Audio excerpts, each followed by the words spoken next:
So,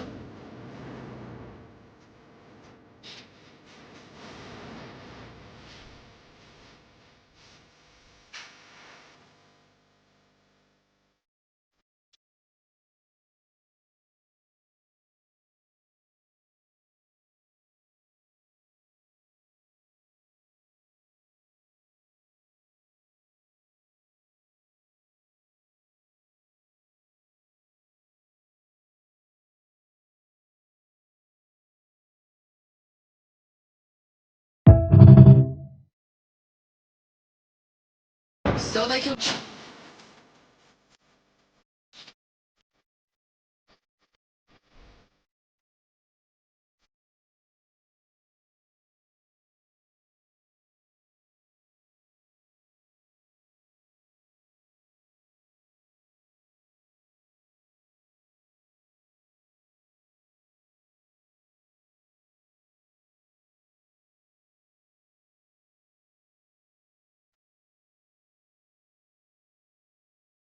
So they killed Charlie and they killed Marley, both big Kennedys. And Marilyn, they killed Diana. And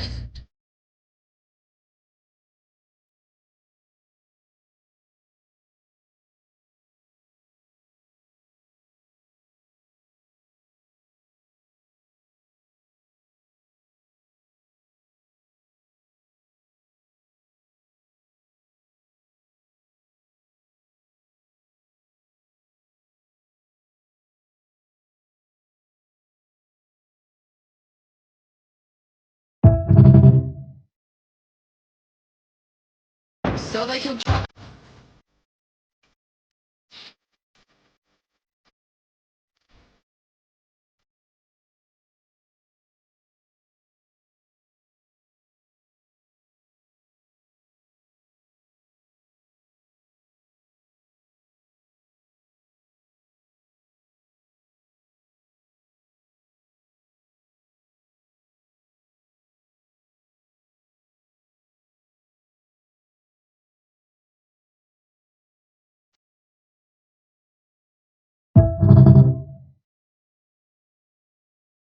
So they killed Charlie.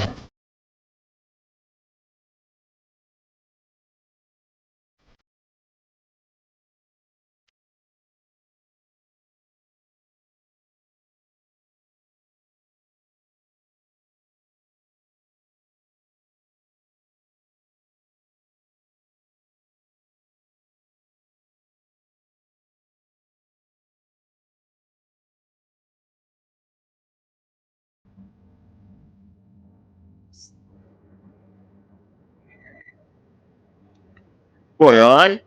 Right, alright. What? Oh, hang on, I've still got this playing. Have you? Sorry, it was still shouting in my ear. Ah. How do you sleep at night, Mr. BB? Hmm.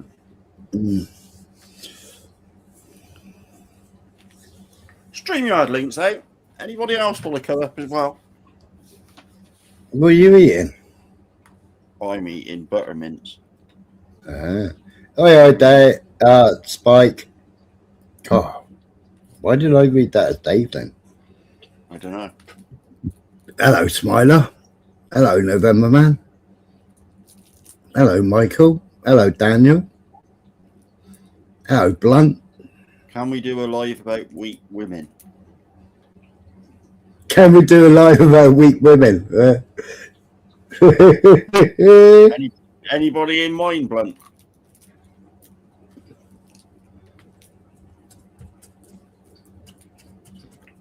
Or do a live about women idolising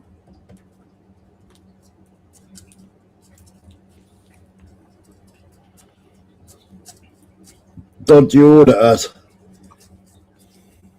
Been a funny week on the tubes, isn't it? No, isn't it? Oh, revelations. Which revelations? Revelations, falling outs, people running away and hiding, and all happening, isn't it?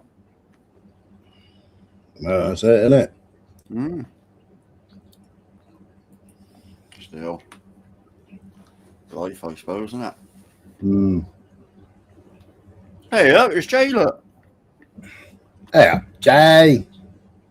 Come on up, Jay. Oh. Hmm.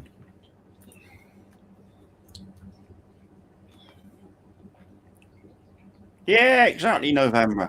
Just can't help themselves half the time, can they?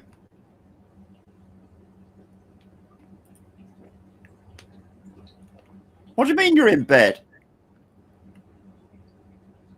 That's why he ain't live, see? Are you ill?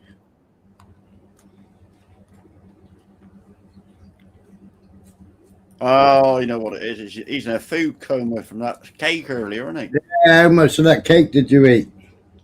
How much is left to be the easiest answer.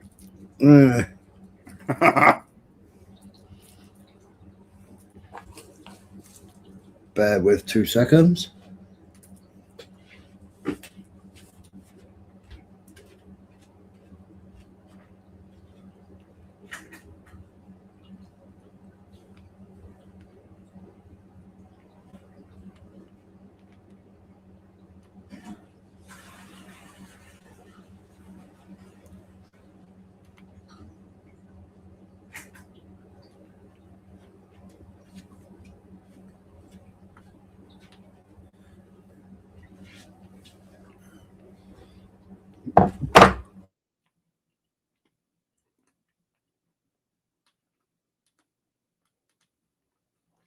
Brad Marsh.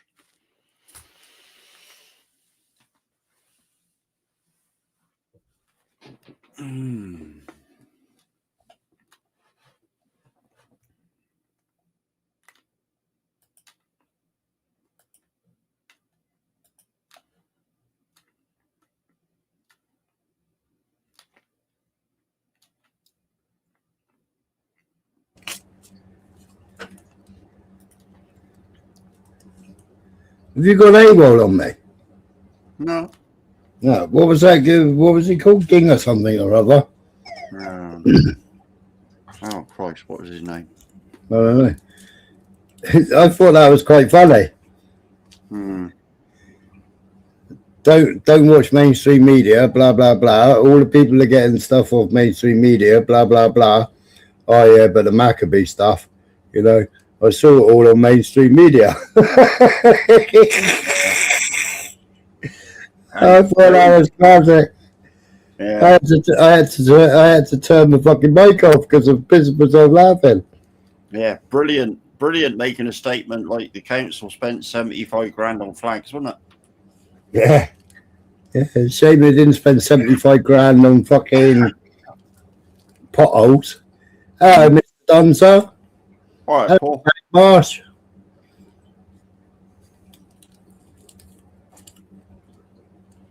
I've seen you've been putting some stuff up. I haven't watched it. I keep getting notifications and keep saying, oh, I'll watch that in a minute. I'll put it on in the background.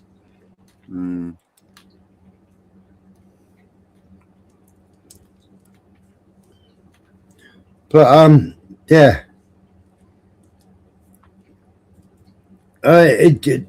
Like going back to that video that I was showing, right? Yeah. Now, he said something's been going on for weeks or brewing for weeks, right? Yeah. Well, we're not talking about what was brewing for weeks. We're talking about what happened there and then in that instance. Yeah. And what happened there and then in that instance was wrong.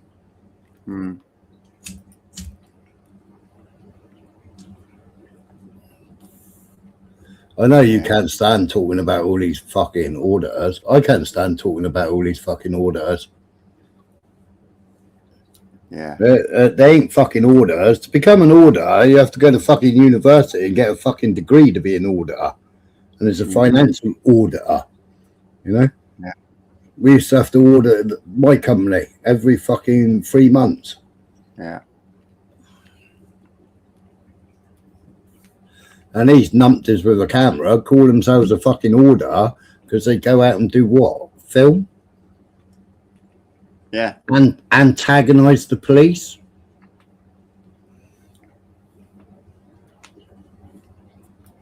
I don't know. I don't get it.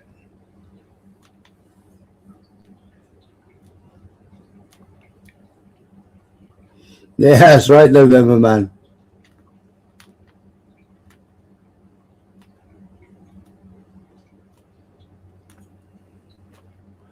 In that instance, the police would have, well, they did arrest him, Blunt. No, they did arrest him. I didn't play the whole video, did I?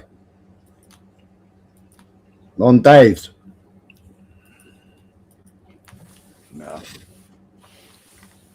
2 or 3 of them escorted him to a car park, didn't they? Yeah, I can play the arrest. If you want to see the arrest.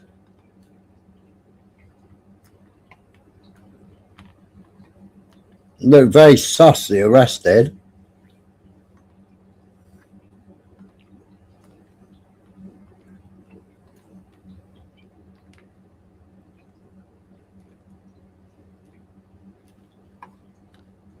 So this is like obviously after his. Irrelevant.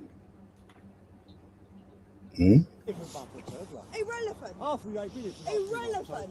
People have got issues and lives. No, Andy. Yeah, no, don't be fucking like that.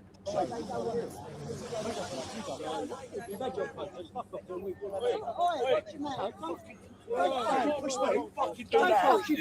No, don't fucking do that. Who the fuck is he thinking? Come off again. No, don't be like that, Andy. Yeah, no, don't be fucking like that, Giz. Yeah. Don't be fucking like that. Like we knew he was walking. We knew he was walking away, right? Mm-hmm. You listen to what he says in a minute.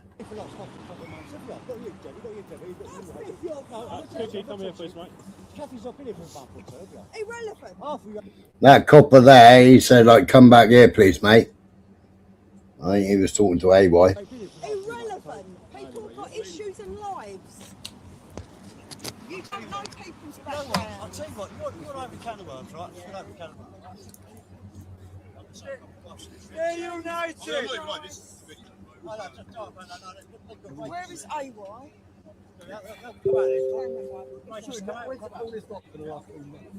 They've been here, Mark.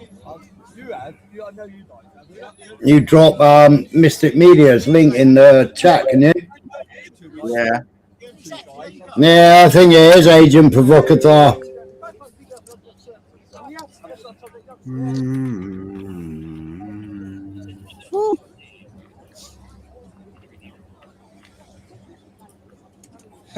Yeah, it's yeah, but I'll just let it go on till the arrest, November Man. I won't have that. I won't have somebody stand there in front of your face and tell you to fuck off. Yeah, well, I will not do that, yeah? At that moment, I thought we were going to get confrontational with you. You come out with violent language and I thought we were going to... At that moment, I thought he was going to get confrontational with you. Keep it chilled. He was backing away.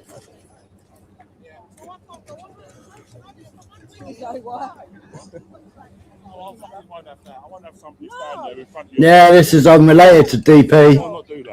This is today, November Man. You come out with violent language and I thought we were going to push him away. He come out with violent language. I thought he was going to get confrontational with you. Okay. The thing is, it's wrong.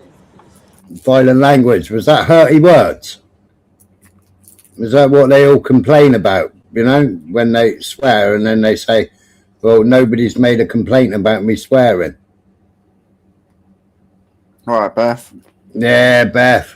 Yeah, YouTube hard, man.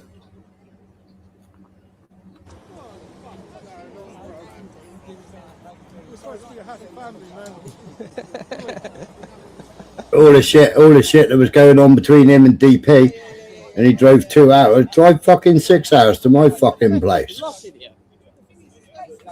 Donkey.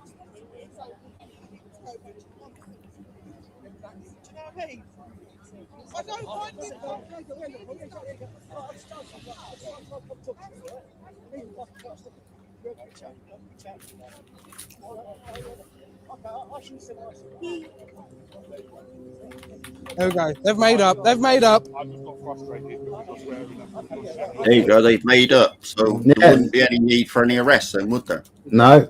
So they've made up. There's Shook your answer, hands. then. Yeah. I know, Mr. You went in last week. I'm here every other week. Oh, we were here last week.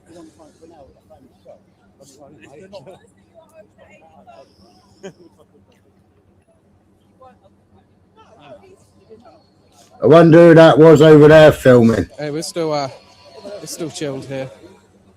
I wonder if that's the one that Yogi's got clips from. Oh, I was doing that on the road then.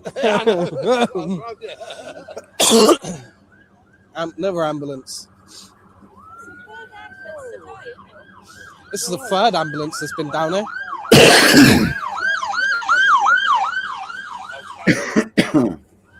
Wow. You got a sexy voice of your Smiler. Who, me? Hmm. No, that's Paul.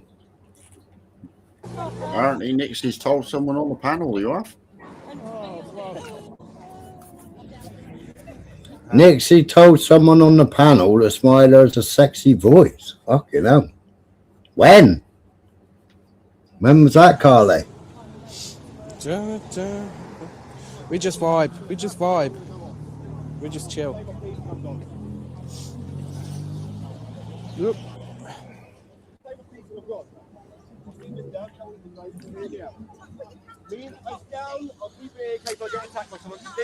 Me and Lane have had an hour-long phone call today. Okay, we've.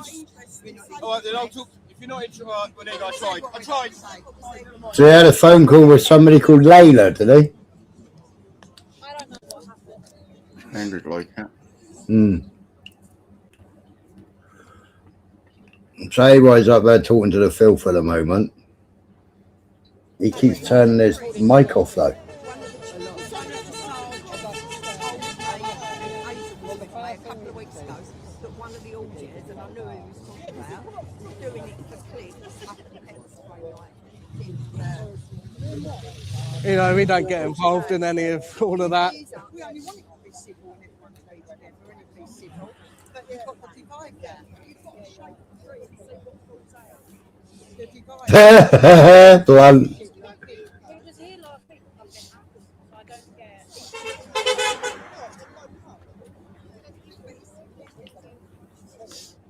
Nah, that's it, that's it, Beth. So we're chilled. But who's he selling the drama to? Who's he gone across the road to then? Is that he going on the phone to ring somebody?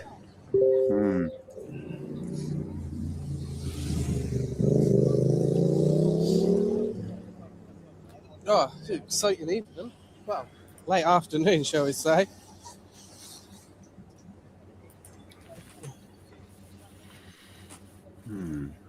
So those two coppers are going over to him now.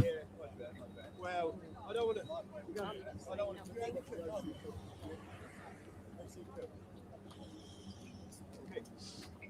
But he ain't filming over there. Oh no, come on, turn it right. There you go.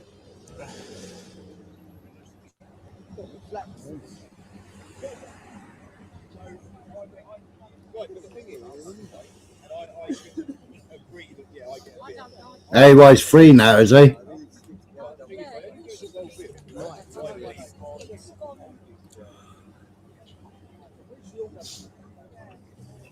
Was it NFA'd or bailed?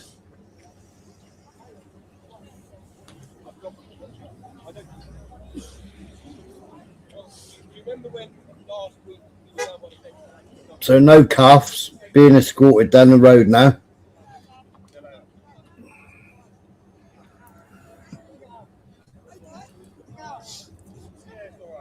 He said it's all right. Something's happening. We'll capture it, ladies and gentlemen.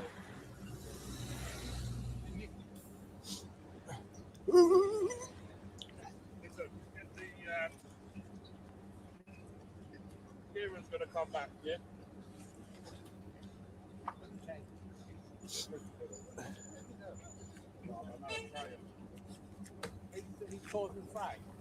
Exactly. But they won't blunt because Just like that. they all support that. They all support the Jewish. They all support the Zionism.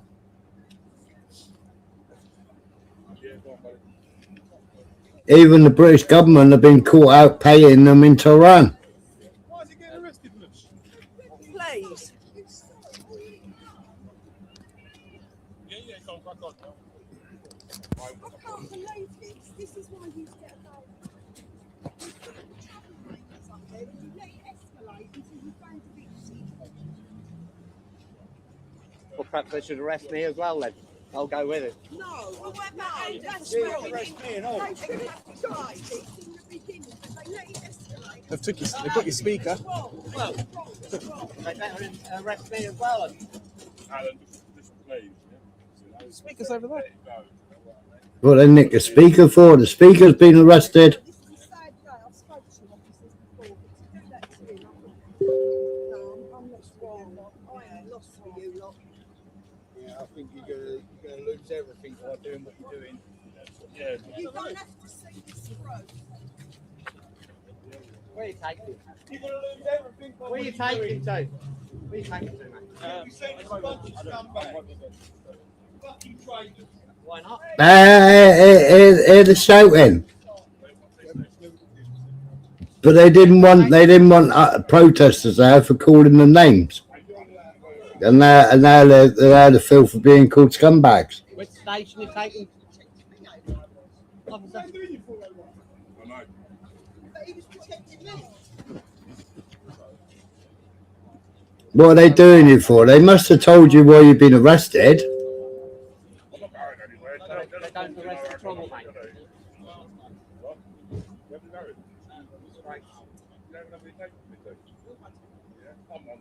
They're taking him somewhere. They won't. So they don't know where they're taking him.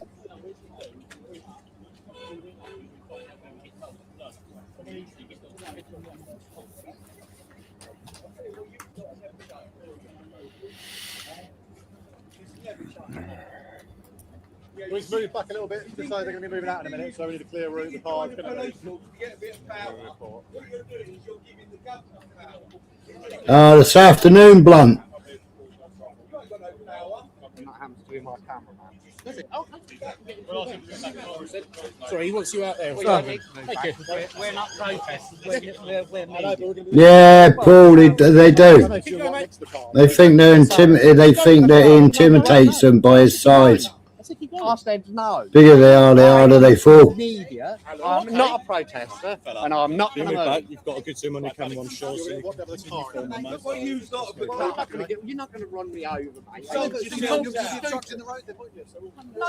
not a road. It's a private car. Moron. When even the driver in the car, yes, that's trying to get in the way. Yeah, he's just talking. He's just there, can't he? Well, we're trying to find out where you're There's, taking me to. 1, 2, Or is 3, that 4, some of the 5, 6. stars he sees? Surrounding You sold this now. yourself out. You're like ex-Nazis. Do you realise that? Do you You realise lot- the hatred that the British public have got for you people? You do, don't you? But you just- I wonder if the pink ladies say that all these people that are standing there saying what they're saying, I wonder if they get banned as well. Another complaint going in about all of you. Oh, Graham. Obstruction of freedom of the press. So I'll have another complaint about all of you. Hey, what's been nicked? Disgusting. Because he knows where he's going, Beth.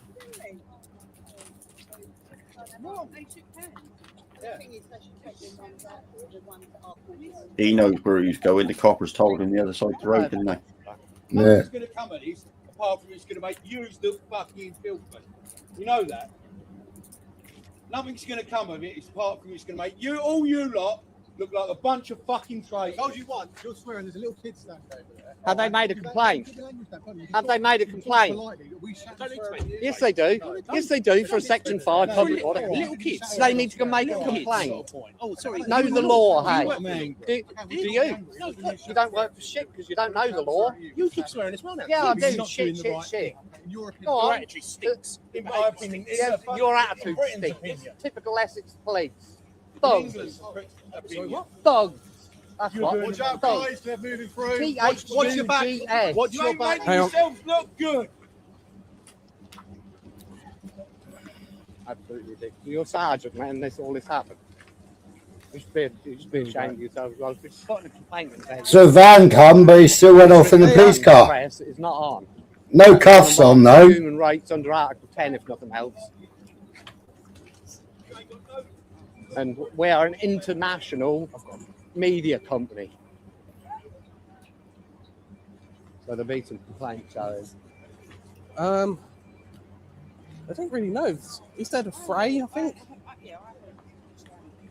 But they shook hands and made up. So I've got that on the camera. That's why I said to the chatters, like, everything's fine between them. And they both apologised to each other for getting a bit heated. Yeah. You can't agree with this, guys. You can't agree. I know you got your camera on, but you can't agree. You're old school. I didn't know. I don't know. I'm Mad. just. I can see you old school. So respect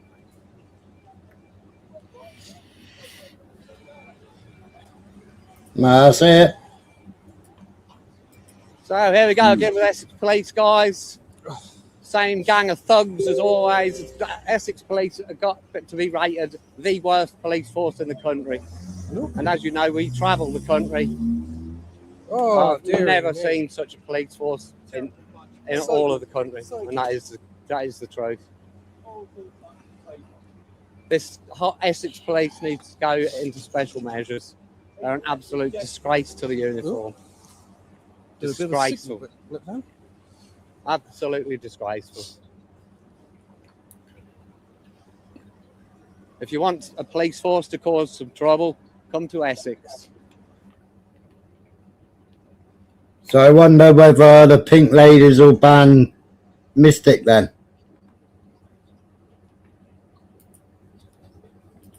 Yeah, we'll find out soon enough, won't we? Unless you can't talk about it. But if he's getting arrested for a fray or whatever, how come they never cuffed him? Do you think they just used that as an excuse to have a chat with what happened in Coventry?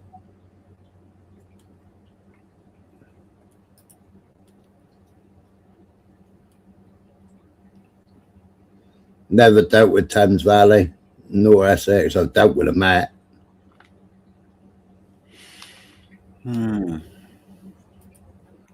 All a bit weird, isn't it?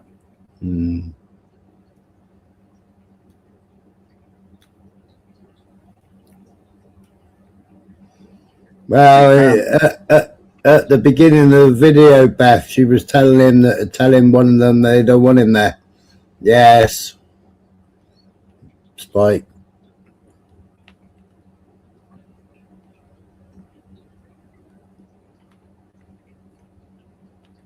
But I mean, it's like all these auditors, they all anti-police. But as soon as another auditor does something to them, or somebody in the crowd does something to them, the first thing they do is 999.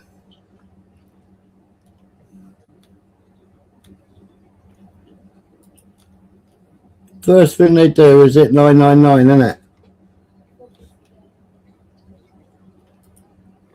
Yeah.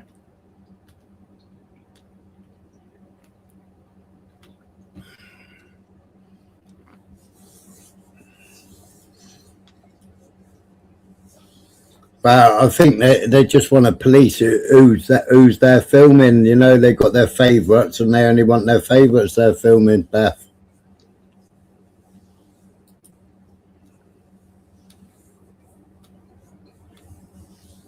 But there was definitely something dodgy with the arrest, wasn't there?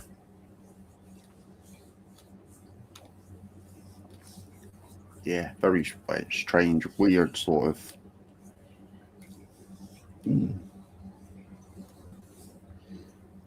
I've never not been arrested and put in cuffs, or had my elbows zip tied and my knees zip tied and my ankles zip tied. I get trussed up like a fucking chicken.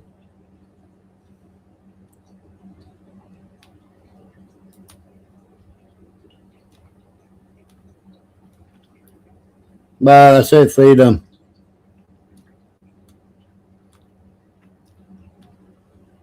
In AY's part of the Tommy media crew, isn't he?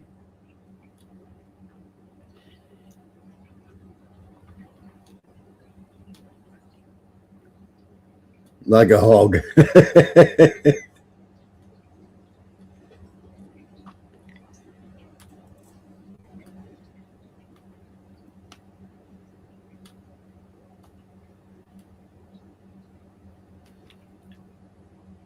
Well, I don't think anybody wants them really, Beth. But I mean, it's not just the migrant hotels, is it? It's 750,000 came in. 750,000 came in last year. I think only 50,000 were on the boats. Well, I say only 50, but only 50,000 were on the boats.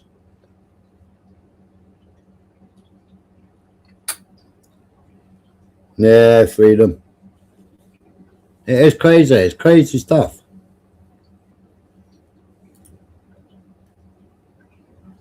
No, it's like today. Yeah, what you got a country right now. They all protested in London for Syria, right? They were protesting in London for Syria, right? They wanted Bashar out, right? The Zionists pushed it, and they did the protests. Yeah, there was, I think, one night in London there was 3 different protests going on at the same time. And you had cars wheel spinning and everything else. Loads of cars turned up. How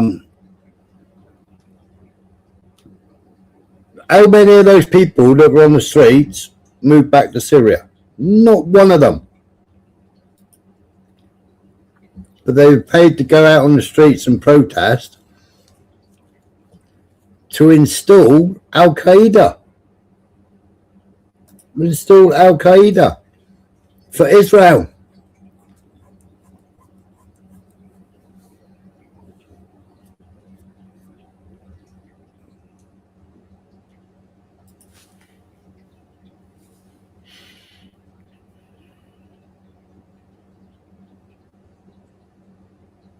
That's right, November man. Yeah, it's like in Tehran. Our embassy, British embassy, they've been caught now because they were paying agitators on the streets. So I'm waiting to get the rest of the paperwork and the rest of the information to find out who in the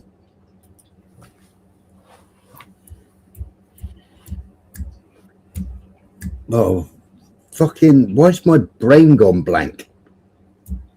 In the embassy, who authorised payment to fucking agitators on the streets, rioters on the streets? Who paid these rioters to go on the streets for the aid of Israel? Hmm.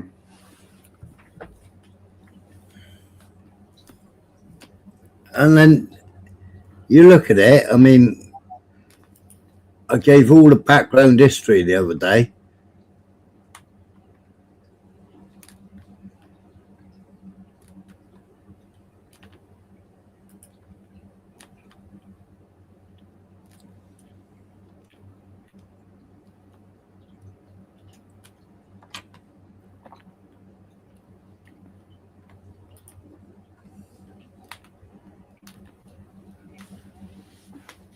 Oh, what's going on there?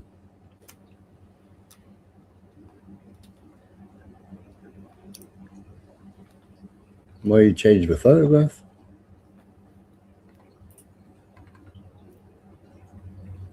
Hey,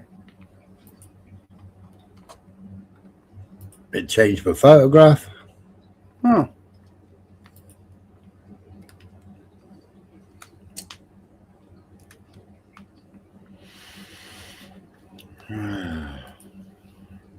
Oh, go away, update.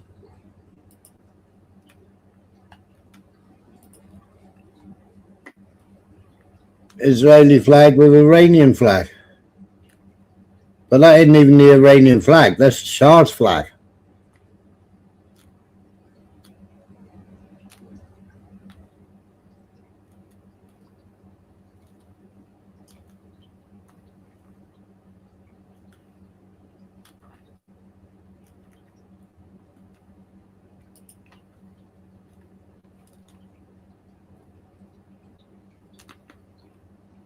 American flag, Israeli flag.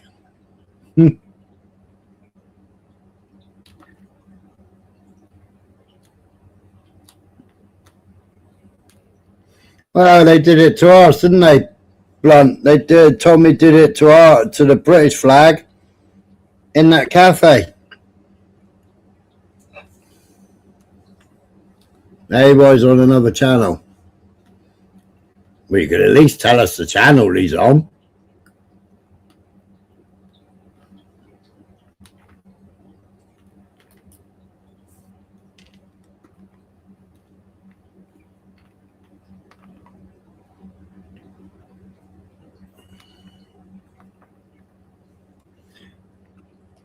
And she got crowned back then and she wasn't even married to him. She'd already left him.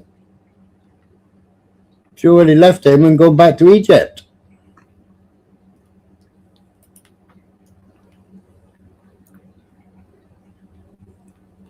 When he made up all this farce.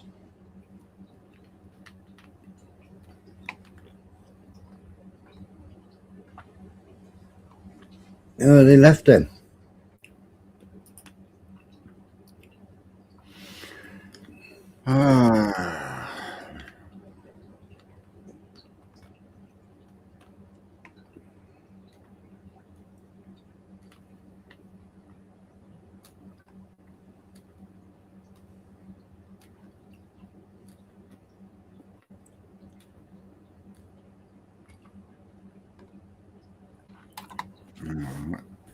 Hey?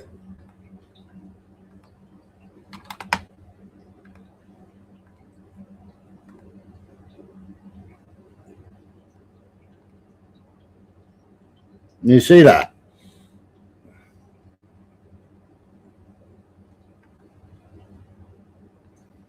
Nationality, unspecified.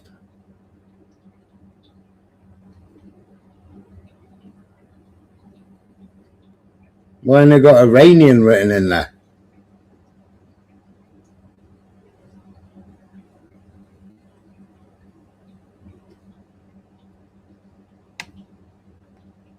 Oh.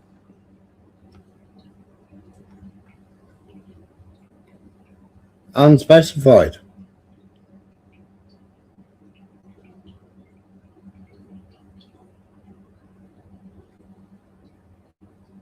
Right. So it was for today then. And he's got restrictions. He lives in Epping, doesn't he?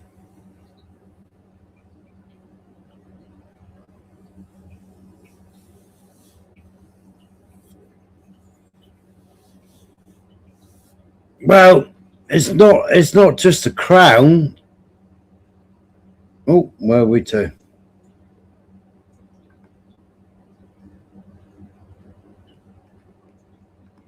It's not the crown.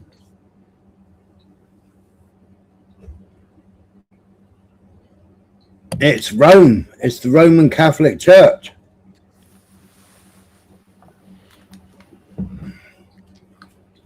It's a fray. All right. I just nipped overlooked.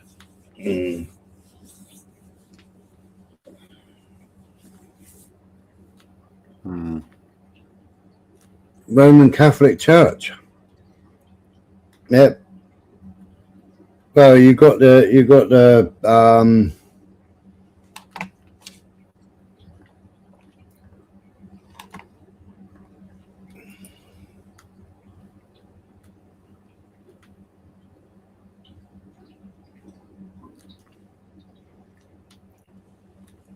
You got the secret societies, you know, but you got Mithraism.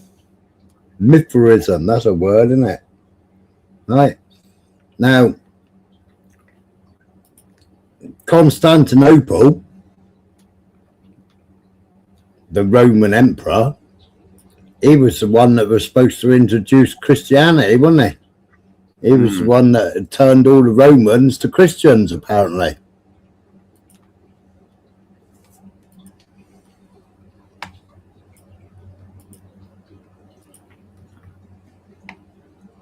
Well, that's all farcical, that is, because they weren't.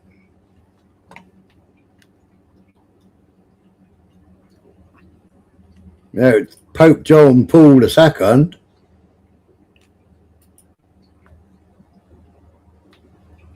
from what do they call it? I could hear it in my brain, but I can't say the fucking word.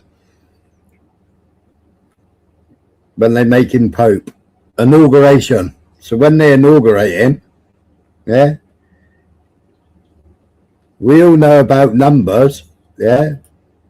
He was inaugurated, and 33 days later, he was dead. The famous 33.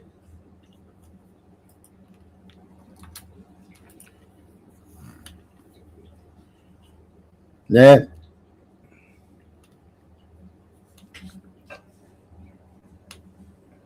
Yeah, you got typos November, man. I got word troubles, I have.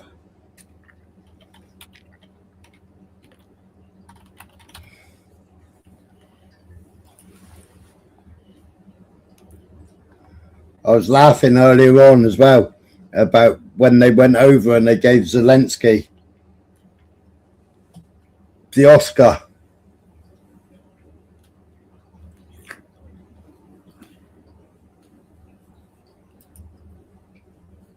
But we know what the Oscar statue represents, don't we? Mm.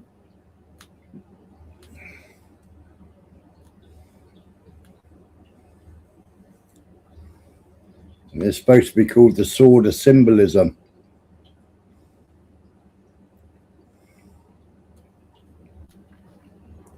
It now represents a weapon that pierces the virtue and the values that Hollywood once celebrated.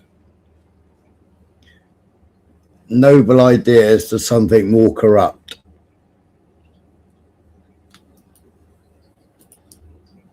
Evil influence.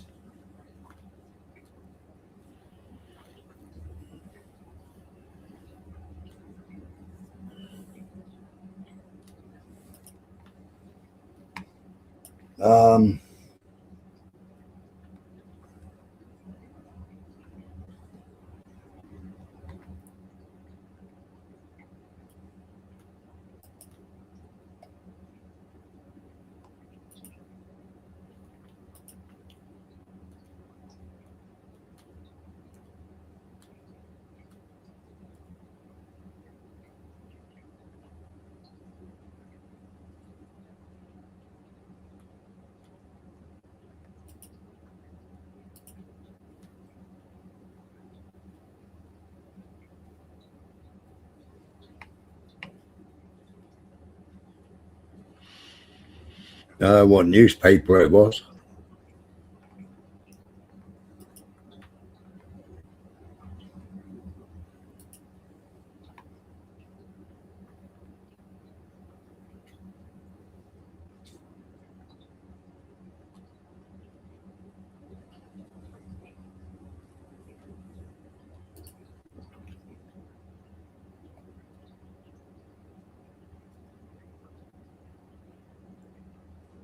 What's this? A racial plan for the 20th century. Israel Cohen, 1912.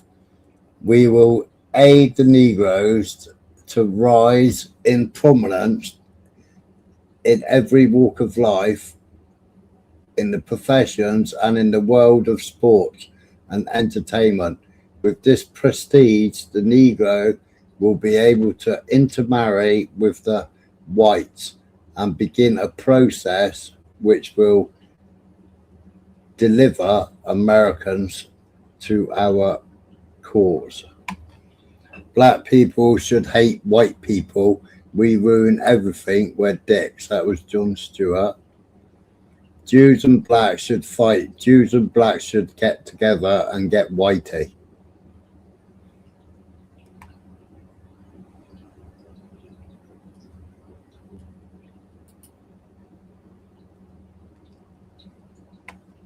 She did indeed.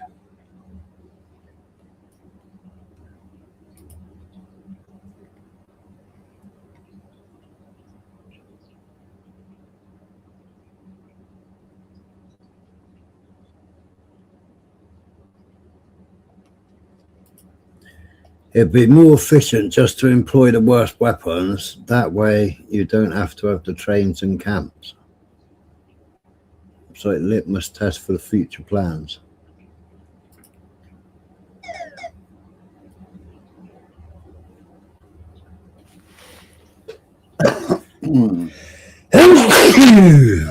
Yeah, Hollywood. Cast the magic spell.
Oh, where is it?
The Jesuit order and the Black Pope?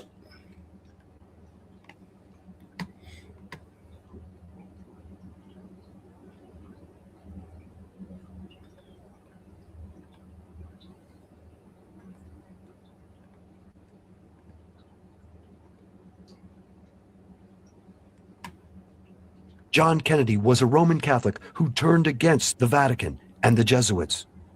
Kennedy decided to be his own man, take his own counsel, and not take orders from Rome. He turned out to be a liberal Catholic, which is just as obnoxious to the Vatican as a Protestant or any heretic. Kennedy began to pull out of Vietnam. He ordered the Treasury Department to print money and not go through the privately held Federal Reserve. And he had plans for a new invasion of Cuba. See, Kennedy wanted Cuba back from Castro. The big lie is that Kennedy, he canceled the orders. He didn't cancel the orders. George Bundy canceled the order for the air cover in the Bay of Pigs. That's according to Fletcher Prouty in his book JFK. And on the USS Essex, which was an aircraft carrier there, the captain was told not to give any air cover to the invading patriots there in Cuba. But that cover was canceled, not by JFK, because the night before he said he gave a go-ahead. And to prove this point, there's a book that's been released about a year ago called Ultimate Sacrifice, written by Waldron. And in that book, it shows that JFK had planned to invade Cuba on December 1st, 1963, and get rid of that Jesuit, Fidel Castro. On November 22nd, he was killed. 8 or 9 days before the invasion was to take place. Like the assassination of Abraham Lincoln, John F. Kennedy's assassination was meticulously planned and executed, with Lee Harvey Oswald as the patsy. You see, Gene Hill with Mary Moorman were right there at the limousine. And Gene Hill and Mary Moorman said that the driver turned around and shot, but they thought the driver was shooting back at the shooter. Recently, they didn't know the driver was shooting JFK in the head, along with the storm drain shooter. A simultaneous headshot. That shot from the grassy knoll was a distraction. They had a smoke. I mean, we've had smokeless gunpowder since the turn of the century. I mean, why would they use a rifle and have smoke? It was a distraction for the crowd to run to the grassy knoll, because the real shooters was the storm drain shooter and the driver shooting Kennedy in the head simultaneously. And I show in my book, Kennedy was shot 5 times. The assassination was done in a very public way to show other would-be presidents what would happen if orders were not followed. The assassination of John F. Kennedy is done in broad daylight as a warning to all the other leaders of the world, but it's also done with this viciousness, because you see, JFK was a Catholic, and they wanted to kill their Catholic boy who refused to uphold the temporal power of the Pope.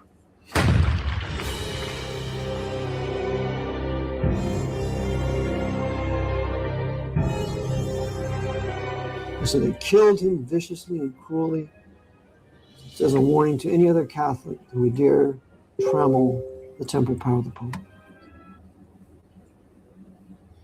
22nd of the 11th. 22 plus 11, 33.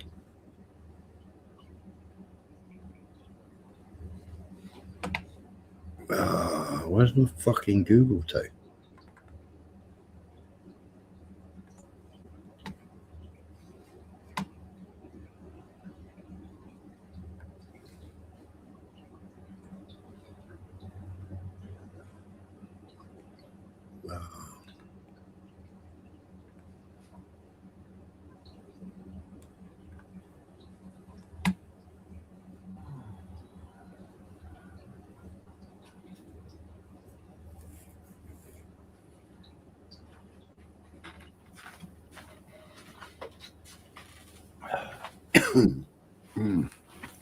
Audio.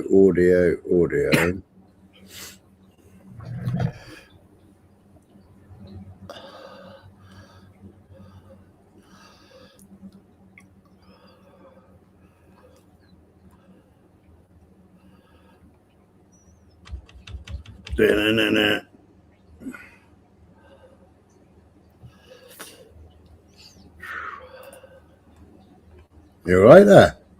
Oh, aye.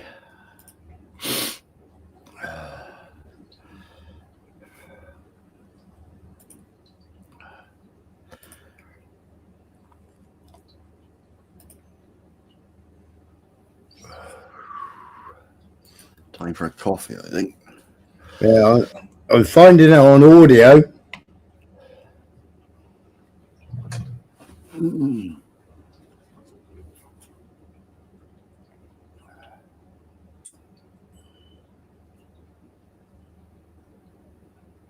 Clean up in aisle 5. Oh, clean up in aisle 5.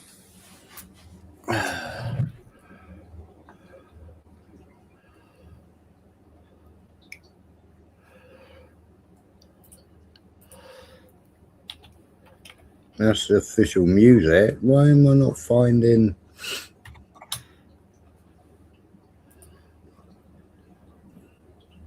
That's the PDF.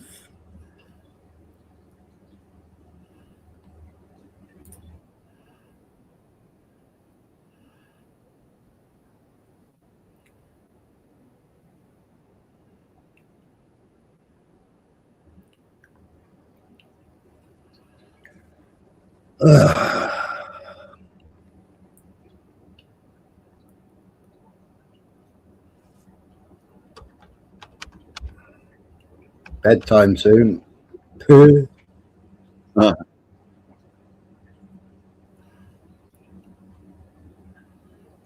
That's the document. That's an audio book.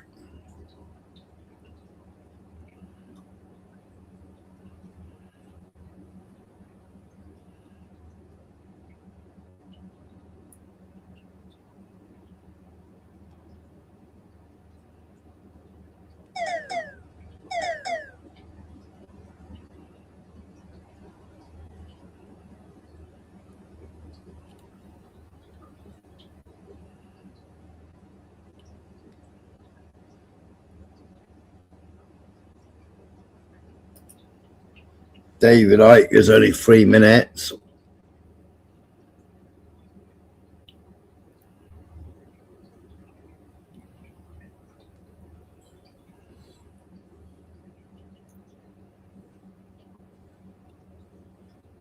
Have you got a link, Blunt? Is it on Rumble?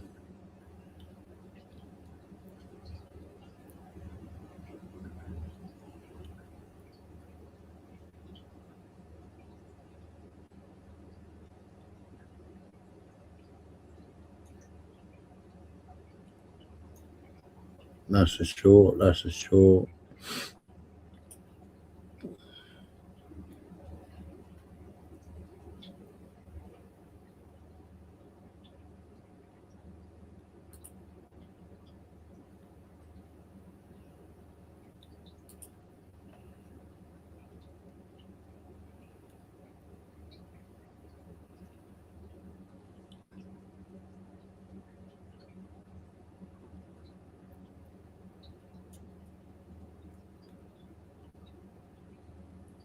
That's a short.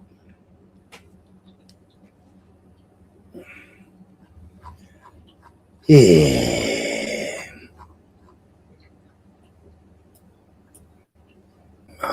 Rumble.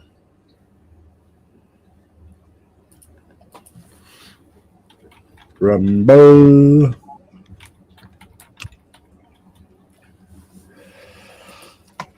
While I'm searching over here,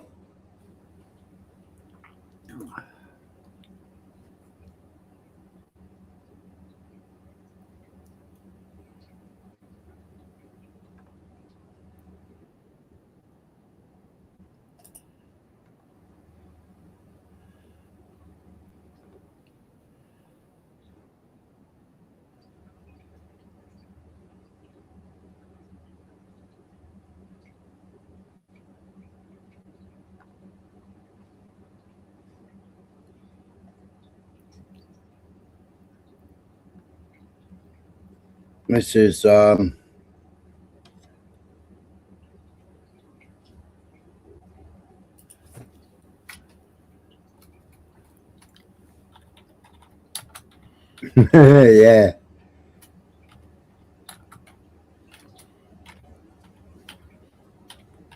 Hang on.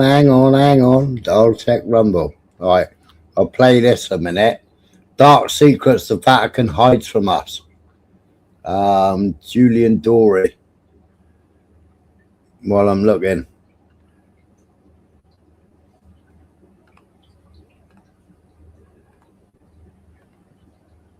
This is Julian Dory. Huh?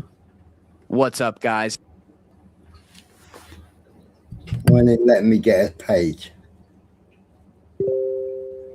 Don't know why it's not letting me get a page. How's that? Copyright disclaimer. Copyright section 100 section of Copyright Act of 1976. Made for fair use for such as criticism, such as criticism, news reporting, and research, and fair use permitted by copyright statute, otherwise be a non-profit, educational or personal use analysis favor of fair use. Boom.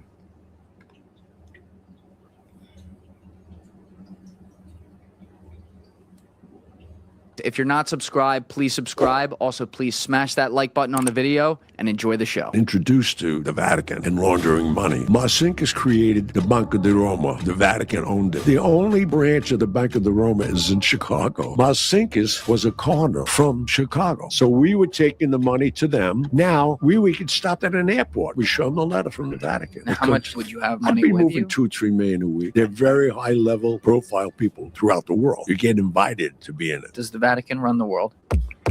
How did you not become a maid guy, though? It's so interesting because you were literally the errand boy as a kid, like being groomed by the boss of all bosses. But he never wanted me to either. He says, "You'll never be a part of this." What? How? Like Because right away? they He was wanted saying me that? out there. They wanted me clean. I have carrying permits. I got everything.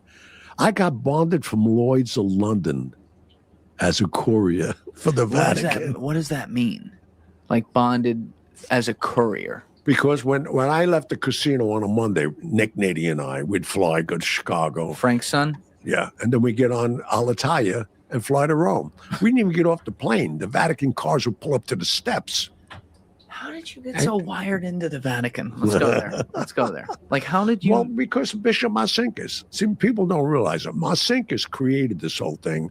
Bishop Marcinkus. And Marcinkus was, I mean, Mario Puzo wrote a very good story. He did his homework. The Godfather. What's that? You mean the book The Godfather? Right. And that's where you got introduced to the Vatican and laundering money. Yeah. Marcinkus created the Banco di Roma. The Vatican owned it. The only branch of the Banco di Roma is in Chicago. Marcinkus was a cardinal from Chicago. This guy? That's him. Whoa. So how? But so we were taking the money to them. Now we would. Yeah, I've been saying about Argentina for a couple of weeks, Blunt. And Mealy's come out and said it's not the Israelis. And he's anybody that's filmed them or questioned them, he's charging them with anti-Semitism.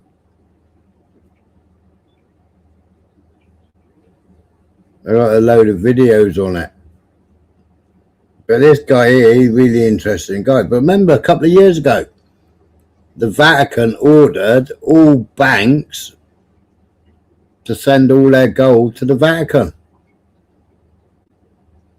Which was a bit odd, wasn't it? So England was supposed to empty out its vaults of gold and send it all to the Vatican. We could stop at an airport. We show them the letter from the Vatican. Good. Can't touch me. I'm a courier. Now, how much would you have, like, I'd money be with moving you? 2-3 million a week.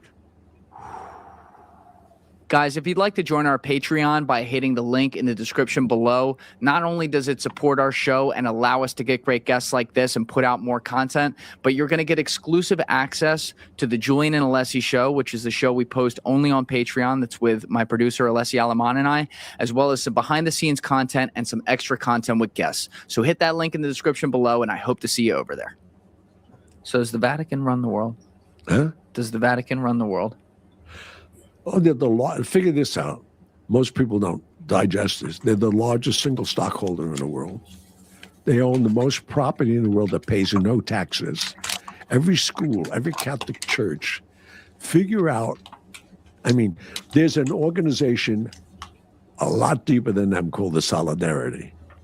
I'm not familiar with that. Nobody is. The Solidarity. It's about 2,000-year-old club. It's a club. It's a club, and it's in the catacombs of the Vatican. You know, the Vatican's a city when it's in itself. I know. I used just to live like right you- next to it. Oh, well, okay. Yeah. Then you know. I mean, I don't know like that. Most people don't know what I'm telling you. So they meet down there, you're saying? That was Constantine's original. Well, not his original, because he was never Christian, Constantine. But that was his religion.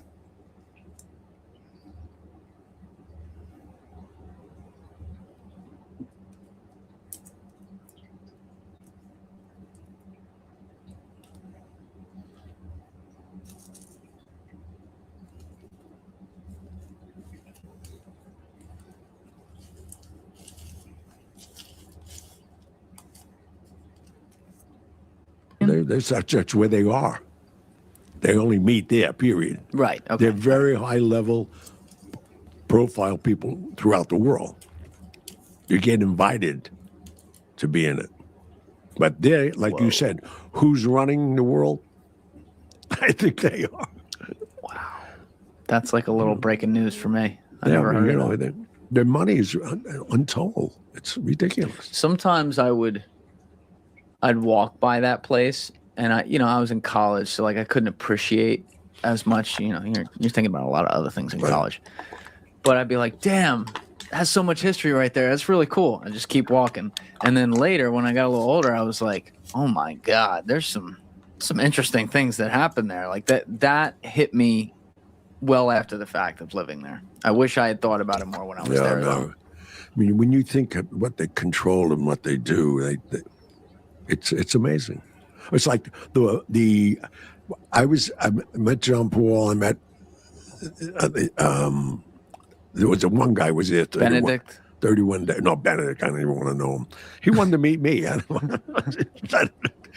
No, that was all over with now. You know, There was some talk that he was a Nazi. Was that? There was some talk that he was a Nazi.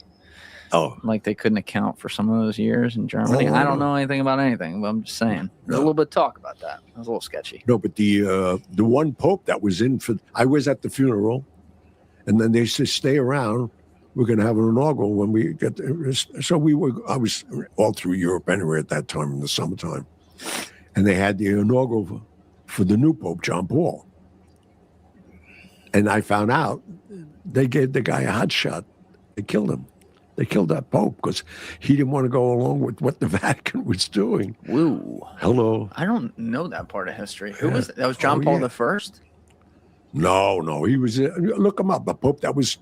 Can we Google Pope dead 31 days? 31 days. I don't know anything about this. It's 33 I'm days. shocked that you know. Yeah, I am too. I should know shit like this. This is like 33 days. right there. 33 was. Yeah. Hello. Pope Bennett. Wait, no.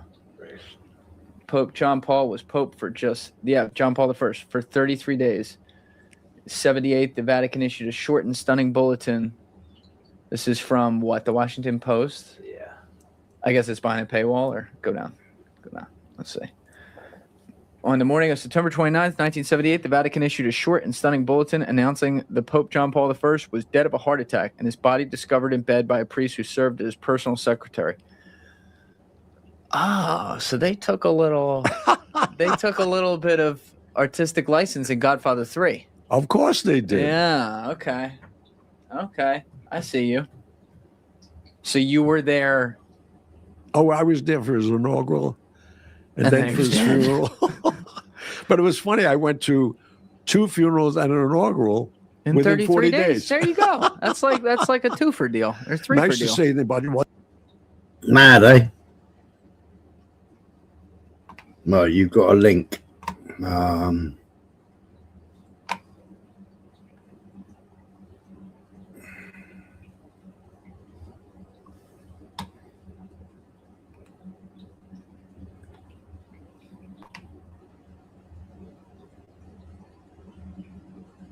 Yeah. Yeah.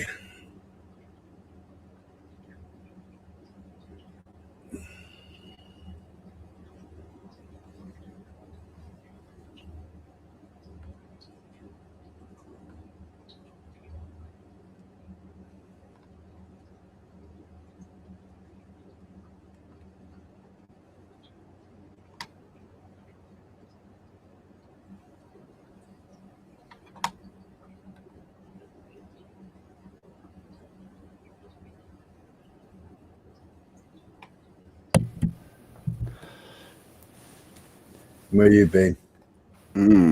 Toilet. Aye. I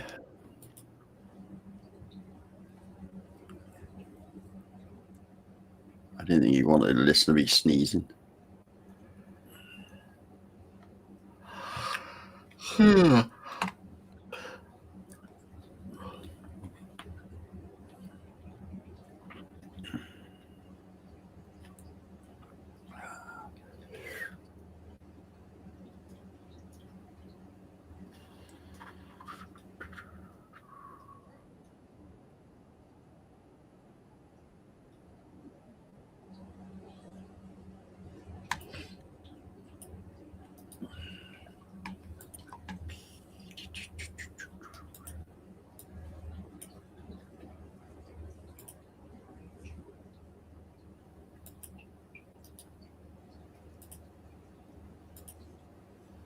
Yeah, exactly, November.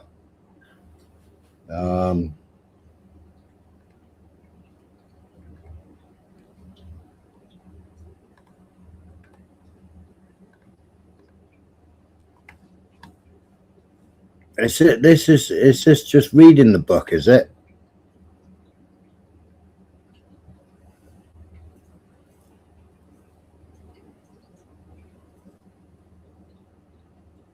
I'm not sure.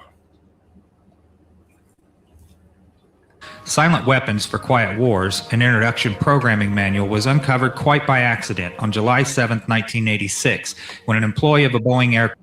Was that got volume? Yeah. Company purchased a surplus IBM copier for scrap parts at a sale and discovered inside details of a plan hatched in the embryonic days of the Cold War, which called for control of the masses through manipulation of industry, peoples, pastimes, education, and political leanings. It called for a quiet revolution, putting brother against brother and diverting the public's attention from what is really going on. The document you are about to read is real. It is reprinted in its virgin form with diagrams as a touch of reality. We're about to read is real. It is top secret. Silent Weapons for Quiet Wars Operations Research Technical Manual TM-SW7905.1. Welcome aboard. This publication marks the 25th anniversary of the Third World War, called the Quiet War, being conducted using subjective biological warfare fought with silent weapons. This book contains an introductory description of this war, its strategies, and its weaponry. May 1979, number 74-1120. Security.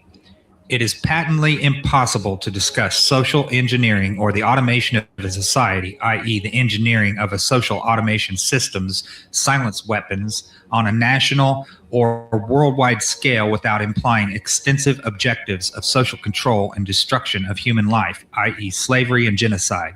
This manual is in itself an analog declaration of intent. Such a writing must be secured from public scrutiny. Otherwise, it might be recognized as a technically formal declaration of domestic war. Furthermore, when any person or group of persons in a position of great power and without full knowledge and consent of the public uses such knowledge and methodologies for economic conquest, it must be understood that a state of domestic warfare exists between said person or group of persons and the public. The solution of today's problems requires an approach which is ruthlessly candid, with no agonizing over religious, moral, or cultural values. You have qualified for this project because of your ability to look at human society with cold objectivity and yet analyze and discuss your observations and conclusions with others of similar intellectual capacity without the loss of discretion or humility. Such virtues are exercised in your own best interest. Do not deviate from them. Historical introduction. Silent weapon technology has evolved from operational research, a strategic and tactical methodology developed under the military management in England during World War II. The original purpose of operations research was to study the strategic and tactical problems of air and land defense with the objective of effective use of limited military resources against foreign enemies, i.e. logistics. It was soon recognized by those in positions of power that the same methods might be useful for totally controlling a society, but better tools were necessary.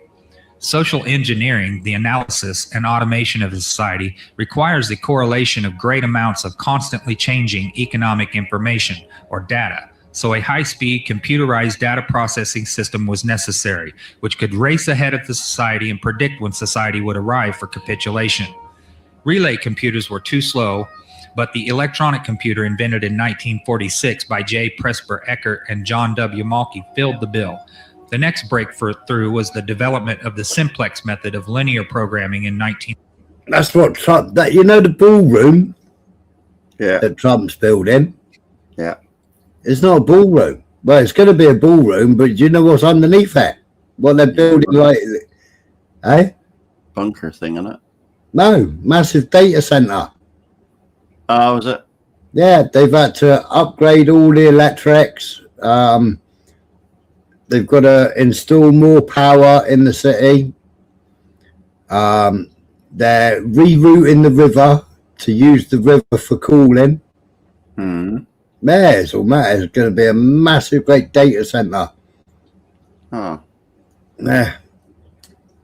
I've been researching it, and there's lists and lists and lists of government, like military control. Yeah, it's British. Yeah, it's British.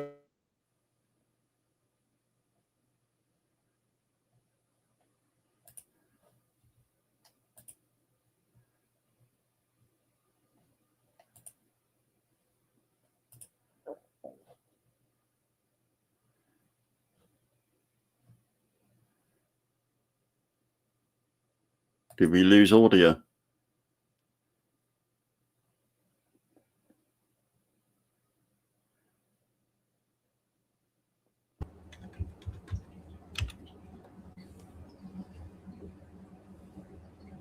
Am I still there? Your audio went fucked. No, right, okay. Yeah, it's my internet dipping. Mathematician George B. Dantzig. Then in 1948, the transistor, invented by J. Bardeen, W. H. Brayton, and W. Shockley, promised great expansion of the computer field by reducing space and power requirements. With these three inventions under their direction, those in positions of power strongly suspected that it was possible for them to control the whole world with the push of a button. Immediately, the Rockefeller Foundation got in on the ground floor by making a 4-year grant to Harvard College, funding the Harvard Economic Research Project for the study of the structure of the American economy. 1 year later, in 1949, the United States Air Force joined in. In 1952, the grant period terminated, and a high-level meeting of the elite was held to determine the next phase of social operations research. The Harvard Project had been very fruitful, as is borne out by the publication of some of its results in 1953, suggesting the feasibility of economic social engineering. Studies in the... Well, that's what Trump's building as well, November Man. Even all the internet connections at a different location to what the general public use. It's down railway lines. Structure of the American Economy, copyright 1953 by Wassily Leontief, International Science Press, Inc., White Plains, New York. Engineered in the last half of the decade of the 1940s, the new quiet war machine stood, so to speak, in sparkling gold-plated hardware on the showroom floor by 1954. With the creation of the maser in 1954, the promise of unlocking unlimited sources of fusion atomic energy from the heavy hydrogen in seawater and the consequent availability of unlimited social power was a possibility only decades away. The combination was irresistible. The Quiet War was quietly declared by the international elite at a meeting held in 1954. Although the silent weapon system was nearly exposed 13 years later, the evolution of the new weapon system has never suffered any major setbacks. This volume marks the 25th anniversary of the beginning. Is there no volume? Yeah. Or quite novel. I thought I read it as quiet novel. Of the Quiet War. Already, this domestic war has had as many victories on many fronts throughout the world. Political introduction. In 1954, it was well recognized by those in positions of authority that it was only a matter of time, only a few decades, before the general public would be able to grasp and upset the cradle of power. For the very elements on the new silent weapon technology were as accessible for a public utopia as they were for providing a private utopia. The issue of primary concern, that of dominance, revolved around the subject of energy sciences. Energy is recognized as the key to all activity on Earth. Natural science is the study of the sources and control of natural energy, and social science, theoretically expressed as economics, is the study of the sources and control of social energy. Both are bookkeeping systems, mathematics. Therefore, mathematics is the primary energy science, and the bookkeeper can be king if the public can be kept ignorant of the methodology of the bookkeeping. All science is merely a means to an end. The means is knowledge, the end is control. Beyond this remains only one issue: who will be the beneficiary? Trust the science, trust the science. We've all heard it. Trust the science, trust the science. You will be controlled. Trust the science. Roll up your arm. No, roll up your sleeve even, not your arm. You can't roll your arm up, can you? No. Such people are beasts of burden and stakes on the table. In 1954, this was the issue of primary concern. Although the so-called moral issues were raised in view of the law of natural selection, it was agreed that a nation or world of people who will not use their intelligence are no better than animals who do not have intelligence. Such people are beasts of burden and stakes on the table by choice and consent.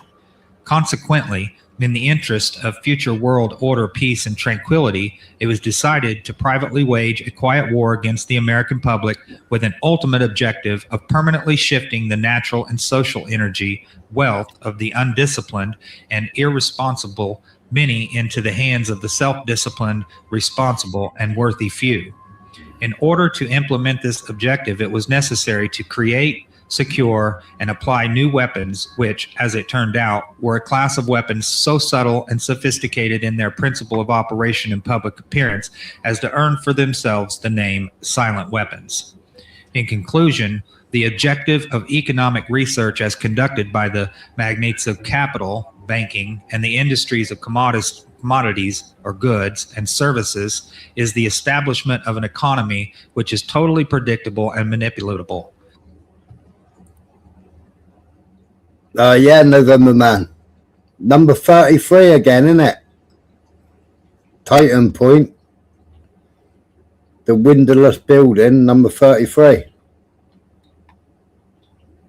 The skyscraper. Yeah, of course they are. Cornwall will get taken out. You was quite surprised the other week, weren't you, how big Cold Rose is?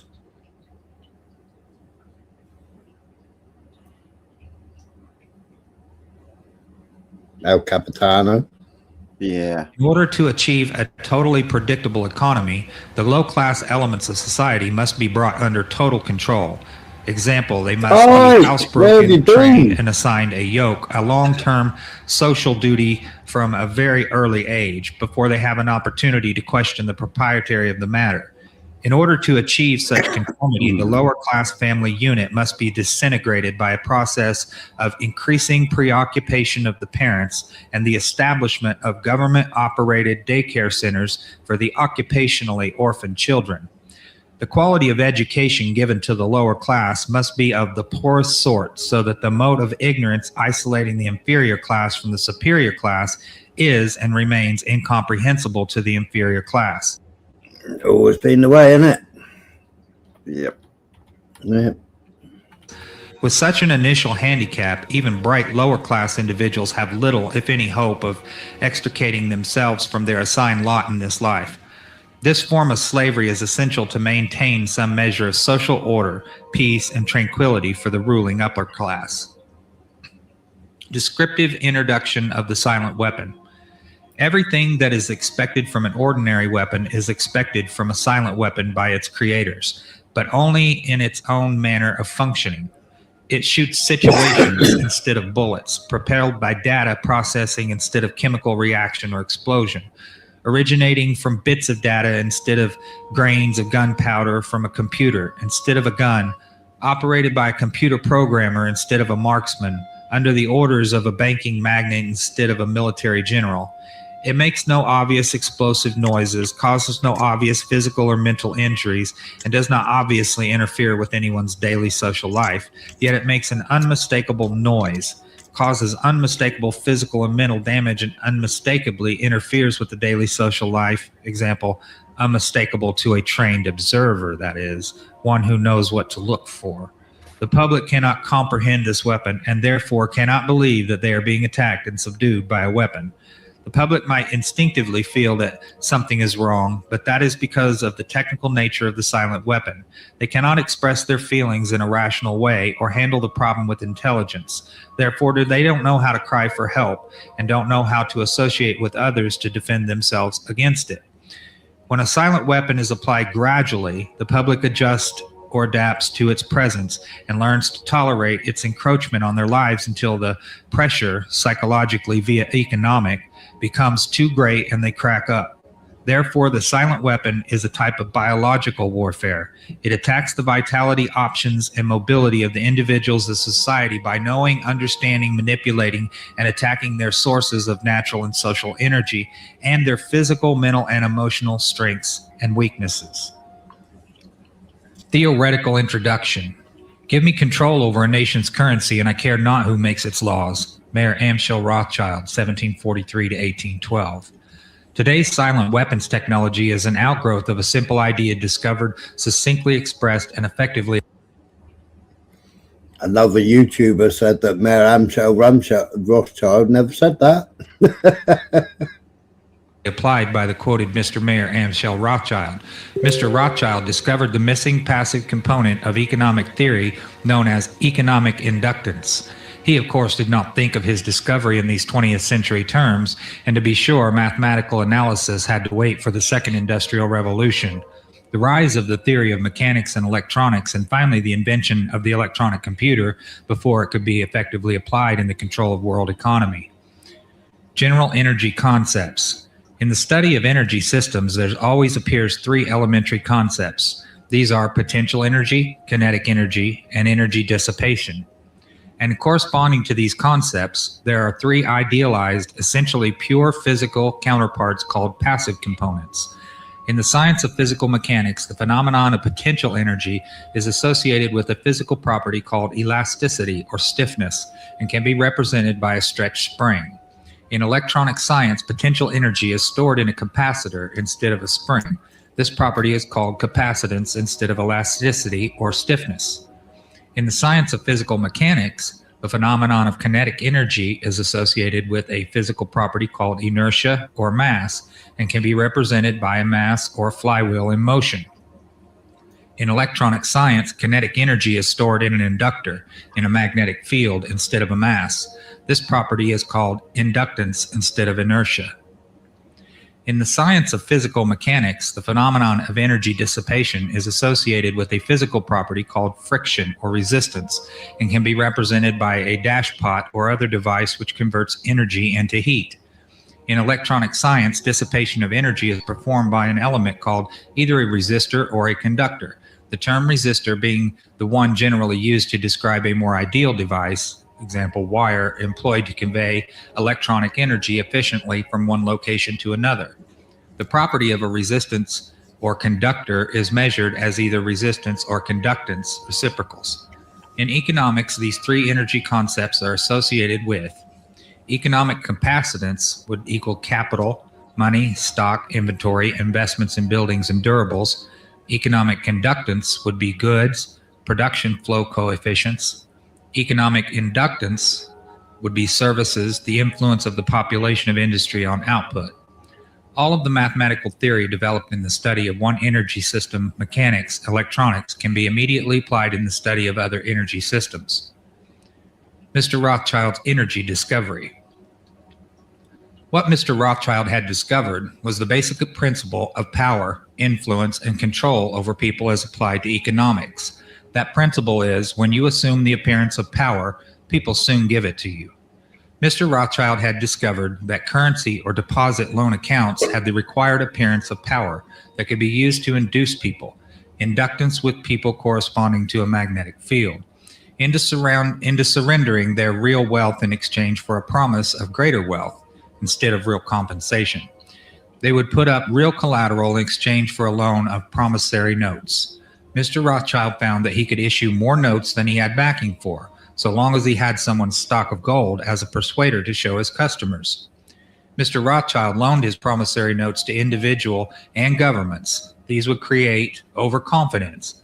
Then he would make money scarce, tighten control of the system, and collect the collateral through the obligation of contracts. The cycle was then repeated. These pressures could be used to ignite a war. Then he would control the availability of currency to determine who would win the war. That government which agreed to give him control of its economic system got his support. Collection of debts was guaranteed by economic aid to the enemy of the debtor. The profit derived from this economic methodology made Mr. Rothschild all the more able to expand his wealth. He found that the public greed would allow currency to be printed by government order beyond the limits of inflation of backing in precious metal or the production of goods and services. Apparent capital as paper inductor. In this structure, credit presented as a pure element called currency has the appearance of capital, but is in effect negative capital. Hence, it has the appearance of service, but is in fact indebtedness or debt. It is therefore an economic inductance instead of an economic capacitance, and if balanced in no other way, will be balanced by the negation of population, war, or genocide. The total goods and services represent real capital called the gross national product, and currency may be printed up to this level and still represent economic capacitance. But currency printed beyond this level is subtractive, represents the introduction of economic inductance, and constitutes notes of indebtedness.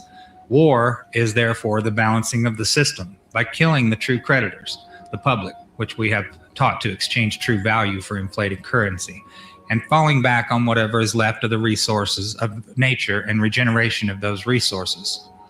Mr. Rothschild had discovered that currency gave him the power to rearrange the economic structure to his own advantage, to shift economic inductance to those economic positions which would encourage the greatest economic instability and oscillation. The final key to economic control had to wait until there was sufficient data and high-speed computing equipment to keep close watch on the economic oscillations created by the price shocking and excess paper energy credits, paper inductance, and inflation. Breakthrough. The aviation field provided the greatest evolution in economic engineering by way of mathematical theory of shock testing. In this process, a projectile is fired from an airframe on the ground, and the impulse of the recoil is monitored by vibration transducers connected to the airframe and wired to chart recorders.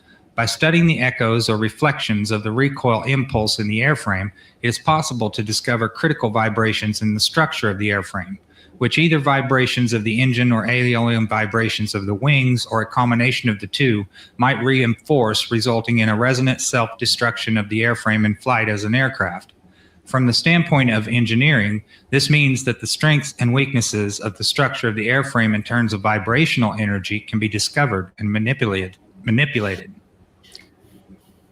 Applications in economics. To use this method or airframe shock testing in economic engineering, the prices of commodities are shocked and the public consumer reaction is monitored.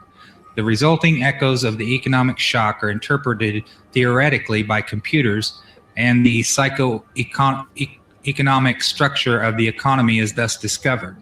It is by this process that partial differential and difference matrices are discovered that define the family household and make possible its evaluation as an economic industry, dissipative consumer structure.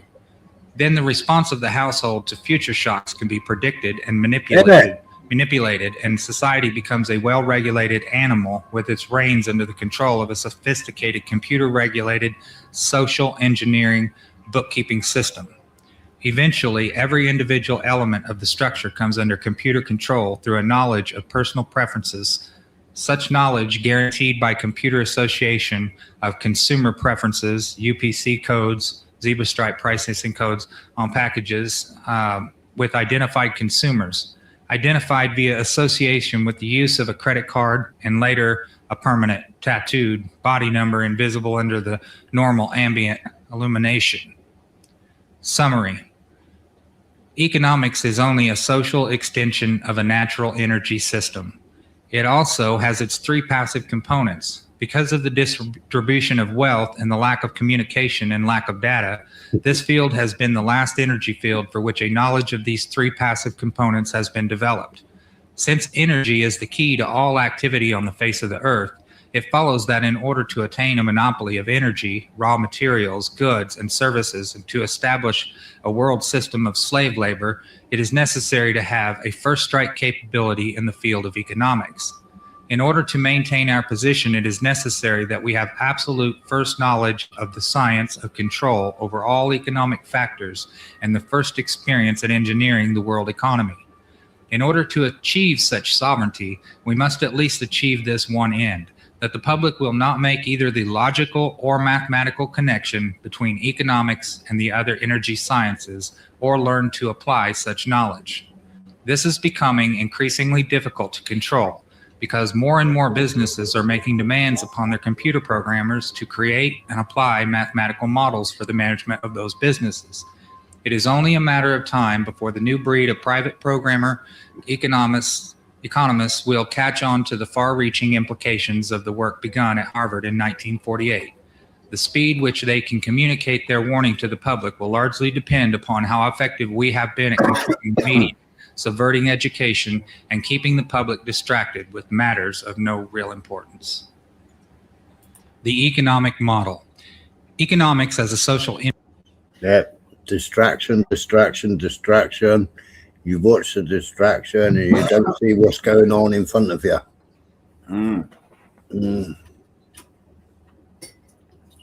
Energy science has as a first objective the description of the complex way in which any given unit of resource is used to satisfy some economic want, Leontief matrix.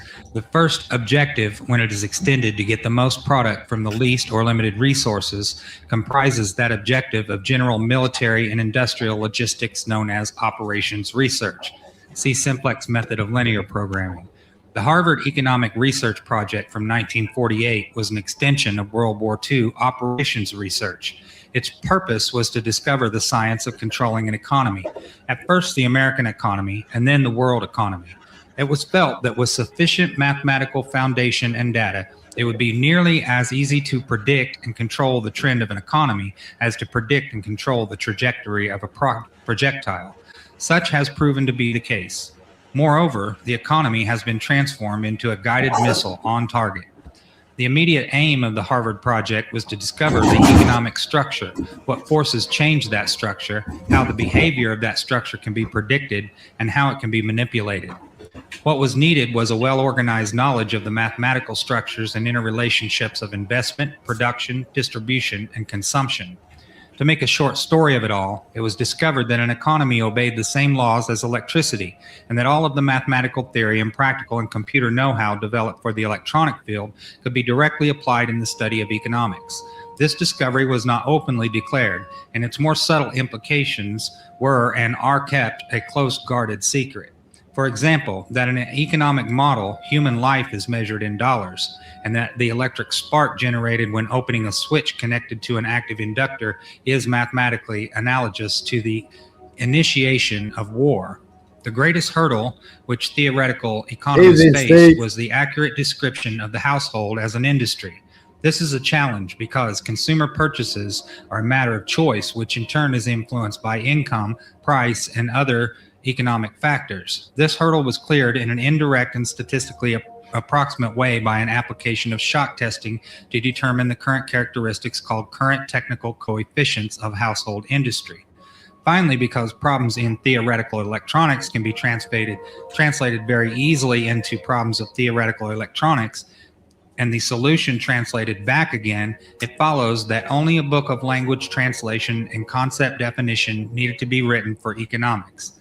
The remainder could be gotten from standard works on mathematics and electronics. This makes the publication of books on advanced economics unnecessary and greatly simplifies project security.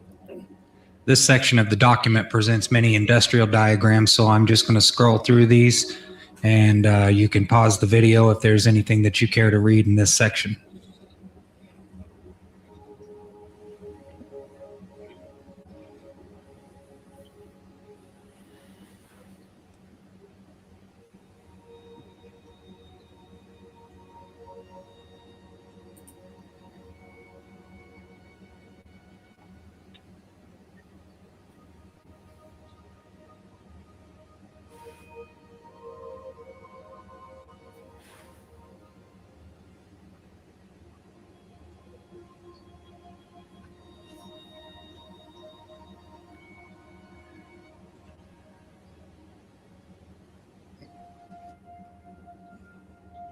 There's some big words, November, man.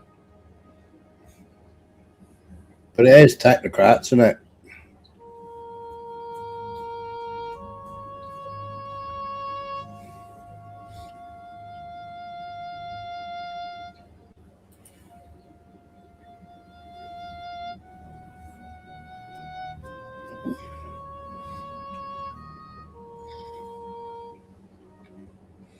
Inductive factors, the population, magnitude of the economic activities of the government, the method of financing the government activities. See Peter Paul, principal inflation of the currency.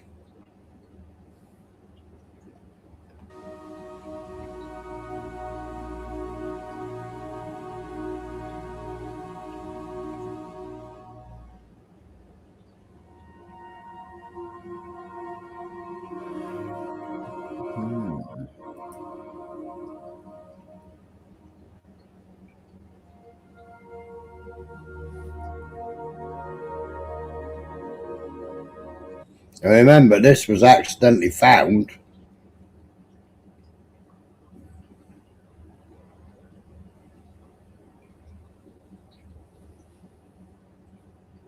Where somebody had been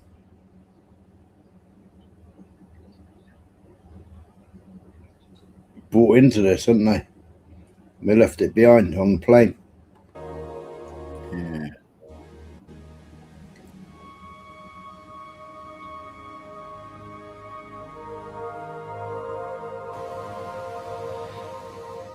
The social welfare program is nothing more than an open-ended credit balance system which creates a false capital industry to give non-productive people a roof over their heads and food in their stomachs. This can be useful, however, because the recipients become state property in return for the gift, a standing army for the elite. For he who pays the piper picks the tune. Those who get hooked on the economic drug must go to the elite for a fix. And this method of introducing large amounts of stabilizing capacitance is by borrowing on the future credit of the world. This is a fourth law of motion on... Yeah, because you think about it. If this country didn't have all these people on benefits, the fucking country would go bust, wouldn't it?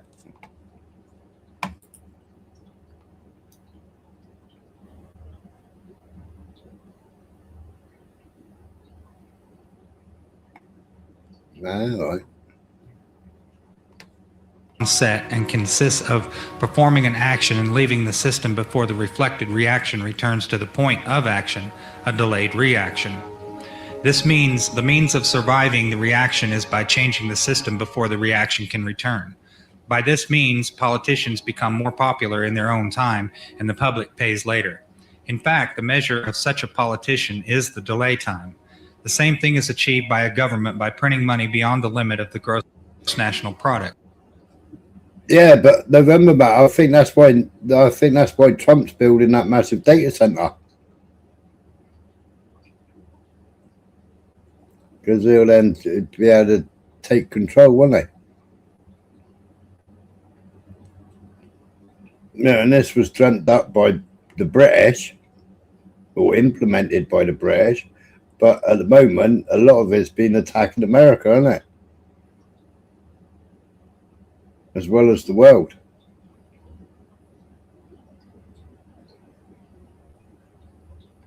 And the economic process called inflation. This puts a large quantity of money into the hand of the public and maintains a balance against their greed, creates a false self-confidence in them, and for a while stays the wolf from the door. They must eventually resort to war to balance the account, because war ultimately is merely the act of destroying the creditor and the politician. That's why we got wars now, isn't it? That's why they keep funding Ukraine. Nothing to do with anything else other than funding Ukraine. You know, and like Trump wants to stay in term for another 4 years. Starmer wants to stay in. So they're going to implement another war, aren't they? So that they can say, well, we're in a war, so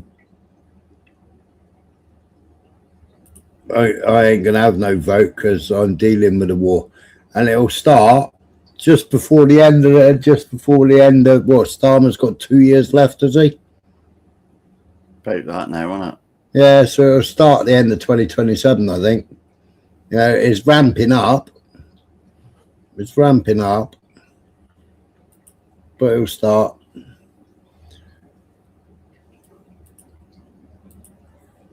But you think, you know, Stalin fucking taking on Russia. Well, you ain't taking on Russia, you're taking on BRICS nations. You're not just taking on Russia, you're taking on the BRICS, you know? And they're arguing that we got NATO. Well, Russia's already obliterated NATO fucking weaponry.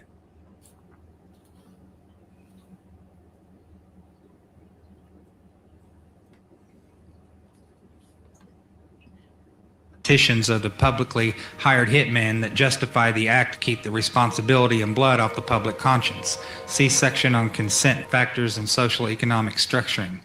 If the people really cared about their fellow man, they would control their appetites, greed, procreation, etc., so that they would not have to operate on a credit or welfare social system which steals from the worker to satisfy the bum. Since most of the general public will not exercise restraint, there are only two alternatives to reduce the economic inductance of the system.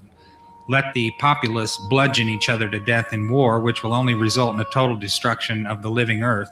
Take control of the world by the use of economic silent weapons in a form of quiet warfare, and reduce the economic inductance of the world to a safe level by a process of benevolent slavery and genocide. Slavery and genocide. But also, like I was saying just now, you know, you got the worker as a slave, the worker paying taxes,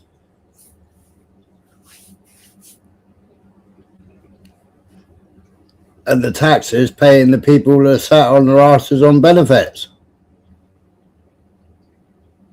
You know, so it causes division there as well, doesn't it?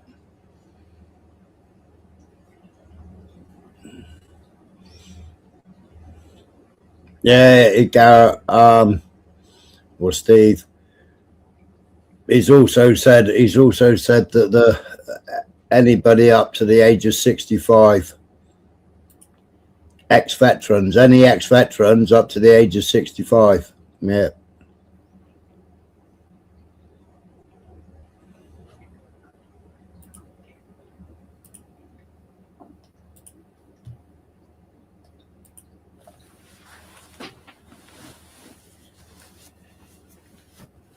But, you know, and they need another war because America's in debt up to his fucking eyeballs. The economy's collapsing. UK's in debt up to his eyeballs. Economy collapsing. They got to have a war. Military-industrial complex. I've been saying it for months, haven't I? Military-industrial complex is the only thing keeping the country afloat, isn't it? You know, and what's Starmer doing now?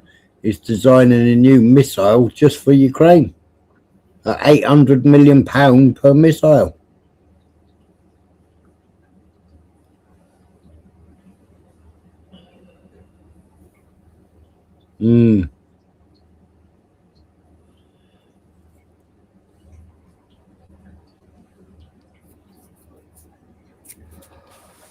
What's the grand total Ukraine's had so far then? Well, I ain't got a clue. What is that? Scare me. Well, no, I'm just asking. Billions. Well, they ain't never going to be able to pay it back, are they? No. Not in our lifetime. Not in No. your grandkids' lifetime. Not in your grandkids' lifetime, I shouldn't think. Mm.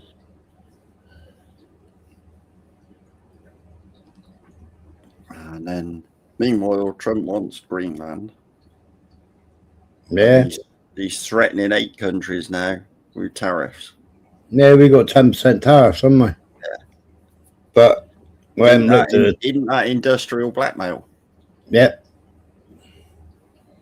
I haven't looked at what the tariffs are yet. What he's actually putting tariffs on. I haven't looked. I don't know if anybody else has looked. Would it be interesting if all those 8 countries was to turn around and say, "We're being blackmailed by you, fucker. Fuck off," and then welcome Russia? Because it'd do us a lot of good for fucking fuel, wouldn't it? Yeah, well, I mean, we was buying all our fuel from Russia. Yeah. Russia had our North Sea oil rigs. They were extracting the heavy oil. Yeah. And because we couldn't process our own, it was going to Russia, and we were getting diesel, LNG, and petrol. Yeah. What And happened to all this chlorinated chicken and beef we were supposed to be getting from America then? oh yeah, it doesn't pass it doesn't pass food standards, does it? Didn't think it did. The later option has been taken as the obviously better option. At this point, it should be crystal clear to the reader why absolute secrecy about these silent weapons is necessary. The general public refuses to improve its own mentality and its faith in its fellow man. It has become a herd of proliferating barbarians and, so to speak, a blight upon the face of the earth. They do not care enough about economic science to learn why they have not been able to avoid war despite religious morality, and their religious or self-gratifying refusal to deal with earthly problems renders the solution of the earthly problem unreachable to them. It is left to those few who are truly willing to think and survive as the fittest to survive, to solve the problem for themselves as the few who really care. Otherwise, exposure of the silent weapon would destroy our only hope of preserving the seed of the future true humanity. Now the following is a bunch more technical information. If you're curious, just pause the video.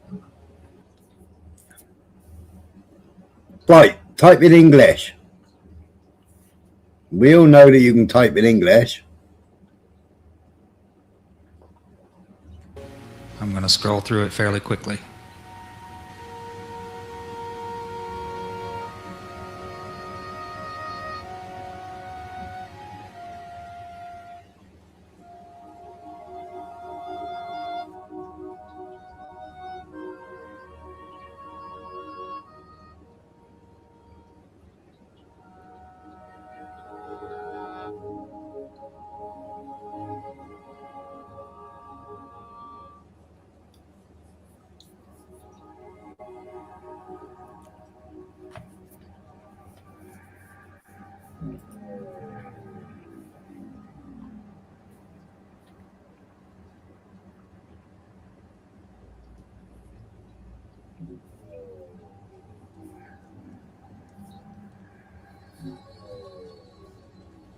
Pipe down. I think he's on the bloody pipe, isn't he?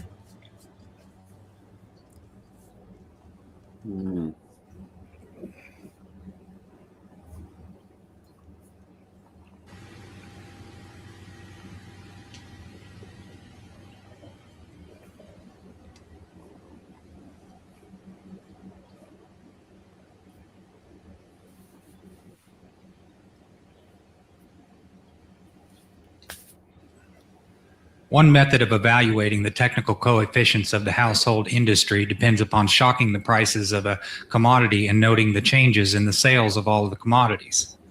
Economic shock testing.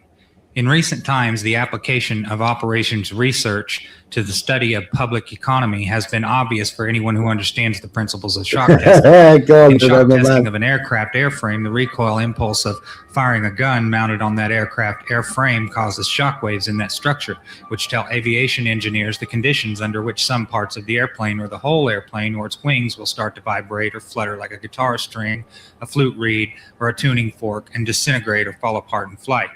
Economic engineers achieve the same result in studying the behavior of the economy and the consumer publicly by carefully selecting a staple commodity such as beef, coffee, gasoline, or sugar, and then causing a sudden change or shock in its price or availability, thus kicking everybody's budget and buying habits out of shape. They then Toilet roll, fuel prices, sugar. I mean, sugar doubled in price last year, didn't it?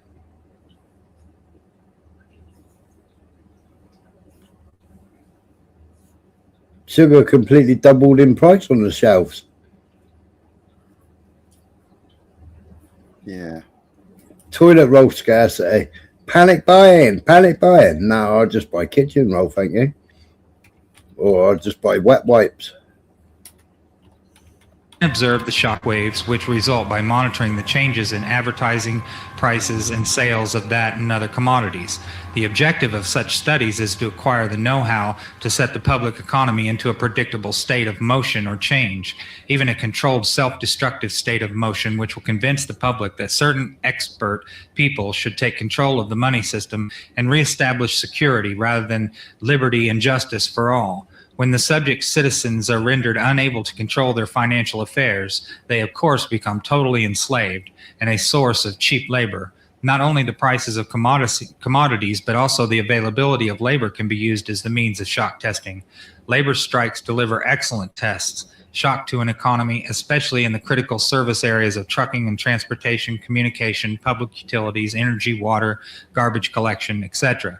By shock testing, it is found that there is a direct relationship between the availability of money flowing in an economy and the real psychological outlook and response of masses of people dependent upon that availability. For example, there is a measurable quantitative relationship between the price of gasoline and the probability that a person would experience a headache, feel a need to watch a violent movie, smoke a cigarette, or go to a tavern for a mug of beer. It is most interesting that by observing and measuring the economic models by which the public tries to run from their problems and escape from reality, and by applying the mathematical theory of operations research, it is possible to program computers to predict the most probable combination of created events or shocks, which will bring about a complete control and subjugation of the public through a subversion of the public economy by shaking the plum tree. Okay, we're going to scroll through some more of the technical data here, and once again, pause the video if you want to read any of it. Alcoholic beverages, beef, coffee, gasoline, sugar, tobacco. All been there, haven't they? Yeah. Mind you, I think Co-op went, oh, nobody's buying the steaks. We put them up too much.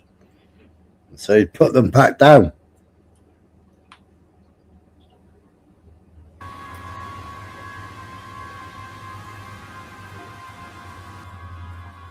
Two bags for $180.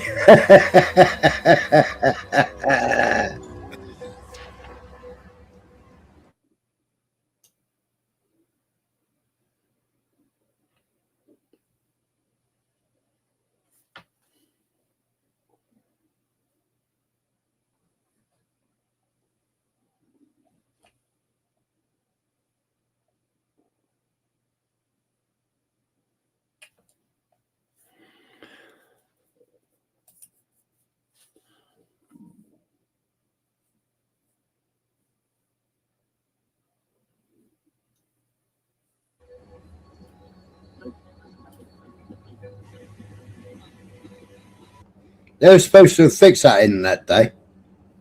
Mm-hmm. And it's still playing up. Yeah. Well, it played up on Dave's, it's playing up on here. But it hasn't played up all day. Not played up all day. Mad, isn't it? Yeah. Yep, tax through the ass and getting a war in return.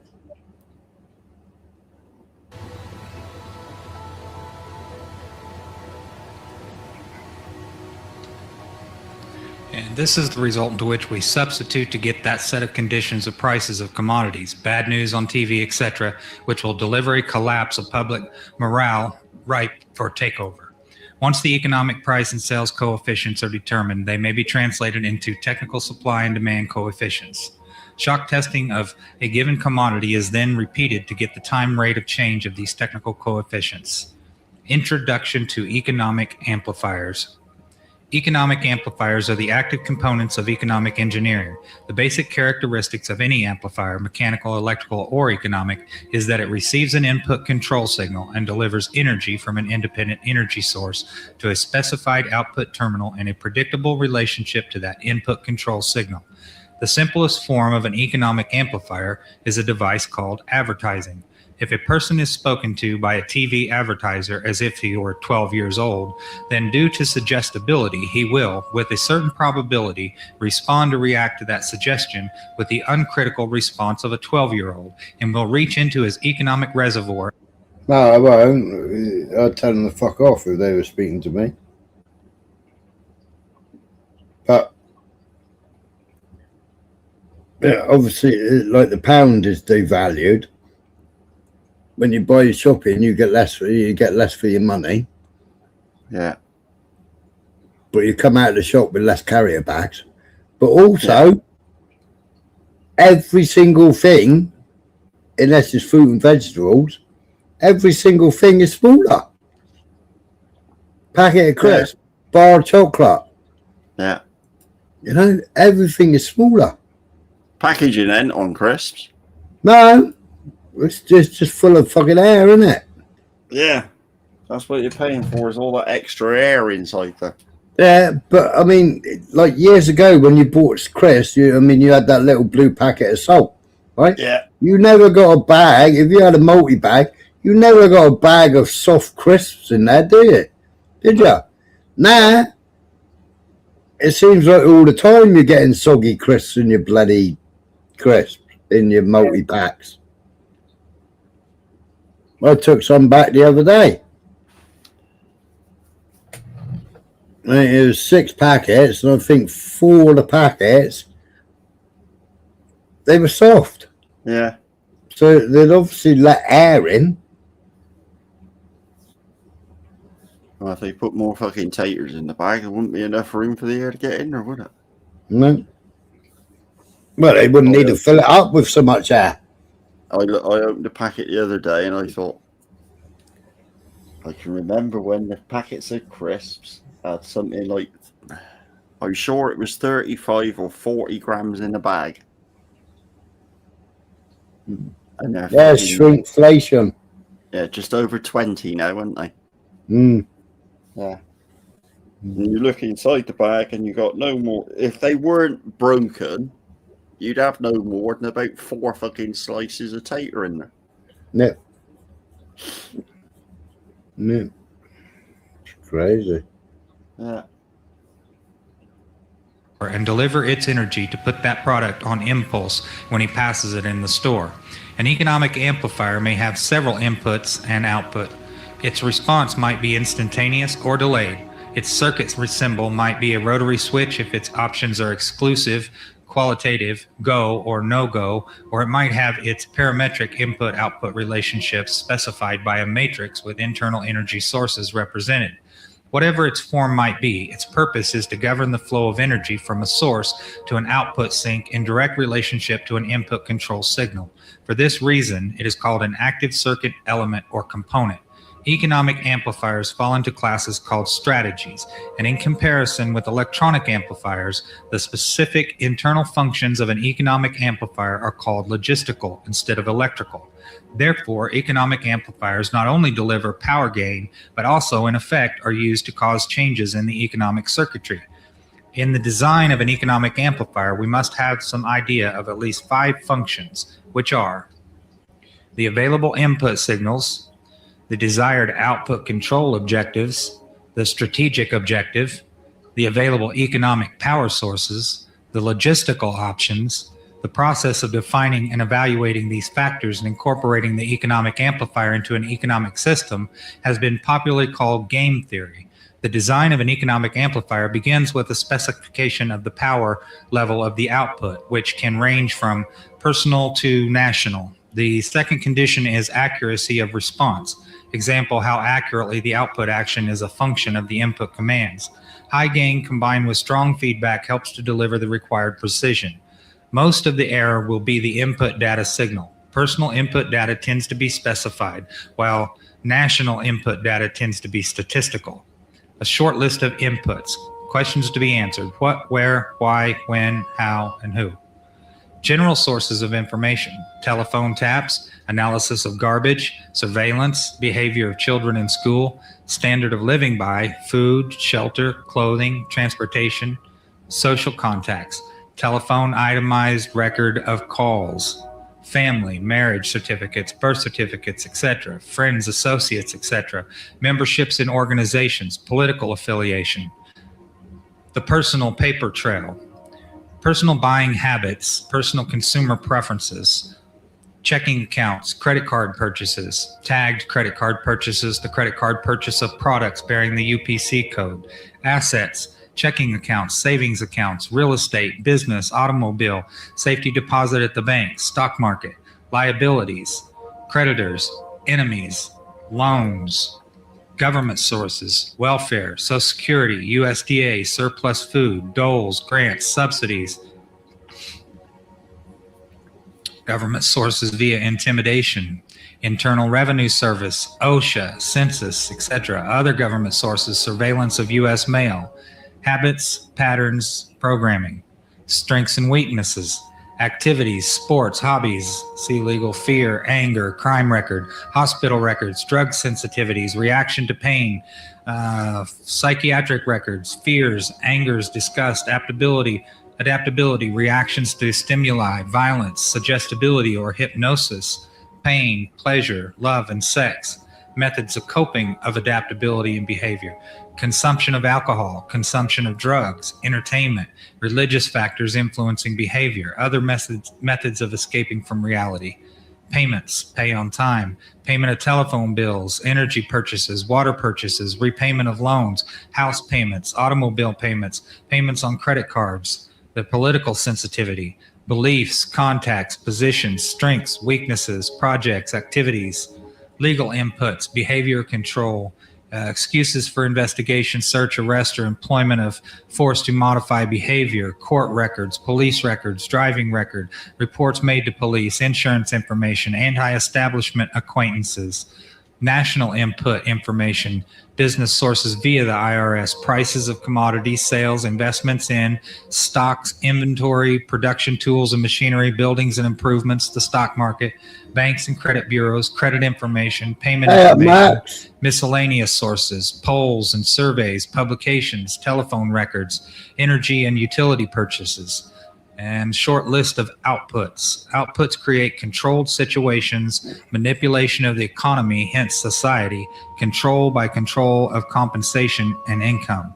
Sequence allocates opportunities, destroys opportunities, controls the economic environment, controls the availability of raw materials, controls capital, controls bank rates, controls the inflation of the currency, controls the possession of property, controls industrial capacity, controls manufacturing, controls the availability of goods or commodities, controls the prices of commodities, controls services, the labor force, etc., controls payments to government officials, controls the legal functions, controls the personal data files, uncorrectable by... No. Hello, how are you doing? Yeah, not bad, you? Doing all right. Doing all right. Hi, Doing Mike. all right. All right, Max. Good to see you both. Yeah, not bad, you? Oh, let me get the echo out of there.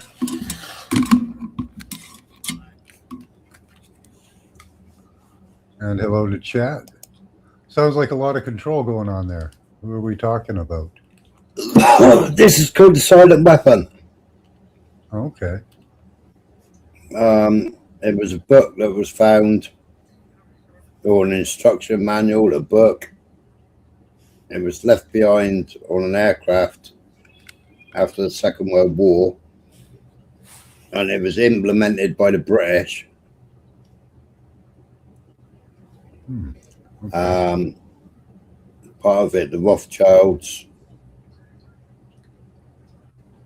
And what was the other big banker in it?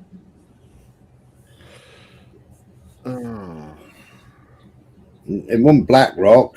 Was it Vanguard? I can't remember who it was. Morgan? No. No. Rockefeller? Rockefeller. That was it. Yeah. Yeah, they did a lot in the early 1900s, late 1800s.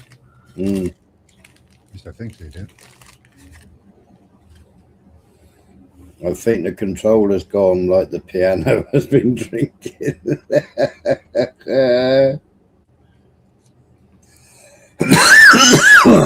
Oh, excuse me. Yeah, it's bad when you listen to it. By the party slandered, controls advertising, controls media contact, controls material available for TV viewing, disengages attention from real issues, engages emotions, creates disorder, chaos, and insanity, controls design and more probing tax forms, controls surveillance, controls the storage of information, develops psychological analysis and profiles of individuals, controls legal functions, controls sociological factors, controls health options, preys on weakness, cripples strengths, leeches wealth and substance. A table of strategies. If you do this, you get this. Keep the public ignorant. Less public organization. Maintain access to control prices, points for feedback, required reaction to output sales. Create preoccupation, lowers defenses, attacks the family unit young, control of the education, give less cash and more data, credit and doles, more self-indulgent and more, attack the privacy of the church, destroys faith in the sort of government.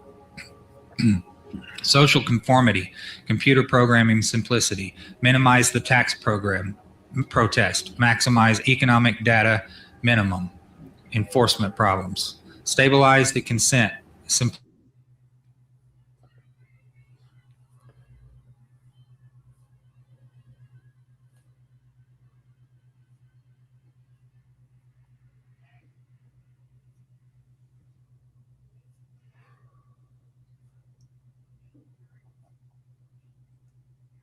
Collapse currency. This must, yeah. How old is this?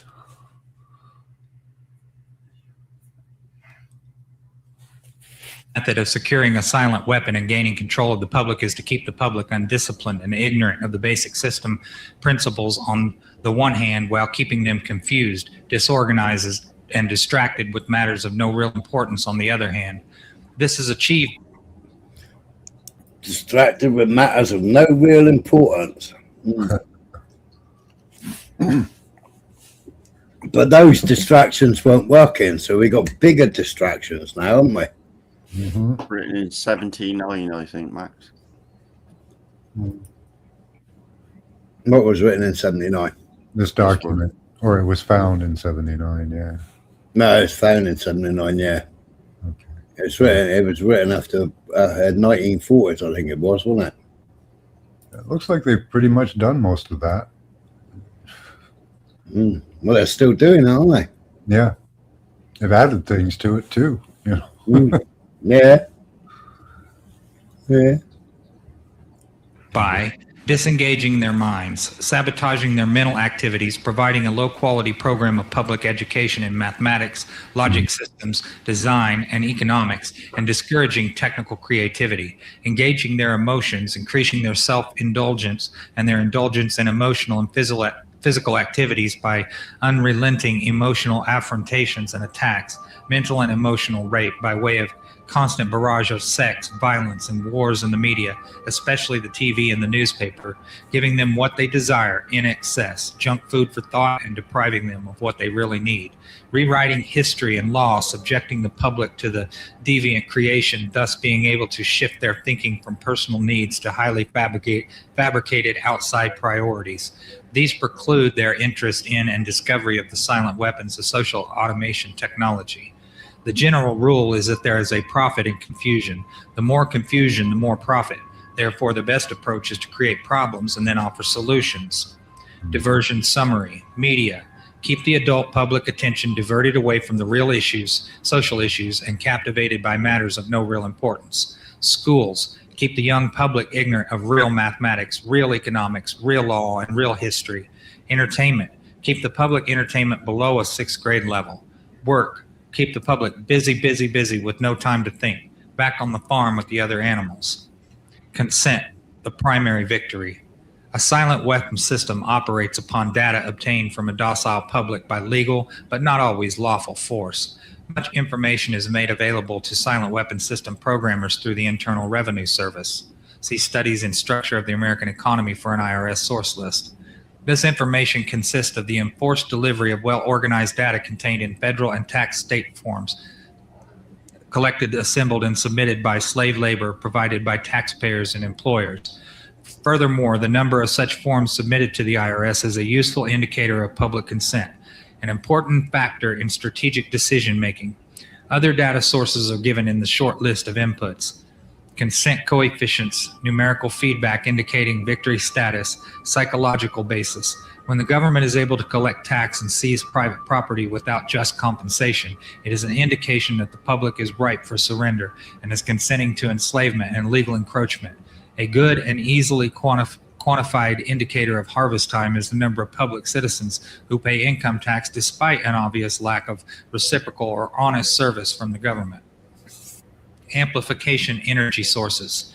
The next step in the process of designing an economic amplifier is discovering the energy sources. The energy source which support any primitive economic system are, of course, a supply of raw materials and the consent of the people to labor, and consequently assume a certain rank, position, level, or class in the social structure to provide labor at various levels in the pecking order. Each class, in guaranteeing its own level of income, controls the class immediately below it, hence preserves the class structure. This provides stability and security, but also government from the top. As time goes on and communication and education improve, the lower class elements of the social labor structure become knowledgeable and envious of the good things that the upper class members have. They also begin to attain a knowledge of energy systems and the ability to enforce their rise through the class structure. This threatens the sovereignty of the elite. If this rise of the lower class can be postponed long enough, the elite can achieve energy dominance, and labor by consent no longer will hold a position of an essential energy source. Until such energy dominance is absolutely established, the consent of people to labor and let others handle their affairs must be taken into consideration, since failure to do so could cause the people to interfere in the final transfer of energy sources to the control of the elite. It is essential to recognize that at this time, public consent is still an essential key to the release of energy in the process of economic amplification. Therefore, the consent as energy release mechanism will now be considered. Logistics. The successful application of a strategy requires a careful study of inputs, outputs, the strategy connecting the inputs and outputs, and the available energy sources to fuel the strategy. This study is called logistics. A logistical problem is studied at the elementary level first, and then levels of greater complexity are studied as a synthesis of elementary factors. This means that a given system is analyzed, i.e. broken down into subsystems, and these in turn are analyzed until by this process one arrives at the logistical atom, the individual. This is where the process of synthesis properly begins at the time of birth of the individual. The artificial womb. From the time a person leaves its mother's womb, its every effort is directed towards building, maintaining, and withdrawing into artificial wombs various sorts of substitute protective devices or shells. The objective of these artificial wombs is to provide a stable environment for both stable and unstable activity, to provide a shelter for the evolutionary process of growth and maturity example, survival, to provide security for freedom, and to provide defensive protection for offensive activity. This is equally true of both the general public and the elite. However, there is a definite difference in the way each of these classes go about the solution of problems. The political structure of a nation, dependency. The primary reason why the individual citizens of a country create a political structure is a subconscious wish or desire to perpetuate their own dependency relationship of childhood. Simply put, they want a human god to eliminate all risks from their life, pat them on the head and kiss their bruises, put a chicken on every dinner table, clothe their bodies, tuck them into bed at night, and tell them that everything will be all right when they wake up in the morning. This public demand is incredible, so the human god, the politician, meets incredibility with incredibility by promising the world and delivering nothing. So who is the bigger liar, the public or the godfather? This public behavior is surrender. No, Tommy Rubinstein. You know, so many people think he's their human god, don't they? Yep, cells within cells. Bunch of mobs. And the just a bunch of mafia, little mafias. yeah, and selling you the great lie that we're in a democratic country so we can vote our way out of things. Trust the machine. Yeah. But everyone is just still carrying out the same program. Born of fear, laziness, and expediency. It is the basis of the welfare state as a strategic weapon useful against a disgusting public. Action, offense. Most people want to be able to subdue and or kill other human beings which disturb their daily lives, but they do not want to have to cope with the moral and religious issues which such an overt act on their part might raise. Therefore, they assign the dirty work to others, including their own children, so as to keep the blood off their hands. They rave about the humane treatment of animals and then sit down to a delicious hamburger from a whitewashed slaughterhouse down the street and out of sight. But even Plants more have feelings too, right? Yeah. Plants have feelings too. We used to say that years ago when we were pulling carrots from the ground. Yeah. That carrot screamed. Ripped out of the ground. Yeah. The carrot screamed when I grabbed it by its hair and pulled it out of the ground. Yeah. They do have a physiological response to it, so Yeah, they do. yeah. That's why a lot of plants are poisonous, because they don't want us eating them. Yeah, they don't want us to be there. Oh, did you see Kearney say New World Order? No. Yeah, he come back from a trip from China and says we're in a strategic relationship and economic relationship with China, and that we're going to be in a new world order. I think he was meaning it like in his strategy relationship with China, but it didn't come across too well with most people. I bet it didn't. Well, that was because Canada was a trading partner of America, but instead of being trading partner of America, it's branching out because it's put its fingers up to Trump and Trump's ideas. So if they can buy it from China and it come down the Silk Road. Yeah. And Kearney will make lots of money. Yeah. Loads of backhanders. That's pretty much what it is Kearney's going to make lots of money. We're destroying ourselves for politicians to make money on EV mandates and carbon rebates and shit. Mm. You know, and we're aligning with China, which will really piss off America. Oh, absolutely. You know, so that's fucking great. Yeah, November man, he is, yeah. Yeah. Bank of England for how many years? Yeah, China's the model for the world, yeah. Mm.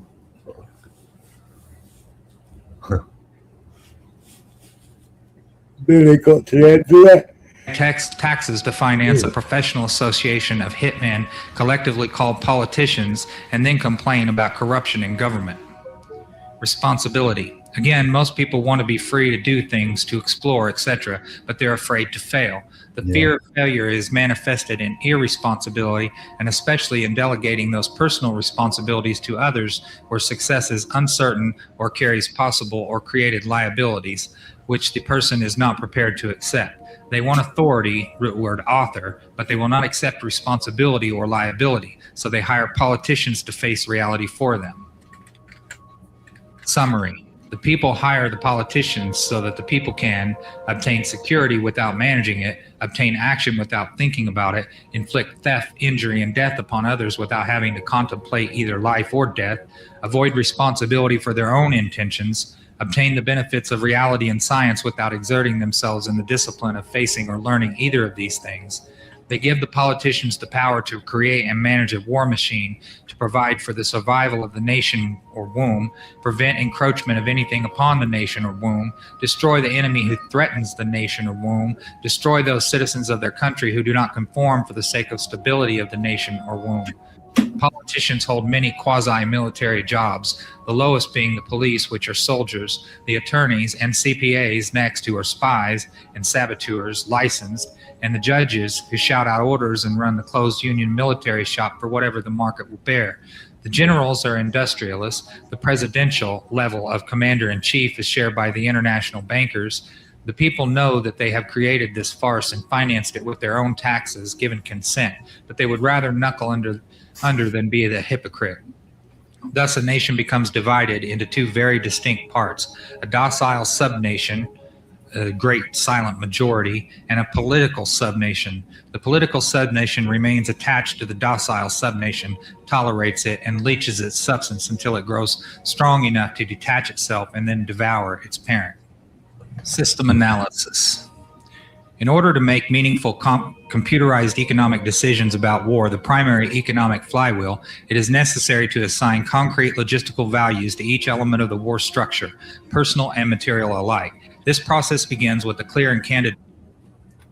Yeah, there is November, man. I'll drop it in a minute for you.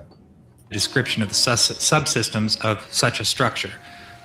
The draft as a military service. Few efforts of human behavior modification are more remarkable or more effective than that of the socio-military institution known as the draft. A primary purpose of a draft or other such institution is to instill by intimidation in the young males of a society the uncritical conviction that the government is omnipotent. He is soon taught that a prayer is slow to reverse what a bullet can do in an instance. Thus, a man trained in a religious environment for 18 years of his life can, by this instrument of the government, be broken down, be purged of his fantasies and delusions in a matter of mere months. Once that conviction is instilled, all else becomes easy to instill. Even more interesting is the process by which a young man's parents, who perpetually love him, can be induced to send him off to war for his death. Although the scope of this work will not allow this matter to be expanded in full detail, nevertheless. Yeah, and then go, thank you for your service. We're done with you. Yeah. Our forefathers and our grandfathers, I heard the other day, fought to defend this country. This country didn't need defending in the fucking first place. Nope. Nope, could have left well enough alone. Yeah. Could have saved our own empire without borrowing all that money off America. And handing everything over to them. As a course overview will be possible and can serve to reveal those factors which must be included in some numerical form in a computer analysis of social and war systems. We begin with a tentative definition of the draft. The draft, or selective service, is an institution of compulsory collective sacrifice and slavery devised by the middle-aged and elderly for the purpose of pressing the young into doing the public dirty work. It further serves to make the youth as guilty as the elders, thus making criticism of the elders by the youth less likely. Generational stabilizer. It is marketed and sold to the public under the label. I'm glad I ain't the only one that gets tongue-tied when I'm reading loads of stuff out. of patriotic national service. Once a candid economic definition of the draft is achieved, that definition is used to outline the boundaries of a structure called a human value system, which in turn is translated into the terms of game theory. The value of such a slave laborer is given the table of a human value, a table broken down into categories by intellect, experience, post-service, job demand, etc. Some of these categories are ordinary and can be tentatively evaluated in terms of the value of certain jobs for which a known fee exists. Some jobs are harder to value because they are unique to the demands of social subversion. For an extreme example, the value of a mother's instruction to her daughter, causing that daughter to put certain behavioral demands upon a future husband 10 or 15 years hence. Thus, by suppressing his resistance... Yeah, how the bloody daughters moulded throughout their life is how they end up behaving when they're married, isn't it?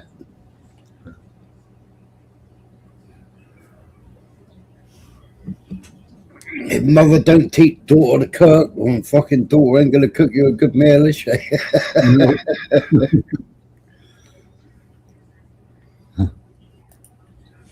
To a perversion of a government, making it easier for a banking cartel to buy the state of New York in, say, 20 years. Such a problem leans heavily upon the observations and data of wartime espionage and many types of psychological testing. The crude mathematical models, algorithms, can be devised, if not to predict, at least to predeterminate these events with maximum certainty. What does not exist by natural cooperation is thus enhanced by calculated compulsion. Human beings are machines, levers which may be grasped and turned, and there is little real difference between the automating of a society and automating a shoe. These derived values are variable. It is necessary to use a current table of human values for computer analysis. These values are given in true measures rather than US dollars, since the latter is unstable, being presently inflated beyond the production of national goods and services so as to How give much am I worth? kinetic energy. Yeah. I want to know.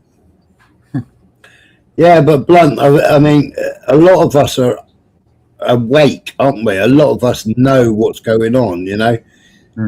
I say it all the time. You've got all these stupid distractions. You've got to look beyond the distractions and look behind to see what they're implementing behind the scenes, you know?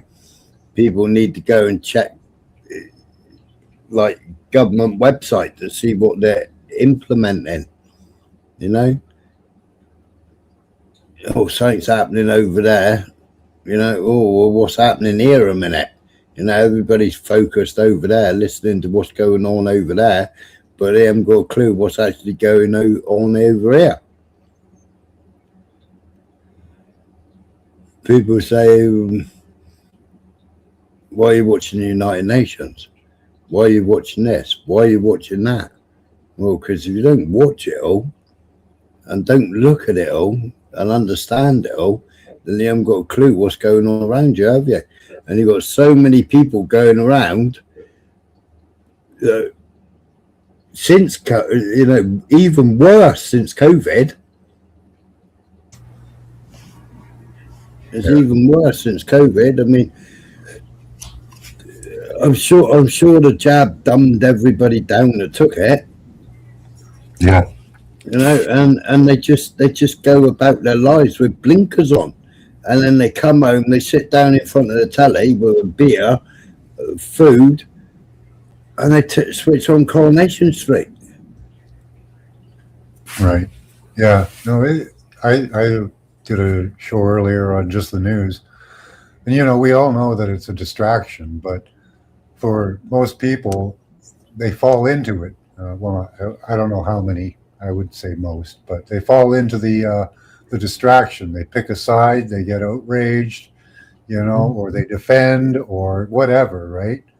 You know, it's important for them to see that it's so easy to point out what a show it all is, you know, and how, you know, easily you can pick it apart once you understand it, you know. It's all just a show put on for you to sway you one way or the other. You know? Yeah. Well, it's like when you go and watch PMQs, you know, why would you have Prime Minister questions, yeah, when they've already submitted their questions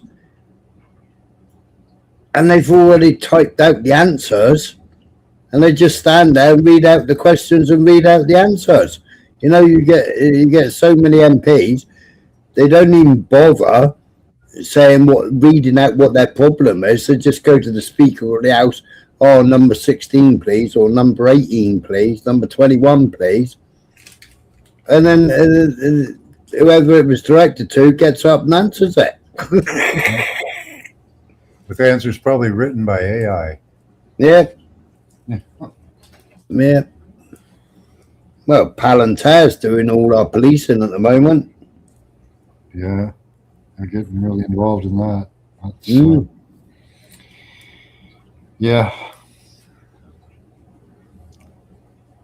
And that's got to stop. They're way too deep into people's lives with that type of technology that they don't need.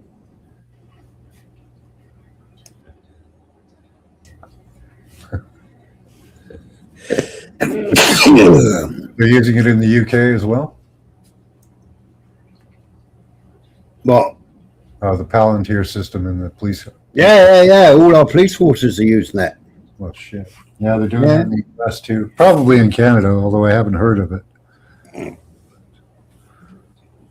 I would imagine. But when they get your contact details and your phone details, that's it. They're in your phone.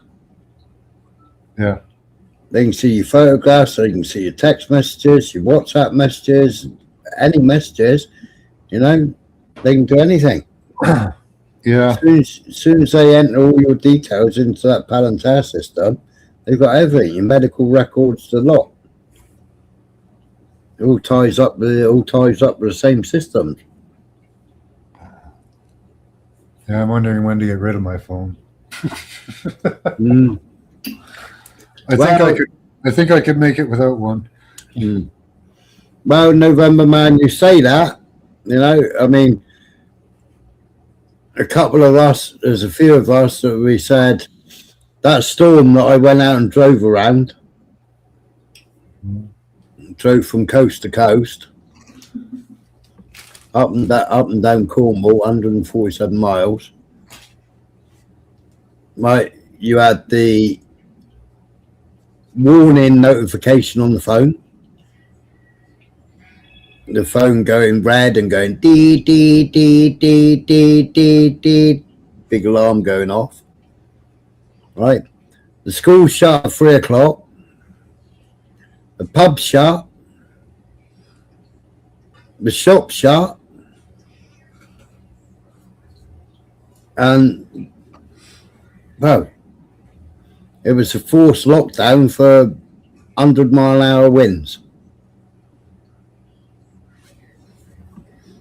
I had people saying, well, no, the government has said only go out if you need to.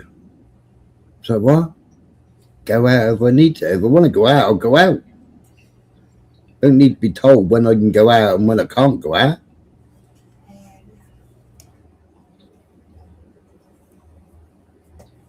Probably cost them around, a couple million really to change the weather like that. Doesn't take a lot of money because the particulates are cheap. You're an extra, are you?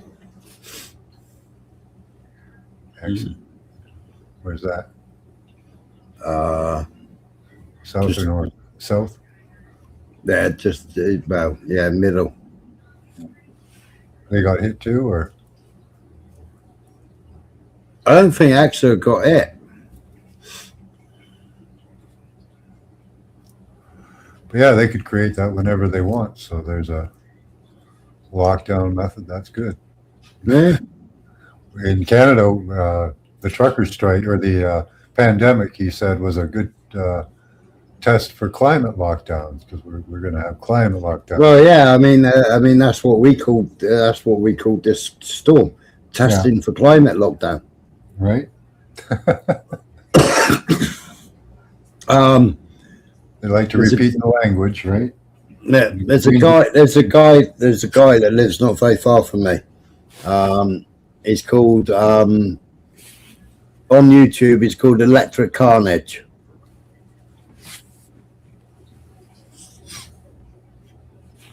He did a video explaining, saying exactly the same things. Oh yeah. Yeah. See, people are catching on. Right.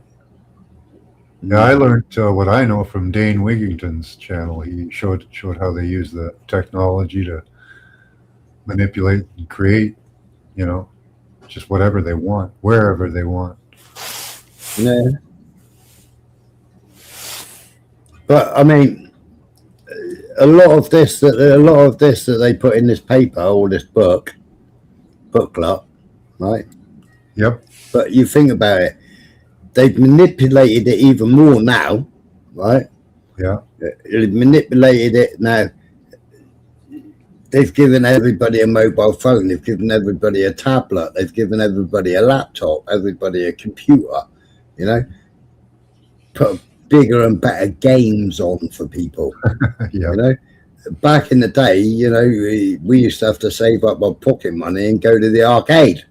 Yeah. You know, or go to the leisure centre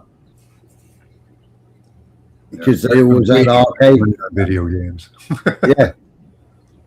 You know, you got PlayStation, you got Switch, you got there's just so many in it. Social But I mean- media just absorbs a lot of kids' lives. Just completely.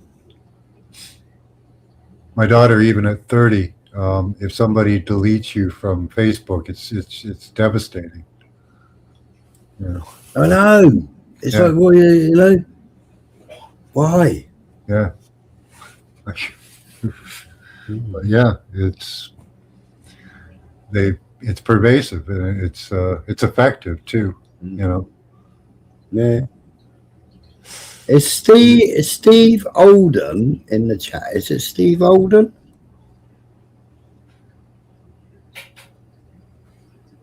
Steve Olden. Are you in Spain by any chance? Do you live on a mountain? Is that Mountain Man Steve? Oh, I wouldn't want to live on a mountain. Sounds dangerous.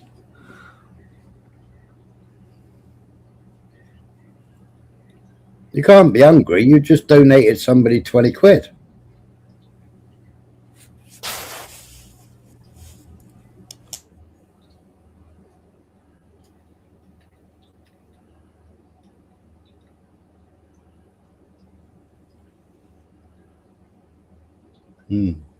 All right, we're nearly finished. We'll just get into the enforcement bits. Paper inductance. The silver value is stable. Oh no, the silver value is like 85. It's crashing the economy, isn't it? £84, £86 is it at the moment? It's crashing the economy.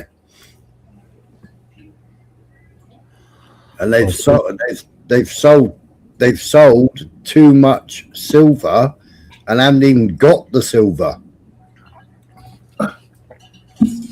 Yeah, some people are estimating it could go up to 300. I've heard wild estimates up to like 1,000. Yeah. Because it's so used industrially that it's been underpriced, and it's been underpriced for so long by all the bonds because they set the price by the bonds apparently. So yeah, but I mean, it's artificially low.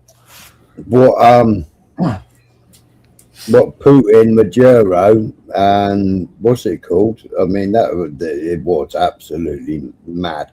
23rd of December, they got all the silver out of Venezuela. Yeah.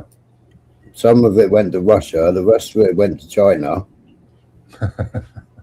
And China became like the main dominant silver.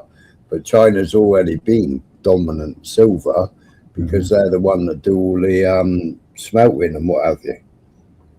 These are EV cars that we made a deal for now. Yeah, but Maduro had done so many deals. He'd done a deal with Tesla. He'd done a deal with so many other companies, to buy certain amounts of silver, right? Yeah. All prepaid. Yeah. At like something like $40 an ounce. Right? Well, all the silver's gone. Maduro's in custody. There's no silver. Yeah. So they've now got to go and buy it at market prices. And everybody that had invested in silver has been pulling their silver bars out. They've been selling their stocks and getting their silver bars out. Yeah. Yeah. And they ain't got enough silver. Yeah. Because they've been selling promissory notes. Yeah. You know? So the bank, the banks, everything, it's just going to go. Yep. Yep. Anyone who's got silver, I've got a little bit. You're gonna make out like bandits. Yeah. Well, only a couple of weeks ago, wasn't it, Michael? Yeah. I was pricing up making some silver jewellery. Somebody was buying some silver jewellery from a well-known site. Yeah. And I was like, and they'd already bought some, and I was like, can you weigh it? So they weighed it, and it was like, well, I'd buy mine from Cooks and Gold. Mm-hmm. Right, this is the price I pay for it. That's the weight of what you've got. So if I make this bracelet, the bracelet was like 4 times more, wasn't it, Michael? Yeah. 4 times more in the price of silver than she'd actually paid for it. It was like, and that was without even buying the turquoise stones. Mad. It was absolutely mental trying to work, and that was without even charging labour for making it. So, yeah, I don't know what's going to happen. Yeah, in Canada it's at 124 or something. So it's around 90 or 98 American or something. Yeah. Well, yeah, I mean, silver's used in all the aircraft. Silver's used in all the military equipment. I mean, military purchasers were buying the silver off of Venezuela because they need it in like all the heads-up displays, all the instruments. Wow. Yeah. Like all number 10, all Downing Street, everything that goes into Downing Street, every single cable, copper's no good for them. They've got silver. Oh God. Yeah, all the cabling going in Downing Street is silver. Wow. Yeah. Surprised they didn't use gold. Oh, some gold too, says November Man. Yeah, of course. Yeah, some gold. Yeah, the connections would be. It's like my internet, you know. It's like they messaged me saying they sorted it, and it's like, well, it ain't sorted. You know. Then they said, oh, there was corrosion where the wires go in the box. There was corrosion, so they've cleaned it. Well, it's still in no better. It's still dropping out. You know. Yeah, why aren't they using silver or gold, right? Yeah. Well, it's like back in the day when you used to build ice systems for the car. You know, all your amplifier cables and everything else, all gold. Yeah. All gold plated. Yeah, you could plate them. That'd be good enough. Yeah. Yeah. Plating doesn't take a lot. You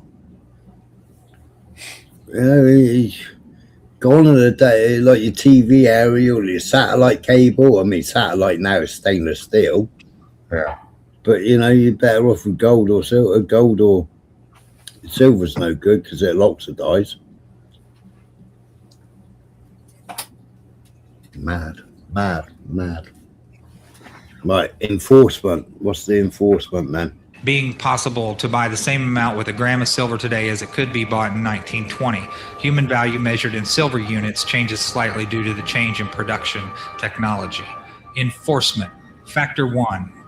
As in every social system approach, stability is achieved only by understanding and accounting for human nature, action, reaction patterns. A failure to do so can be, and it usually is, disastrous. As in other human social schemes, one form or another of intimidation or incentive is essential to the success of the draft. Physical principles of action and reaction must be applied to both internal and external subsystems. To secure the draft, individual brainwashing or programming in both the family unit and the peer group must be engaged and brought under control. Factor 2, father. The man of the household must be housebroken to ensure that Junior will grow up with the right social training and attitudes. The advertising, media, etc. are engaged to see to it that that father-to-be is pussy whipped before or by the time he is married. He is taught he conforms to the social notch cut out for him, or his sex life will be hobbled and his tender companionship will be zero. He is made to see that women demand security more than logical, principled, or honorable behavior. By the time his son must go to war, father with jelly for a backbone will slam a gun into Junior's hand before father will risk the censor of his peers or make a hypocrite of himself by crossing the investment he has in his own personal opinion or self-esteem. Junior will go off to war or father will be embarrassed, so Junior will go to war, the true purpose notwithstanding. Factor 3, mother. The female element of human society is ruled by emotion first and logic second. In the battle between logic and imagination, imagination always wins. Fantasy prevails, maternal instinct dominates so that the child comes first and the future comes second. A woman with a newborn baby is too starry-eyed to see a wealthy man's cannon fodder or a cheap source of slave labor. A woman must, however, be conditioned to accept the transition to reality when it comes, or sooner.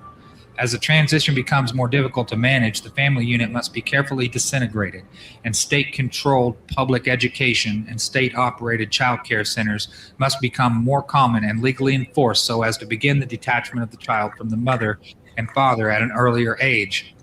Inoculation of behavioral drugs, Ritalin, can speed the transition for the child. Mandatory. Ritalin! Yeah. ADHD! ADHD! Yeah. They tried to hit me up with that stuff. I tried it for about a week, and then I said, "No, I'm just going to sell it." ADHD. They're all dopey. Everybody that was every naughty kid in school, they turned around and said they all had ADHD and prescribed them Ritalin. Yeah. Caution. A woman's impulsive anger can override her fear. An irate woman's power must never be underestimated, and her power over a pussy-whipped husband must likewise never be underestimated. It got a woman the vote in 1920. Factor 4, Junior.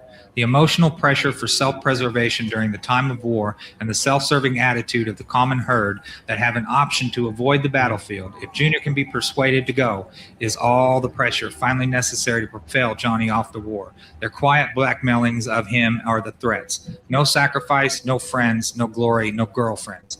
Factor 5, sister. And what about Junior's sister? She is given all the good things of life by her father and taught to expect the same from her future husband regardless of the price. Factor 6, cattle. Those who will not use their brains are no better off than those who have no brains. And so this mindless school of jellyfish, father, mother, son, and daughter, become useful beasts of burden or trainers of the same. This concludes what is available in this document. If you've made it this far, I want to thank you very much for taking the time to listen, and I would encourage you to visit www.stopthecrime. Right up there. No, people were what was it? That's good. I know many of you won't like what I'm about to say on this stream, but the truth needs to be heard. They said free speech, then shut down your mind. I've said it before. Thank you. Do you see Viva Fry up there just now? Yeah. Yeah, he's Canadian.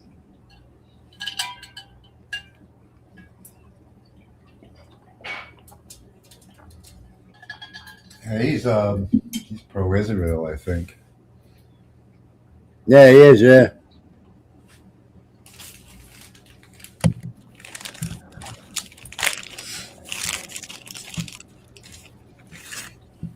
Yeah, he's on Rebel News, isn't he, with Ezra? Yeah. I don't like listening to Ezra. He breathes too heavy. Weird way of talking. You have to hear him do that all the time, you know. Yes, somebody that I watch that goes. You know what I mean? They speak, and halfway through the sentence, they fucking stick their tongue to the roof of their mouth. Got to It's wet their like- whole mouth. Yeah, and it's like, what's going on? Yeah, it's funny when people have quirks like that. Yeah, no worries. Basically, Land Rover, it's a silent war. Yeah, I was going to say they were talking about the destruction of the church and that, you know, and then you know, for me now, what I see is the destruction of politics, because they're bringing out all these people that have done corruption and all this shit. I think it's purposely being shown to us, you know, so that we lose trust in government. Like, well, we obviously have, but so that people will demand new governance. You know, and what will be offered? AI governance. That's going to be one of the next pushes, I think. Well, I've been looking into Trump's ballroom. He's doing a good job for the New World Order. Well, The WEF. Yeah, but when you look into Trump's ballroom and you see the people that are working, because he sacked one architect and then brought in the military. Yeah, brought in the military architect. Right. Yeah. They need new power systems going in. Okay. They need the river diverted. Okay. Well, I can't remember what the river's called now, but they need that diverted because they need that water. They're using completely separate fiber optics. What are they putting in? A nuclear reactor? No, massive, great big data center. Holy crap. Yeah, I'll drop the link for the PDF in a minute.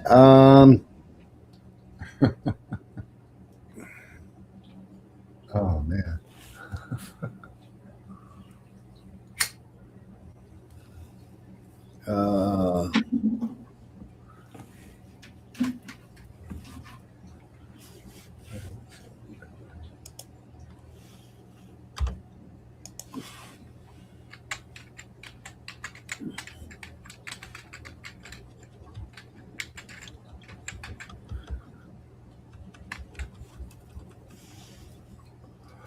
The Potomac River. Hey? The Potomac River. Looks big.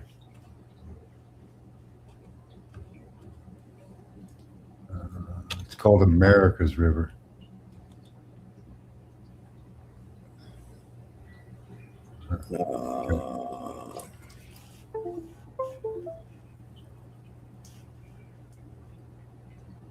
Wikipedia. What does Potomac mean?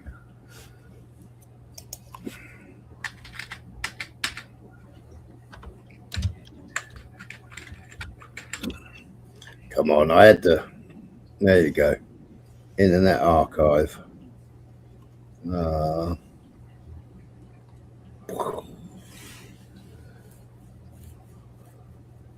you don't know what that word means, Potomac.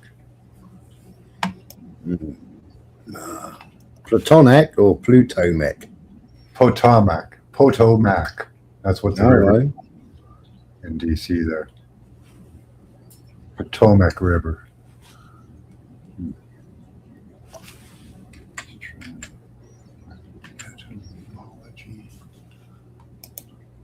That's the PDF, that.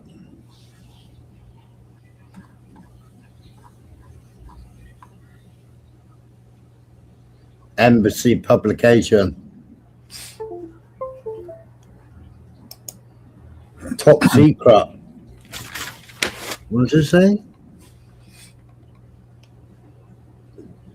Top secret, silent weapons, your quiet wars, an introductory programming manual.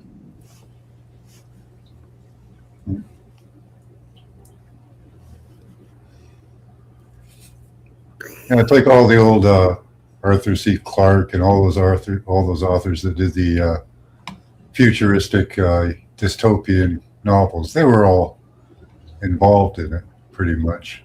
Most of them, connections to it, relatives, friends. So they probably read documents like this. That's the link for the PDF, November man.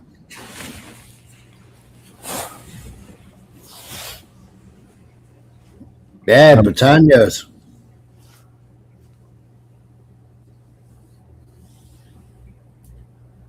€100. Yeah, we have Canadian maples. They're 99.9. Yeah, 124 right now. Yeah, they have 4 9s. Most places don't. For 3.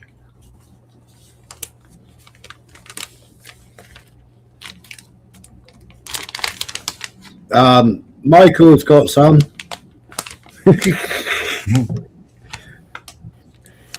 What have I got? Silver coins. Oh, yeah. What kind? I got some buffalo ones too from the U.S. I got 2 ounce 999 silver dollars. Yeah. Nice. See, Land Rover just reminded me. See, I mean, a couple of weeks ago, I could have bought them for half the price they are now. Yeah, right before Christmas, they were like $85. Now they're $124. That's a huge increase. That's almost what, 30? That's 40% almost. Yeah. These are actually uncirculated proof ones in the cases. Oh, nice. I got some circulated and uncirculated. I think they're getting to the point now where they're, even though they were worth a fair bit as uncirculated coins, they're probably going to be worth more as silver content. Yeah. Yeah. Yeah, it's worth keeping them now. Yeah, even the old quarters, sometimes you'll come across the older quarters that are silver. Yeah. I was going to be sacrilegical. Yeah, I was going to sacrifice them. I was going to melt them down. Yeah. I haven't looked on eBay to see the prices of forks, knife, forks, and spoons now. I bet they've gone up stupid money now on eBay. I bet. Yeah. Because I bet it ain't Joe Public buying them. No. It'd be all the governments buying them. Going shit to bed. We've only got paper. We haven't got no silver.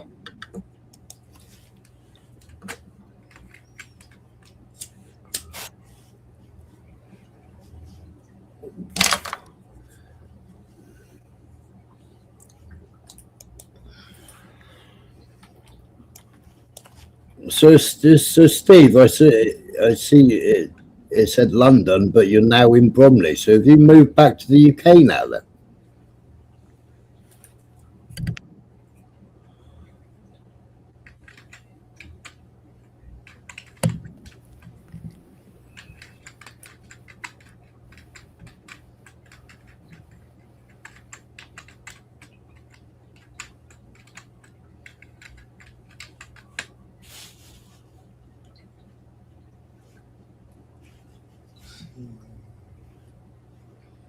Yeah, trouble with them on eBay, Landy. You don't know whether they're real or fake. Do you know what I mean? 80% 1937 quarter, $22. I mean, even some of the bullions by post were selling fake ones. That was only a few months ago. That was well, I was speaking to a couple of people that were buying gold and silver. A lot of fakes out there. Yeah, there's a hell of a lot of fakes out there. Yeah. There's a guy on YouTube that can tell the difference between a genuine coin and a fake coin just by flicking it. Yeah. Yeah, you get a certain sound from it. There are metals that can fake it. Yeah, heads or tails, and he can tell the difference when he flicks it in the air. Who's clicking coins? That was me. It's a silver coin. You just devalued it. You scratched it now. Oh, this one's torn to shreds. I scratched it and all kinds of stuff. Oh, and it's already had all the edges clipped off of it as well, is it? No. I'm just going to sell it for the weight. That's all you'll get for it. You won't get any special value for it, really, I don't think. But they are nicer when they're pretty.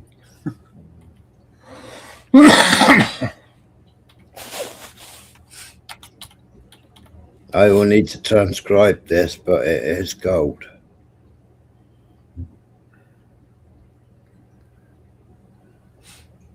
So it's not Mountain Man Steve then. I asked in a thing earlier on if it was Mountain Man Steve living in Spain. And I'm sure he said yeah.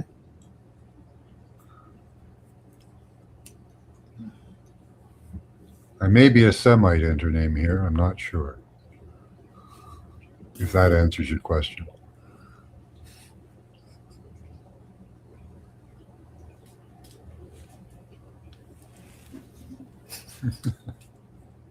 No, you must have answered yes to somebody else in the chat then, because I asked the question. I thought, bloody hell, he's answered yes. It is Mountain Man. I thought, what's Mountain Man doing in my chat? He hates me.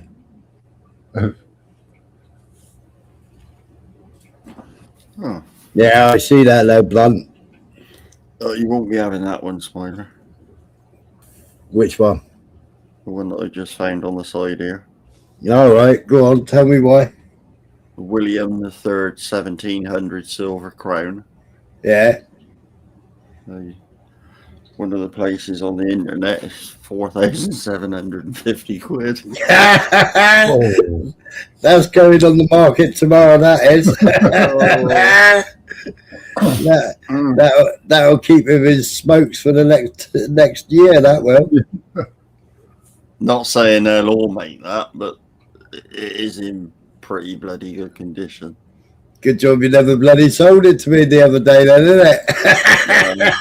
Well, Westlake's coins got one up for 2009.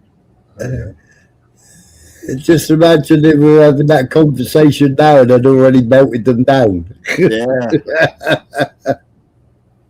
Hang on to them for at least another year. It's going to go way up. It's going to go crazy. 40% in like what, 3 weeks, 2 weeks? That's a huge. And the bonds haven't really affected it yet. I don't think. Even if it's half of that higher value one, it's still Well, 23rd of December, it was 40 something quid. Yeah. 23rd of December, 40 something quid an ounce. And now it's 100? Yeah. Wow. Yeah. Wow. Yeah, every weekend you go back on Monday and it'll do either a huge dip or a huge rise, but then it'll do the opposite. Usually make a few dollars. But they actually flooded the markets to try and get the price down to $75. Mm-hmm. Yeah, I saw that dip a while ago. Yeah. Didn't work. No, it just carried on going up. Mm-hmm. But supply and demand, isn't it? It's going to go out on supply and demand. Oh, absolutely. And I don't think the bond market has really affected it yet. Well, you think about it. If you think about it, if every manufacturer needs silver, no, it's like memory now, right? Because everybody's building these data centers. Price of memory, the price of RAM. Yeah. Price of RAM is stupid at the moment. Memory sticks, stupid money. Are they? They've gone up. Mm. Yeah. Mm. I haven't looked recently, so. Yeah. I think I bought 2 terabyte and I paid 120 quid, was it? I think it was 120 quid for 2 terabytes. It's now about 180, 190 quid.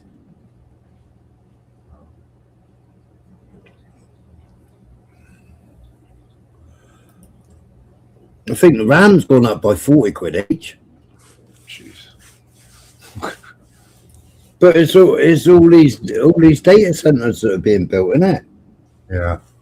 And people are not happy about that. Mm. They got rid of one in a city in the U.S. They told them they couldn't build it there. And they're having health effects from them too. People are getting sick around them. No, look at that one that I did the video on in Dolly Parton land. Yeah. All the people coming down with COPD and cancers and yeah. Elon Musk. Yeah, it was Elon. When they had to keep shipping in the fucking trucks to fucking run the what's it? They were like mobile generators, weren't they? Yeah. Yeah. Yeah. Mm. Yeah, those generators that there's a company by me that makes the generators and the data centers. And they put them in big containers. They were exactly like, I checked out the generators after. Yeah. You showed me that video. And yeah, they're the exact one, pretty much the exact same design and everything. Mm. Yeah. I normally go by Cookson's Land Rover.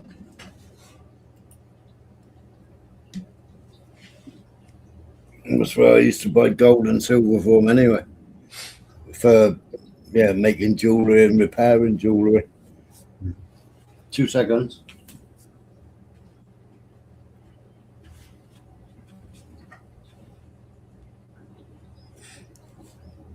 Yeah, a lot of people are having respiratory problems right now. I used to get that problem a lot. It's affecting me now too. Right now, I think it's the deployment of 6G that's affecting people. And what happens is usually in the winter, electricity travels much easier through the air, so it starts affecting the soft tissues a lot easier. So I found wearing Silverline clothes, you can buy them online, really helped if you're having really bad respiratory problems.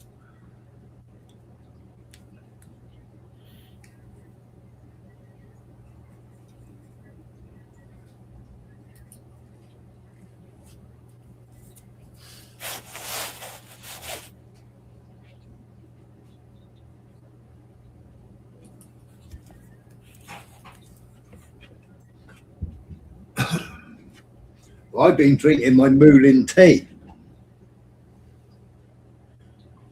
What kind of tea is it? Moulin? What Moulin? Moulin is a herb. Yeah, I never heard. It's spelled MU, so Mike Uniform Lima Echo India November, and it looks a bit like a buttercup.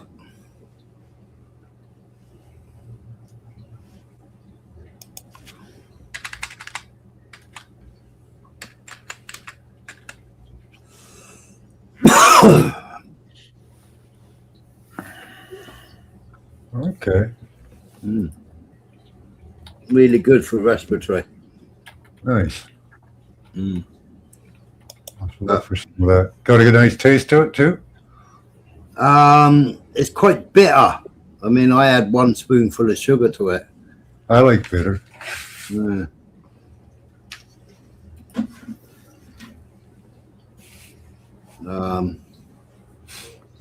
Yeah, I'll try some of that. Mm.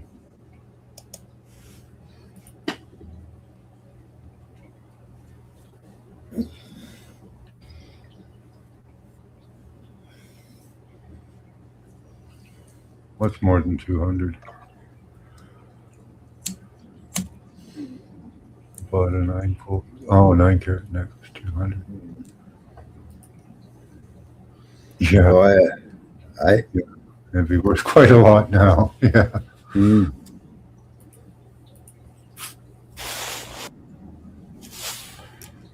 Yeah, depends on the weight on it. You know, how much weight you got in it. 200 a while ago. Yeah. It's hard to find any jewelry in pawn shops now. I searched for months for silver of any sort. There was nothing. No rings, no necklaces, nothing. Somebody went around and bought it all up. A bunch of people. Yeah, careful where you wear it, right? Hey, all these guys with their giant gold necklaces, they're gonna make out like bandits. Yeah. That was a good investment at the time, even though it looked kind of crazy.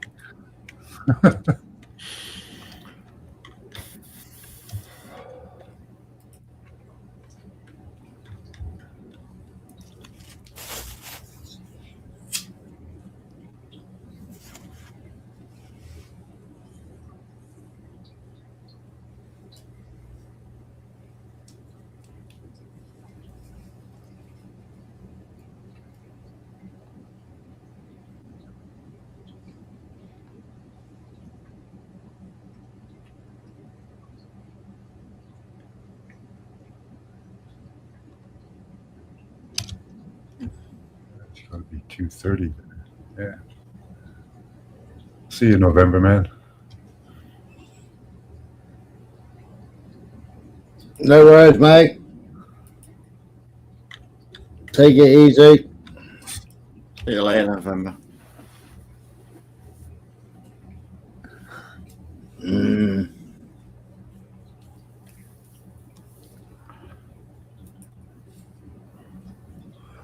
Yeah, they didn't do the same with gold, eh? They didn't oversell gold stocks.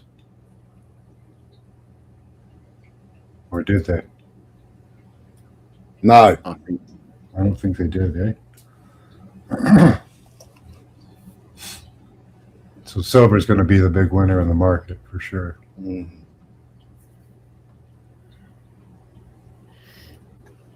Good.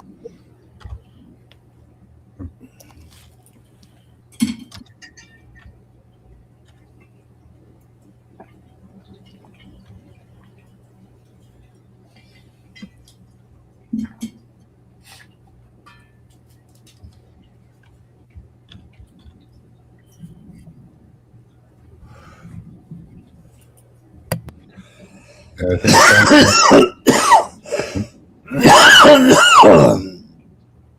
I think China is going to happen. I think we're going to start selling heavy fuel oil to China.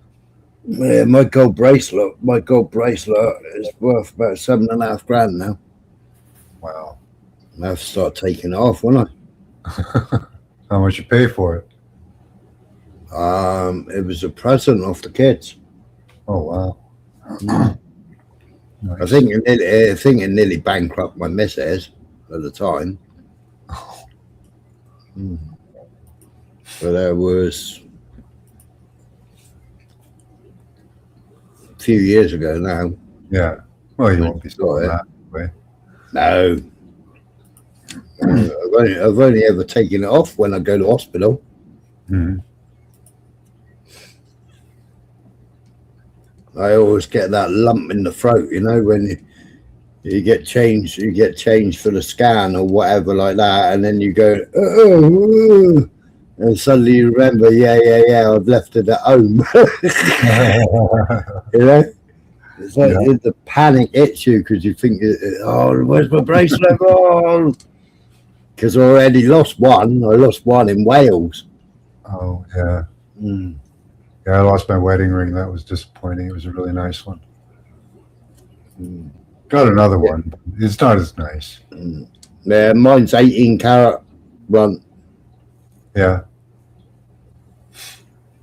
I forget how many. I think it was 14. It was a nice thick one, right? So it really felt comfortable on your finger.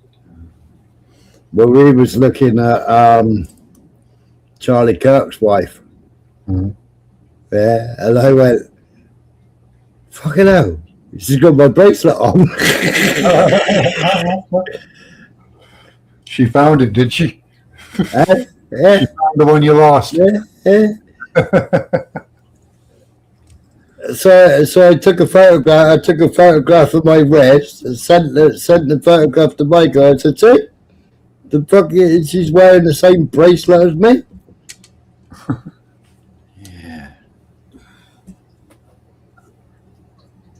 Oh yeah, did you see that she's involved in military operations? Yeah, CIA. Yeah. Yeah, and she did that film years ago, which was CIA. Yeah, that film was just that's and they denied connection to it too. Yeah, but it was full of CIA and FBI agents. Yeah, called her a fucking nutter for bringing it up, right? Yeah. Yeah, I could take a couple of links out, November Man. Nobody'd notice if I drop a couple of links.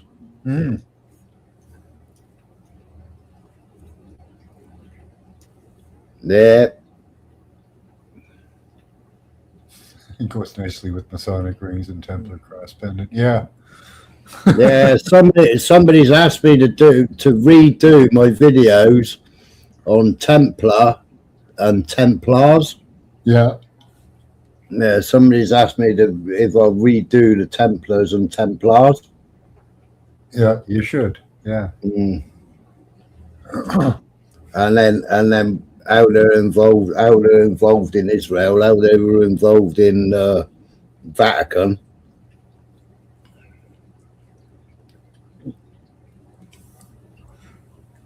Because I think the oldest Templar, the one that looks after it all in London, I think he's not long ago passed away. Who's that? I can't remember his name. I played his documentary. I played his interview. Yeah. I'm sure he's passed away. Can't swear by it, but so he never obviously found the fountain of youth. You didn't get the Grail? Nah.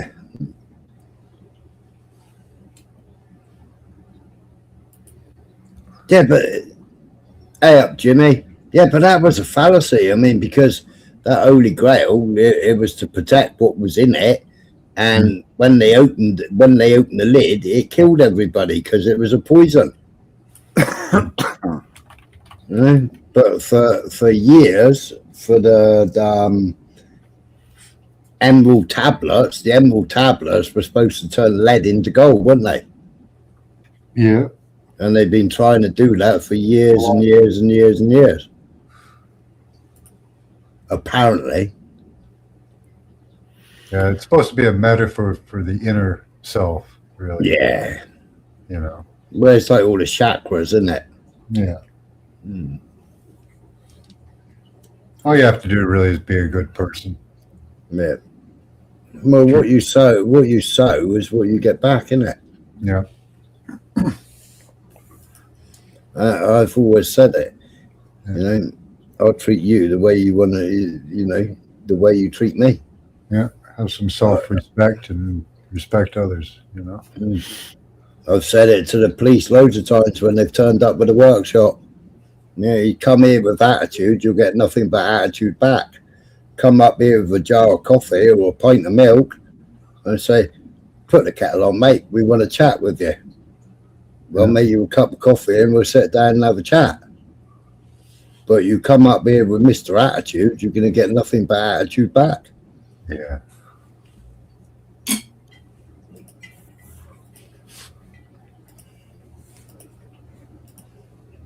I mean, one copper, Pete, he's called Pete DeSita, the Italian stallion, we used to call him. Yeah, because he was half Italian. His mum was Italian.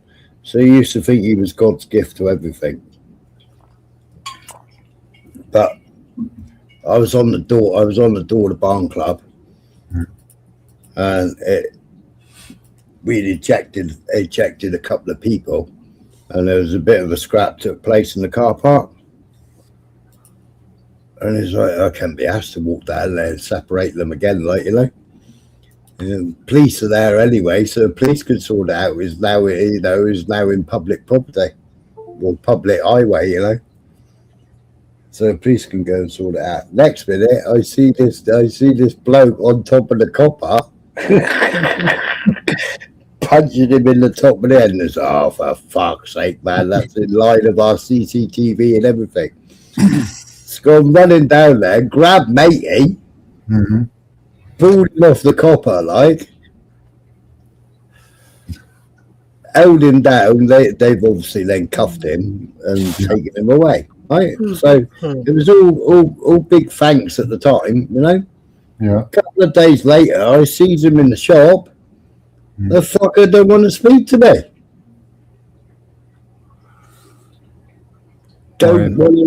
Didn't want to speak to me. You embarrassed him or what? I don't know. Look, because he was the Italian stallion getting beaten up. Oh, I guess, yeah. Right then, gentlemen, I'm off. Right on. Mm-hmm. All right. I'll catch up with you later. Have a good night. All right. You take it easy. See you later, Max. See you, chat. Yeah, I've done them before, Steve.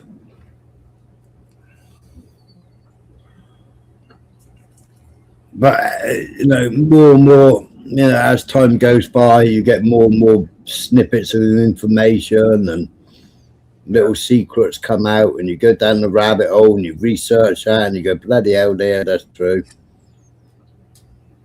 So, yeah, I might do some more Templar stuff. Yeah, and the difference between the Templars and the Templars.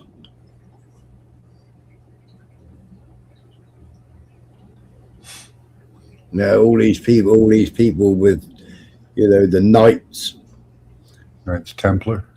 Yeah, all these people with the Knights and the crosses and thinking, yeah, I'm big up, I'm a Christian.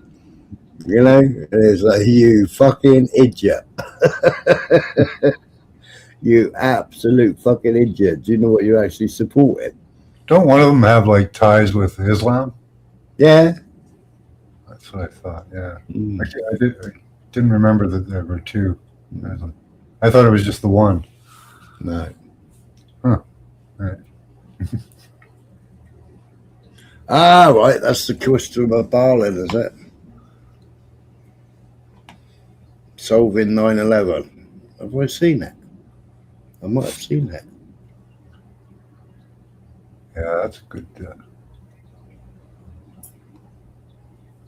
That's got to be a good decode now with all the new information and new video people have got.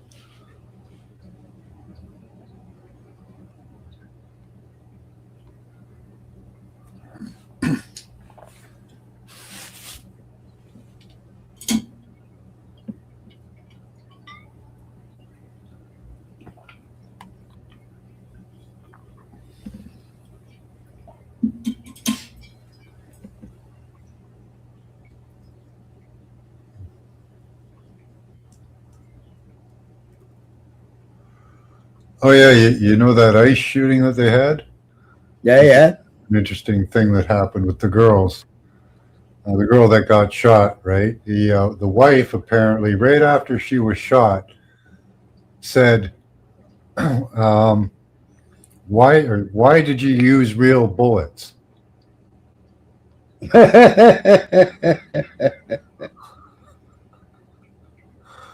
Now, You can look at that in a few different ways. She was hoping they'd use rubber bullets. I don't know. I don't think they had rubber bullets.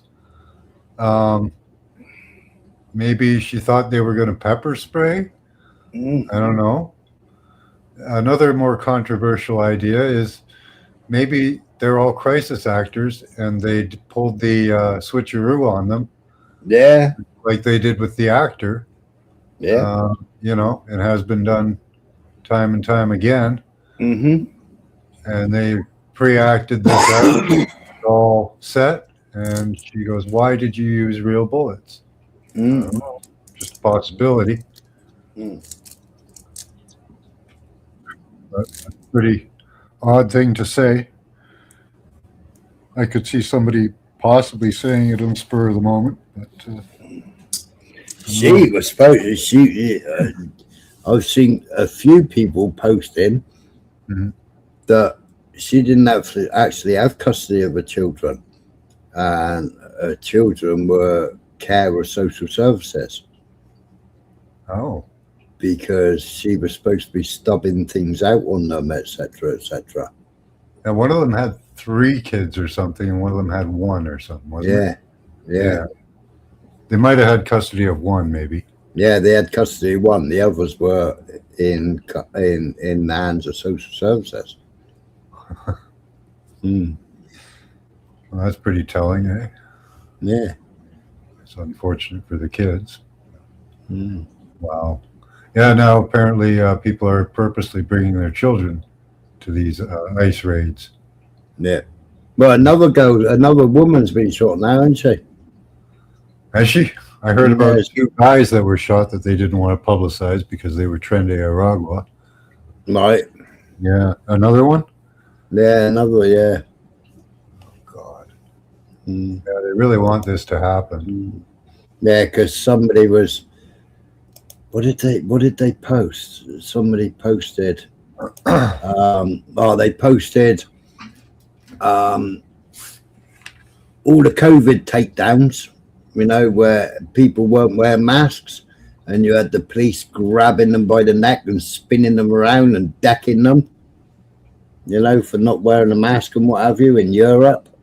Yeah. Then you had the COVID riots, where they were battering people over the head with batons, and they had the dogs biting. They had the dog biting somebody's head. So you had the video of that, and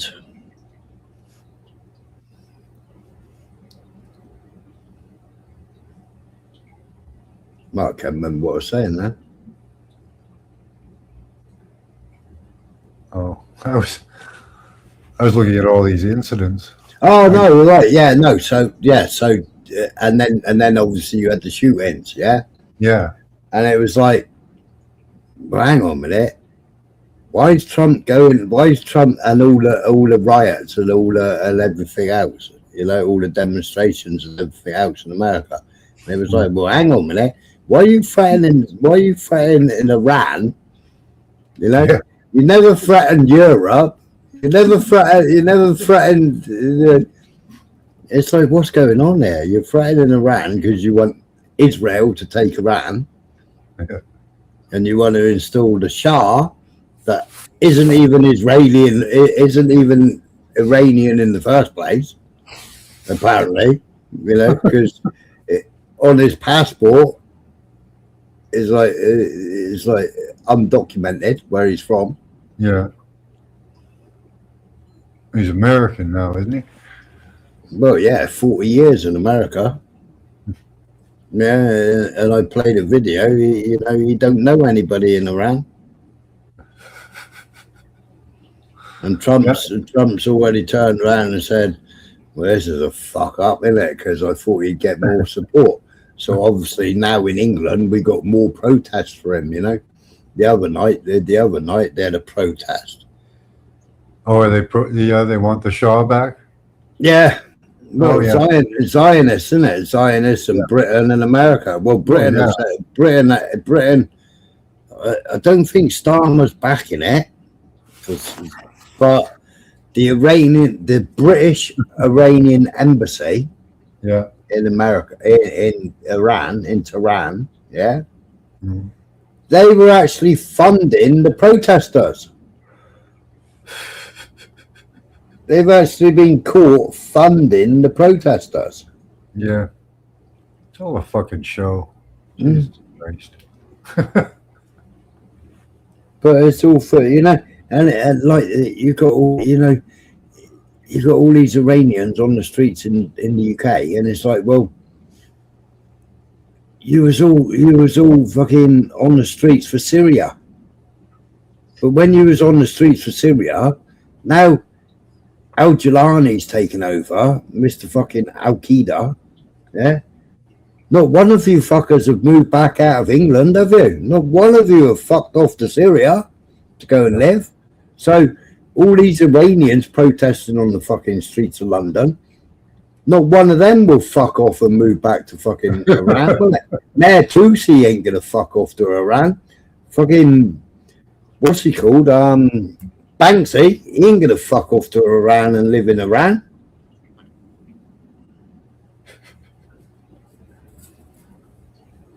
No bloody way. No. I won't spread Islam. No. And like people say, well, why'd you watch Palestine stuff? Why'd you watch the Iranian stuff? Why'd you watch this? Why'd you watch that? Well, fucking the amount of Palestinians we've now got come into the UK is unbelievable. Yeah. Well, that's Yeah, gonna be we good. had 100,000 fucking Afghanis that the government had to bring in because the fucking Marine accidentally published all our information, leaked all our information. Now all they have to do is say they're gay and they won't be sent back. So, Mm. you know. All they got to do is over there say they're gay and they'll get fucking come to England because they're going to get persecuted for being gay. Yeah. You know, it's like,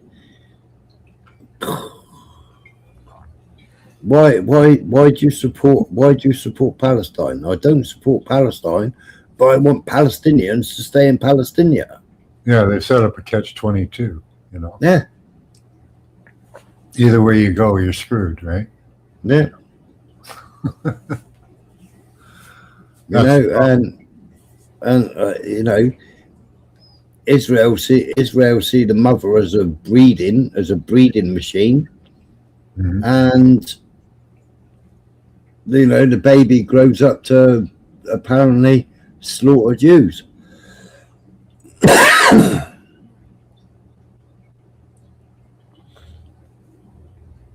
Yeah, I know, Blunt.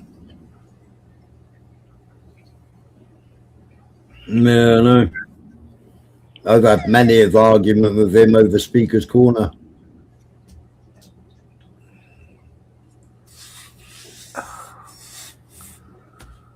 Yeah, why can't they just stay where they are?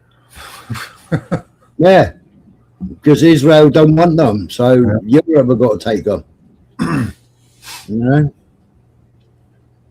Yeah, none of the Muslim countries will take them. Mm. Yeah, I know, Blunt. Yeah, and I've got some strange tasting men, haven't you? Yeah, when I was ripping into Nathan the other day, she was in the chat go mad. She was in the chat go mad because I was ripping into Nathan. It was like, wow. Do you know what this man's actually done? Do you know what? Do you know what he's defending? And the person, I wasn't defending, but I was outspoken about the treatment that he had received. Now, he was falsely accused of rape. And all of it was brought to YouTube. Nathan been up all night. I don't know.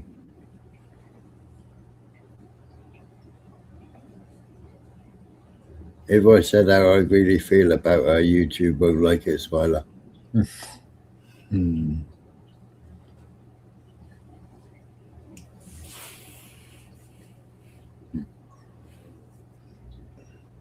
I like her, but she's just a clown. Oh, he's definitely sleeping with one eye open, Jimmy. You know, he's bounced from panel to panel to panel to panel.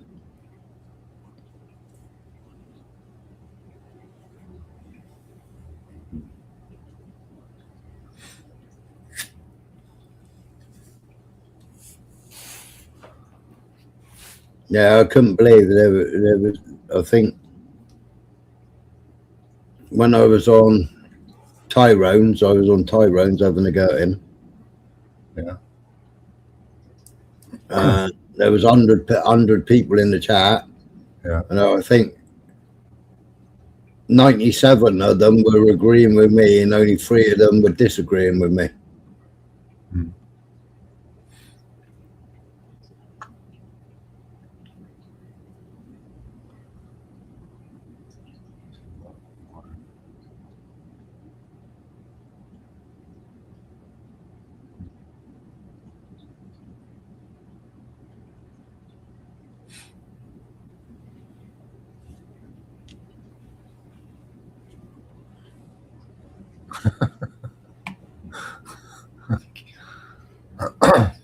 Well, last time he went to the shop one, didn't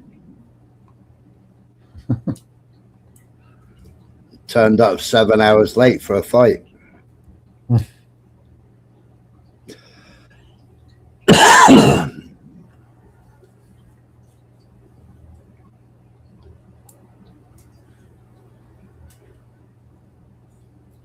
Was he being stalked or something? No, he and his false accuser that he's friends with and somebody else. They've been stalking Grumpy, who was falsely accused. And there was only 2 places or 3 places that she could actually go on YouTube. And so he platformed her and became friends with her. And then they took out a hate campaign against another YouTuber that she had falsely accused of rape. Yeah.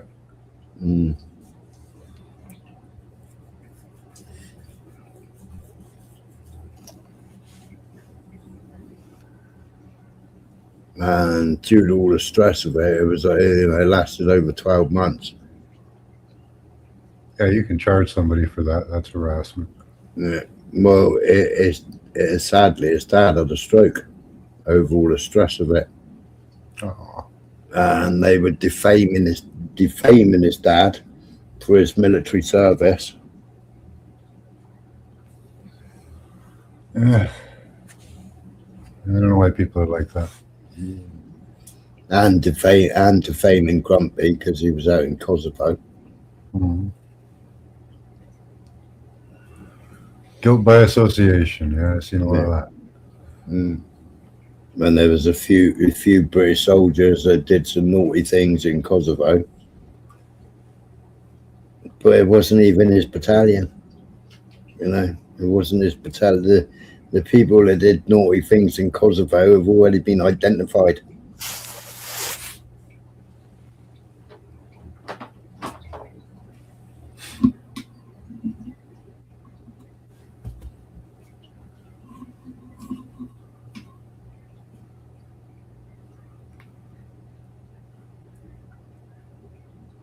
Yeah, that's right, Jimmy.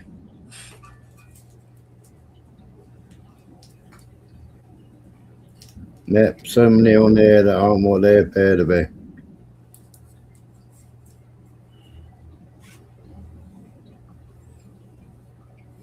There's so many on here, Landy, that claim victimhood. You know, and at the end of the day, all they are is an avatar and a voice.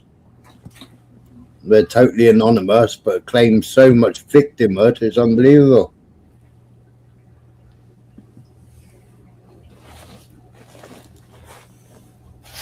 Well, back it up.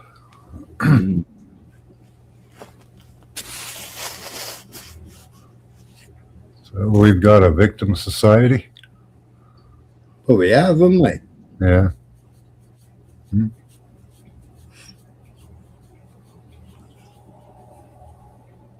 We know who the biggest victims are. They got that. Well, they're the most practiced, eh? Yeah. They got that get out of jail free card. Yeah. And it's a trick we use.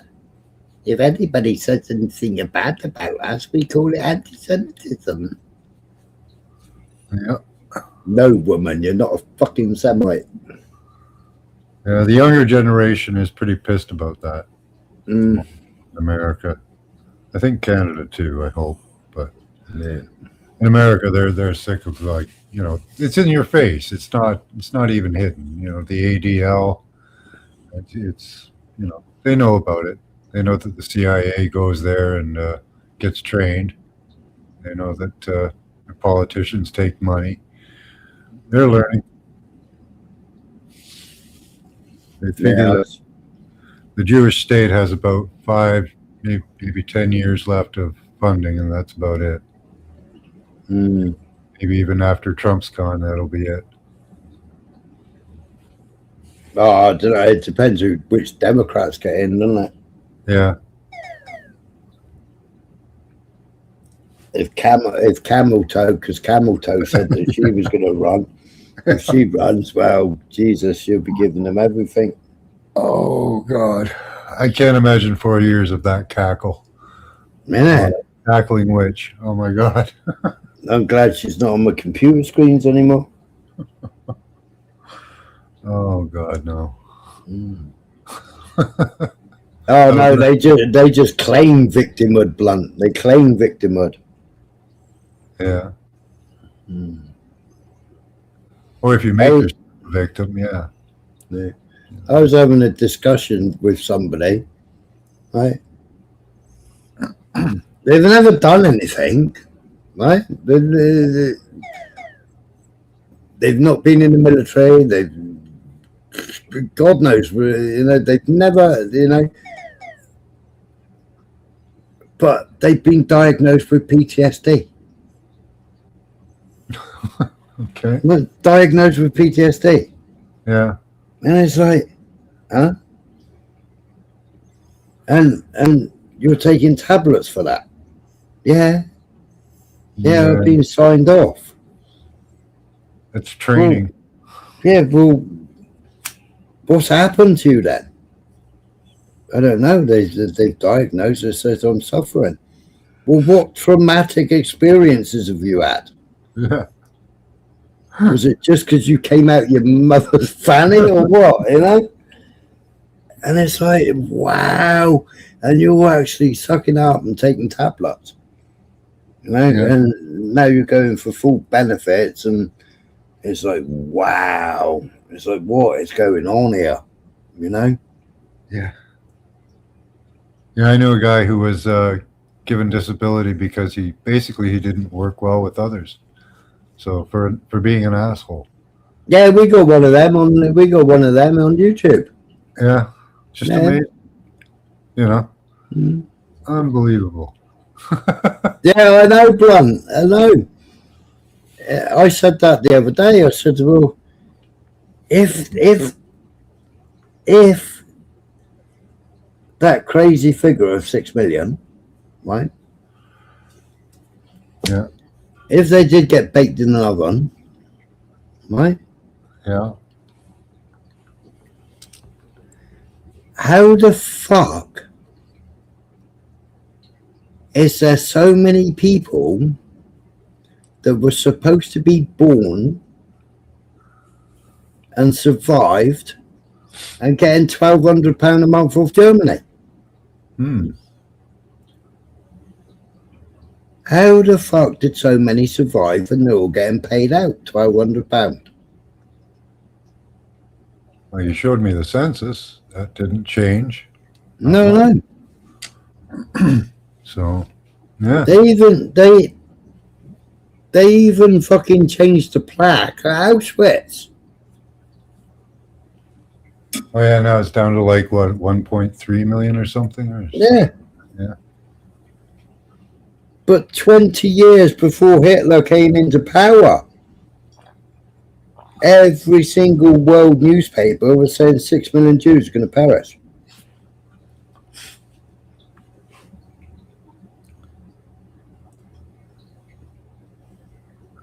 It's, yeah.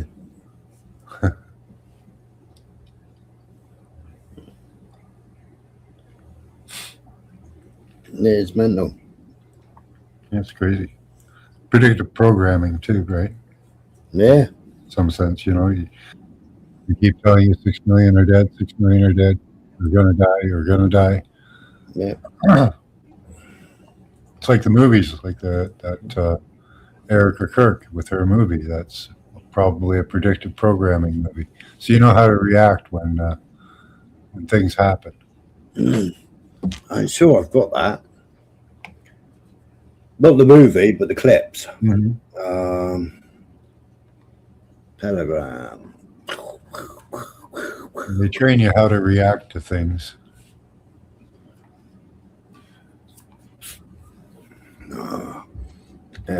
Erica. Blink. Oh my God, what's Vincent Vega called himself?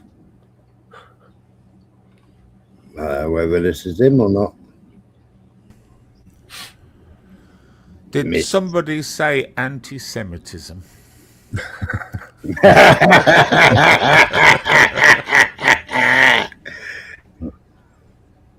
How are you doing, you bloody old troublemaker? I'm fine, thank you. Oh, you Not did. referring. I hope you're not referring to those hysterical fucking trauma dumping car crashes of a fucking old woman. Oh no, not that. No, not. I don't know what's happened with the old woman. Oh, Good to see you, Vincent. Which old too, woman? Max. Which old woman? Oh, there's been a thing on Jamie's. I upset a couple of women the other night. who Not you. Yeah, I know, Max. I didn't mean to. It just sort of happened. But yeah, I was actually waiting for you to come up on Tyrone's, but you came up after me. Oh, what were you doing on Tyrone's? I missed that then. Oh, What were you told Benson a fucking new arsehole, didn't I? Oh God! Well, I missed that. I didn't see that. If I went on to Tyrone's after you, I wouldn't have. Well, No, Benson had already gone. I had already apologised to Tyrone, and I left. what were 'Cause you he was tearing like- him one for? Grumpy. Of course, yeah. Yeah. He's got a habit of sort of betting on the wrong side, old Nathan, isn't he? Yeah. He's a bit slow to catch up, really. Yeah, but he invites them all. He invites them all on, Vincent. You know, when what's he called was outed for being like one of the 600 that were arrested. Yeah. That had his door put in. You know. Yeah. He took umbrage to that and like putting out live streams saying, "Please come to my live stream." Yeah. Well, he's too thick to realise. I think I've said it to him once or twice that of those 600, they were all engaging in that activity. It's not like they just found out 300 of them were. They narrowed it down. I mean, the horrific thing is there was probably, I don't know, 2,000, 3,000 probably, connected in some way, but they got the ones with the most evidence against them, or however that was. Well, it was one of the biggest NCA raids ever, wasn't it? It was. It was an interesting little time back then, wasn't it, with the whole Mm. fucking surf. And do you know what? I knew about his arrest. Yeah. I didn't know it was that. Yeah, but he slipped up, I didn't know. he? You walked in right into the trap. Yeah, well, he fucking did. He Yeah, thought I spent hours looking at you, Vincent. Well, yeah. I spent hours looking at you. Could you tell us what you got arrested for? Boss, how it all come. He pretty much signed his own death warrant. He did. He was the architect of his own demise. But I knew there was something, and I knew there was the neighbour as well. Something had gone on with the neighbour. Yeah. He'd signed I don't know what it's called back then, an order, a sort of a public order, community order or something. Yeah. So it didn't take too much to put together. You could fucking sense it from him a mile off. Why are my ears burning? Morning, Jupiter. Is she here? Yeah. Oh, hello, Jupiter. We weren't talking about you, love. Why is she on on her other channel? I don't know. Because Jupiter's channel has got a spanner in there. Oh no, we were talking about it. Oh God, well, we weren't talking about you, Jupiter. No, I've been saying when that bloody Vincent comes on this panel, I'm going to have him because I think he prodded the bear. Yeah. Who's the bear? The bear was AJ. AY. I think that night you prodded the bear and he thought, oh, I'm making myself look stupid in front of Vega. So I got to go and prove that I can fight now. No,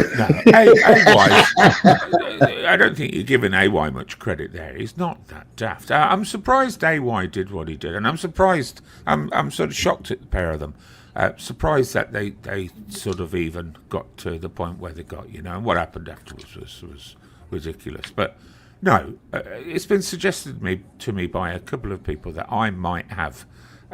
In some way caused that to happen. I don't quite see it myself. I said it the day after, where's that Vincent Vega? He caused all this problem. He poked the bear. He feminized him. You're just all wrapped up in trying to blame somebody. And He feminized him. He called him out and said, are you actually a fighter?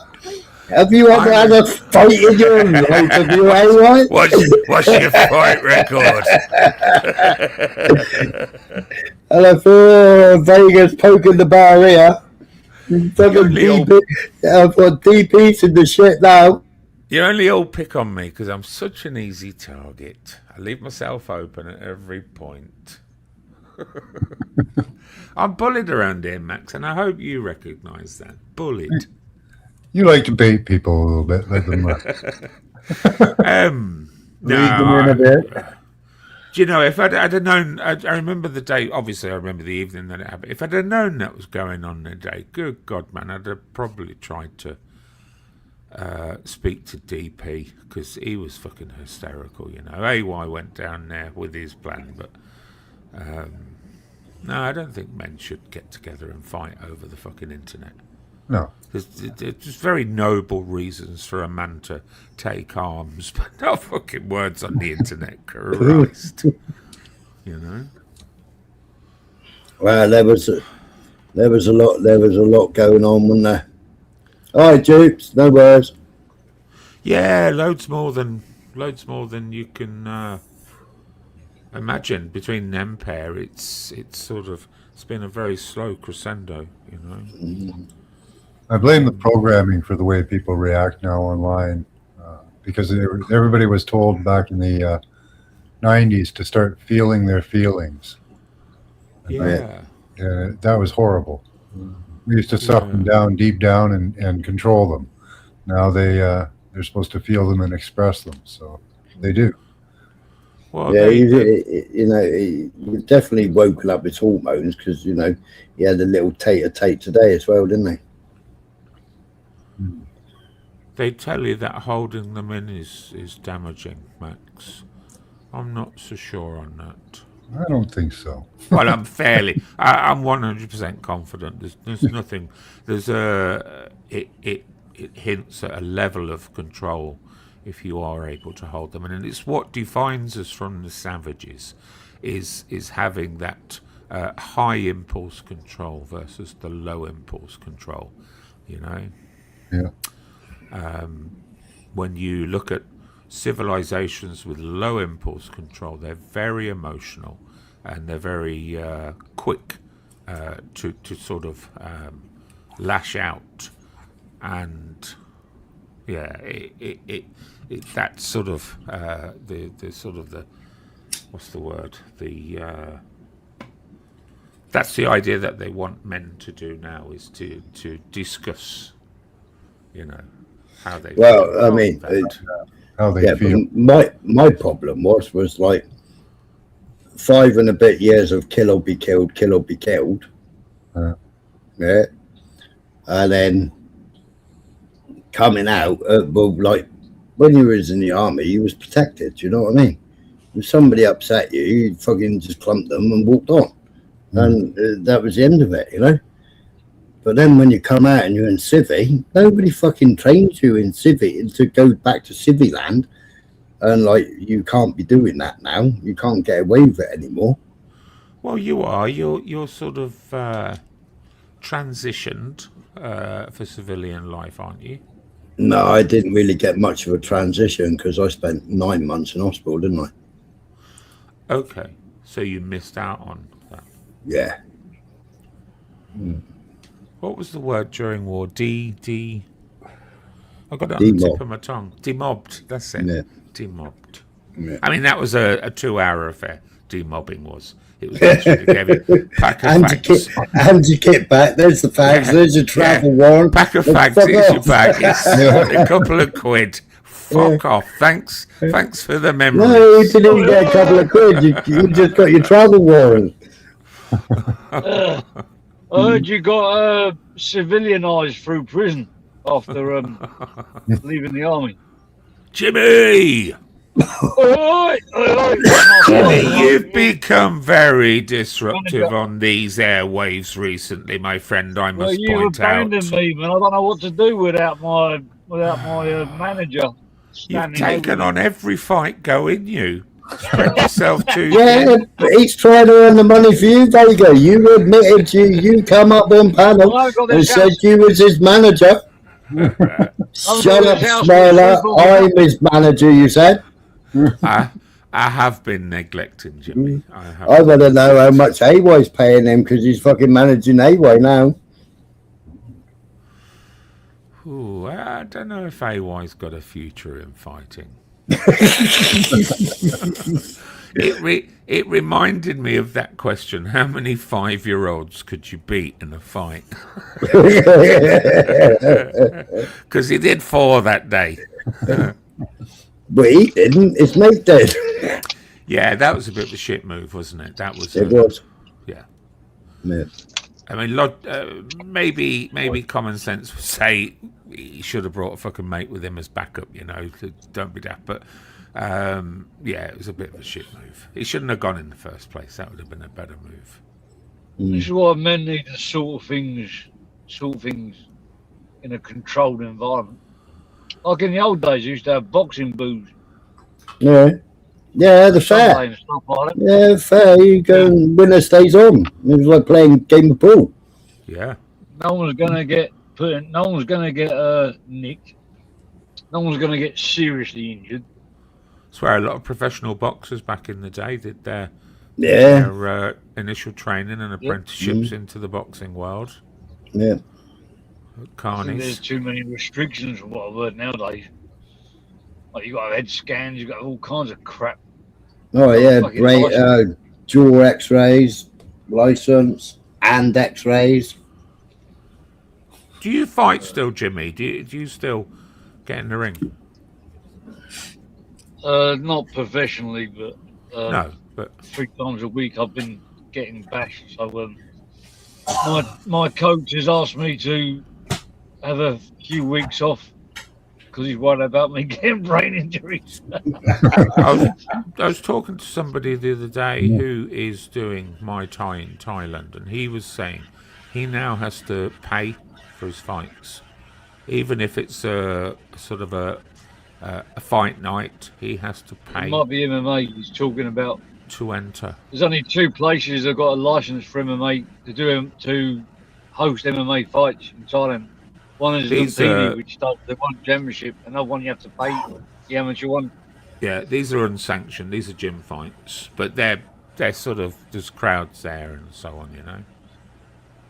Yeah, a night. last. I've gone into MMA now, so it's a completely different ball game. What a better time to start, you know. I'm approaching 50. It's time to up my game. Make it Good hard. on you. Well, That's a your rough age, go. it'd be better to stick with a controlled environment than an uncontrolled environment. Surely, you'll get your chin kneed off. You will. Oh yeah, for sure. The thing is, I had to have a break because the person that bashed me the most, my last one, was a female. She was 20 kilos, didn't he? It's a strange one with a female because you don't want to hit them hard because they're a woman, but at the same time they want to destroy you, knowing you're not going to hit them back hard. Oh mate, absolutely pulverised me. Sounding good there, Smiler. I know. Get another fag down here. That'll clear. Yeah, you should have just wrapped her up on the floor.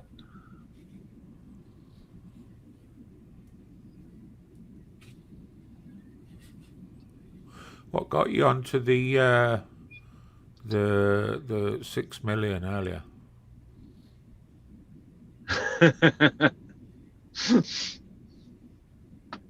Someone in the comments was talking about it. It was just transferred after the Bolsheviks did what they did, the Jewish Bolsheviks. They had that number. That number was sort of bandied around in the news back in the early 1900s. And What then was? it was the 6 million, 6.5 million I think it was, the Bolsheviks in Russia. Mm. And then it was forgotten about. And it always, if ever I think of that subject, I always think, well, it's the same as in American politics. Accuse your enemy of what you're actually doing. And that number didn't come up again until quite a while after World War II. 25 years. Was it 25? I thought. Well, it was the more. 6 million. The 6 million was in the 1900s. It was in every single newspaper in the 1900s. I thought it was about 10 years after the war that number. No. The number was 6 million are going to perish. 6 million in Ukraine are going to perish. Right, and America sent money. We sent money. Other countries sent money because they were all going to perish. At that time, the Bolsheviks had sort of wiped out quite a large number of people, and that's where I always, I've read it or it's come across somewhere. That's where the number came from. You know, it was a very large number. Yeah. 278,000 Blunt, the Red Cross. But it's in the Jewish Almanac as well. Yeah. So actually, the numbers are in the Jewish Almanac. Well, they do what they done with COVID. Like, if they found someone dead, it's like, oh, must be a Jew. Yeah. And the Almanac gave the population of the Jews after the war as well, didn't it? Gone up about 200,000 or something, or maybe more. The 6 million Jews were 1915. Was that Russia? Yeah.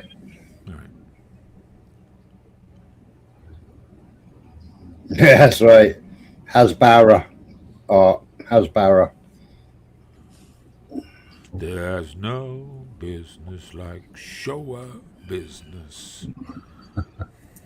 Did anyone ever watch the Spielberg movie Showa? I didn't. Get that in there fast. I haven't even watched Schindler's List. I bet Blunt has watched it. I bet Blunt watches it every Christmas. It's true. Takes about 3.5 hours or something. 4.5 hours.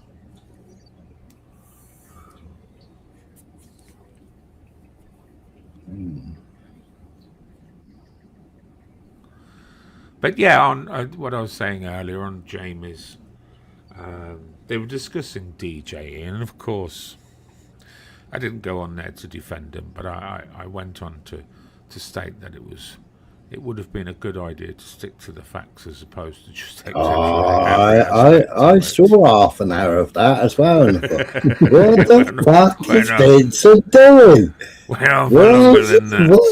Well, I only managed half an hour and I thought, oh, fuck this for Game of Soldiers. You got that fucking Dizzy Donkey down the bottom. You and Dizzy Donkey. Double teaming them bitches. Yeah, Joe King. I mean, fucking Joe King. You know, man who fucking gets chased outside the pub because he's fucking auditing a pub and he spends half an hour with his head in the clothing bank bin looking for his car key. No, that wasn't Joe King. That It was not Joe King. Oh no, Joe King was the fucking snowballs. Snowball man, yeah. Got attacked by the bunch of kids. Yeah. The other one was EA Audits. EA, wasn't it? Yeah. King fucking Kong going round and being aggressive to all the pub, the pissed up pub drinkers. Matey's literally on the telephone arguing with his missus that's at home, and her husband's in the fucking pub, pissed up, and he's standing there recording him. And he's like, what are you doing, mate? What are you fucking doing? And all you needed was a fucking Benny LPG for him to be fucking chased by Matey. Apparently he's not doing well now. Somebody hinted recently to me, not to me personally, but on a panel, that he's not doing well mentally. Right. And, yeah. I don't think he was doing well mentally anyway. No.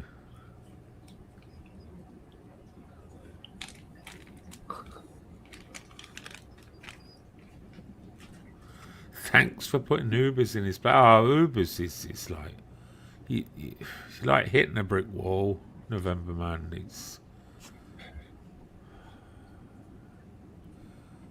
I can't even type in Jamie's chat no more.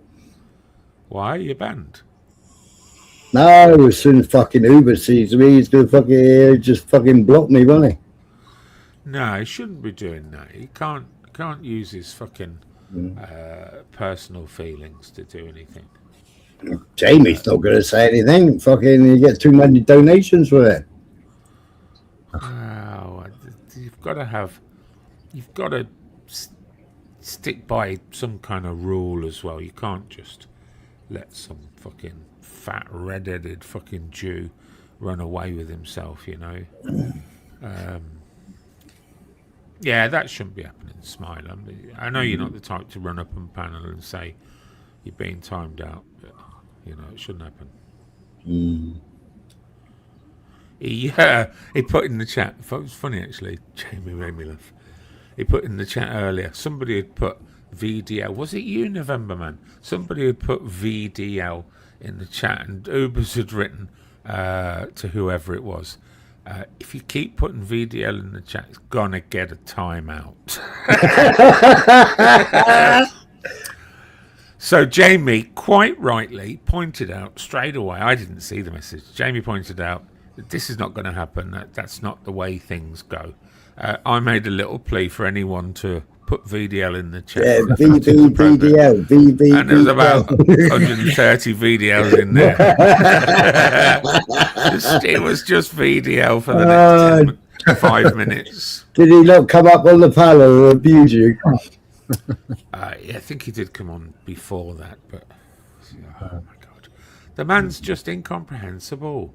He'll come on with a question. He came on with a question totally unrelated to what we were talking about, and then when you ask him to explain it, he just goes silent because his brain just shuts down. He's got wet brain.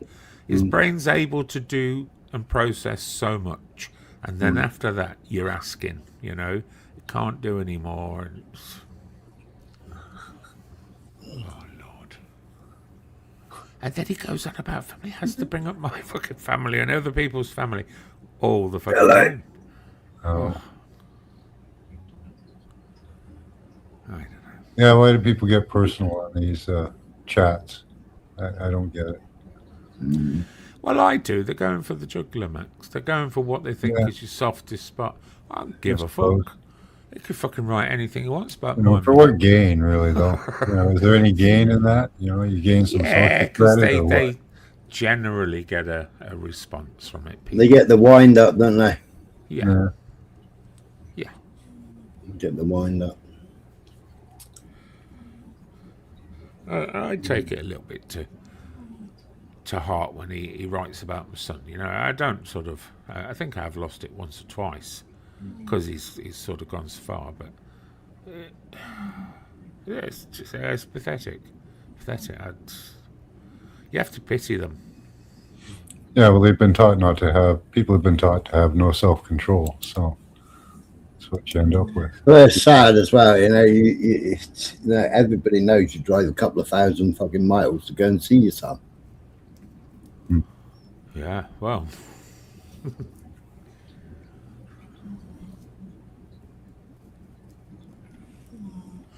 And then he'll do the whole, what's the difference between Ubers and Vega? Uber's got on an aeroplane. It's like, well, we know you're not on a fucking aeroplane. You're the megabus, man. He was taking photographs from every fucking service station the last trip he did. What kind of an aeroplane is that? One that's grounded because it couldn't take off because he was sat in it. It is a bit like wolves, isn't it? Well, he's probably banned from the aircraft, because he probably, there was probably English staff. And he probably went up there and started asking them loads of questions like he asked me. Yeah.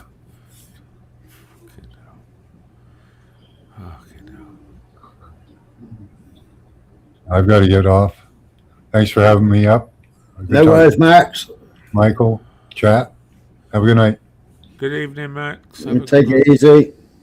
When's your next live? Probably next weekend. I might do All right, some mate. a week for fun, but we'll see. All right, then. Have a good one. Yeah, and you, mate. Spoke about tonight. I don't know, really. We did the silent war. Bit of Jew bashing. No, not until you came on the panel. Righto. We was just before you came out. We was just talking about Erica Kirk and her CIA career. I can't. My brain just doesn't allow me to sort of explore those areas. I do try to sort of get involved with certain sort of news stories and do a bit of research, but it's always a stretch for me when it just goes down that route. Secret societies, I know they exist. I don't think they're as sinister as some people think. CIA connections, again, I'm more than happy to accept that they are a most sort of controlling force in the world, but I tend to think possibly they're doing good as well as bad in some cases. It's a bit of a stretch, like what's her name, Candice? Yeah, Candace Owens. Yeah. And there's an American that keeps, I'm not sub to him, he's about 35, 40, big muscly guy, and he keeps coming on with, here's the latest on Charlie Kirk, and so on. And it's all conspiracy theory, and I find You're talking about the black dude? No, he's a white guy. Oh, right, okay. Who's the black guy? I can't remember his bloody channel name. He shares a lot of Candace stuff, and then he critiques it, and then he goes into a little bit more detail than she does. Right. Well, I can't remember what he's called. Yeah. Oh, Blunt, is he back on form or what? Williamson is back on top. His videos have been amazing recently. His production has took a step up as well. I think he lost his job or he's sort of found a bit of free time because he's putting a lot more into YouTube. Obviously, we had like a 7-year hiatus for him. Right. And do you know Wes Williamism? I think so. I'm not 100% sure. He's brilliant. Talks about what's the best way to put it? Talks about secret societies. Yeah, the human zoo. Yeah. Yeah, it talks about symbolism. It's very interesting, very, very interesting. At the moment, he's traveling around all of the Mason lodges and exploring them from front to back and trying to catch, a view inside or through a window at the back. He was in London doing all the 33s the other day. Yeah, I think he's pretty much always in London, Smiler. I don't think he wouldn't need to venture out of London, It's, but he's brilliant. He's brilliant. It's so calming to listen to. Yeah. And he's also doing the protests, which is a twist on what he used to do. The tunnels as well, the post office, the post offices, the sorting centres. That's it. Yeah.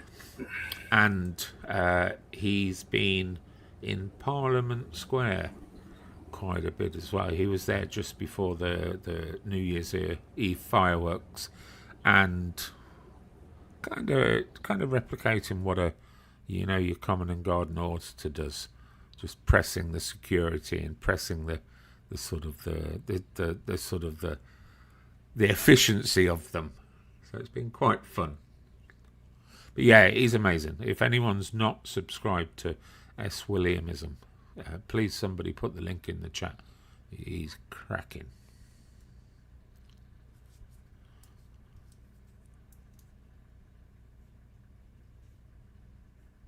Have I gone deaf? It's gone really quiet. Ah, you muted. You're fan. Eh? You muted because I could hear there was a fan noise, and I didn't know I was hearing the fan noise. And then when I didn't hear it, I knew I was hearing something previously, and then it came back. Oh, did you not hear me say hidden in plain sight, the cult next door? No, you didn't. It's probably my internet. They're supposed to be sorting my internet out. It keeps on dropping out. Right. He lost his job because of COVID, tour guide. That was years ago, though, Land Rover. I've got something right in the way of your writing. I'm just moving that out of the way. And then got an office job. Okay. That too much time. Yeah.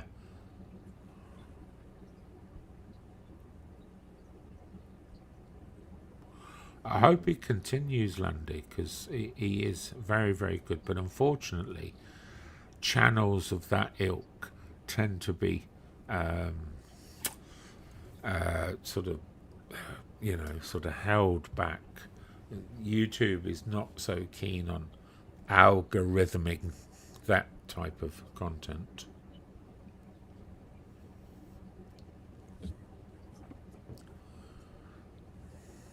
Piss on Ubers, absolutely, Novemberman.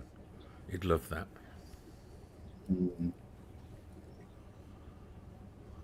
Cheers, Lib.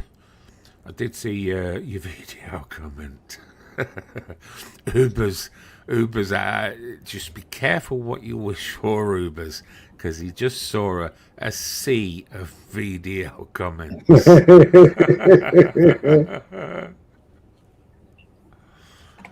Dear.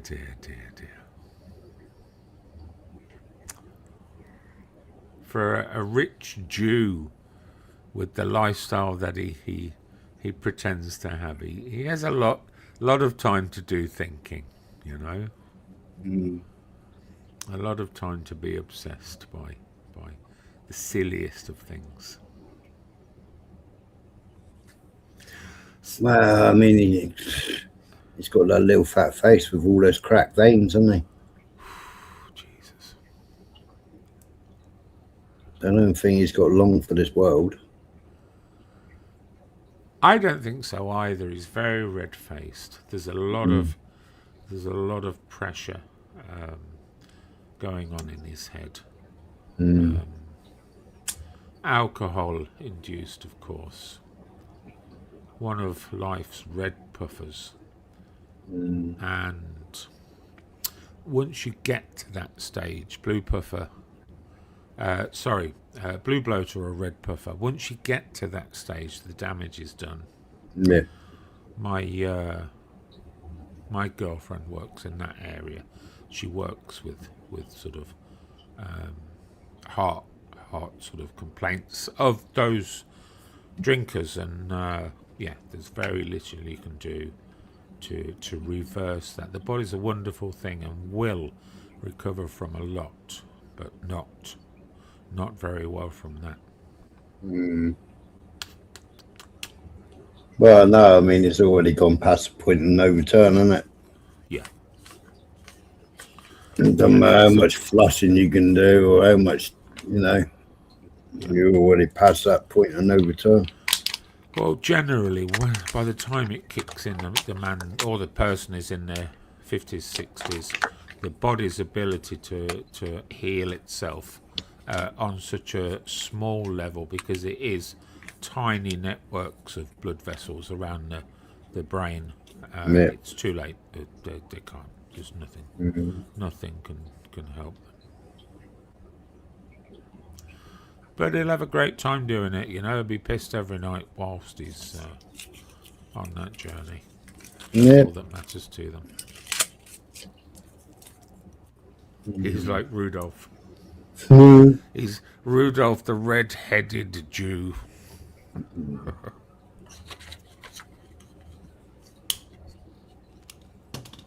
Oh, that's where the song came. The Rudolph the Red-Nosed Reindeer came from a Jew being taken mickey and bullied at school for having a big nose.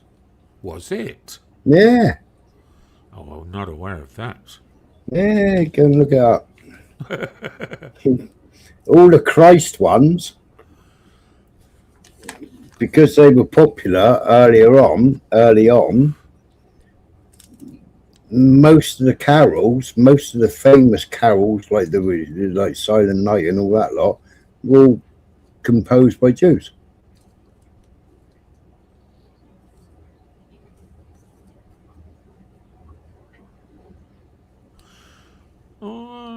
Well, when a lot of Christmas carols would have been written, they would the Jew world wouldn't have recognised Christmas back then.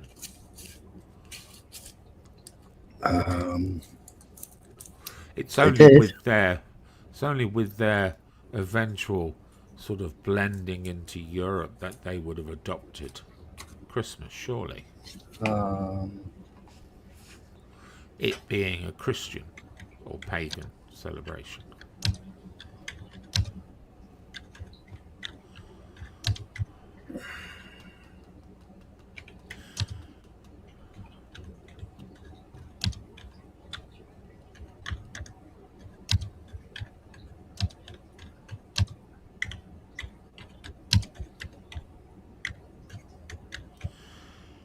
I would confidently say Jupiter's backstage.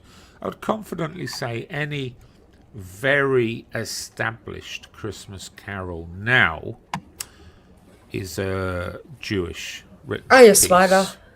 All right, how you doing? Morning, Duke. I'm all right. I thought my ears were burning a bit earlier. I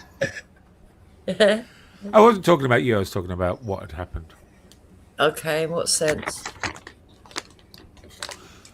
I don't think we got round to it because Smiler got onto another subject. I was just saying that I'd started by saying we'd had the thing on Jamie's that night, and then it continued on yours, and so on. That's what I was going to say. That was all. I started Jukes. bullying. I Would started do that. bullying him. You're bigger than So- me. So do you feel like I've bullied you? No, get lost, have you? Don't start. Yeah, that, he's you know. been on here simping, Jukes. He's been on here simping. I've been bawling my eyes out, That Jukes. bloody Jupiter. I've asked No, you're Smiler right. to go over and get you twice now. People have actually been coming in my side chat saying Vega's been bullied Have by they? Jupiter.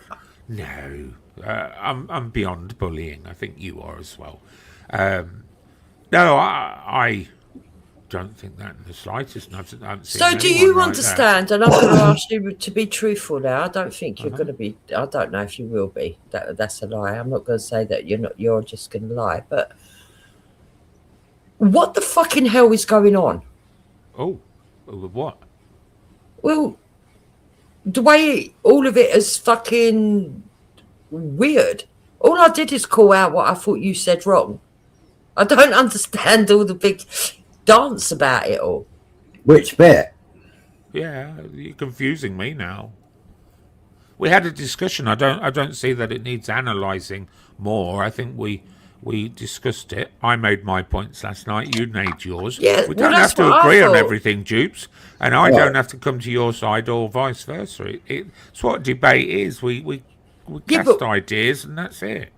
Yeah, I agree.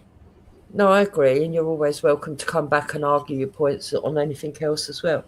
I just don't understand the big drama over it now. I don't. Where has the drama come from? This is the important bit, because I don't know what you're on about at all.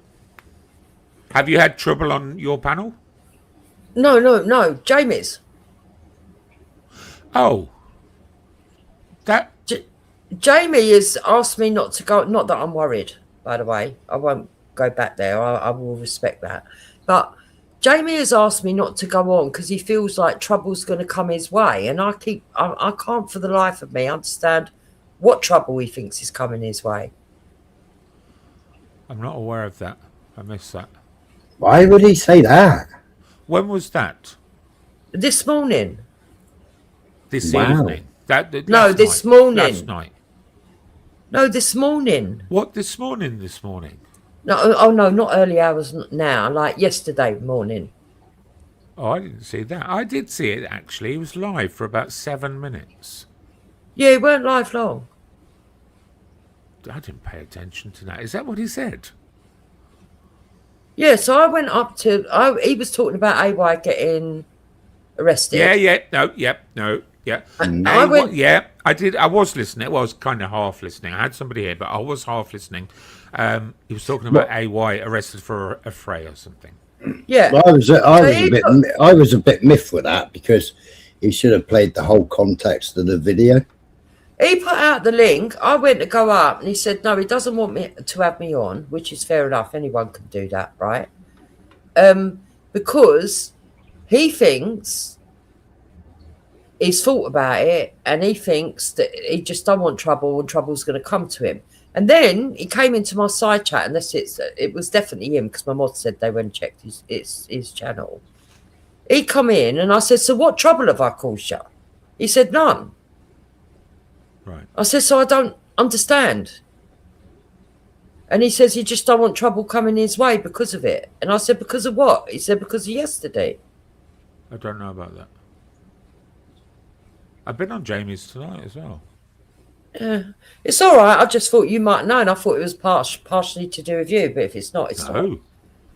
So, well, that's fine then. If it's just Jamie being Jamie, everyone's got the right to say that they've come to the conclusion they don't Try get and on think with of someone. a reason why Jamie might feel that way. Jamie is Well, I mean, he's about done it. his territory. Yeah, he's done it a lot of times when he's had like somebody that's opinionated or a bit stronger than him. You know, or like when me and Big Spokesman used to go up there. You know, me and Big Spokesman used to argue with JOJ and fucking his dad. Oh yeah. His dad would come out with something, and then Big Spokesman would come out with, I think you've got that wrong. I would then go straight away, get the ONS data and go, It's in the back, Jamie. and then me and Base Spokesman will get shut down. Okay, so it's just oversensitivity. Yeah. Oh, well, that's fine. I'll just avoid his shows. Well, and then of course there's useful. Not that I'm calling you an idiot. They're saying useful idiots. You know, you've boosted his numbers exponentially. I think. Yeah, but I don't ever worry about that, Smiley. You know, I don't. I go on, No, loads of panels, and I Yeah. don't care where the views go because No, of no. me. I've never been like that. But Oh, you know, Blunt, don't write that. Look at Blunt in the chat. Don't write that, Blunt. That's not right.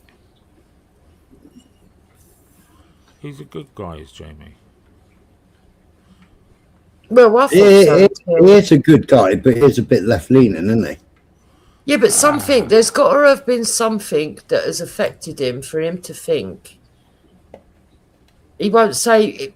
I get the feeling that there's something I've done that's really upset him, and he won't just come out and say it straight. So he says it's this, he says it's that, he says it's this. Do you know what I mean? I think it's because maybe because I'm only, you know, having a guess. You know, DP. I think it's because you're a strong woman, and if you've got an opinion, you'll put that opinion across. And Yeah, but I thought that's what he wanted, people who had different opinions. yeah, but he doesn't like it. Oh, Smiler, don't do that. No, he doesn't Don't like do it. that. Come on, James quite Vega. fair. You were about the only person that ever gets away with it properly on this channel. Right? You are probably No, the that's only not fair person. to say. No. Jamie's not like that. No, but Jamie if will it's let just anyone speak. No, but if it's just down to his own personal feelings, I'm fine with that. I just thought that maybe you'd gone back and said, "Oh, this has happened. I don't like it." Blah blah blah blah blah. No, I'm trying to think if he is. It wouldn't be protecting me. There's no need to protect me. Vega Definitely- could say anything and it's water off a duck's Yeah, back. no, He's 'cause forgotten I it said 10 minutes so- later. He's got a said so- brain of a goldfish. I said it so eloquently. That's why. He wouldn't be defending DP. I know. Sort of DP's not your greatest fan, but he wouldn't defend DP and sort of tell you to piss off. No. You can defend your mate, and still, you know what I mean. Let other people say what they think.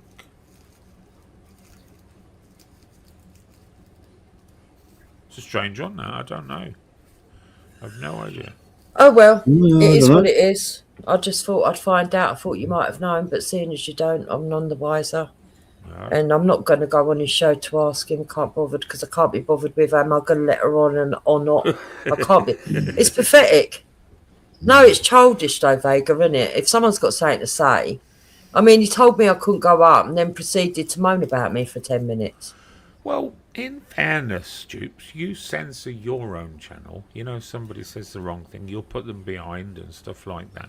So it's, I will drop you it's just down, an but I let. extension of that. Yeah, it's just doing an extension of that. Nothing more. No, it's not an extension. I- I will drop you and down Vega, to calm the Vega. arguing and then let you back up.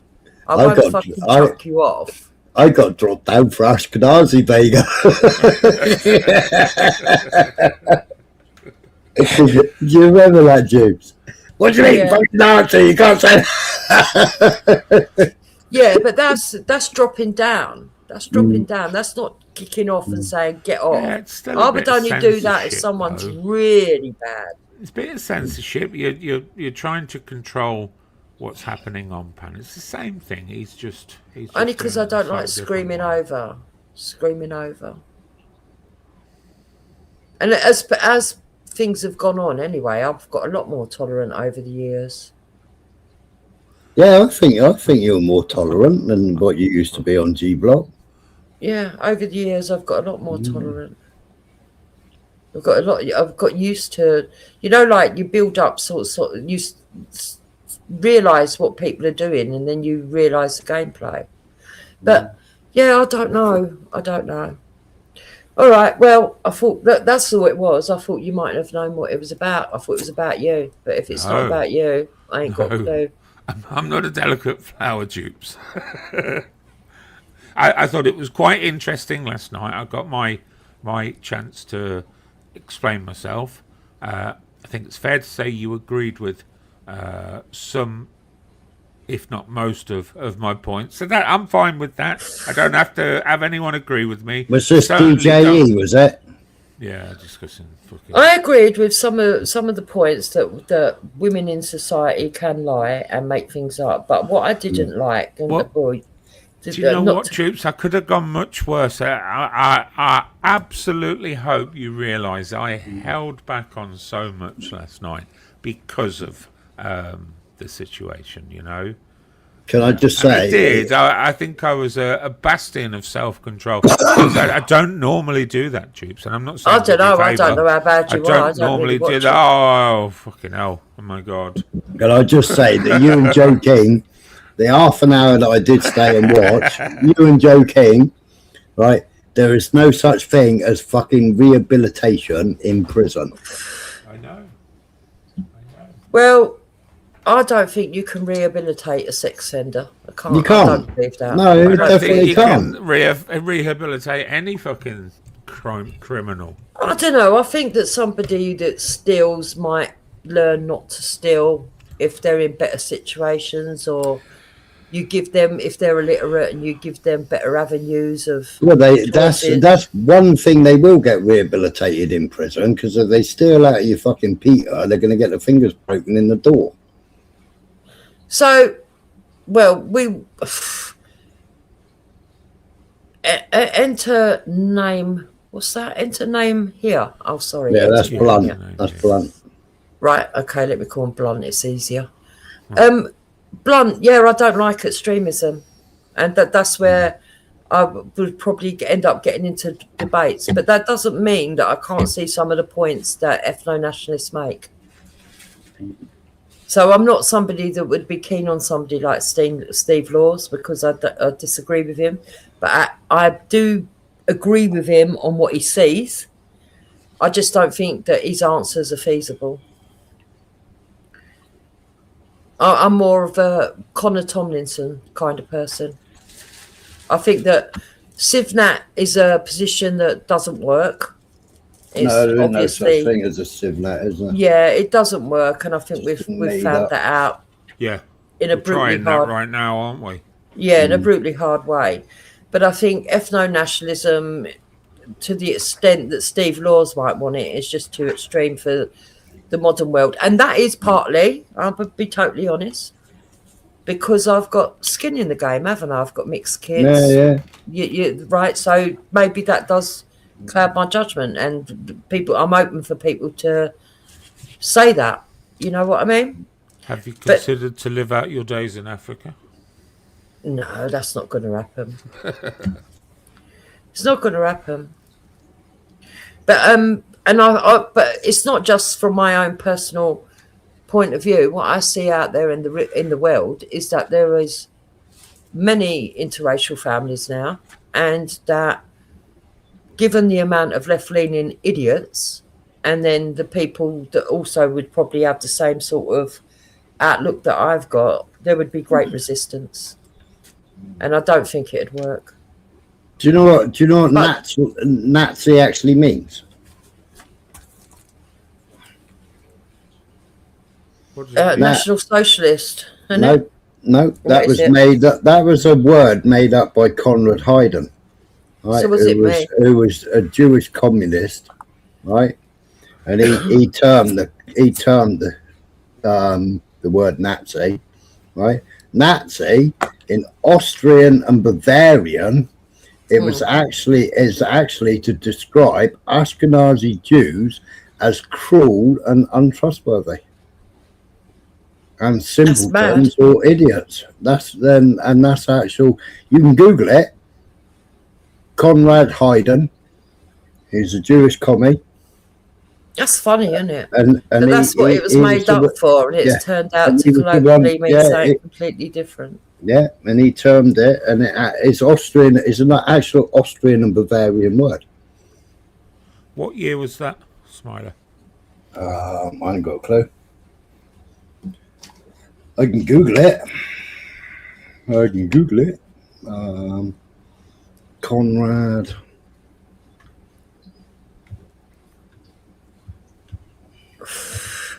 You won't catch Vega begging for a chip butty or chicken nuggets. Who does then? I don't know what that means. Well, it's probably something that's fucking code for something else, isn't it?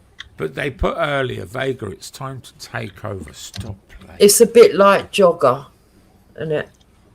Jogger for when that fella was killed.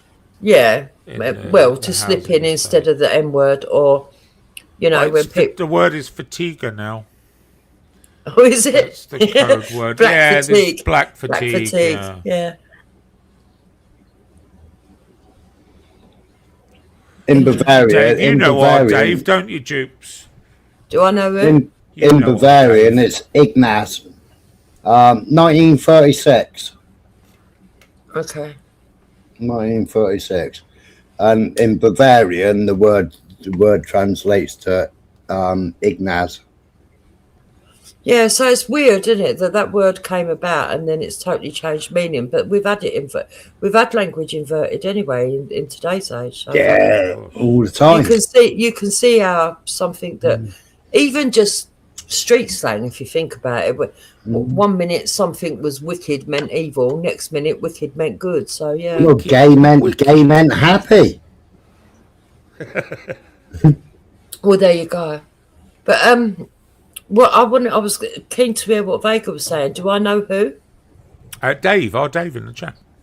Gypsy Dave. Yeah, I get well, it right. we've got a fonder name for him. We call him the bed hopping Gyppo. Oh, I don't know about that. I don't know none of his business. There you go. Shut up, Vincent. Oh, Angela, you didn't have to do that, Angela. But thank you. Yeah, the Germans weren't Nazis, they were Germans. National Socialist. Exactly, they were the left. They were the left, not the right. Yeah, they were the Socialist Nationalist Party. Oh, I think finally Free wants me to upset the Dupes. I like Dupes. Yeah, I love Dupes. We had a torrid start. All of my romances have been the same. Torrid at the start, and then she warmed to me finally, Free, and now yeah, she played hard to get with you, Vincent. Got her eating out the palm of my hand, and we get on very well. She was well within her rights to dissect me last you're night, used to that, Vincent. in lesser form the night before, and quite rightly so. And I got my opportunity. I will to talk. still dissect if I think it's needed. I'm not going to lie, but Smiler and Gypsy will tell you that. Yeah, go If I don't shy away from controversy, but what was I going to say? Yeah, so getting back to the debate on the ethno-nationalism side, I just don't think it would work. But I do think ethno-national light, if you know what I mean, would work. And what I mean by that is I do think that some form of remigration needs to be done. And I do think that... Voluntary or mandatory? No, mandatory. I think that... Mandatory. I think that anybody, when they take the British citizenship nationality and they get sworn in, one of the stipulations, and it is legal, by the way, is that if you break the law, they can rescind the passport. And I think they should start exercising that. Of course we can. I think it should be a privilege to live here rather than just their human rights. Right, this is one of the reasons why UK lady didn't get beaten up, because my Polish ex-missus was going through. Now she already had leave to stay, yeah, but she was going through a full residency, you know. Yeah. Which she had to pay for herself. We had to pay for it, right? Now, at that time, UK lady fully doxed my old address, which was her now address at the time. Yeah. Right. And I had to tell her, I'd go around there and say, look, the address has been doxed by a silly American psycho on the YouTubes. And she wanted to go and sort it out. She wanted to get straight in the car and drive up there and go and sort it out straight there and then. And it was like, you can't do that, you know. She'll phone the filth on you, and you'll lose all your status and all the money you've paid. You know, we can't do that. She wanted to go straight up there, and she would have just buried her. Right. But the thing is, why would you care if you want people out the country? Well, no, because I didn't want my ex-missus out of the country. I'm teasing. I'm teasing. My ex-missus works hard, you know. And when she come over, Polish, she was paying double bubble tax, so she was paying tax in the UK and tax in Poland, right? And if she went off sick, she wasn't entitled to a penny until she'd worked for 5 years solid. Right, so all these coming over now are getting instant benefits, whereas the people that came over legally to work, they couldn't claim nothing for 5 years. They could get NHS, but they couldn't get any benefits. Yeah, but I don't think they should have claimed benefits for 5 years. No, of course they shouldn't. You know, they have to pay into the system first. But this is what I'm saying, Smiler. So you're an example as well of somebody that would be against complete ethno-nationalism at the fullest extent. Yeah, because it wouldn't work. It wouldn't work. So that's why I honestly believe that it's got to be the middle way, and I do believe that. What do you think will happen first? Repatriation of the scale that would be required, whatever that might be, or the UK, or the cities at least, turn into such a third world shithole that they will be reluctant to come anymore. There'll be no Well, there you go. I reason to mean, come. we had 750,000 last year, 650,000 the year before, and 500,000 the year before that. Well, Right. we're talking over the last 3 years, Smiler, the numbers were far higher than that. It's been History over 1 million. replacing its repeating itself, Smiler. With all the learning visas, with all of the temporary visas, it's been well over 1 million. You know, they talk about 700,000 as a net. They're taking into account 400,000 that fucked off out of the country, but what they're not taking into account is the learning visas and various other ways that they get into this country. 1.2 million, 1.3 million during COVID, 2.5 years, Yeah, 3 years. Boris. The Boris wave. Yeah, that's it, the Boris wave.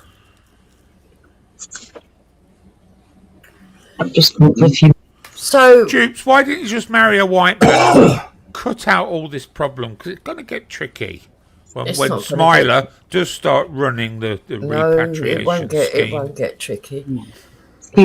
I'm not afraid. Never have been afraid of anything. There you go. My gran was a dirty hussy. She divorced her first husband, who owned, you know, his house has been donated to National Trust, and she married a black man that worked on the Art Royal. Married a black man. You know, my father used to say to me as a child, if my mother was out, well, I'd ask, where's mum? Ran off for the black man. And I had said that. I had that said to me continually as a child. Yeah. So my first husband was white, Vega. Okay. When you go back, you never go back. Sorry. Which one was better? My gran used to say that. Angela? I said when you go black, you never go back. Sorry. So I don't believe that. It's funny, isn't it? Because I don't take offence at that, right? But Yeah. if we'd have been on Jamie's, you would never have said that. So I find that amazing. No, I wouldn't. Yeah, you're right. You know. Yeah, it's true. Angela, shut your dirty mouth. I've hushed my mouth. No, you're Yeah, right. So it's interesting. It's more conservative over there, I think, isn't it? And you don't have to do anything, I suppose. But I'm just more cautious of what I say. But yeah, I think over there I'm a bit more cautious about what I would say about my own Not that that was my own personal fault. I got banned there No. for months for saying there ain't no black in the Union Jack. Well, it's actually a book. It's actually a famous book that's written by a black writer called Paul Gilroy. I know, but you have to see it from Dupes, I have to make this. I have to point this out. For about 3 hours, we discussed last night what had happened the night before, and there was quite the focus on I should be respectful, not raise my voice, and not be so aggressive with women. So come on, Dupes, how did you process Roy screaming at Angela, "Shut your fucking mouth, you fucking"? How did you process that?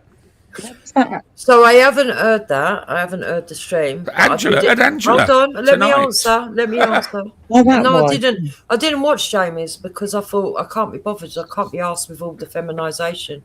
But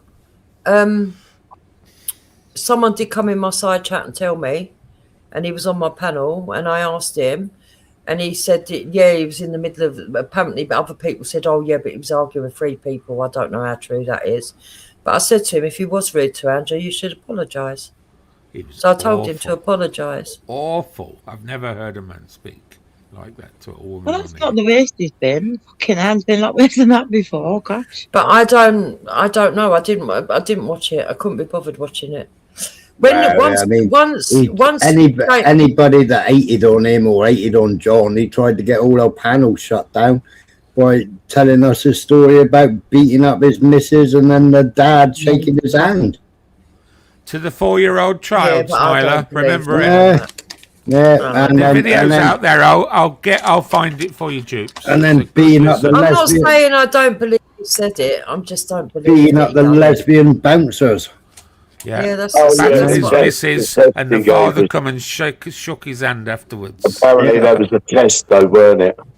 Yeah, he did that about 2 Well, days later. it backfired all on John, didn't it? It all backfired on John. Yeah, John was getting loads of grief. To the reaction from everyone, Yeah. and then all of a sudden it was just a test to see how we would react. And now I found out how you people really are. Yeah. Well, that says a lot about you. But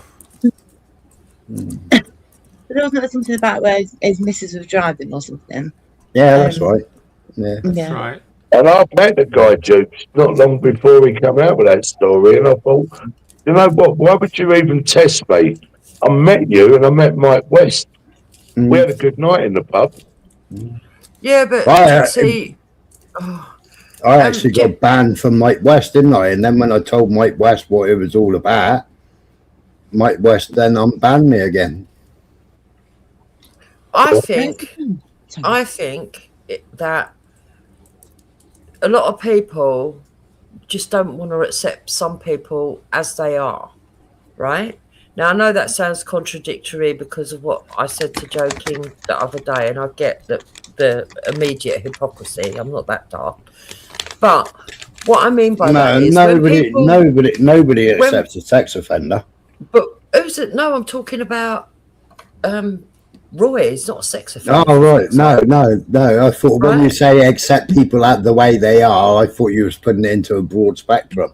Yeah, so I think there's a problem on YouTube where people can't see. They're literalists, right? And they can't see. So for me, I know when someone exaggerates stories, makes stories up, it doesn't sound realistic, and I just accept that there are people that are flowery with what they say and don't really Oh, take it's definitely got a rocking chair and a book in front of him, and it used to be a program called Jack and Nora. Yeah. Yeah, but I don't find it offensive. I don't know why so many other people get upset. And I find it amazing that people. I don't get upset. It's just exasperating, isn't it? It's just like. Jake, let me explain. I don't care if people want to come across or be or will admit it. What got me was the fact that, say I've met you, right? Now, okay, we still don't really know each other. Yeah. So that's fine, I get that. It takes time to build up that trust and that relationship and a friendship. Get it? But then when someone comes online and then wants to say, oh yeah, I've smacked up this lesbian bouncer and da-da-da-da-da, And then because you react in a way like, oh my God, what are you in a woman for? And then, Well, yeah, but it was the way he did it as well, because he embellished it and glorified it, didn't he? yeah. So because then your reaction was, my God, what are you doing that for? Oh yeah, I've sussed you lot out now. I was just testing you lot. And I'm thinking, what the fuck are you doing that for? I've been sitting there all night drinking beer with you. He boo-booed that day, Dave.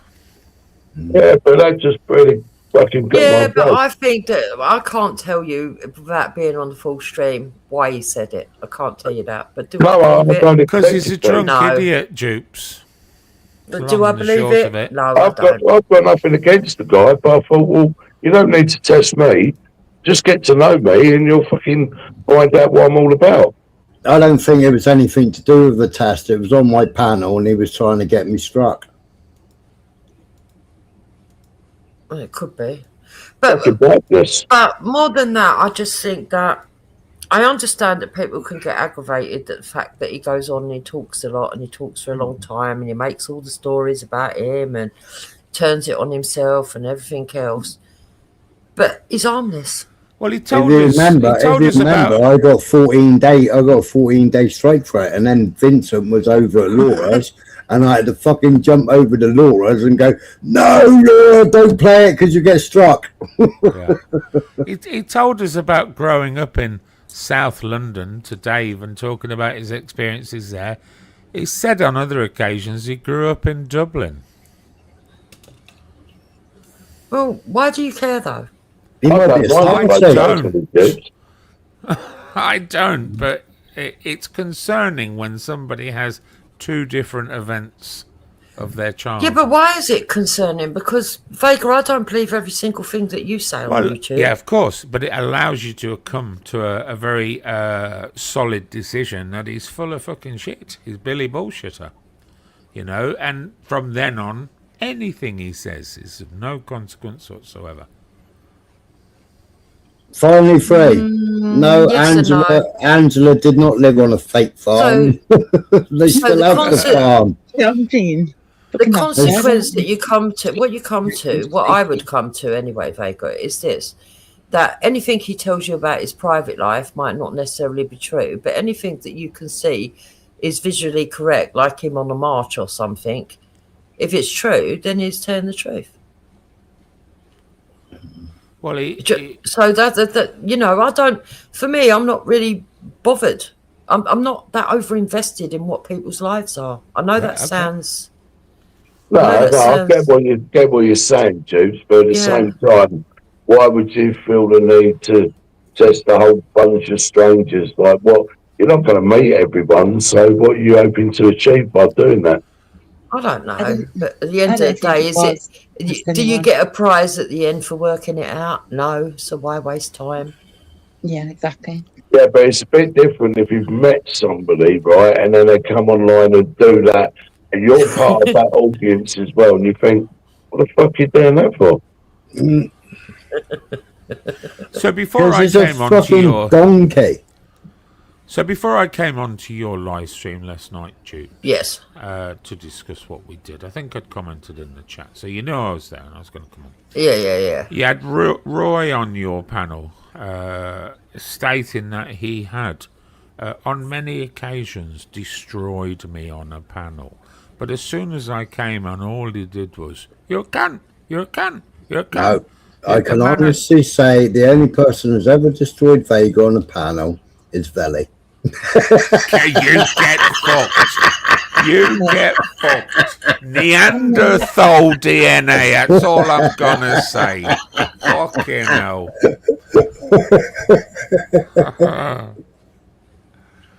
Jesus Christ. Yeah, but I don't even know why you worry about that. Have you seen Vega? In all honesty, have you not seen the shit that people write about me and say about me? No. Really? Well, then you must be mad.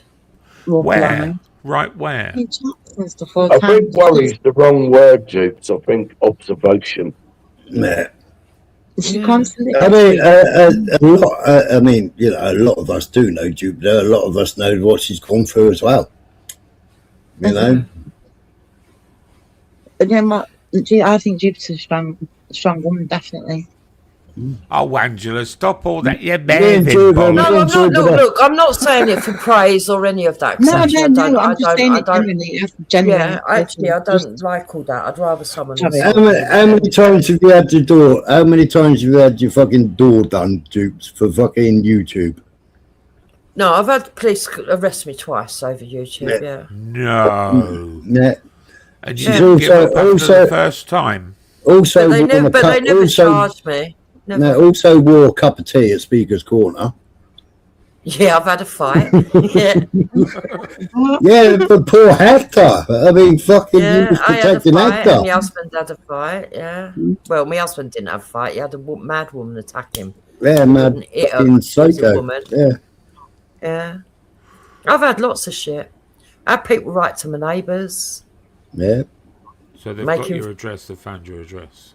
Well, yeah, but they it found was- my address early on, and it's been passed around so many times. I don't give a shit anymore.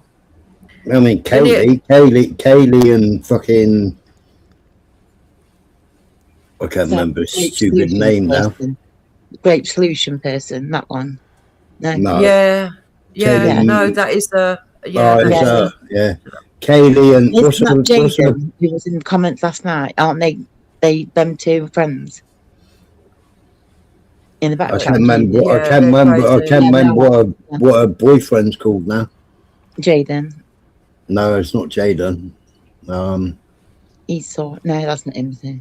No, No, it's Jake. It's Jake and Kay. Jake. Yeah, Jake. He ain't even supposed to be on YouTube. He's on bail. Yeah, I know. They're obsessed with the Hoaxted story, Mm. aren't they? Mm. So there's a lot of nutcases on here. So when I hear people saying to me, and I accept that they don't have the thresholds that I have, when I hear people saying, oh, but she said this to me and he said that to me, I think, fucking hell, get life. Oh, come on, Dupes. You fucking grilled me last night about being respectful to women. Well, my main bone of contention with you from yesterday, in case you haven't picked it up, was yes, one, because I think you disrespected that woman. But I was actually more annoyed with you for the fact that you had a man on there that was obviously not completely sane. I mean, I don't think Joe went too far. maybe impaired by his addiction or whatever, right? He was a little bit drunk. But my main bone of contention was that you were backing him up in his delusions, Nope. that the way he saw the world. That's how it come across. Yeah, to me. that's exactly how I saw it, Jupes, and I had to go home when he come on the panel. Off, Smiler. I spent half an hour, and I thought, fucking hell, that poor woman.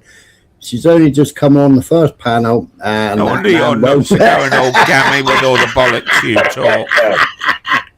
I hope But, both of them that's are how gone. that's how I observed it, and that's why I was so annoyed. And if I'm completely truthful, because of the background, because of the actual subject content that they were talking about, namely DJE, and the background and all of what's happened recently, I wanted people to understand how it's easy that for people to defend that man when he's actually done a lot wrong and cause a whole heap of trouble. The man shouldn't even be allowed on the street with a camera in his hand. That's what his offence is, right? I agree. He shouldn't be allowed in public with a camera. He shouldn't be allowed. He's got the sexual harm prevention order. Then Right. how is he there, Smiler? I know, because they're not acting on it, isn't it? I mean, I found a video where the police were actually telling him, and I played it on here, and that was after he struck me and struck Dupes, because I asked him in his chat, because I didn't know who the hell he was at the time, can I restream the riot? Yes, he said. I'll give you the credit. Yeah, no problem. I played it. The bastard struck me the next day. And then, like 2 weeks later, I think he was at a park or something, and there's a copper reading him the riot act and telling him that he's got a sexual harm prevention order on him, and he shouldn't be there with a camera. And I played the video on here. Yeah. Then surely Sam was trying a to- letter to the right organisation should solve that. Well, they must have logs. I mean, he went to that woman's house, didn't they? I don't know. They must have logs on him. What woman's I was reading earlier the actual transcript, and it states that he's got to have the device. All of his devices mustn't have any cloud storage, any encrypted, like say WhatsApp or something like that. They've Yeah. always got to be able to be accessed and stuff, accessible. Sorry, to the police at any given time. That's within the 10 years. I'm trying to think what else was in, but it is So possible. that's why all his streams are live then and not Yeah, not but Smiler, uploaded. he has actually deleted some, because he deleted the stream where the police officer says you can't go through here, and he said, why not? I'm like a journalist, and he said, you've got a sexual harm prevention order. He actually deleted that part out of his video. Wow. It's only that somebody else managed to clip it in full that people have been able to see that in full, and that is on X, and I think it was Bodicea that put that up. Yeah. I think, or Tony the Truth Troll, one of them. But the fact of the matter, Joe. yeah, Can I just say quickly, I've just commented, right, for Blunt to read, and it's removed the content because I put 100 years ago, it was said that the commies and the 42s, which they did, many recordings of where they wanted to eradicate Germany of all German-speaking people. And I said, fast forward 100 years to now, and it's the white people again that they want to eradicate. This time it's the turn of the British and the Irish. Yep. Oh, it didn't let you post it, no. I mean, No, it didn't let you post it. No. It says the content. I can't even read that; it's too dark. Come up in red writing. So Yes, it's yeah. either spam or try and retype it again. I won't do it. Well, anyway, I've said it now, so I mean, Blunt knows my stance on it. I'll go up here if you do, and it's just history repeating itself. And if people are not allowed to even say that, then what sort of world do we live in? I don't blame the Jews for this, though. I do. I think it's some Jews, but I don't think it's all Jews. No, I'm not saying it's all It's the Zionists. It's not. It's not the Orthodox. Some of the Orthodox maybe, but not all of them. All of them are actually anti-Israel. Israel doesn't represent them. That Star of Rampham doesn't represent me. No, because there was never a Star of David. Never a Star of David. Go to the Kalergi plan. Have a look at that. Yeah, so I would say that the people that are involved in helping the people across are the NGOs, and they're left-leaning. Yes. Yeah, but they're funded by Jews. Yes. They're funded by the left-leaning Jews, which is Soros. Yeah. And Israel Aid.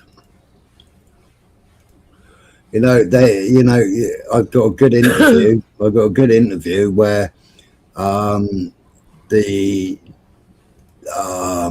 it's not the JDL, but I can't remember which organisation it is, where they were actually funding Afghans to come to Europe and the UK if they wanted to go to the UK. And Ezra Levant is JIAS, his wife is JIAS, yeah, and they actually fund a lot of Afghans, and it's on their website. They actually fund a lot of Afghans to go to Canada. And 2 years ago, during the summer holidays, he actually used the Afghans to torch the school, and he would be there to record it of them burning the school down in the holidays. Oh, now this is getting as far-fetched as fucking Ezra. No, it's actually documented. It's actually documented, Dupes. And just before you come up, Max was here. He lives in Canada. It's actually well documented. They've been funding. Do you know, Smiler, do you know my honest opinion on that? You're gonna say I'm a hypocrite, and I would say, yeah, I probably am. I couldn't care less if they're sending Afghanistanis to fucking Canada. Save them coming here. Yeah, but they're also paying for them to come here. Yeah, but I'm only interested in the ones that are coming here. I Yeah, couldn't care but less still, where else they're because it's sending not up. on your doorstep, right? That would be the natural reaction to say that, right? But if you think about the bigger picture and the shrinkage of white people, right, once the white people have been gone after, who's think they're going to go after next? Blacks and the browns. Well, yeah, it don't just affect white British, it's brown British, black British, everyone who's in this country, who's contributed to society, will all be affected. Well, originally it was blacks against whites, and it was Jewish funded, and it was Jewish organisations. Black Lives Matter was a Jewish organisation. no, it wasn't. It was a Muslim organisation. No, it wasn't. Started up It by was the all- Black Panthers in America. No, it wasn't. It was all started up by the Jews. The Jews started up the Black Panthers. Oh my God. I've got documentary after documentary after documentary about it all, Jeeps. Yeah, they're all made up. The woman They ain't who made up. started BLM was a Marxist, a black woman. Yes. Yeah, she's also Jewish. She's also Jewish. No, she wasn't. Well, I'm not so sure Yes, she she was. was Jewish, but she was fully funded by the Yeah. Jews to start Yeah. what she did. She was a cop killer. She'd Yeah. murdered a cop herself and been to prison. And then she worked with two other women to set it all up. But they're very close together anyway, the 42s and the Marxists always have been, always will be. Hand in hand. The Jews are the Marxists. Yeah, they are, side by side. Yeah. And you know, when you say shit like that, yeah, people go, oh my God, you're so extreme, you're so right wing. I remember being on Twitter panel once. I never even mentioned Dresden. Alicia, sorry, Dave. Yeah, Alicia panel guest on Garcia. there. And before I can even say anything, I wasn't even going to mention Dresden. He went, "You're going to mention Dresden, are you?" And I went, "No." She went, "You're a Nazi." And I thought, I don't dislike the woman. I just thought, well, why have you jumped the gun? I wasn't going to mention Dresden. She was the co-founder. She's called Alicia Garcia, right? And she does. It's called Tzek Tadov. Yeah.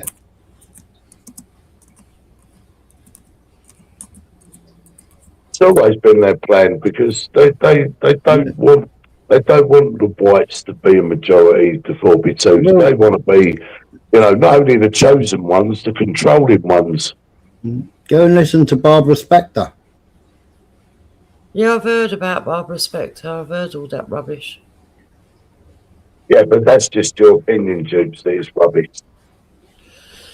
No, I believe that there are people out there that feel that they're doing that, but I think that that ideology fits in with the left rather than the right.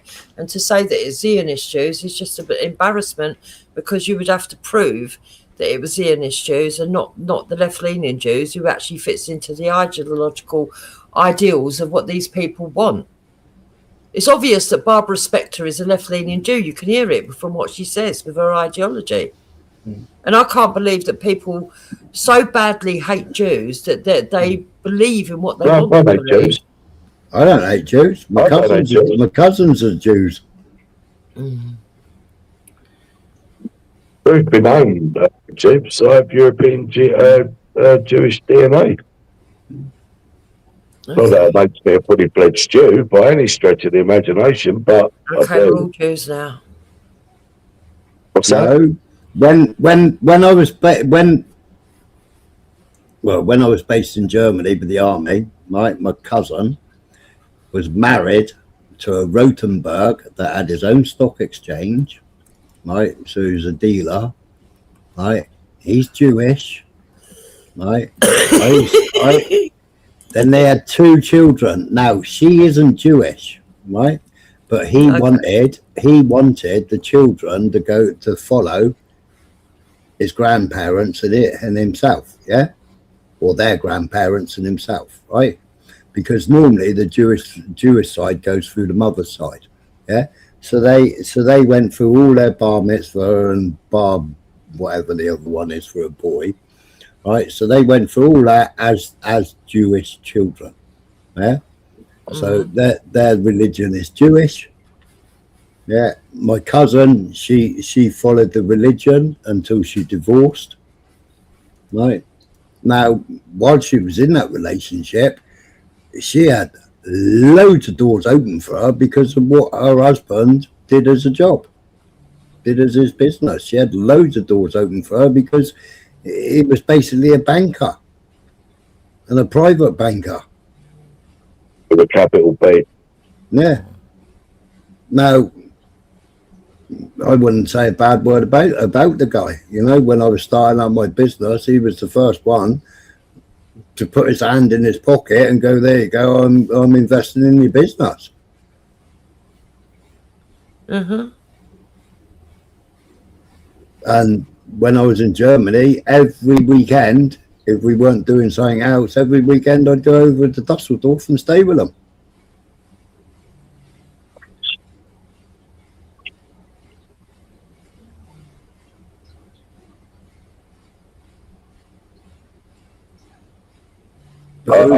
I'm concerned though, Dukes, like really, because it's not just about white British, it's brown British, black British. It's all colours, and even if some people want to argue the toss and say their heritage, their background's not British. I mean, I'm from a mixed background, but I consider myself British first and foremost, because I include the Scots, the Irish, and the Welsh. So I just read up, Smiler. You are correct that she was Jewish. That's why I wasn't listening too much. You are correct. I did go and have a look. She was Jewish, one of the founders, but the other two weren't. But they were heavily influenced by the Muslim Brotherhood. They were, and they've got many connections to Muslim leaders and stuff like that. There's both those sides are playing off the Western world. I don't care what anyone says. And they're both as bad as each other, and yet they're detriment to our future, as far as I'm concerned.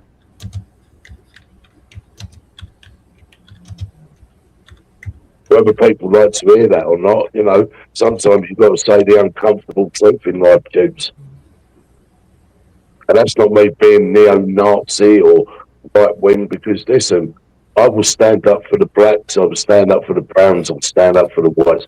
But anyone who's in this country who's British, as far as I'm concerned, has contributed to society, integrated with society, not causing problems and trying to impose their will and their way and their religion on us.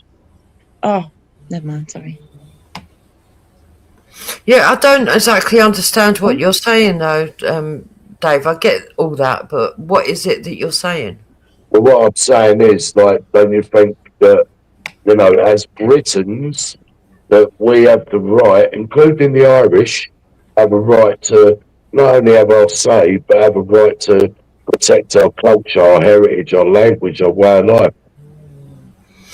So, being English, I would say yes, but I'm more bothered about my English heritage. I would guess that you're, because they stole my English heritage to make British heritage, and every other union, like Scottish, Welsh, and Irish, has still been allowed to keep that heritage along with their Britishness. Whereas English people are not allowed to call themselves English. Right, but see, this is the problem in it for me, right? Yeah, you can have your beliefs and that's fine. But like what Blunt's put there in the chat, if you go back historically, Jubes, we're all interlinked. Whether you want to call yourself English or not, we're all interlinked historically, culturally, language, everything. Yeah. So you okay? Oh, I've got mates who say to me, "No, Dave, I'm English first, I'm British second." Well, that's fine. That's people's perception, choice, way of thinking, whatever you want to call it. But this is why the country's never ever going to be united as people, because there's too much separatism. It's like, oh no, I'm English, oh I'm Scots. That's great, but ultimately we're all Brits. Look, I don't mind having the umbrella, but I think to tell people there's too much separatism when it only comes down to English people is ridiculous. saying it. I'm not saying it just comes down to English people. Look, you're going to have people that are But no be one angry cares if English. someone says, "Oh, I'm Nigerian British" or "I'm Pakistani They British." can Or say that if they want. exactly. But the minute you say you're English British, you go, "Hold on a minute." No, there's- no, no. But you didn't say that. You said you're English. Yeah, I said, yeah. I'm more worried about my English culture. Right, yes. see, but that's the difference right there, Jubes. For me. But that's your choice. I'm not knocking you for it. I'm just saying, for me, in my own mind, that you're British. Yeah, you're born in England. I was born in England. I'd say, well, I'm English first. But I've got mixed heritage, and I think you have too, haven't you? No. So what I've got is what do you call it? A lot of different ethnicities that are European, but mainly Celtic and English. So Right, but you are mixed heritage. my biggest chunk is English, and then Yeah, but you're mixed heritage. and then the next ethnicity mix would be Celtic. Yeah. Right, so same as me, pretty much. I've got Celtic 50%, English 27%, Germanic 10%, little bit of European Jew, little bit of Italian, Indian, Persian. How do you know that? What, me? So we are all mixed to a degree. Like You know what I mean? yeah. And this, is this is what I'm saying. I mean, rather than trying to dissect and say, well, okay, it's all very well people being like proud of their heritage, saying they're Nigerian British or I don't know, Ugandan British or Chinese British or whatever. That's great. But when someone who's from these shores and says, well, I'm English, I've got no aversion to that. But it shouldn't be, well, I just care about the English more than anything else. No, you don't. Right, so I do care more about the English, but I do care about British people, but I care more about the English because the English is who have had their identity stolen. What, and the Scots and the Irish and the Welsh haven't? Well, you probably have, but they fight for themselves as well, so I don't understand why the English can't fight for themselves. No, I'm not saying the English can't fight for themselves. I'm not knocking it, Tubes. It's not you know, like knocking it. I'm just merely saying that as a collective, we're stronger. Division, we're weaker. Surely people can see that. Yeah, I have no problem with people standing together. I don't have no problem with that at all. But what I'm saying is, I wouldn't want to argue it on a British collectiveness when actually what we're actually arguing individually is different problems, because Ireland's problems are similar to ours, but they're not the same. In what respect? Well, we've not been allowed to have our flag for God knows how long. We're being What, you think the Irish have? we're constantly being told, oh, well, if you're English, you're a mix of French and Anglo-Saxons and all that business. So because that's a mix, that, you know, there's no real English person, even though if you look up the English identity, it will tell you the major groups that made that mix. And that is why they're a collective, because they ended up staying here for so long, just intermingling, and that is what made them essentially English. Hey up, Nixie. So when it comes to repatriation, deportations, whatever happens, however it happens, if it ever happens, and all of your black British friends are staying, Dave, who are you getting rid of? Yeah, but this is the thing, Vincent. It's about who you're getting rid of. So the ones that have already been here, that have contributed to society, have multiple generations of families that have raised here, yeah, and all the rest of it. Well, to me, they've earned their right to be here anyway, haven't they? Yeah, I would agree with that. Right, A very that's my small point, number Jude. that you're getting rid of, then, Dave. Sorry? It's going to be a very small number that you're getting rid of. I don't think it will, though, because you're talking about the last 20 years. It's the last 20 years of damage has been done. Right, Helmet, right.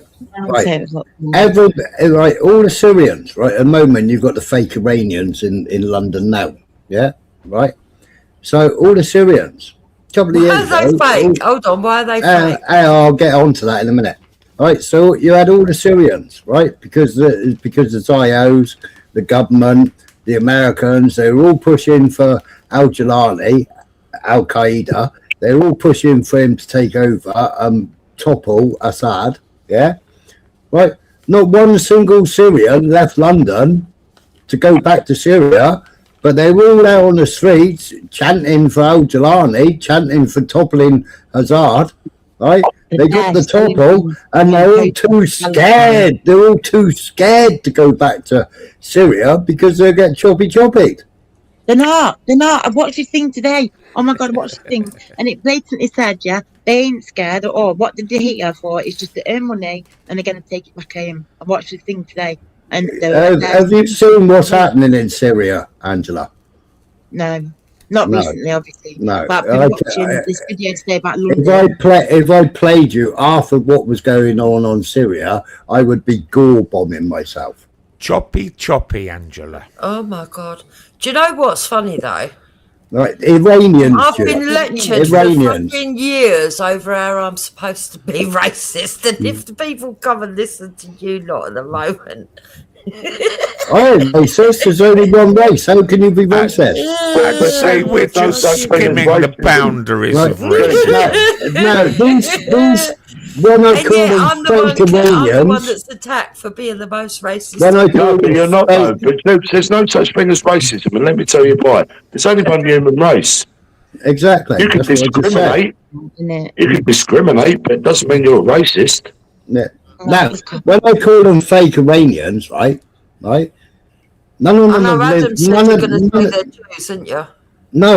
of them have lived under the Shah, right? The Shah was he was kicked out, right? Right? He was more brutal than what they've got now. Yeah, more brutal than what he's got now. The police force that he's at. Did you? Where did you cover it? On Jamie's. Roy was praying that the Shah might come back. Yeah, and what are they doing? Idiots. All they're doing is because Israel wants Iran, right? Iran has still got its own banking system. There's out of 9 countries that were left, I think there's only 5 countries left now, and they're the 5 countries that Trump has got on the list to attack next. Yeah, because they're all using their own banking system. Venezuela, Iran. Yeah, there's only 5 countries that haven't got a Jewish banking system, right? And none of them are signed up to the IMF either. I don't care. Right? No, because you're not looking at the bigger picture, right? Now, how can you have a country, right, that's not politically aligned with Israel, which is heavily sanctioned, which is causing the problems in Iran at the moment because of American sanctions and British sanctions and European sanctions, which is causing the problems in the country, right? There's no weapons of mass destruction, never was no weapons of mass destruction, never was no nuclear bombs, right? Nuclear power maybe, but never no nuclear bombs, right? Yeah. And now Israel wants the Shah back in. Yeah, the Shah, he can't even out on his passport. He hadn't even got where he was born. Right, his wife that was queened with him on his fake coronation, which was 20 years after he was already the leader. Yeah, he wanted Queen Elizabeth to go there, and she went, we don't go to other people's coronations, right? And they based it all on Queen Elizabeth's coronation. Paid absolutely millions. He raped the country of every single oil dollar. His wife raped the country. Then she divorced him and pissed off back to Egypt. And then he went, "Oh, I want to be king now. I want to be coronated." Right. So she came back over, and she basically like Camilla. She became whatever. She didn't become the queen of Iran. She became basically like Camilla is. Consort, yeah. So she isn't a queen, but they ain't together. She's remarried, right? And he's remarried. Who cares? That's a valid point. I suppose who cares, Smiler? Yeah, I mean, I'm not being rude or nothing, but what basis am I supposed to care about that when I've got shit going on in this country? Yeah, I think because they're protesting in this country now, aren't they? They're like, that's where Roy and John were tonight, weren't they, or something? And they were there, like, doing whatever they were doing. And that's why Roy got so passionate earlier, I think. And so it's all kicking off down there. And the other day, because they haven't even got enough bombs. They haven't got enough bombs to defend the country for the what's it called, Patriot system, and for the Iron Dome. Iran, God. And they're only doing it the same as what they've just done to Syria, the same as what they've just done to Jordan. They're only doing it to separate the countries and align with Israel, because they want everybody to align with Israel. UAE has turned around and said, attack Iran, then we're attacking you. Turkey's So who gone, do you attack want to Iran. align? Who do you want to align with them, Smiler? Stay on their own. Why cause all these problems, and then we get even more in the UK because they all want to come to the UK? The same as Palestine. Everybody says, why do you support Palestine? No, I don't believe in killing women and children. And what's going to happen when it all go tits up? Where are they all going to be? They're all going to be given $2,000 a piece, and they'll all be in the UK. There's already God knows. I was just about to say, there's already God knows how many that Keir Starmer's let in. Keir Starmer let 100,000 Afghans in not long ago. Yeah, I know that. But in the political sense of the world, you're going to have to align yourself with some countries. You can't just be a complete loner, otherwise you'll be invaded every 5 minutes. I'd align myself with the Commonwealth. Ooh. Yeah, but you don't all have to get on with Israel. Britain, Australia, New Zealand, Canada, South Africa, America. Even though Australia's just told Israel to go suck eggs, you know, because they were trying to take over. They had IDF on the streets in Australia. I believe you. Have you seen what's been going on with the Muslims in Australia as well? Well, they're not exactly respectful to that country that's given them a home, is it? You know. Are you talking about? Did you see the Jewish people being murdered in Australia? Are you talking about the or are we site? going to pretend that don't happen? That was a psyop. That was a psyop. That was a psyop. Oh, here we go. That was a psyop. Netanyahu threatened it. Netanyahu carried it out. I'll behave. I haven't seen it, Jude, personally. Eh? I haven't seen it. I know what you were saying earlier a minute ago when you said that you've been accused of being a racist. I've heard it said that you're not. 48 hours before that man attacked, before that man and his son attacked, right? 48 hours, that man's names had never been searched on Google, right? And all the searches 48 hours beforehand were all from Israel. I don't know. I think there's a lot of brainwashing going on with a lot of people, to be quite honest. No, I think there's a lot of people that applies to everyone, really, Jude. There's a lot of people. There's a lot of people with blinkers on that don't want to believe things. Yeah, I agree, Smiler. It's not brainwashing, dupes. It's what's known as subversion. Subterfuge. Yeah. Exactly. Well, we played a very good thing on here earlier on. You know, the silent weapon. People believe what they want to believe. Whether I'm right, you're wrong, I'm wrong. We believe what we believe, and that's where I think we should leave it. A silent weapon for quiet wars.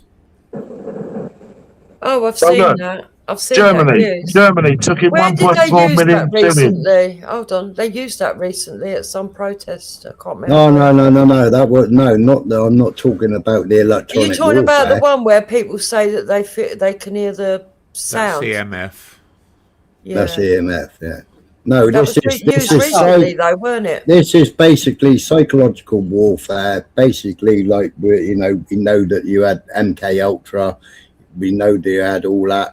You know, this is basically the silent weapon. It's like, you know, manipulating your food prices, manipulating your money, manipulating everything. You know, to Your way of life.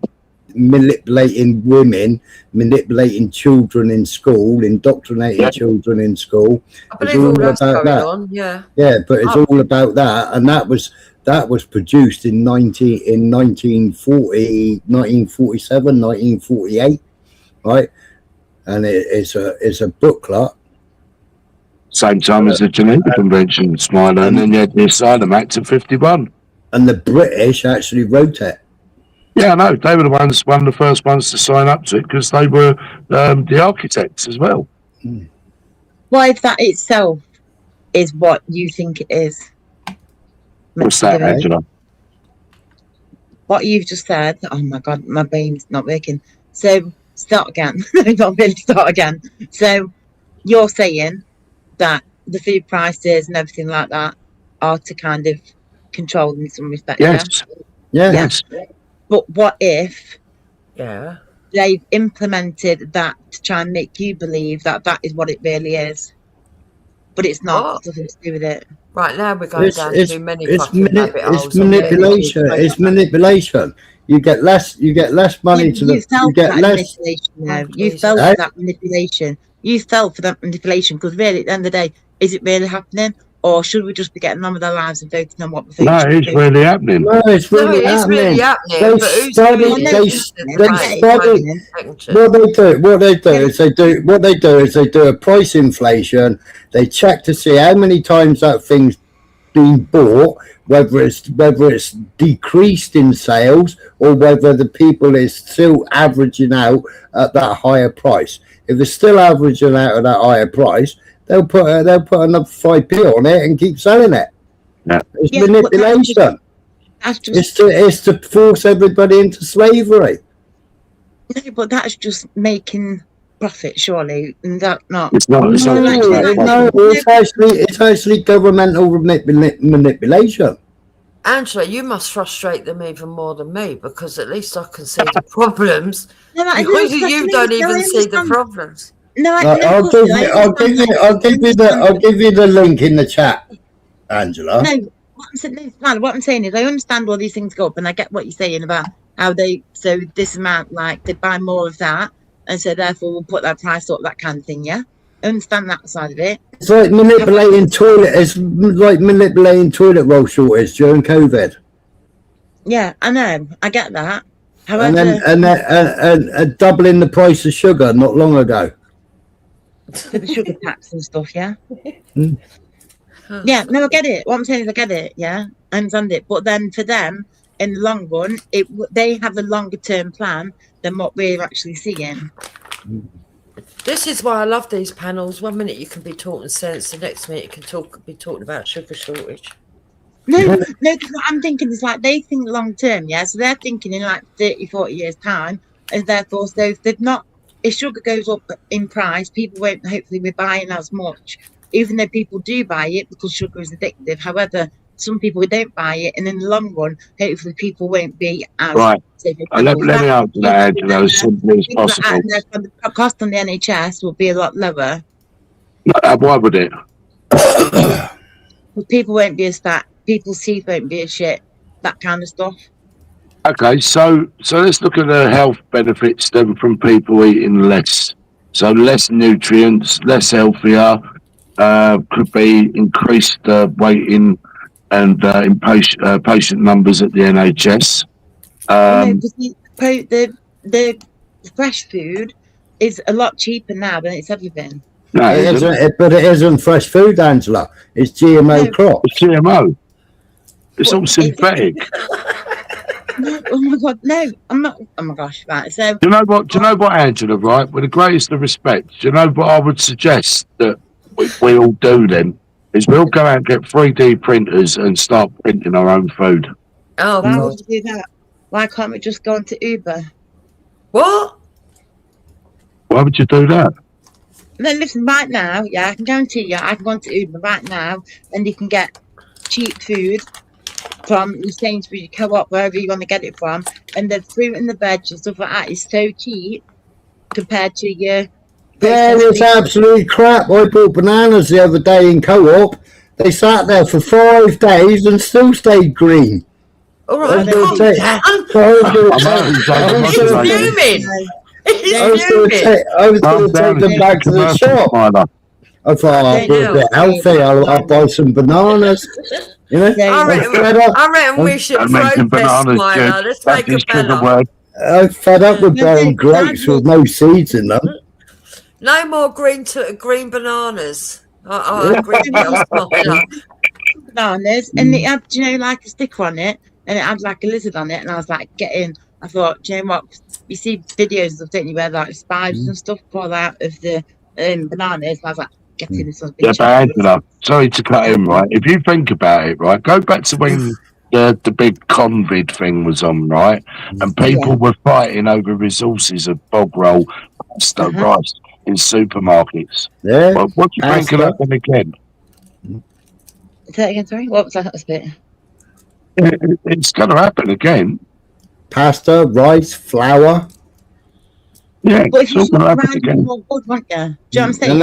And they thought, oh God, no, we're shortage of flour. So I know we'll go to Bill Gates and now we'll make cricket flour for everybody. So No, what happened is our they just government, have you seen what our government are doing this year? Right? See what our government, right? They're putting what's that woman's thing they're putting into the bread, but it's only white bread. Yeah, all white bread. No, it's not. It's what's that? Folic acid. They're putting folic acid in all white flour. Folic acid comes in bread already, always has done. I use folic acid when I make my bread. It's a natural product of bread. Well, you think that they're going to get the bones of human beings and grind them down? Who said that? No, I said cricket flour. He's just No, passed the it reason a I couple of asked weeks him ago. that is because he said that woman, they're going to get that woman. And I was like, what woman? Which woman? James. Did Angela finish her point? Sorry, Angela. What was you going to go on to say? Oh, I can't remember. What was it? What had they even said to begin with? Sorry. I knew I had said. God. No, really. If you just give me that last bit. I love this panel. It's all over the place. Oh, no. So, what was I saying then? I was talking about. Oh, that was it. Yeah. So, all they were doing, I think, in the end, do you not think that during that time when they were saying, oh, no, there's not enough pasta, and oh, no, there's not enough toilet roll, no, it was more about the controlling. So, they weren't putting, you could only buy so much of each item. It was an experiment. Of course, I'm not disputing any of that. I'm not. But I do think, though, it's not.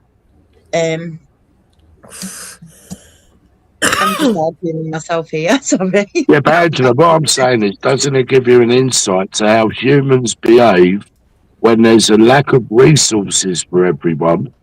So if you take a city like London, for example, right, a bit different from where you live, there's approximately 9 million people here. Right? This will be the first place that kicks off when it comes to lack of resources. Yeah, true. I don't think it will. I think it'll be up north.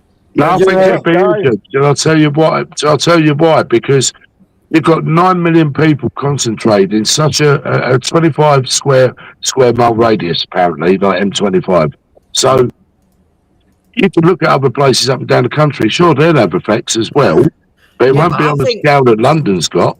Dave, I'm going to tell you why. I think that London is probably still slightly, not much, ahead of the north in wealth, right? Oh, I agree. Well, of course it is. You got all Saudi, you got all Saudi, you got all I'm not having a UAE. go at Northerners. I'm not having a go at Northerners. I weren't saying it disrespectfully. So I think that they probably do have they will have stockpiled more than other people. Well, no, I mean, you got the Muslims. I mean, I played a video on days earlier on that was sent to us by a Paul from Ireland. You know, and it was in London, and it was Muslims queuing for food banks, and Khan saying to the supermarkets, please give the food banks more donations. Yeah.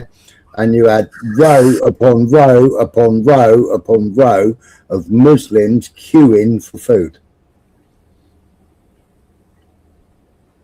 Everything The all line, the line was never ending, wasn't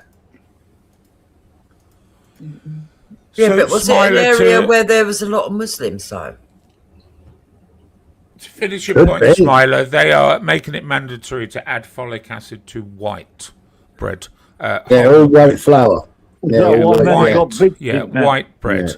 Yeah. And it's to reduce birth defects, of course, helping the Muslims. Yeah. But Is that why a lot of men have man boobs now? what percentage of the country have birth defects is a very minor amount. 1 in Right. 4. And you've also got a hell of a lot of people, yeah, that are already prescribed folic acid, and you can OD on folic acid. Well, no, not really. Folic acid is absorbed into the body in high doses. I don't think there's any Iron, isn't it? Yeah. immediate danger to the body. You might be thinking of something else there. I add folic acid. I make bread. Yeah, but I don't get that, Vega, right? I do get it, but I don't get it. And what I mean by that is, I understand that you're saying they're putting the folic acid in for the Muslims because they must have a deficiency of folic acid. Well, no, But- it's because of cousin marriage. 1 in 4 of their children are severely disabled. Yeah, but That's the how's that going problem. to stop? It's not going to stop the disablement. It's just Taking going to make two- them stronger bones. Taking too much folic acid can cause serious nerve damage Yeah, and but you're potentially talking increasing risks for certain cancers or Yeah, developmental if you eat issues. enough carrots, they'll kill you as well. Yeah, Smiley. You're exactly. talking massive amounts. So for the Muslims, 1 in 4 are severely, and that's the word used in Yeah.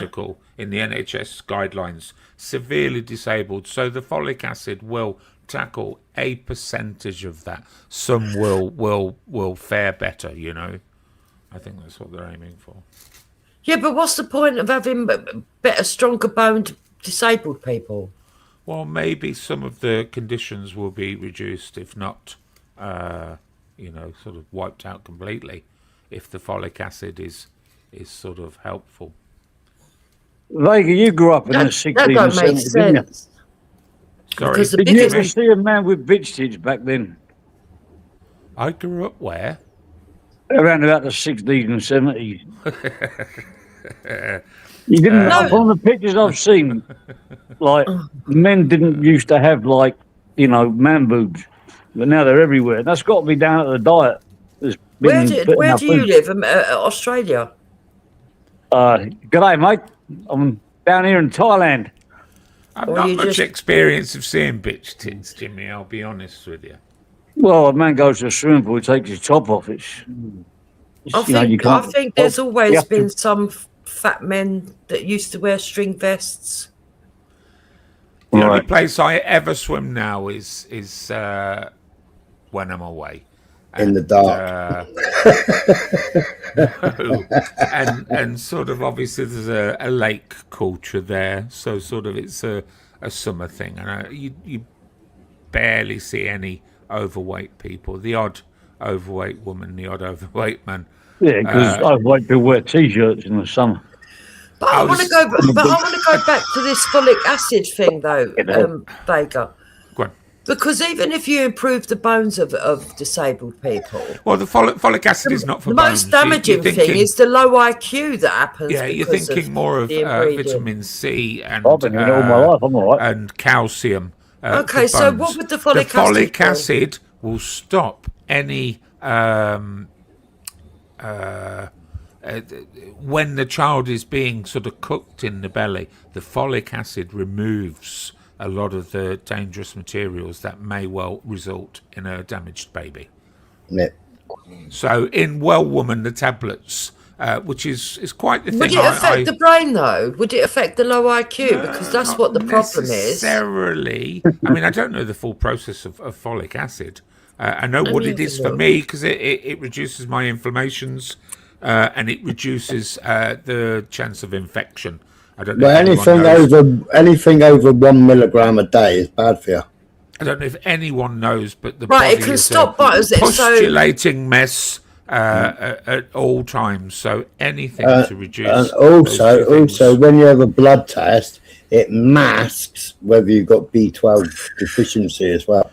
Yeah, and the problem with the Muslim world is them controlling husbands do not allow their wives to take anything. Okay, yeah, I get that point. Natural. So mainly it's to stop. It's because if you need folic acid to stop spina bifida. I just looked it up. Yeah, spina bifida. That's it. Spina bifida. There's common conditions and then there's random conditions as well. I'm not low IQ, believe it or not. Side chat. So it's a sneaky way of getting a bit of folic acid into them Muslim women.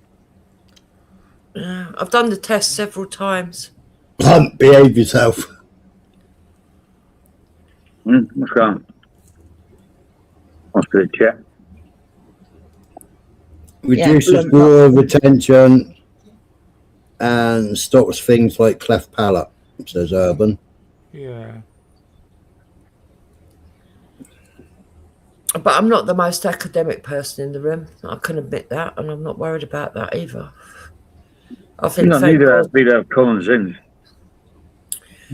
I think, thank God, I never went to university. The way they're all coming out, educated. No, yeah. We'd see Jupiter walking down Speaker's Corner with blue hair. I mean, just think, if I'd have gone to university, right, all you lot would be shitting yourself. The left would be winning.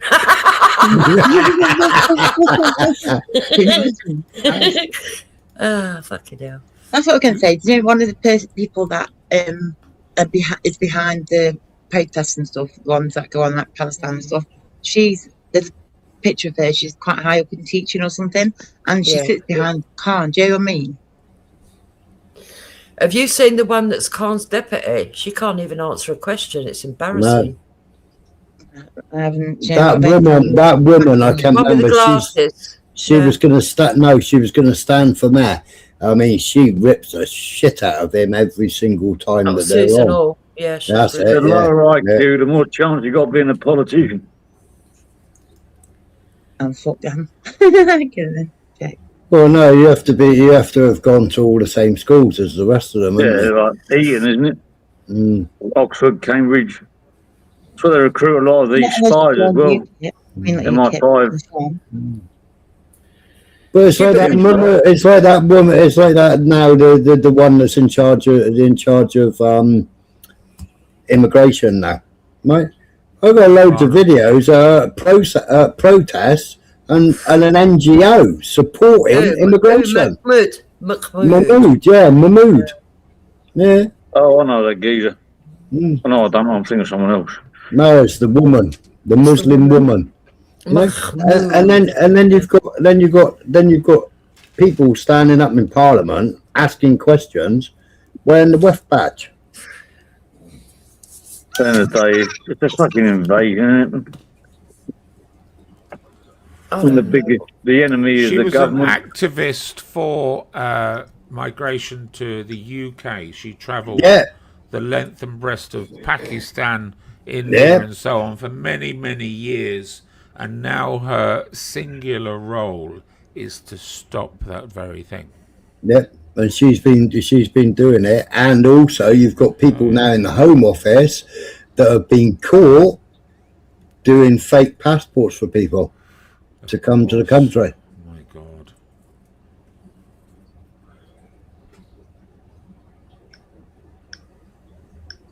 It's all sounding like a bit of a conspiracy to me. What? Sometimes you have to see it to believe it, and when you see it, you're shocked because it looks like a conspiracy. It's actually real. I'm just going to wait until most of those Africans have fucked off from Africa and go over there and set up a home. The weather's great.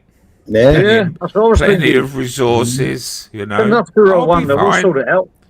As long as I can get broadband so I can access porn, I'll be absolutely So I will make fine. it. You don't need porn if you got real people. Oh, Vincent, you won't even need a VPN over there, will you? Exactly. I haven't watched porn in years and I haven't needed to. I'll get my coat. Can't beat the real thing. Yeah, I think I'll leave if it goes on to that kind of comments. Let's talk about Rwanda. The other sides of it, the beautiful side. What Coconut, about Rwanda? AK-47s. Well, they're going to send all the migrants to Rwanda. Why not send the English nationals there? We'll sort it out. United Make it a Nations nice won't. place. The United Nations won't let the British government send anybody to Rwanda. What can they class send us? it? They class Send it us as to an Rwanda. unsafe. They class it as an unsafe country. Rishi Sunak had 120 people on a plane waiting to go, and the United Nations blocked it. So now England's an unsafe country because they stayed on the plane. I think what they should do if they really want this to happen is offer fucking English people 30 grand each to remigrate wherever they want to go. Australia, a lot of space there, man. In Europe. Yeah, but they can't do that, Jupiter, because it's only the English that, and the Polish and the Lithuanians that want to work. You know, what's coming here, they don't want to work because they got their Aspen card. You know, they might go and do a few Uber deliveries, and that's about it. God, South Africa. We got a big Commonwealth there, and loads of countries got Gibraltar. I know we gave a lot of the countries back their independence, but I'm sure they wouldn't mind being back under English rule. What happened in Jamaica? And they went fucking mad after we gave them back independence. India, Somebody the other day was doing a video, and they were doing a breakdown of the benefit system. Right. And it was crazy. It was crazy how many of the people that have come to this country that have done nothing but claim benefits. Yeah, but do you really get that much on the benefits these days? Yeah, as the price of cost of living goes up, the benefits do. But this is what I understand: a state pension is £13,000 a year, but the cost of living is £20,000. Hold on, how much does that work out? does a couple get on? Depends how many children they got as well, doesn't it? Yeah, they've just opened the what's it called? The child tax cap. Yeah, the child benefit cap. Yeah. Right. £20 something half the first one, isn't it? And then like 10, what, 11. This government is not for small businesses. It's not for employed They or don't get that self-employed much. people. I just looked it up. Right, so if people are under a couple, right, if they're under with no kids, if they were under 25, they only get about £120 a week. Explain how they can fill London, then. Yeah, it's mental. I mean, they obviously get their rent and council tax paid for, I would imagine. Yeah, if they've got a room in their house which is a place of worship. So I suppose, yeah, that must be because they're in HMOs that they can manage it. Because that's shit. So can you imagine being an English person on that kind of money? And if you're over 25, you get 628. So what's that? 150 quid a week. They do get their rent paid for, as well as, well, that's it, yeah. But then if they start to work, for every pound they earn, on, like I say, they can still claim that amount, and then anything over that Yeah, amount, go Dave. every pound they earn on that, they get 60p taken off it. Yeah. Well, explain that to me. That's weird. That's a new system. What's that? So it's to encourage people to work. So if they say, I didn't hear that figures that you said then, but say if they earn, I don't know, say if they get £800, for every pound they earn over £800, they then get, they get 60p out of the pound. Sorry, my phone started playing the game. Yeah, it used to be 40p in a pound, didn't it? Can I just say that we've got Angela from accounts?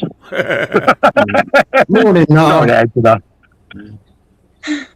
Well, but I bet they're bloody glad they've got AI now then, because that would have taken a hell of a lot of calculating before. It's pretty simple. It's just the way it takes a lot of we'll have quite a few weeks then to sort it out, I think. So Angela, right? So imagine you're working, and you're claiming, and you're saying if you earn up to how much? £800 a month. Well, it's 12,500 a year now, isn't it?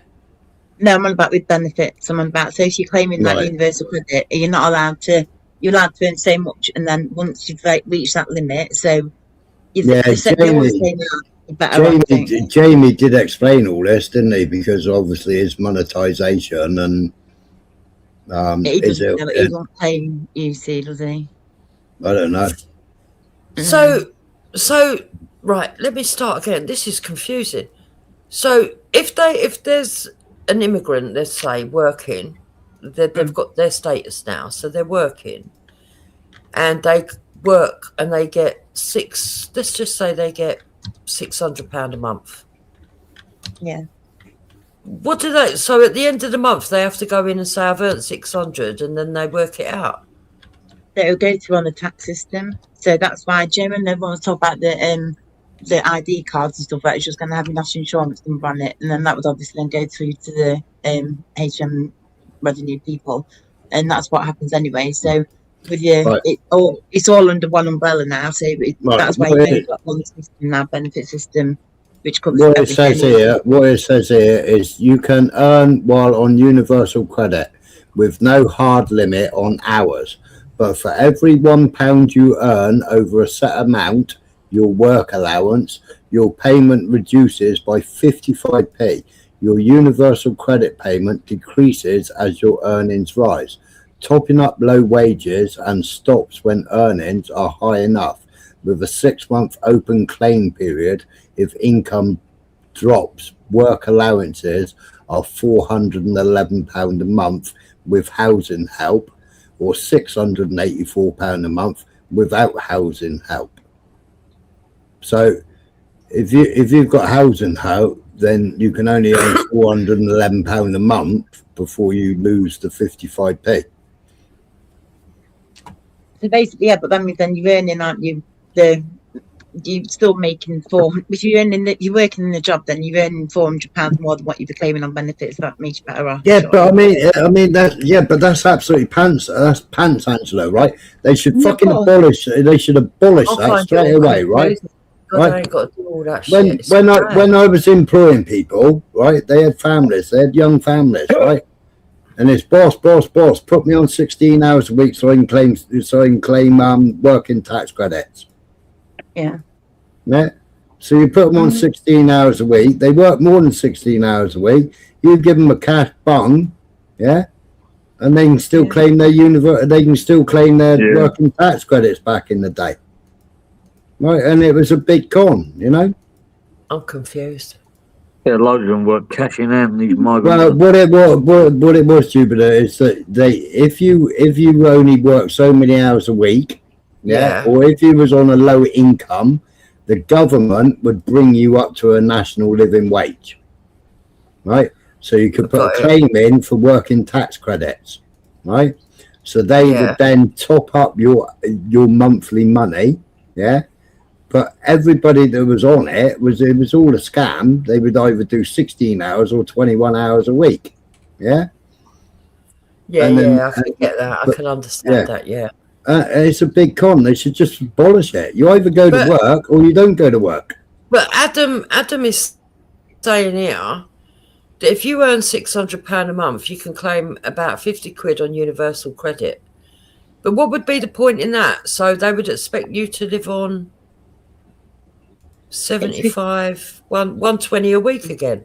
Or can I just cut your tax So off you've got £50? extra £50 that you never had before, and you've got to go out to work. So, but they expect you on universal credit. If you're looking for work, they do expect you to be literally looking for work, as if you were a full time. Fucking whole system's crazy, man. Absolutely crazy. Yeah, that's mental. I don't get it. You go to work, you pay taxes, and then you can claim money back on those taxes. So you pay, you go to work, you get your wage, you pay them, and then they give you a bit back. It's just like. But that was never like it before, though, James. So it's more than what people used to get, I think. So it's kind of. They're trying to get people back Well, off yeah. benefits into work. No, saying, they're, like, I'm they're better off not. on They're, benefits. no, Jimmy, they're trying to get more people on benefits, right? They're fucking up small businesses, right? They fucked up national insurance. They're fucking up the taxes, right? They're fucking up the business rates. Yeah. Yeah, but I don't understand how people are living on that amount of money. That's why Well, it gets feedback, things like that. It's just that's the way the That's why. I mean, everyone's going around saying, "Oh, take the benefits off people, their benefit scroungers and everything else." But when you look at realistically at that amount of money, how are you supposed to live? But how many people do you get sitting on YouTube that don't go to work, Jupiter, and they're all sitting there stoned, all sitting there pissed? They're serving up. They got their Probably hands in because the they black can't market afford jar. to do fucking anything else. It's true, though, I mean, isn't it? Yeah. I'm not being funny. You work it out, right? Yeah, So- but if you go to their house, they've got a contract mobile phone, they've got a 60-inch plasma, 60-inch TV on the wall, yeah? Yeah, And but they're how are doing- they doing that? I don't understand how they're doing that. They must be working on the side. I'll give you a They've gotta four-letter be. word. Four-letter word. Well, the plural. DRUGS. Serve it up. Smack it up. Profit it up. No, I don't. No, I don't think so. I think a lot of people do struggle. I think a lot of reasons why people do come on social media is for that social interaction, because you can't go out, you don't go out, or whatever. You know, so it's. How many Well, people on I mean, social media what- smoke weed? I mean, what Blunt's Put your just hand said, up. I mean, that was all in that paper earlier on. The more people relying on benefits, the more people relying on the B system, you know, and the more that they can control you. And how many people in prison? 80,000 people, and they've all got to be paid for 3 meals a day, heating. Yeah. Well, minimum wage in prison used to be £5 a week, right? Or if you worked in the kitchen, Then you got the staff. you was on £21 a week. Yeah, the big If he was factory. if he was on the hot plate, then it was 17 quid a week. They're actually factories using slave labour. But Yeah, anyway, it's crazy. it's hardly anything, is it? So Hey? I'm saying that it's hardly anything, is it? There's people to live on. It's kind What in prison? no, just sorry, in just in general? life, all of Ah. it, generally, everything. Yeah, but it's a system. It's a system. They of must be control, innit? working on the side. I don't understand how They they're have to living. be.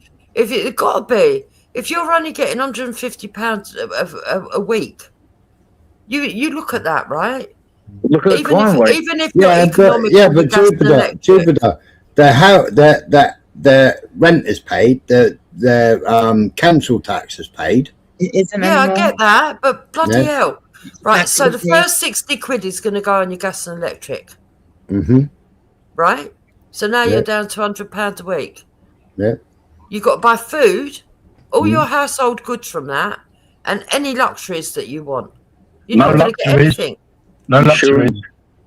Exactly, you're not going to get anything from that, apart No, from food. but also you get free travel as well, Chips. You're entitled to get a free oyster pass. And that's only in London. Oh, isn't well, it? that sold it to me. Fuck off. I don't think so. Fucking hell. So depending on your circumstances, a single person, typically living on their own, in a one-bedroom council flat, will get a 25% reduction anyway for council tax, as you know. So when they pay you, it's roughly about 870 quid a month, right? Yeah. So out of that, you've got to pay your rent and your council tax, and it does leave you with very little. This is what I just can't get my head round. Hold on a minute. So you're telling me that what they're quoting on here, that's even worse. So what they're quoting on here, sorry, for a couple when they said they got 600 and saying that includes they've got to pay their a month, they've got to pay their rent out of that. Well, yeah, because what happens, they only allow so much money for rent. So I think the ceiling at the time was about 500 quid. So if your rent was 600 quid, you had to find the extra money. Yeah. So some people are actually paying extra rent out of their money as well. Yeah. And bedroom tax. Some councils haven't got rid of bedroom tax. I know somebody paying bedroom tax now. Hold on a minute. So they've got £100 left, and they've got from that. If they've got to pay a little bit extra rent. So say someone has to pay, I don't know, another 50 quid rent. They've literally got 50 quid to live on. Yeah, but Yeah, Jupes, they want it's people to designed report. that way, so then they allowed to go out and work part-time, low-paid job to top up their money. Yeah. And Yeah, if but you then earn they too get it much taken money, off. Yeah, but they earn it with the right hand and get it taken off them with the left. oh yeah. If you earn too much money, they'll inland revenue be off. You're asking exactly Yeah, but where you get your money from. you're still getting an extra 45p in the pound. That's so sad, isn't it? If you But then- your bank but then too much go- money then going go in, and- they'll freeze Then your go and account. look at the employed person. The employed person's even worse. Yeah. I can't open up a bank account with HSBC because apparently I'm money laundering risk for opening a savings account. If you type in HSBC in South America, investigations for laundering cartel money. Oh, mate, it's But mental. the employed I person, can't believe that it's that low for a couple. I can't. the only way you can survive is self-employment. But I don't understand. I've just looked, and a single person gets £400 and something a month, and I'm like, hold on a minute. But a couple only gets 600, and a single person gets 400. That's a bit bad. But people live in separate accommodations, even though they're couples. No, but if they live in separate accommodations, they're classed as being single. Well, not single, but they're not classed as, it's not worked out together. There must be a lot of people scamming the system. Oh yeah, because there's no the way sevens that are on. a couple can live on that money. So they've got to be getting money from elsewhere. Well, the crime rate's high for a reason. People are carving out their turf, from the Muslims to the Albanians to the English, everybody. People are just having to get by, you know, and it's just like we hear all the time, don't we, about child poverty and stuff, and people can't afford to feed the kids and stuff like that, and they do banks, and that is what is really happening. And I think what, for me though, I get really stressed about is how you can't feed your kids. I think that's so wrong. They should always be a But I priority. think there's enough money there to get food, but if you get food, you can't really buy yourself clothes, and you can't really buy yourself. See, if it's a couple and you're getting £666.97 a month, right? If that couple's got one child, it goes up by £351. If they got two children, then they cut the two children to Yeah, but Smiler, I was looking at 303. So that's £1,000 a month. Yeah, I get that if you've got children, but I'm looking at the reason I looked at a couple is to compare what I'm living on to what they're living on. I can't Once understand how too many people are on PIP. Yeah, because they can't survive on that. Yeah, What's PIP? I get it.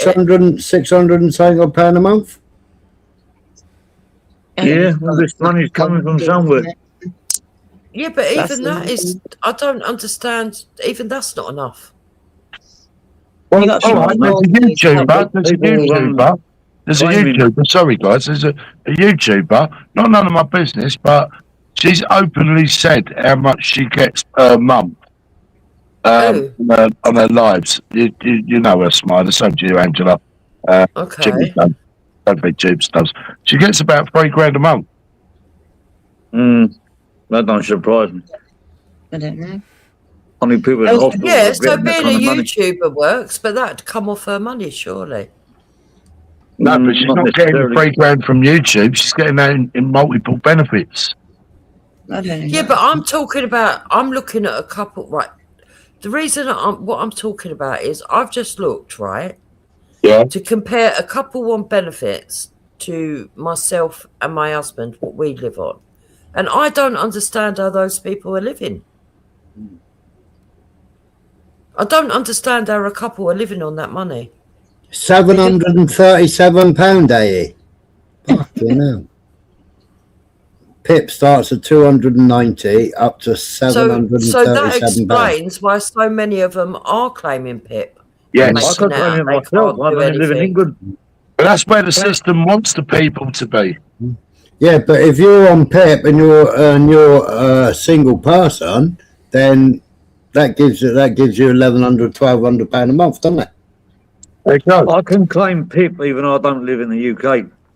Yeah, but now I I'm don't- understanding why so many people are going onto the PIP because Yeah. they wouldn't, because what they're being given realistically on the universal credit if they were unemployed, they wouldn't be able to survive. Exactly, Chips. And did you know, right, in the last 10 years, year in, year out, sales of walking sticks and walking aids have gone up tenfold. Oh yeah, I know somebody who wanted to buy a walking stick, and every time we went there, it was out of stock. They were out of stock. Because that also goes towards proving that you've got a disability. You have to have a disability, but I'm sure that people are feigning mental disability, which is what's going on. Well, that's what they're trying to stop, isn't it? I don't think They're actually trying to stop depression and mental health. Oh my god! But do you think that's wrong though? When we've been trying so hard to get it recognised as like a fucking part of, and mental health and physical health both Yeah, things, aren't because they? of people abusing it. I know people that go around look up all the symptoms of these things Oh, and go and try and there's- fill those there's things a- in and they on the paperwork. It's terrible. There's a YouTuber that's getting PIP and benefits, right? And his problem is he can't work with other people, and they put that down to mental health. Cheers, Vincent. See you later, Vince. I'll get you next time. What I'm trying to say is that if they didn't have such a low baseline, then maybe people wouldn't have even started scamming in the first place to try and get a living. Look, look, I understand that people that are claiming universal credit shouldn't be getting the same as somebody that works, otherwise there'd be no point going to work. But the way that it's being put across to people in the general public is, oh, these people are staying on benefits because, it suits them. Maybe people on PIP it suits them, but people on basic universal credit, there's no way that is suiting them. Of course not. They're heavily taxing the upper middle class. The middle class. But then what you've got then is you've got Joe Bloggs. You've got Joe Bloggs that's registered. Joe Bloggs is registered as an Uber driver, yeah. But Joe Bloggs' friends goes out and does all the deliveries, and Joe Bloggs' Uber driver then pays him for him doing all his deliveries. I know someone who's working for Uber and claiming benefits and got 2 houses. How the bloody hell has he managed that? I know. He's always working a scam here, working a scam there. Working Uber Eats. He's got a house on the council, which I don't like this geezer, by the way, but he lives with the mother of his kid and he rents that council house out. I can't fucking stand the geezer. Not for that, but for other reasons. That's bad, though. That's really bad. And then, you know what? People know about it. You know what happens? Nothing. This is why our country's in such a mess, Jubes. But if the council found out about it, surely they'd go round reclaim the property. That's what I would have thought as well. Do you know what? No, excuse me. Do you know that I know someone on here that's just in that general anyway, that's has to pay bedroom tax. She's desperately wanting to get into a 1 or 2 bedroom property. She's living in a 3-bedroom property and they won't move her at the moment. So she's having to pay for 2 extra bedrooms, and that's that, I think, near on about £50-60 towards her own rent out of her own pocket, even though she wants to move. How mad's that? I'm self-employed. I work for home, right? I used to get an allowance. Angela, say that again. She's got a 3-bedroom house and she wants to go to a smaller one. Yeah. So she wants to downsize, but the council are saying taking the time for everyone to do it. No, some councils are actually offering a financial reward if you want to downsize. Yeah, well, she's been wanting to for quite a while now, and in the meantime, because the bedrooms are empty, because the family have moved out, the youngest have moved out, she's now had to pay bedroom tax because she's got spare bedrooms and they're not in use, And so I think the first one is something like £40 or £50 for the first one, and then about another. But surely there's other council tenants. Yeah, but they that- don't let you do home swap. Why won't they let us swap? Has she got rent arrears or anything? No, it's just because of the way she wants to. Because I don't think she's not. I don't think she's very well. So I think it's like she needs to get the doctor possibly. It's not, and she's got young kids as well. So it's grandkids even, fucking kids. But she'll need a care at some point. So blood pressure's definitely going up. This seems to me like bureaucracy's gone mad. Yes. absolutely, it has definitely. One country's in a mess. It is. We could do Well, with she's an on election. that level. She needs to be on like the ground floor level anyway. Sorry, and so When's the next election? Is June? 2 years. Oh, it's proper fuck. But we ain't going to have no elections because he's going to cause a war, and then he's going to say, well, under the terms of war, we don't need an election because we had elections I'm in during. charge. No election. Emergency decree or something like that. Yeah. We had elections during the Second World War. We can have them Yeah, again. we did. No, but but it's up to whoever the leader is. Everyone, Can everyone imagine thinks people that turning against the leader. Say again, Angela. Everyone thinks he's a proper tyrant, but he's not. He's a complete. He's got a load of idiots around him, and he's a complete arsehole. Who, me? No, Stalin.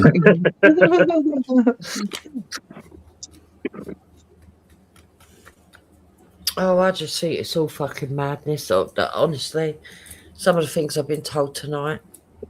I reckon if you put a lot of skilled English nationals on planes sent to Rwanda, it'd be a nice, beautiful country in 10 years. Well, the compound might. I don't know about the outside. I don't know. Obviously, we need a bit of money as well, you know. To That's invest in crazy. it. That's crazy. That's crazy. Probably be That's hunted down absolutely for mad. witchcraft. I was in a 3-bedroom house, non-fault section 21. Wanted a 2-bedroom house. The council wouldn't help us. Priority is immigrants. That's what they told us. Fucking hell. Mm. Oh. Crazy. It should be holding the This is council. what makes my blood pressure increase. See, that's what Holding I the think is council. unfair. I do think that's unfair. Holding the So if you council was to task. to walk out your house tonight, say like you've been kicked out, you couldn't just go and find somewhere to live, could you? No, you could go to the council then, and they would give you temporary Within a night? accommodation. Yeah. Well, they I'd would- have to. not I'd the have house, to. Spend a few weeks and days on the streets first, emergency accommodation No, all no, full. no, you don't. No, you can go straight to your local authority and they find you somewhere for that one night. Depends on the borough you're in, though. Pardon?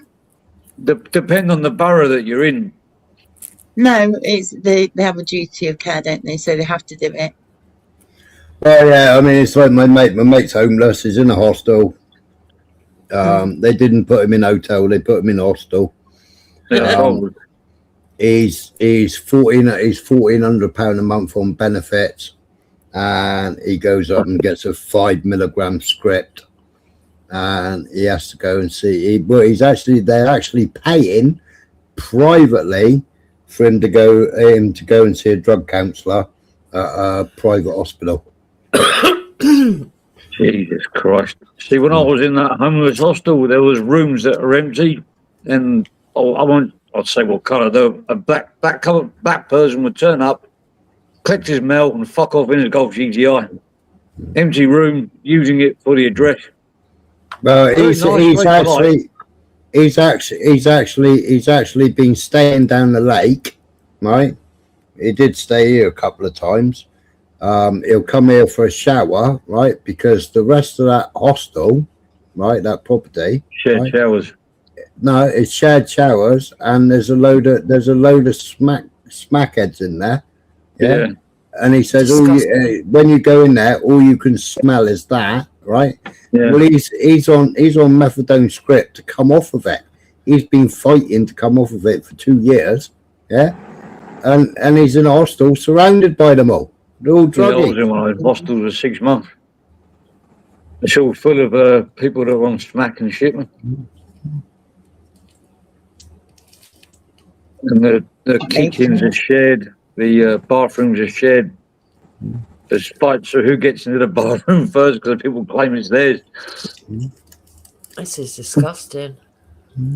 But I think going back to what The council, he's on the council. He's got a bid every week for a property, or every month for 2 properties or 3 properties. He's got a bid minimum, right? Got to go online and bid for these properties, right? Knowing that the council will not give him a council flat or a council house or a council bungalow, right, until he's off his prescription. Well, I was in there, I was white, and there was a white woman who was pregnant, and we had to do the maximum 6 months. There was people coming off boats or whatever from Uganda, wherever they were, Ghana, and they were housed in 4-bedroom houses within a couple of weeks with their kids, single mums. Yeah, Well, Julie, you know what it's like in Uxbridge, you know? Jesus Christ, they used to come off the aeroplane at Heathrow, get That's taxied an hotel. or minibused straight to Upstate there, it was horrible. straight to Uxbridge, collect their ticket, sit there, and they'd walk out with a big fat gyro. Yeah, I had to stay in the Aston Hotel. I'd rather be homeless than stay there. I'd rather go and sleep on the streets. It was proper rough. Rough.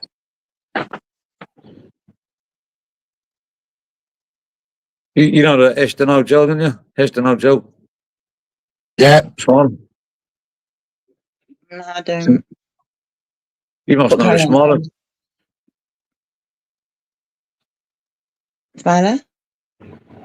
Oh, it's looking for Jupiter. But all the going back to this benefits, Jupes, it's all done by design, right? So they say there's like loads of jobs, which there is, low paid, unskilled manual work.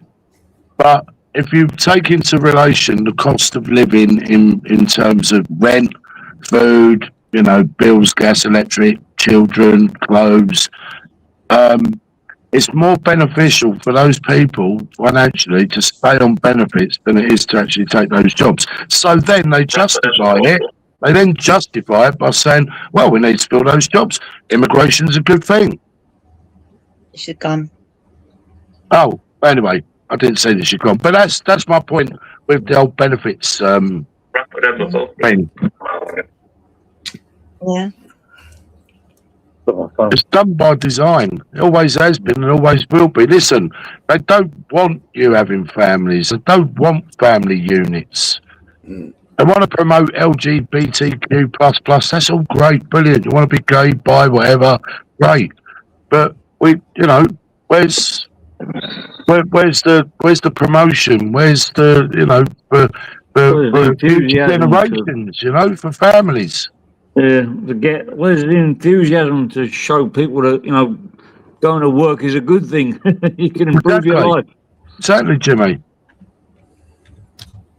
Well, surely them putting a lot of infrastructure and a lot of whatever it's called into the younger generation is a good idea then, would you not think? Well, it's younger generations, Angela, that are the country's future. And if you don't invest in the younger generations, the country has no future. Of course. So then, obviously, whatever this government does then and make sure that happens, then surely it's a good thing. But no matter how small or big, I think. Yeah. That's my opinion. I don't know if there's one easy answer for it all, really. I just think it's been a breakdown from when I was at secondary school, and I've watched the educational system become worse and worse and worse. Dumbing it down. All right, fair enough. People could say, well, Dave, you could go out to college, you could go to university. Well, that's okay if you've got the means to do that.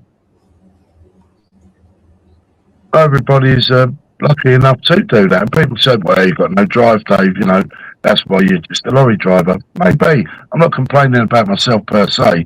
I'm just saying about how the system has steered us into such a way. Yeah. Yeah, there's, if it wasn't so difficult to go out and earn a pound note, I think a lot of us would want to do it. Yeah. There's a lot of restrictions. Like you said, small businesses, you've got fucking health and safety breathing down your neck for every small and minor little thing. Ready to Small fine you, put you in prison. What's that, Angela? I said small amount of thing you say for health and safety, but everything's there for a reason, isn't it? It's been put there. No, yeah, it's there for a reason. What? It's there for a reason. It doesn't benefit the businesses. No, it might not benefit the businesses, but it benefits the employees, doesn't it? No, I wasn't allowed. Technically, I wasn't allowed in the workshop. I mean, no one done it. If I didn't have toe detectors, a hard hat on, a this, a that, a that, a this, it's all just No, rubbish. but we're in a compensation culture, Jimmy, and have been for some time. About insurance. So that's why. What it is we adopted the European health and safety system. So before we could have extension leads, before we could have airlines, right? Now everything's got to come from the ceiling down. You can't have anything training. It's all got to come from the ceiling. I would disagree. I would say that we enhanced ours to the EU one. We created the EU one, didn't we? It was the EU health and safety laws that we adopted. I didn't hear. I know because I was investigated for health and safety breaches.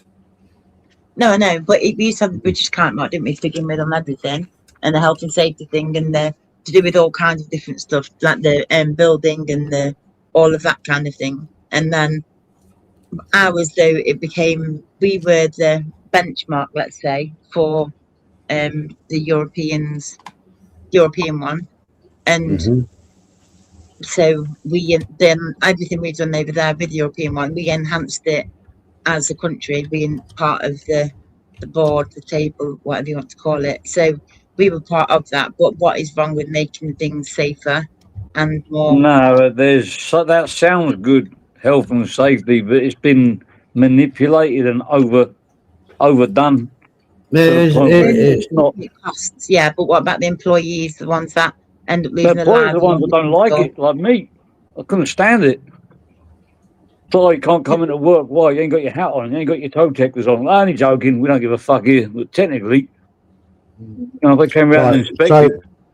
So the UK still uses EU health and safety laws because retained EU law, REUL, including directives like the six-pack, were carried into UK domestic law via the European Union Withdrawal Act 2018 to ensure continuity and to prevent disruption after Brexit. Yeah, I remember that happening. Everything gets abused. So we maintained it. Now, half of the health and safety is just bureaucratic bollocks. Yeah, you know, if I go and work on a horse box, I got to do a fucking risk assessment. If I'm sending somebody to go and work on a horse box, I've got to do a risk assessment with them. Yeah, and it's got to be filed that we've done a risk assessment. What an absolute! So you're not allowed to do the work until you've done a risk assessment. Oh yeah, I knew someone that was in welding for 20 years, and they brought out this new thing where you got to pass this thing before you can carry on welding. So you had to stop until you could get on the course. Yeah. Until you go back to work. You can do what he's been doing for 20 years. Yeah. Electricians, a lot of them. You see, it's like everything. It sounds good, health and safety, but health and safety is good. You've got to have a fire exit, a fire extinguisher, understand all that. Little plans to make sure things, don't get, over the top, but everything can be abused. Even peace, in the name of peace, we're going to lock everyone in their houses. to make sure there's no riots. You know, it's extreme. Everything's extreme under these barriers of peace, health, and safety. Bollocks. Oi, optical. I mean, if you want real health and safety, we'll just lock ourselves in a room with nothing but a concrete bed. Oh no, it had to be a what are they called, a polystyrene one, and no electrics. Don't leave. What's that, Beth? Don't leave, Deirdre. Everyone is welcome here. Everyone is entitled to his own opinion. Who's Deirdre? Oh, Deirdre.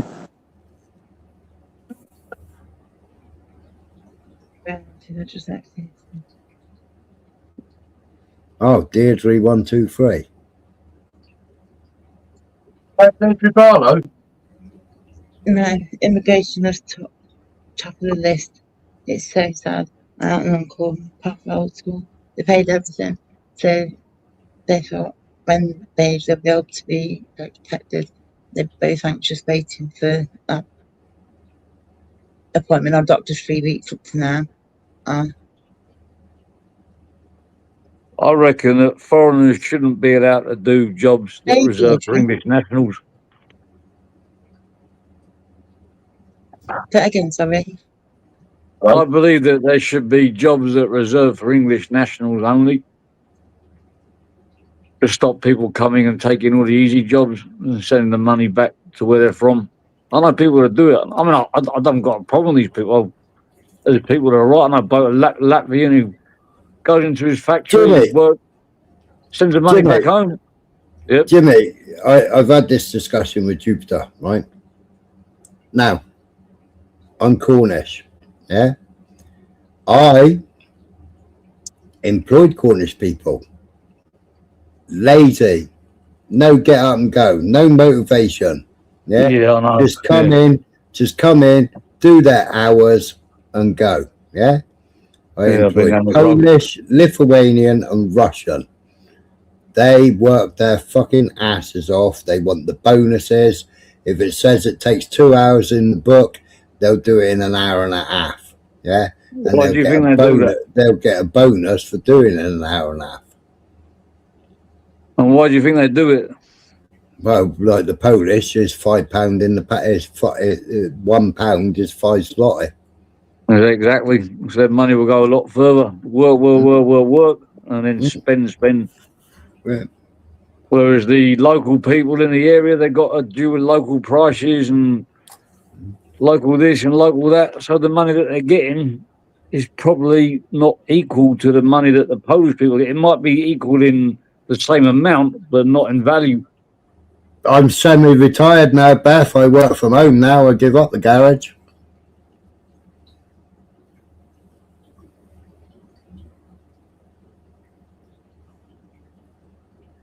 I know a bloke that runs a retirement home, and during COVID, he couldn't get any chefs because during COVID, they all bloody went out and got jobs as delivery drivers. So when it started to ease up a bit, he couldn't get any chefs, he couldn't get any staff. He had no choice. He had to go and try and fill out the paperwork to import a load of Indians because they only people do the job. Or his retirement home would have just gone boom, would have gone. He had no choice. Well, we had 15 industrial units around us. The next door neighbour was Screwfix. The next door neighbour was a big carpet firm, flooring firm, right?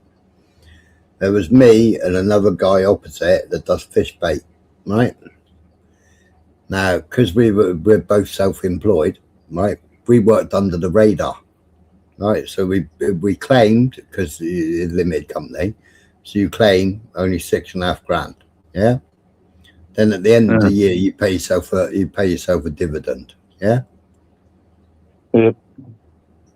Well, everywhere else around us, they were all going legit. They were all legit, right?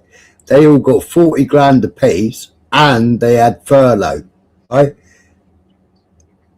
The carpet fitters next door, they were still coming into work, going to work every day, and getting their furlough. And the same as everyone else. The only ones that weren't doing it illegally with Screwfix.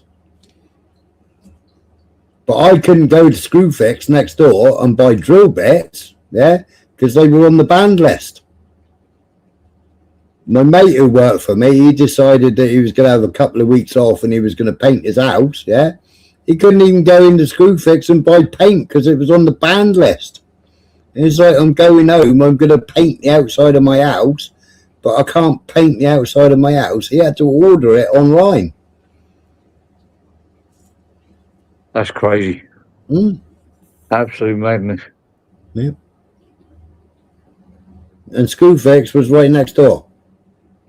And people say, John, why don't you want to come back and live in the UK? Everyone's trying to pack and leave.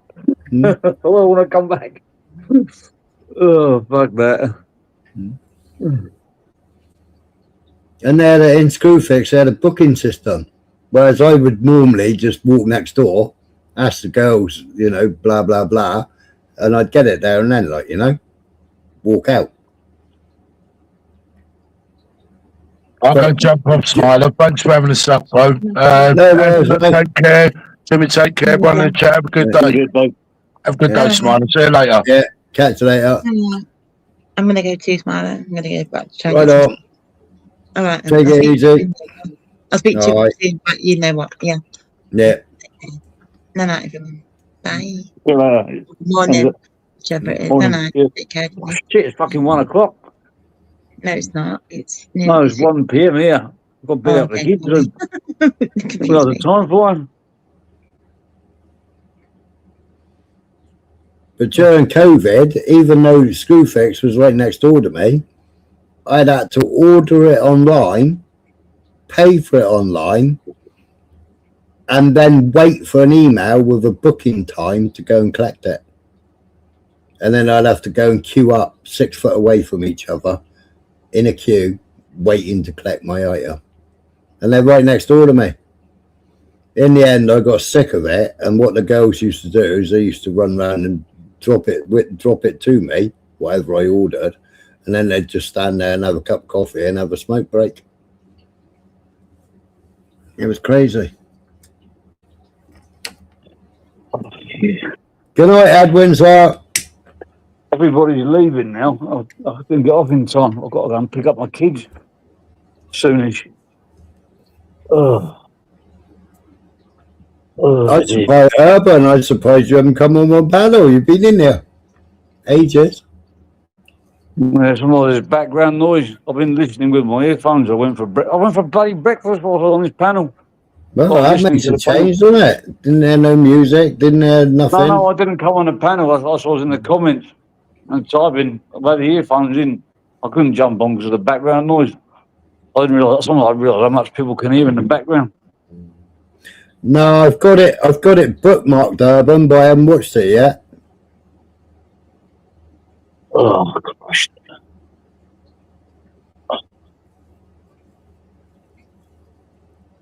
Yeah, that was it Saturday or Friday? I can't remember. Somebody did a YouTube video about it. I haven't watched it yet. What's that? I'm going to look at the chat. Jake Lang. I don't know who you.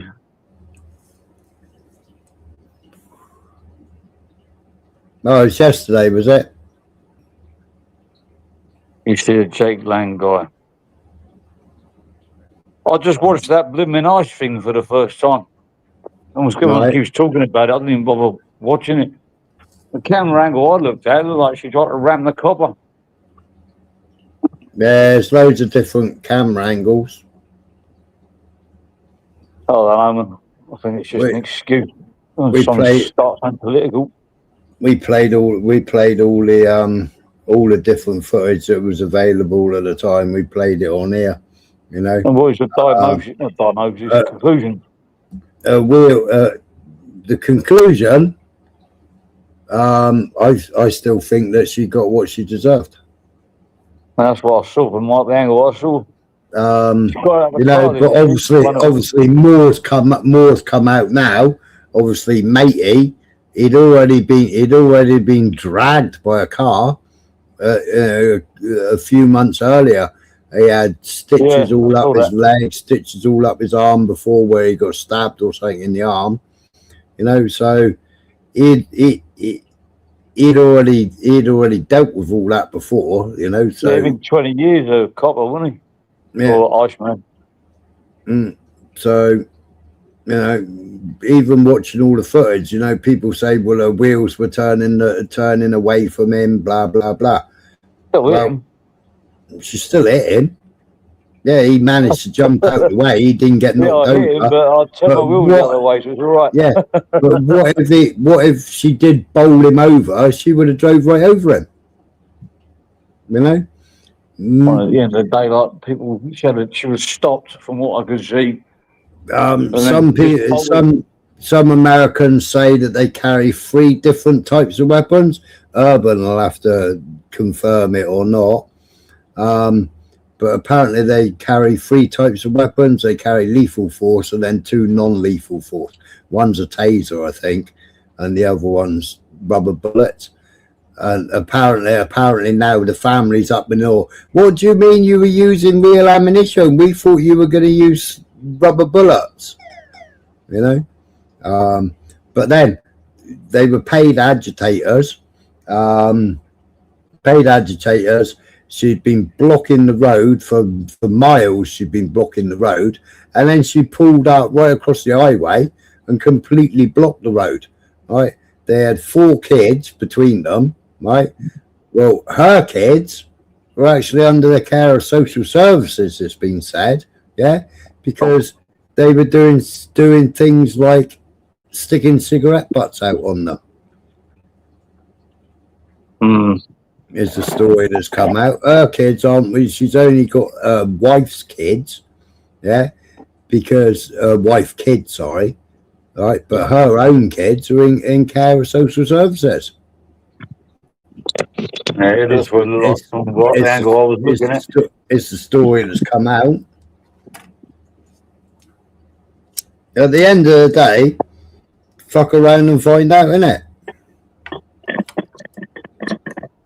You know, she was asked to get out of the vehicle,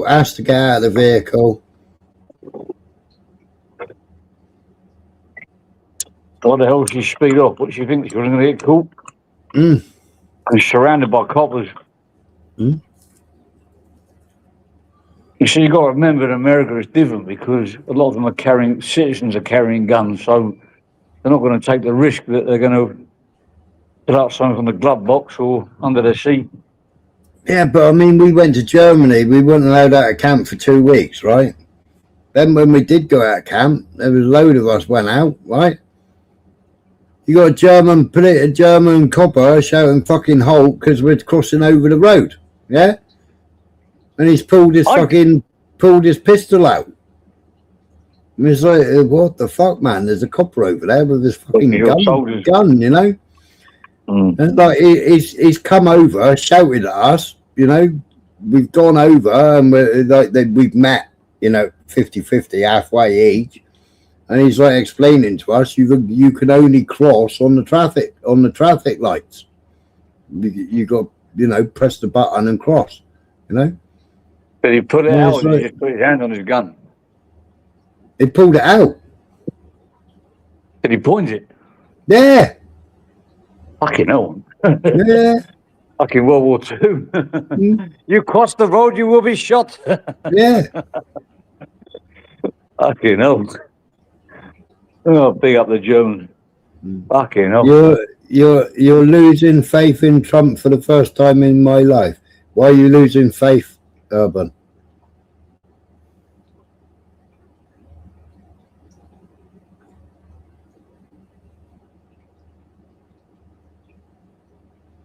Who's called you a dumbass?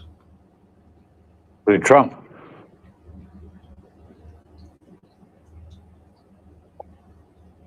I don't know. I look at all these politicians and I look at these complaints from all sides. And what it boils down to is, what are the choices?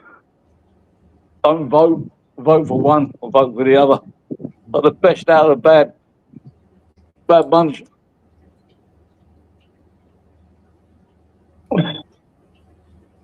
Why haven't they sent the military in yet? What, in where all the protests are happening? A bit harsh. They've got coppers for that. Well, they got coppers and ice, haven't they?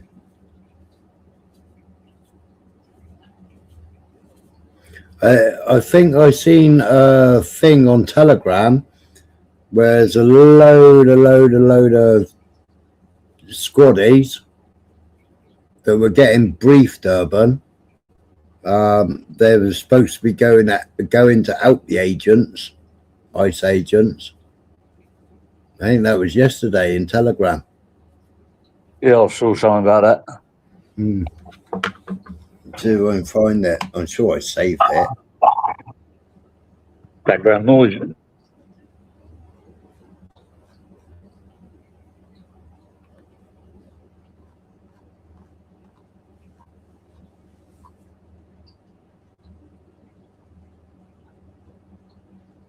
Dog's having a little fight then. These Sure, dogs I've got saved here, it. all they do is sleep and fight each other. That's all they do.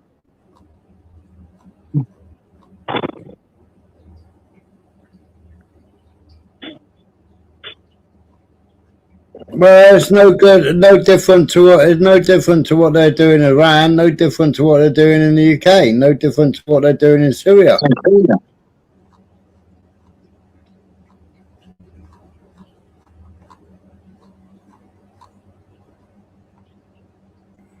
And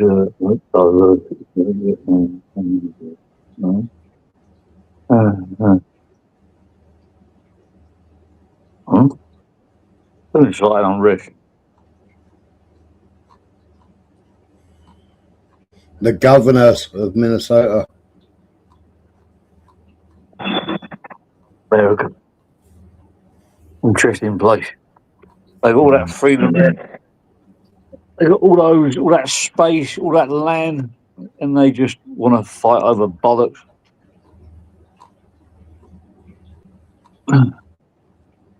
I suppose it's just human nature, I suppose. Just love a good tear up.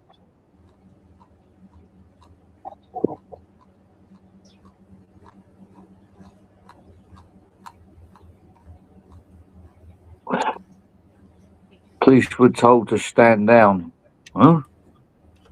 Who told the police to stand down? Governors. Was it the governors? I don't know. Fuck that one.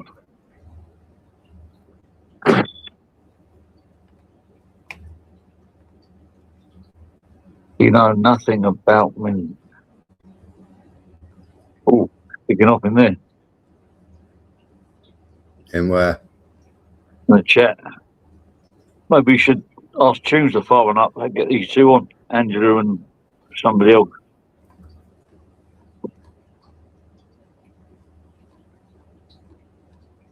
I think it's Blunt. Come on, Blunt.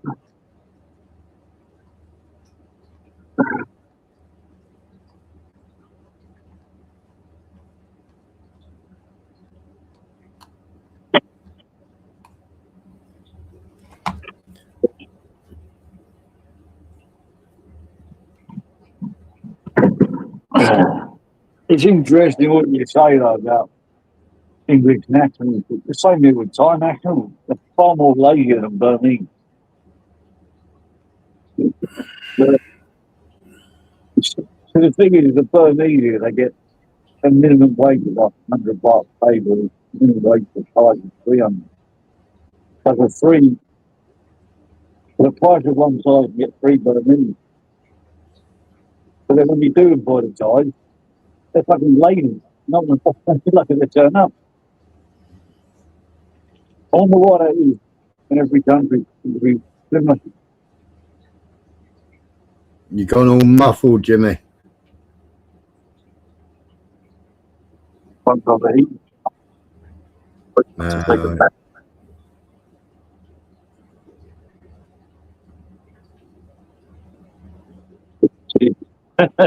Well, in our house.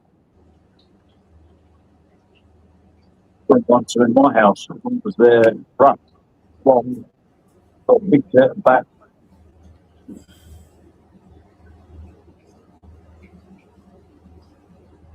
All right, I'm going to go down. All right, mate. You take it easy. Peace. Adios.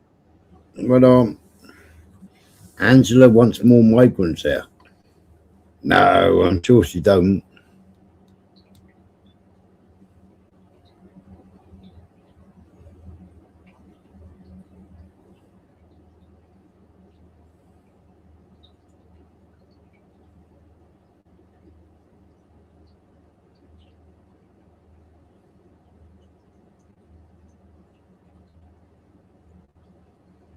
I'm sure she don't.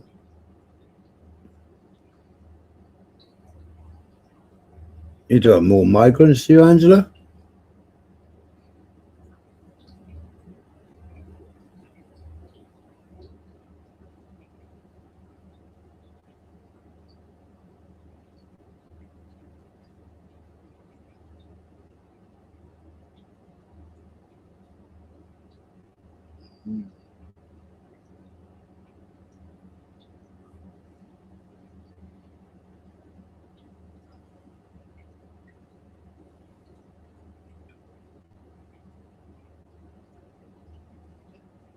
All right, I'll play a little clip. I'll play a little that we were discussing with Jupiter.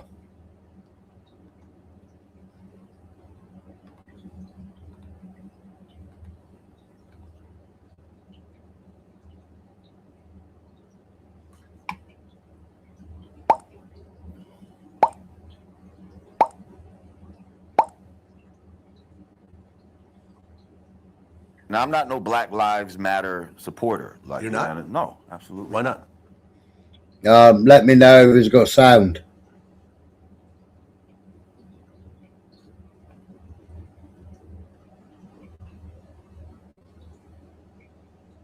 Anybody? Let me know if it's got sound.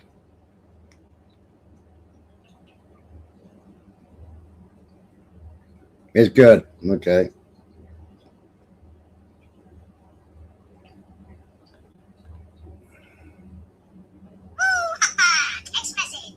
Me.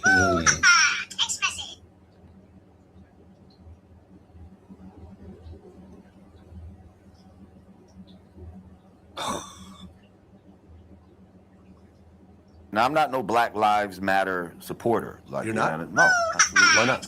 Because it's not our movement. This is a movement that was given to us by, George Soros and his fucking boys.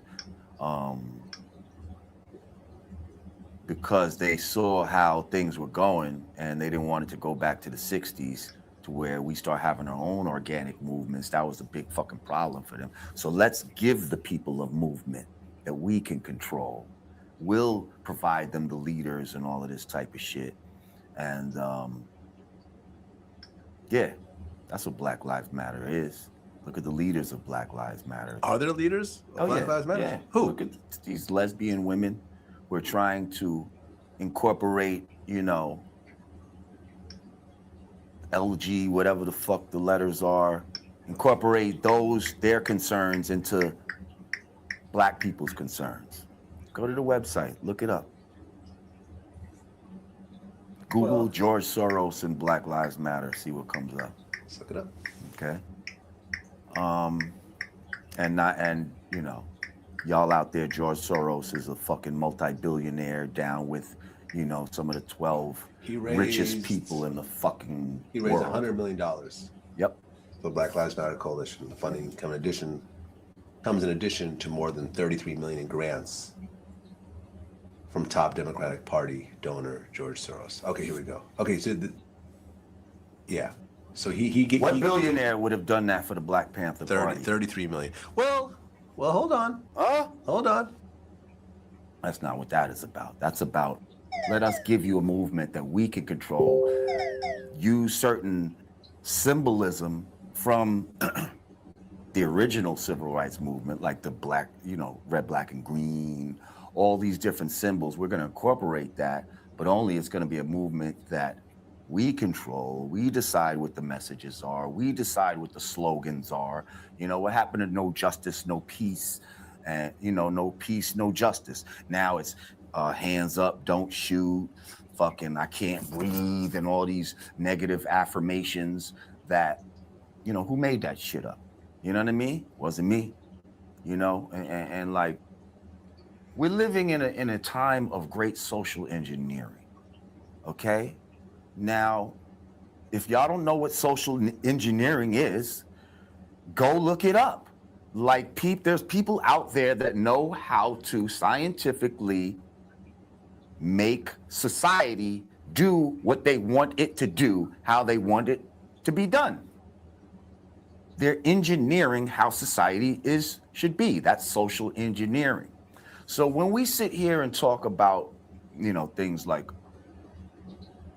false evolution, you know, when we say, oh, hip hop's just going that way. No, it's not. It was socially engineered to go in the way that it's going right now. You see, this Black Lives Matter is a social engineering of how a civil rights movement should move. You see what I'm saying?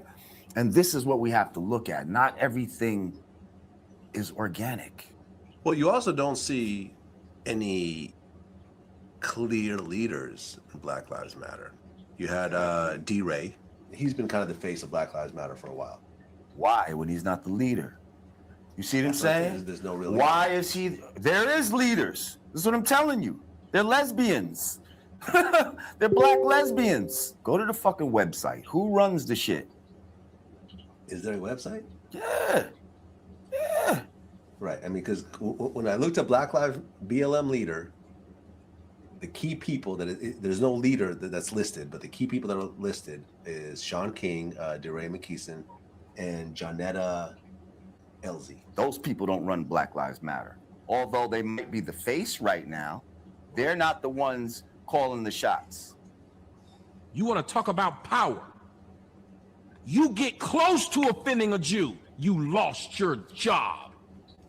You get close to saying something that a Jew might not like, you need to be retrained and reprogrammed. I'm a grown-ass man and or woman. You don't need to reprogram me, you dick. The fact that Jews think they got that much damn gravitas to where I need to be reprogrammed and sit down with one of they motherfucking rabbis?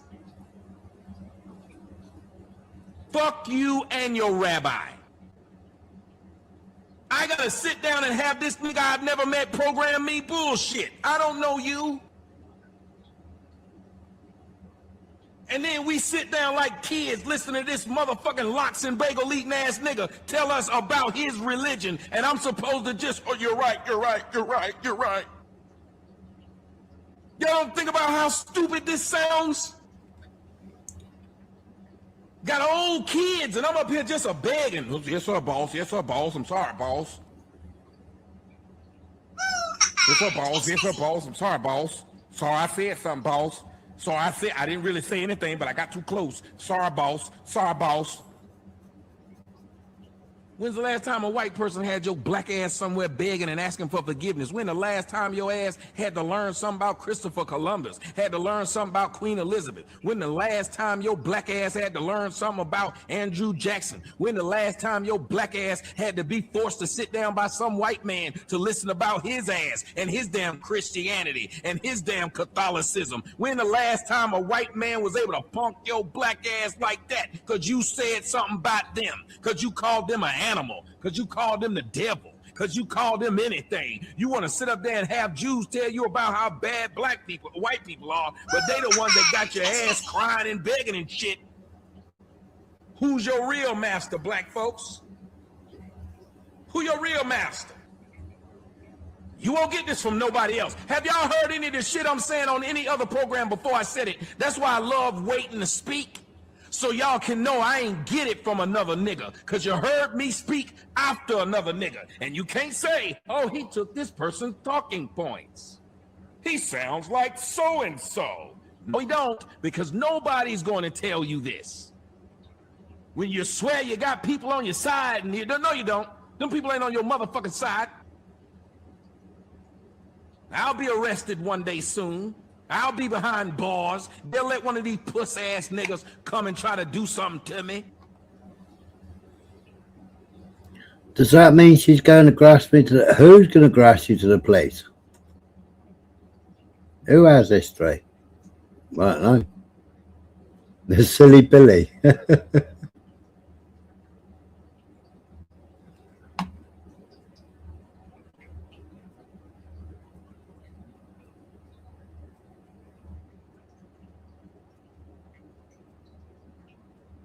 Very true, Urban. Very true. I'll be somewhere performing. It'll be a bitch nigga that pop up out of somewhere talking about I'm gonna kill you for the black race. That's not who's going to do it. That'll be the face that's on it. Y'all hear me? That'll be the face that's on it. Oh, but that won't be who did it. That won't be who did it. It'll go down in black on black crime. Them niggers did this to them niggers. Don't worry about it. Nope.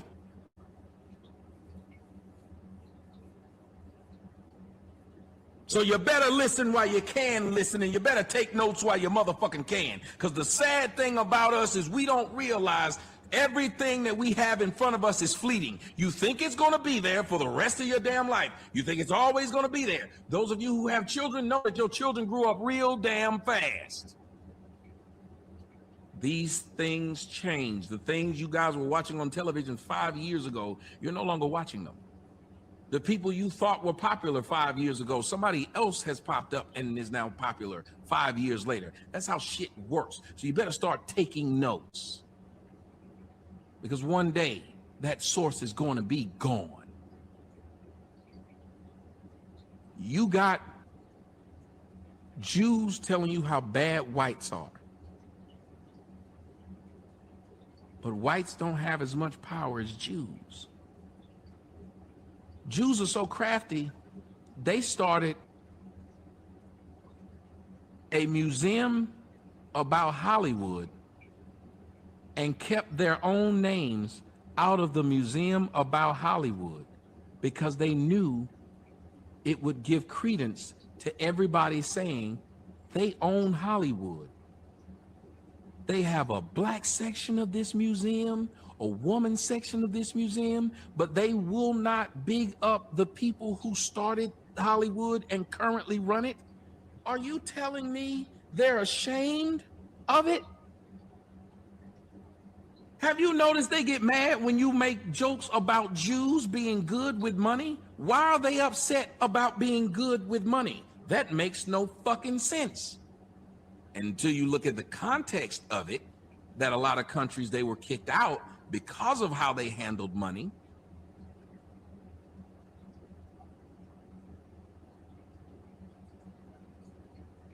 What is the greatest trick that the devil played on man?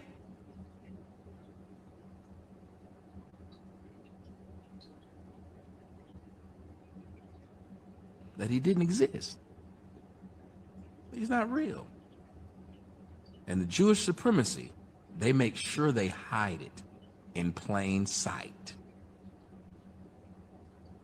I think what annoys me most about white people is when they pretend like they're the victim.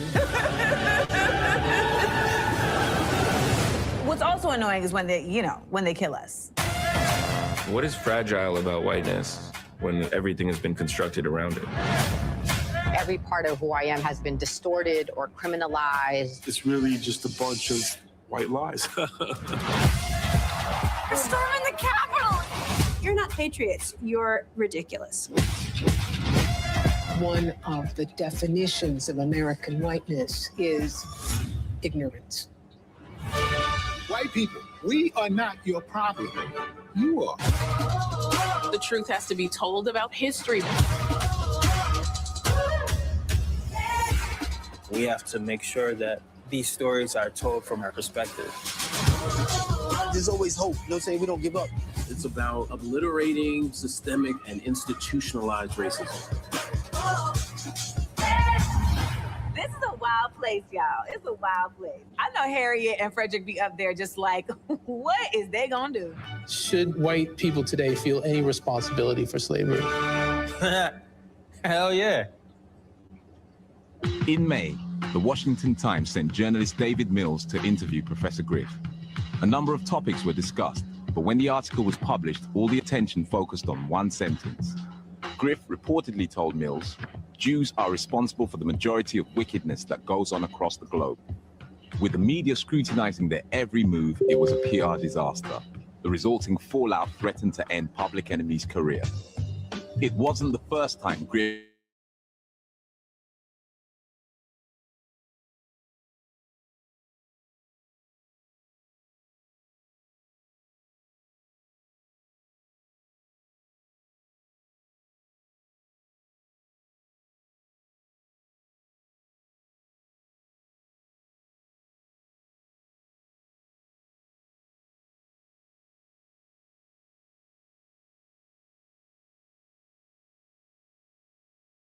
influencing. That talk went on all the time, every day. Whether Griff's words were reported correctly or not, the resulting media storm required swift action from the band's leader, Chuck D. I remember being around at that time, you know, and how tough that decision was for Chuck. It was difficult. I mean, think about it. They were the biggest rap group and one of the biggest pop groups at that time. And you're told you got to get rid of one of your best friends out of the band because of his anti-Semitism. That's a lot of weight. Def Jam's publicist, Bill Adler, refused to work with the group, and criticism from the world's media continued to build. Public Enemy's mission to change the consciousness of a generation was about to be wrecked by one interview. Chuck had to act to save his group. He released a statement, apologized, and sacked Griff. I used to travel with suitcases full of books. Hell, I was a minister of information. So I came with 20, 30 books, and we was just kind of going over some of the information in the books. I think I had Henry Ford's book, The International Jew, The Octopus. So if you're talking about world wars, then who was responsible? If you're talking about the Civil War and you're talking about black people being brought over from Africa to America in the hulls of ships, who owned the insurance companies, who owned the ships, and that's the kind of discussion we were having. Because the information that I gave in the interview wasn't from Griff, it was from Jewish scholars. I didn't write it. So it's like, wow, okay. And who were the owners of these slave ships? Who were the biggest slavers in the 16th century? The Ashkenazi were the biggest slavers in the 16th and 17th century, going into the 18th century. You see, Ashkenazi slaving was huge. This is from, I have to be careful when I say this, so my sources, it's always best to go with Jewish sources, right? Because you just trod on a bunch of toes. So we'll go with the Jewish sources. There's a ton of sources out there. I'll stick with the Jewish ones because that's just safer. The Jewish scholar Jonathan Shorshak says this: Jewish merchants routinely possessed enormous numbers of slaves temporarily before selling them off. If a slave auction fell on a Jewish festival, it was postponed due to lack of buyers and sellers. The Jews of Suriname gave their slave plantations Hebrew names such as Machanaim, Nachamu, and Goshen. Rabbi Herbert Bloom adds that the slave trade was one of the most important Jewish activities. In 1694, Jews owned 9,000 African Shemites. Jewish slaving is in fact confirmed by the Jewish Encyclopedia. From the Jewish Encyclopedia, quote, "The cotton plantations in many parts of the South were wholly in the hands of the Jews, and as a consequence, slavery found its advocates among them." In the days that we live, there's nothing more important than this Melchizedek message to the true Shemites. Because this Melchizedek message of the true Shemites is the solution. It is the solution to the Palestinian problem. It is the solution to the Black Lives Matter that is being fomented by the synagogue of Satan. It is the solution to racial tensions, segregation, that is all part of the synagogue of Satan's plot for Yahweh's people to fight amongst themselves based upon the color of our skin. That is ridiculous, but that is what they want so that we keep our minds off of them as the true slavers. The Holocaust is big business because Germany so far has given the Jews, I think, at least $200 billion. So it's big business. And some of you are still getting $1,000 a month. And a lot of people don't know this. And then people don't realize who brought the slaves to America. They were Jewish ships. On the plane on the way here a couple of days ago, I was rereading a dissertation, a PhD dissertation from 1977 by a man called Harold D. Brackman, who is a functionary of the Simon Wiesenthal Center of all places. And he did a PhD dissertation detailing Black-Jewish relations from ancient times up to 1900. And he actually mentions in his dissertation, he acknowledges the fact that Jews were the principal slave traders in the world for several hundred years, although in typical fashion, he puts a very interesting spin on it. He acknowledges, as I guess he has to, the Jews were the major slave traders in the world, trading slaves everywhere from Russia to Western Europe, to India, to China. But he says that they dominated the world trade only for a few hundred years, only. He says they were the main slave traders from the 8th century to the 12th century, but that was no big thing. It was only a few hundred years. And this will be like showing a vampire the cross or throwing holy water on a vampire. See, because the worst thing that a deceiver wants is for the people deceived to find the truth. Black folk picking cotton. Listen good now. Cotton was then what oil is now. The largest producer of oil in the world are the rich ones, and the strategic interests of America means in order for them to rule, they have to link with where the oil is coming from and take it or maneuver to get it, but they must have oil. In the time of slavery, it was cotton. And it's interesting that the cotton would come down the Mississippi, New Orleans to the Gulf, from Biloxi, Mississippi, and from Mobile, Alabama. And the cotton would come down and go up to New York, where the brethren of the Jewish people in the South, in the North, were the masters of the needle trades. And they had their brothers also in the South taking the lint from the cotton and producing cloth through weaving. But these were Jewish people owning the land. They were the majority. They were the merchants. They were the traders.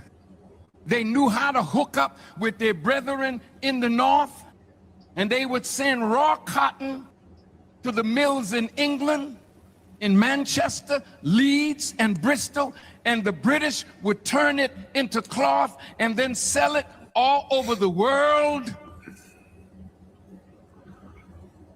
The Rothschilds became rich from cotton. The Lehman Brothers became rich from cotton in Alabama, then moved to New York and Wall Street. I know the truth, and somebody gotta tell it or die trying. What do you mean? Do I know the beliefs of the Nation of Islam? What are you asking?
You can't listen to Farrakhan.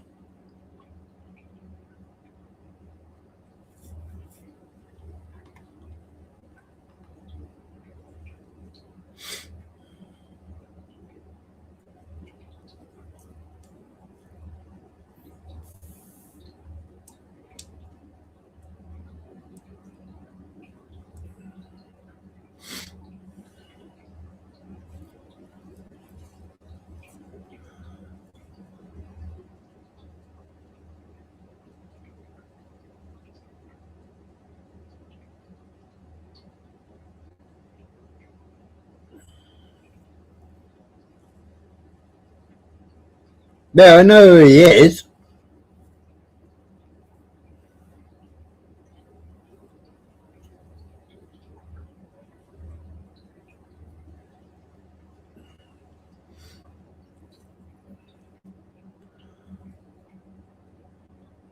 Yeah, go on, explain their belief system. I know what Yakub is.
So it's the history of the Yakub.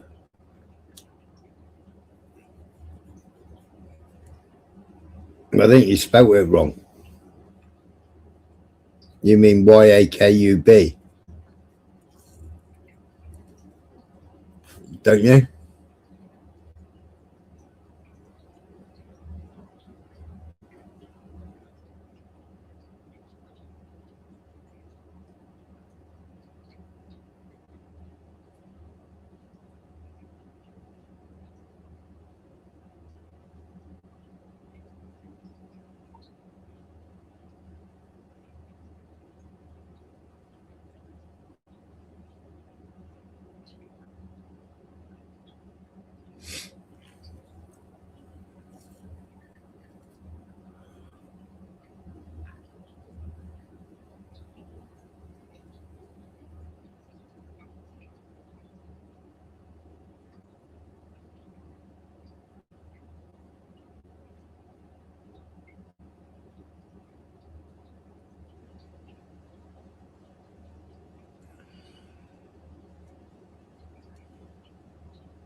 He's just part of the what's it called? I have researched him in the past. But afterwards, after his what do you want to call it? Gothic church like seminary or whatever you want to call it, where all these all these Christians go off, all these Christians and all these things that all have an audience, have a church or whatever, they all go off the same thing. They all go off the same way. And then they have a jolly good sing-song, don't they? It's all a bit bizarre.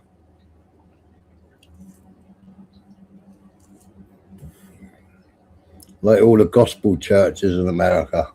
All strange.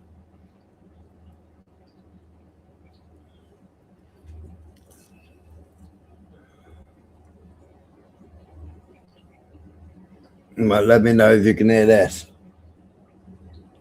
What do you know about the story of Yaqub then? Just give me a brief outline of what you think.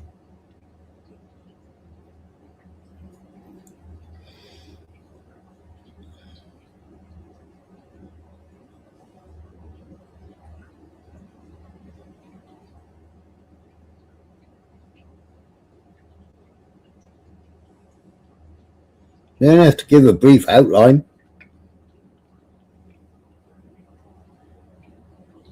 What did he do?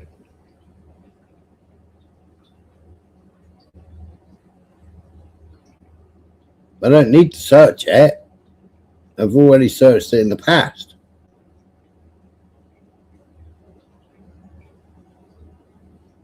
I'm asking you to give me a brief outline.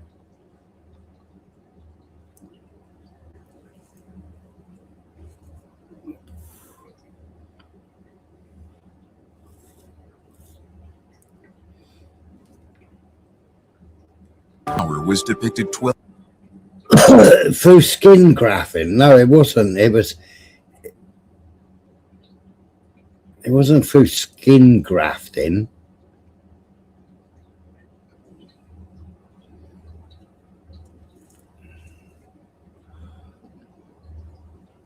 There was selective breeding. Are you where are you researching? Wikipedia or something stupid like that, are you? Or Grok? Is that what Grok's telling you?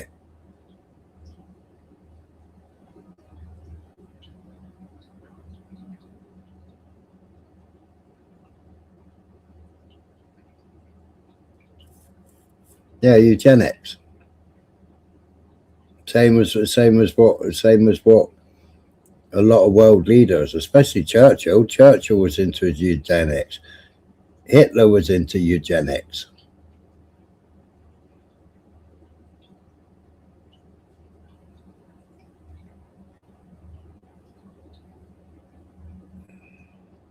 Yaqub is in the Bible.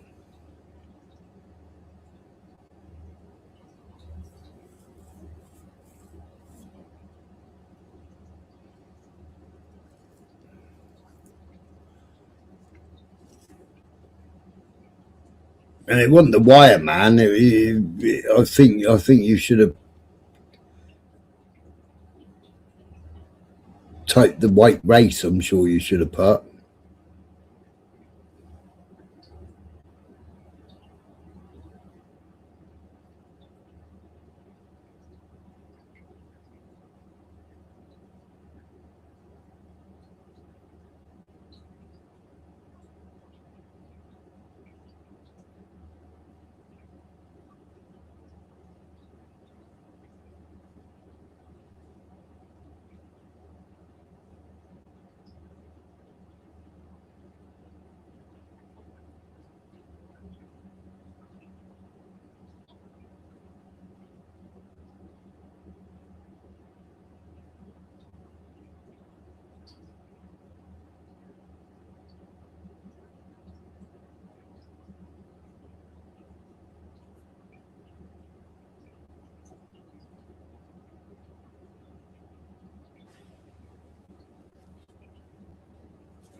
Morning, Mr. Deegan.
Time to get up.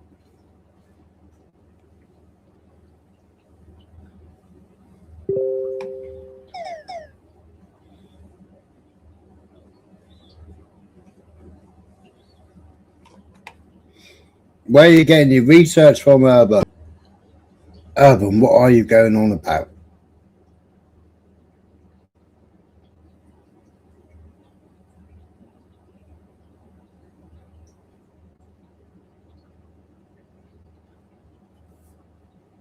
The Nation of Islam originally fucking came from the Moors.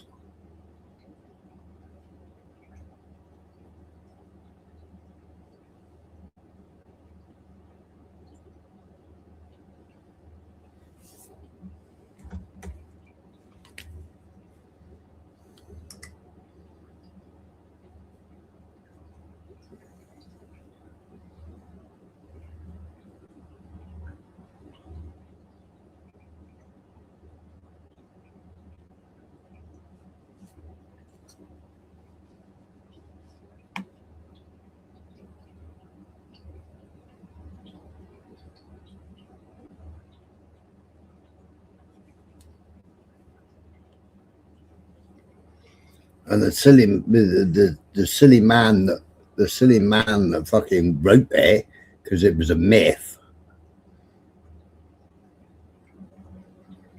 The silly man that fucking wrote it was Wallace Fard, or fucking Wallace Knight. He wrote a book.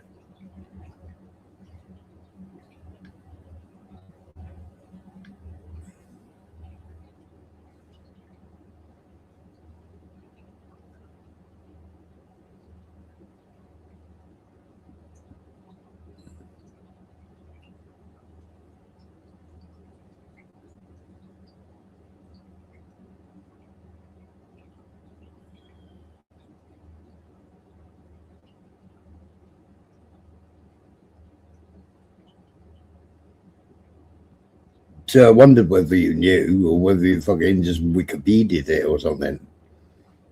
You know? Because the Nation of Islam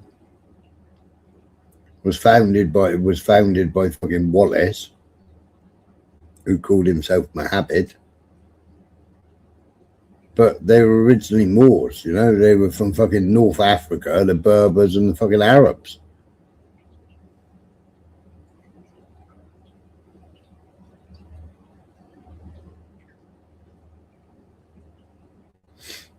Well, you can talk about the slave trade. Everybody can talk about the slave trade. And I could have carried on putting all the rest of the information up, showing all the sales and who did all the sales.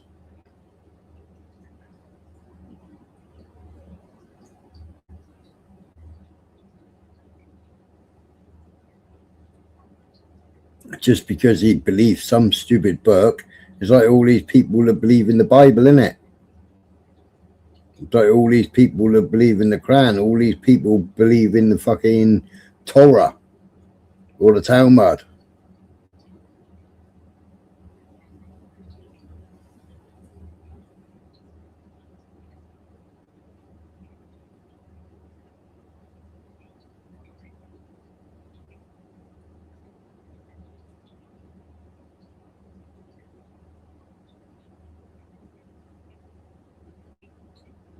It's interesting to know what these nut jobs believe. But I mean, the Nation of Islam isn't even fucking recognized.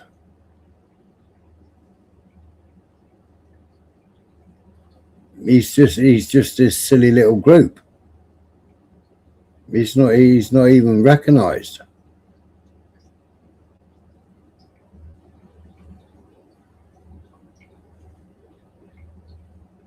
It was all a fucking urban myth, which is why I was asking you to explain, because it's just a fucking urban myth. Oh, that's how we made fucking yellow, green, and white people. Because it took us fucking 2,000 years to develop a fucking white person, but beforehand, because we were fucking bleaching them, We got a Chinese person first, so we had a yellow person first. Come on, Urban. Fucking do your research and read properly.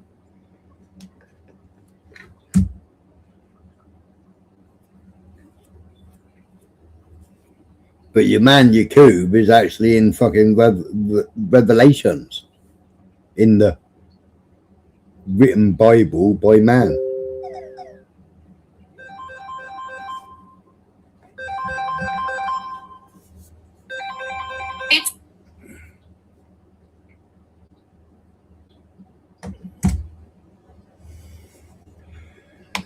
Alright, why is there no crosshairs?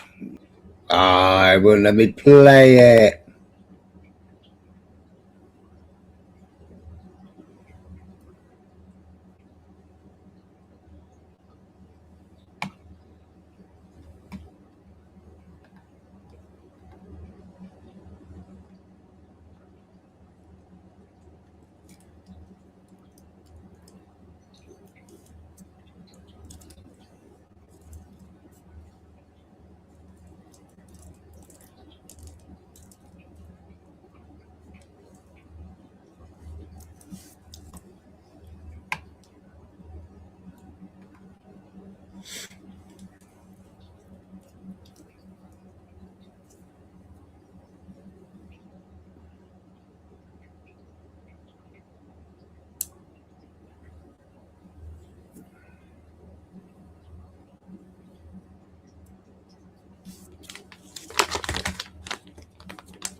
Are we back?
Just for you, Urban.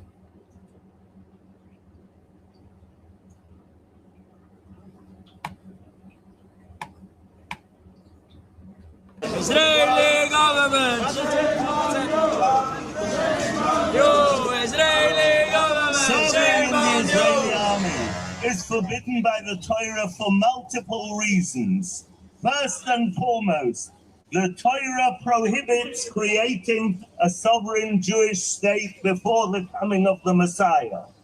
Secondly, the Torah forbids Jews from waging war against other nations. And thirdly, because it is impossible to truly keep our faith within the secular and anti-religious environment of the Israeli Defense Forces. We are fighting for our existential right to remain religious Jews and not be part of a secular society. Israel is a secular group of people. They don't speak for Jews. So Jews and Israel are two different things. Israel is a country and Jews is a religion, and those two things don't come together. If they don't believe in God and His laws, they cannot represent Jewish people. They can only represent Israeli society, but not Jews anywhere in Israel or all over the world. No government has the power to deprive you of your Jewish birthright. And we will stand with you, shoulder to shoulder, to ensure that the current attempt to assimilate you into secular Israeli society through conscription will fail. We pray to God for the destruction of this threat to our brethren in the Holy Land. What's Urban giggling at?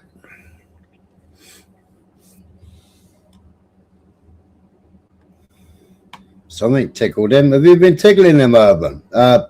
Blunt.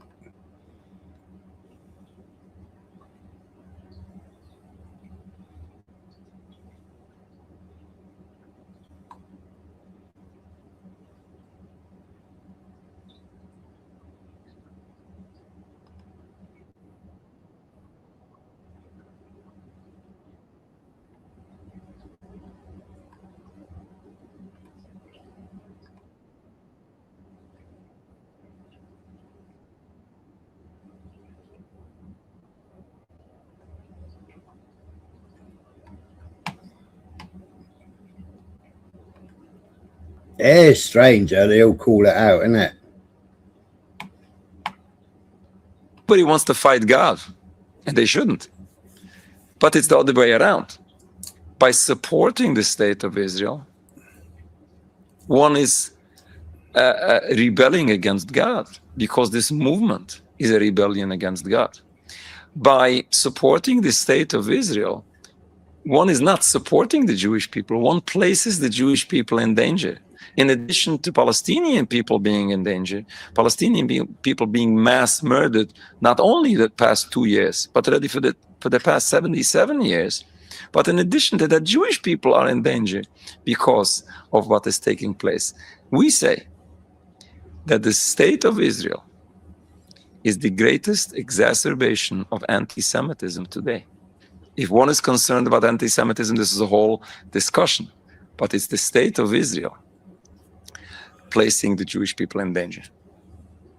Nobody wants to fight God, and they shouldn't.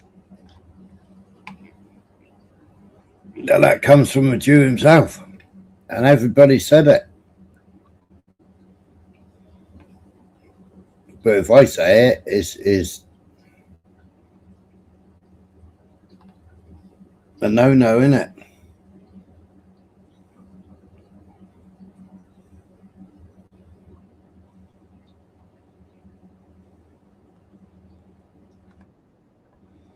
And this is who said that they hadn't seen anything in Syria?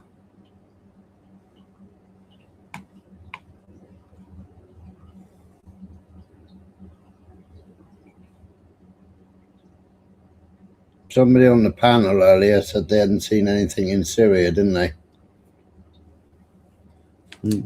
This is what the British government, Donald Trump, and Israel wanted to install.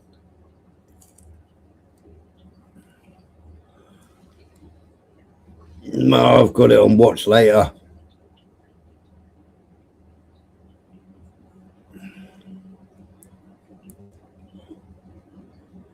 What happened?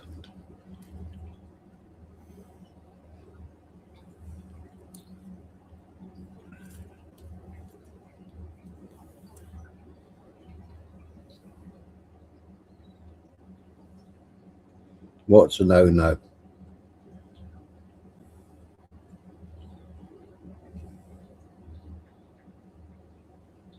I can't say what that Jewish rabbi just said there. I can't say that. It's a no-no, isn't it? My white skin don't allow me to say it.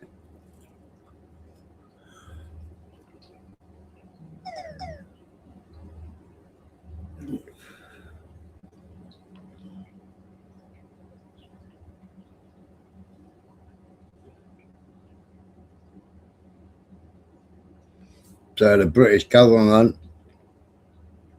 Orange Man bad, and Satan Yahoo, you know, this is the people they installed.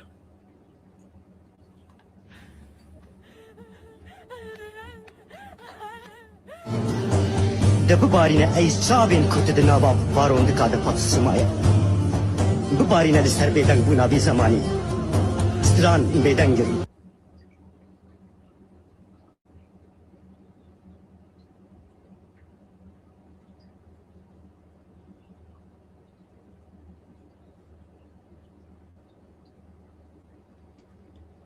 I had to criticise it. Well, I had a knock on the door 3 weeks ago.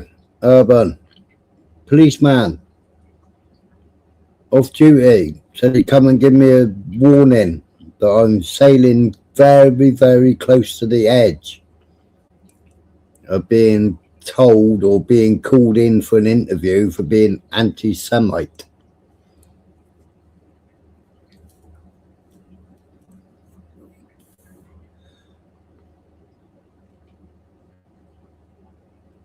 So I said I can criticise every single country in the world.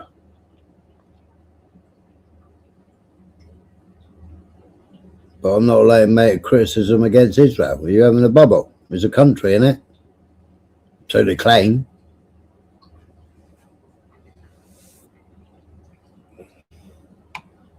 That's one of Jelani's right-hand men, that is. He was ISIS.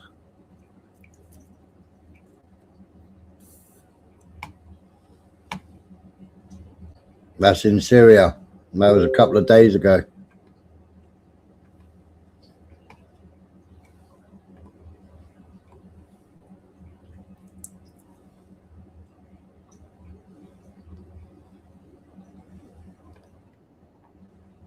Oh, and there's the Shah. There's the Shah Urban.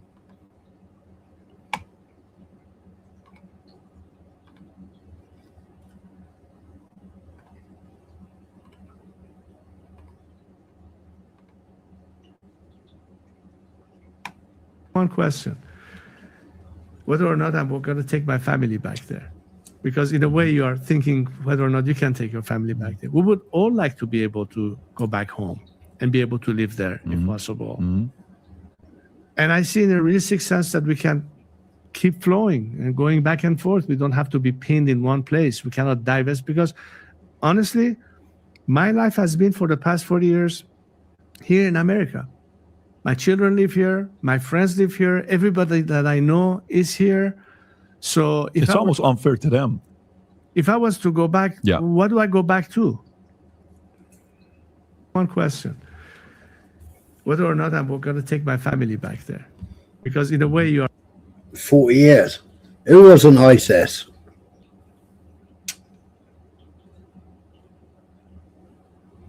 Who are you saying wasn't ISIS?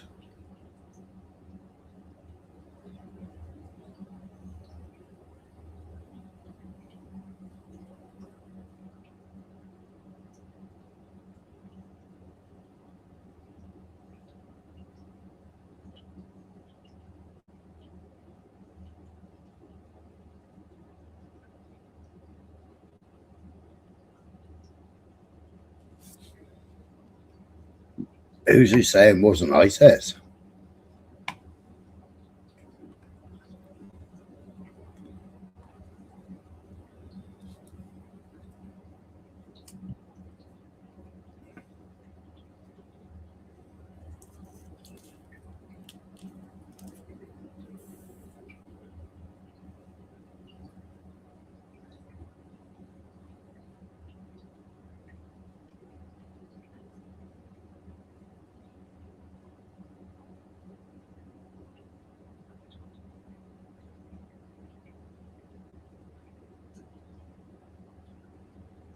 No, Al-Jilani was Al-Qaeda and Daesh.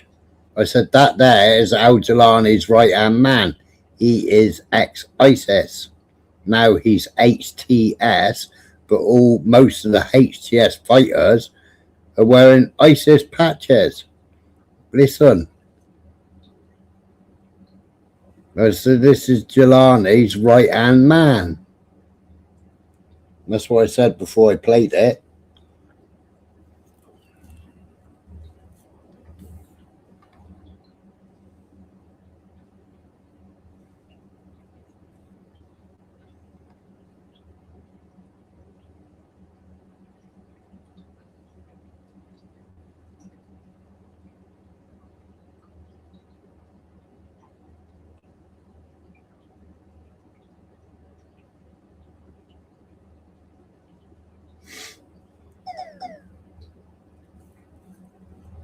Morning, November, man.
Is not currently affiliated with Al-Qaeda.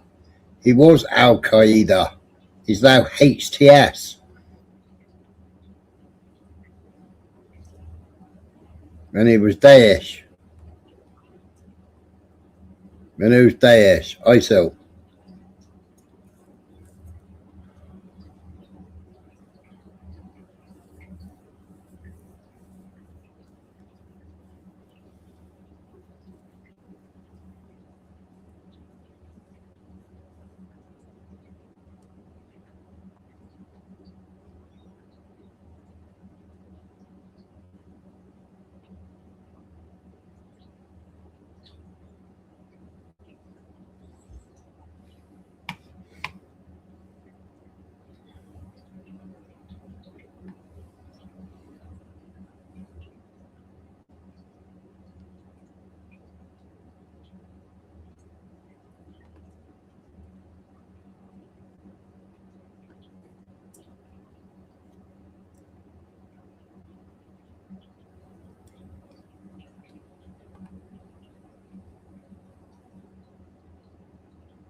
Why? Because Google told you.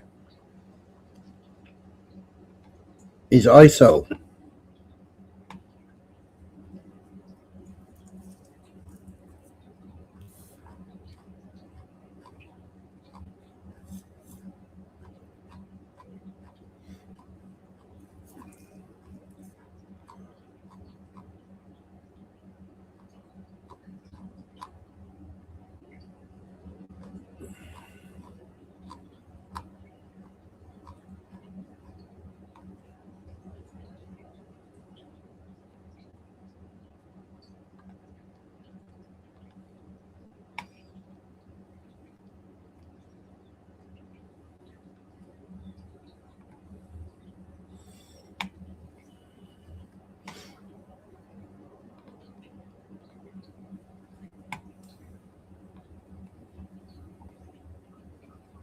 No, what's her silly name? CIA, she was.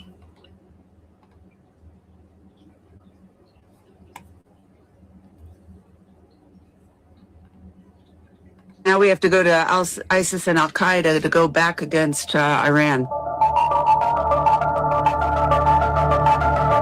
What I loved about working with the Israelis is they're very American. We could get into shouting matches during meetings sometimes. No. So it's called Susan Miller, ex-CIA. Like we're super mad.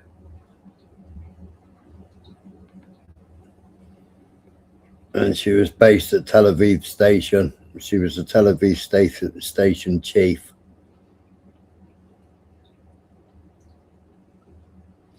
So I suppose she ain't credible, neither Urban. Since she's ex-CIA, the Tel Aviv station chief. Hmm?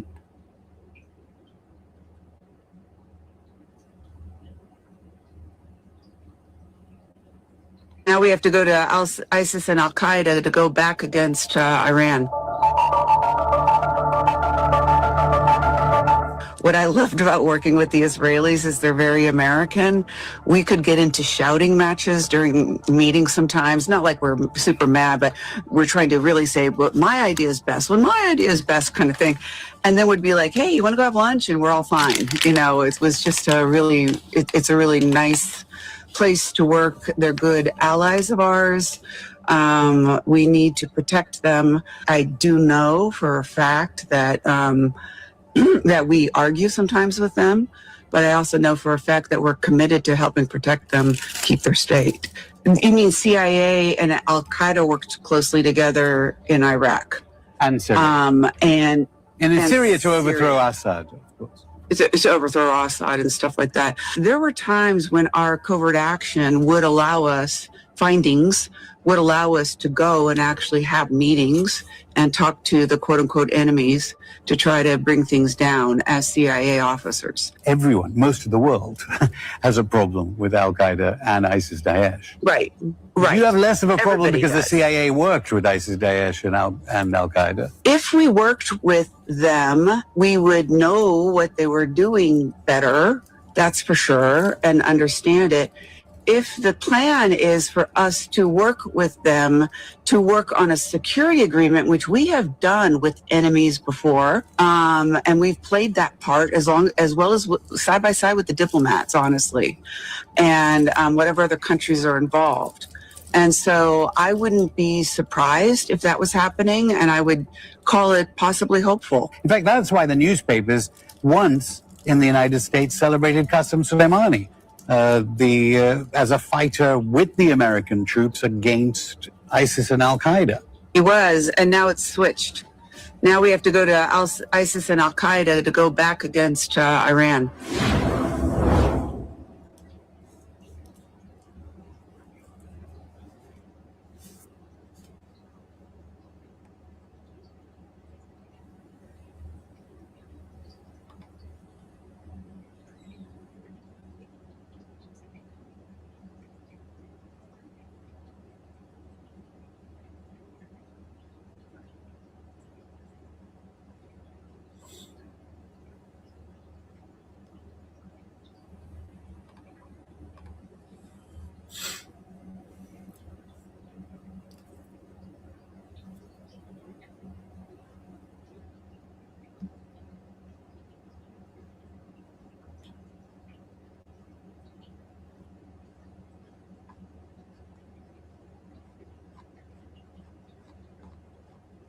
You honestly can't see the wood for the trees, can you?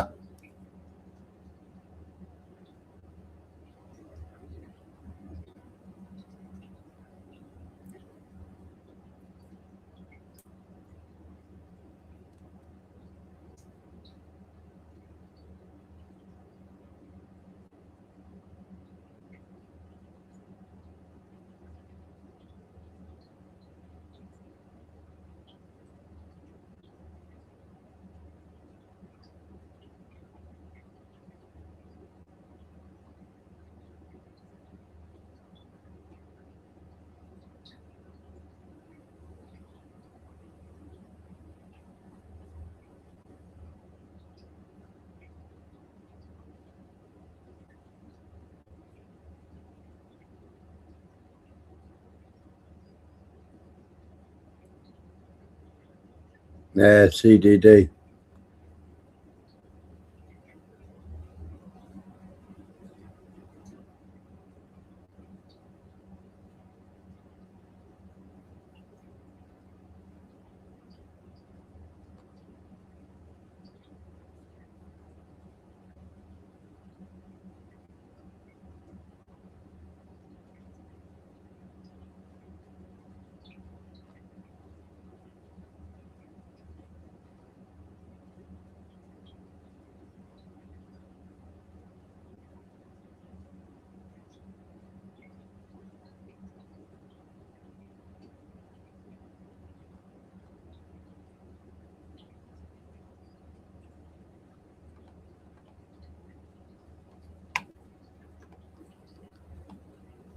While I search for something.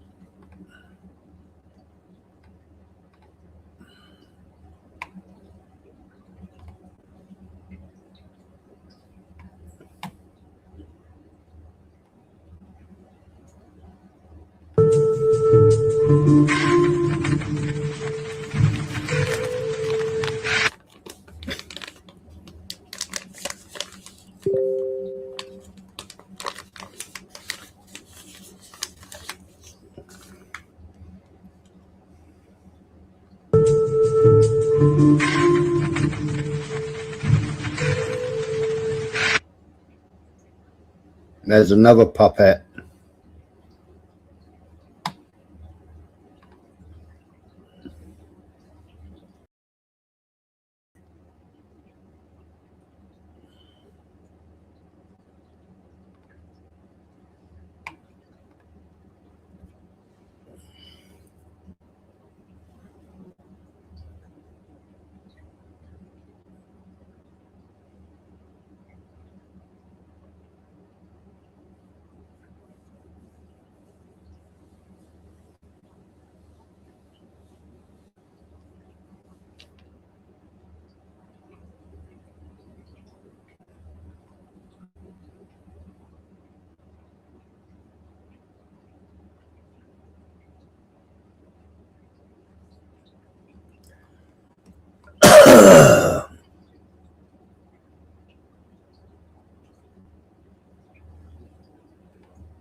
Oh, where's a stupid video?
Albert Pike said this about Freemasonry in this very book. He says that Freemasonry is based almost totally on the Kabbalah. Yes. Jewish magic. Yes.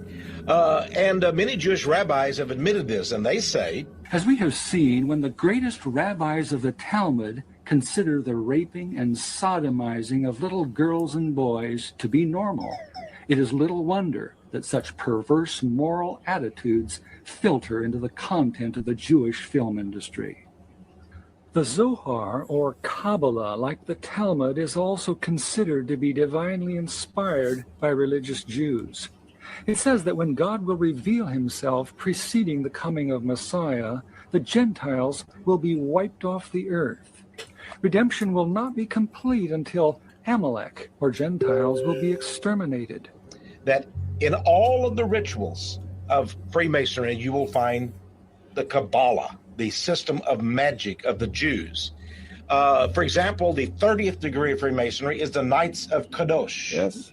And it involves skulls and black robes and a knight laying in a coffin speaking from the dead. Yes. And all of this turning to the god of the underworld, the gods of the underworld, is all related to Jewish Kabbalah because they believe in necromancy, communication with the dead. And they believe that in the last days, a Kabbalistic master will come upon the earth, and there will be a Jewish utopia, a new world order of the Jews. But they must go along with what are called the Noahide laws and be good Gentiles and go along with Kabbalah. And if they recognize that the Holy Spirit is the serpent. And by the way, that's also taught in the 32nd degree of Freemasonry, that is, the serpent is the Holy Spirit. This is Edward Alexander Crowley, also known as Aleister Crowley. He styled himself the wickedest man in the world. He believed himself to be the great beast. And he changed his name to Aleister Crowley, so it would add up in both English, Hebrew, and Greek Kabbalah as 666. In 1904, Crowley had a communication with an extraterrestrial being named Iwas. And this being, through his wife, kind of a channeling type operation, brought forth a book that was called the Book of the Law in 1904.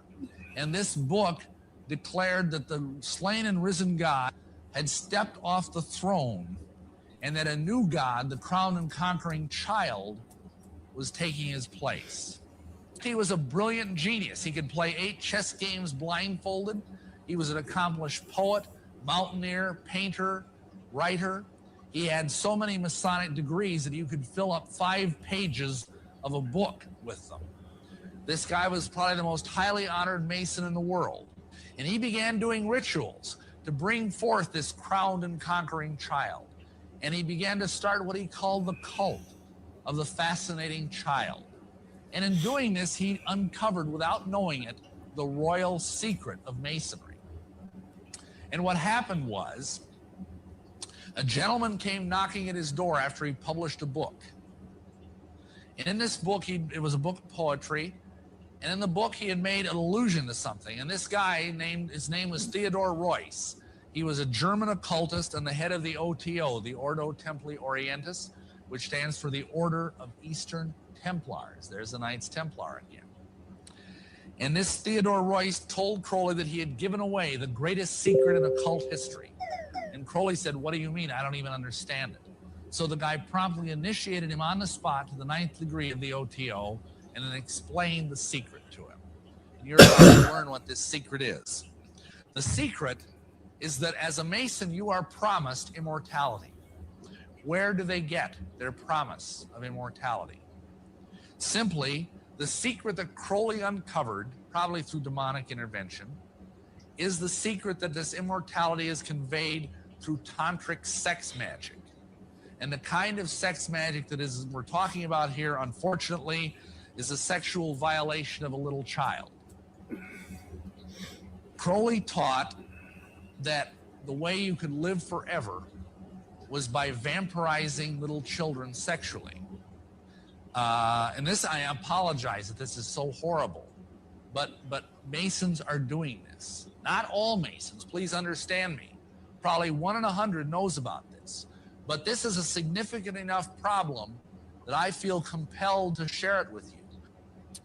This is why the Masons believe that they will live forever. They think every time they defile a little child, they steal some of that child's youth.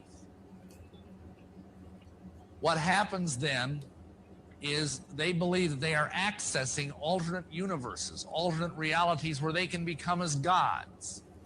There is a belief that through this sexual perversion, they can access these tunnels into alternate universes, alternate realities. And the goal of this kind of magic is to find your own universe and become the god over that universe. And once you're the god of this universe, you can start sucking the energy out of it. And you can use that energy through this child to live forever and ever and ever.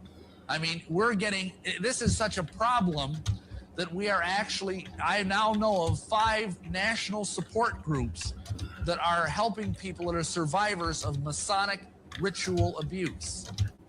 What is vital to consider is the significance of what occurred after Crowley's death and who followed his teachings, wholly or in part. Crowley had many followers. He had followers through his magical organization, the OTO, which still exists today.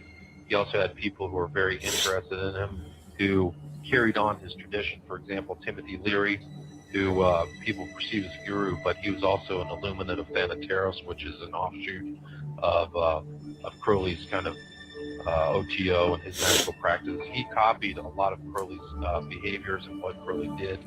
He attacked Christianity.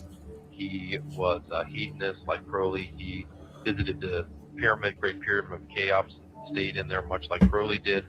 He also traveled to Algeria, where Crowley emulated the magical practices or Enochian calls of John Dee and Edward Kelly. He carried Crowley's tarot deck wherever he went, and he actually he wrote a book called Confessions of a Hope Fiend, which is an inversion of 2 of Crowley's books called Confessions and Diary of a Dope Fiend. I've been an admirer of Aleister Crowley. I think that I'm carrying on much of the work that he started over 100 years ago, and I think the 60s themselves. You know, Crowley said he was in favor of finding your own self and do what thou wilt shall be the whole of the law under love. It was a very powerful statement. I'm sorry he isn't around now to appreciate the glories that he started. L. Ron Hubbard said he was following on his tradition. He actually started his religion or his new, new age ideal church, the Church of Scientology, on the day that Crowley died in 1947. These people have a great influence on the world. There was Jack Parsons, who was the head of the Agape Lodge, which was the OTO Lodge out in California, and his scribe was actually L. Ron Hubbard. Charles Manson was a member of the Solar Lodge, which is an offshoot of the OTO. So Manson was very much knowledgeable about these kind of practices, and he had an immense influence upon the 60s. Alfred Kinsey visited Aleister Crowley's Abbey of Thelema, which was his kind of the inversion of a church that he had in Cefalù, Sicily, and very dark rituals took place there. There were also musical followers: Jimmy Page, David Bowie, Ozzy Osbourne. There's his ideas suffuse J.K. Rowling's books by Harry Potter. And I haven't read all of her books, but her movies and what I've seen, the references to Flood and Sirius, these are all highly occultic references that indicate that she knows quite a bit more than she's telling the public. And these are books and movies that have been seen by billions of people. Ian Fleming was influenced by Crowley. He wrote the James Bond book. So it goes on and on. So they're still out here together. There's a commonly understood reference to Crowley in Sgt. Pepper's Lonely Hearts Club Band. I was going to mention that. Of course, Crowley appears on the cover twice, didn't he? I know just once, but there's also the kind of a story about the intro to Sgt. Pepper. Says 20 years ago today, Sgt. Pepper taught the band to play, and somebody told me that was a reference to Crowley. It was 20 years ago today that day that Crowley passed away. So 47 was when he died, and I guess the album came out in 67. So Lennon himself was a known occultist. He would constantly go to occult bookstores in New York City, and had some of his writings, Imagine, and all these other songs and stuff reference a lot of occult subjects. So Occult doctrines have led to the 1960s counterculture and led countless people down a path that has seen devastating results.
So what are you suing the other mechanic for?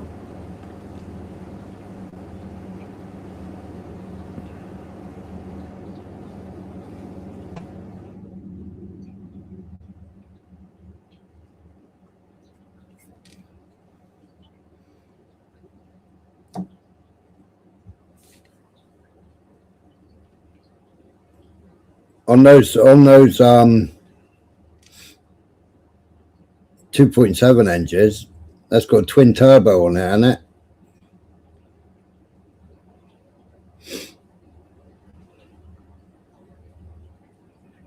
Is it in an F-150, is it? The baby.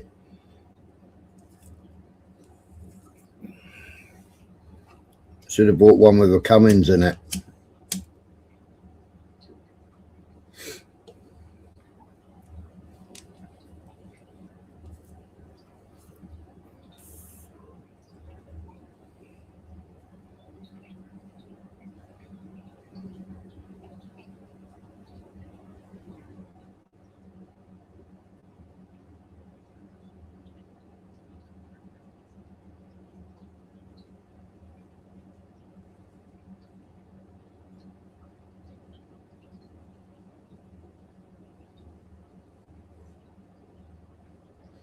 They did $4,000 worth of work and didn't diagnose the faulty oil pump. What was the $4,000?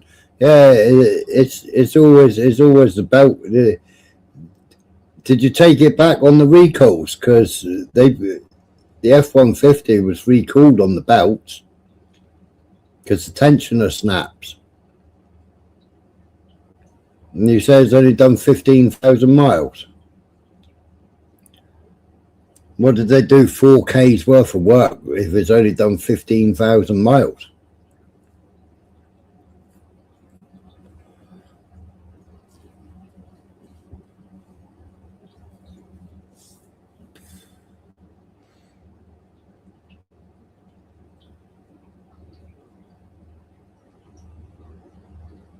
It's better than the Audi 7mm fucking Allen key drive oil pump.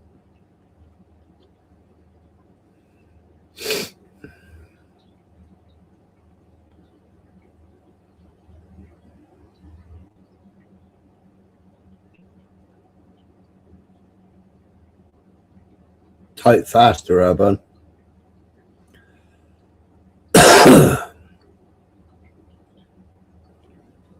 It took you all that time to type that. What did they do 4K's worth of work? What work did they do for $4,000?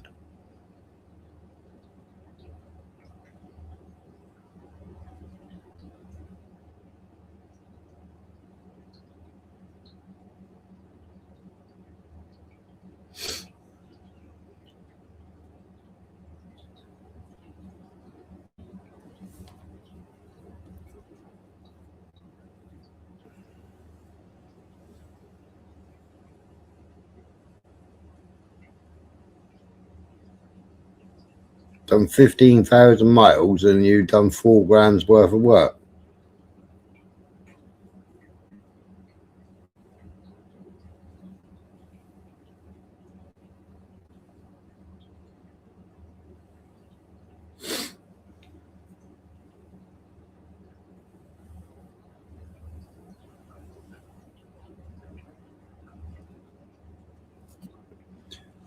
Ford F-150 Lariat.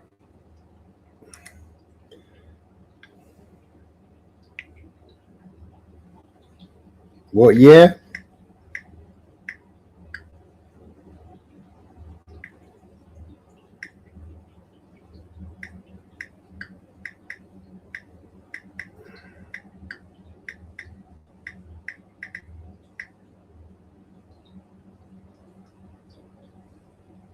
(2018, 2021, 2022? What year is that?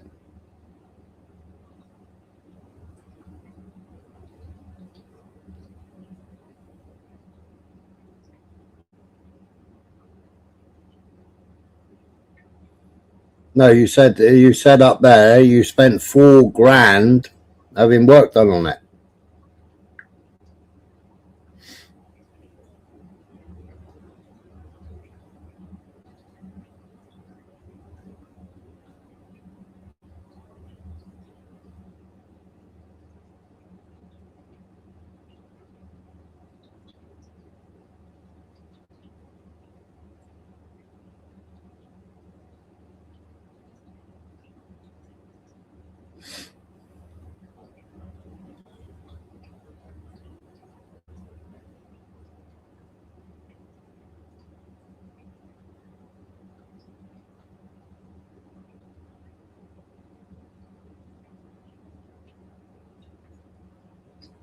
Yeah, I mean, if you're going to buy a pickup truck, you should have bought one with a Cummins engine in it.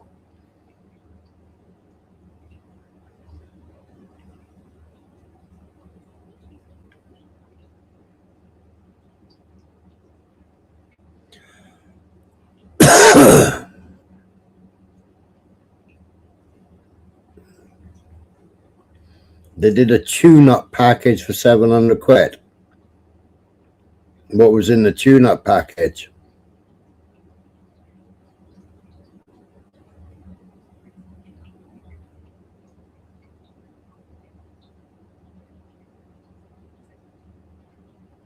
$2019.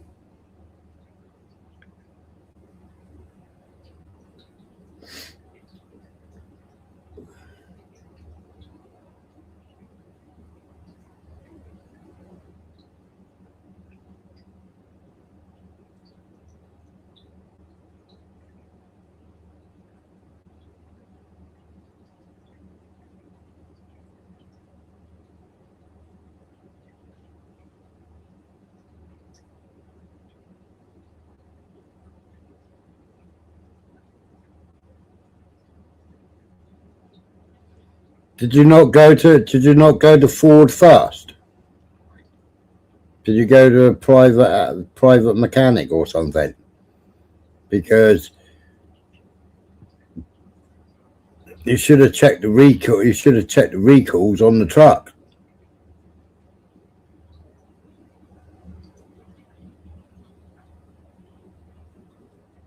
So you put bigger turbos on it, did you?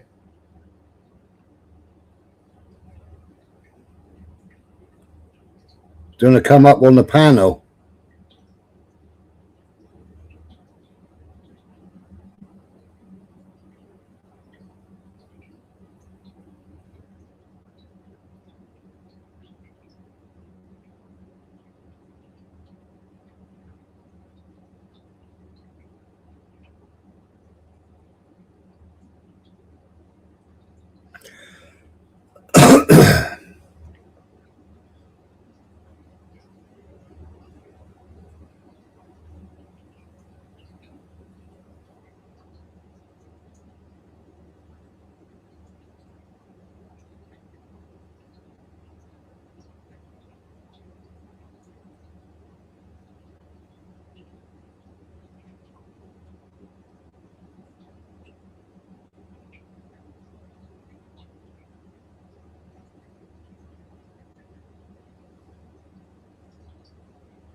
I mean, 91,000 EcoBoost models are on recall.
Bink.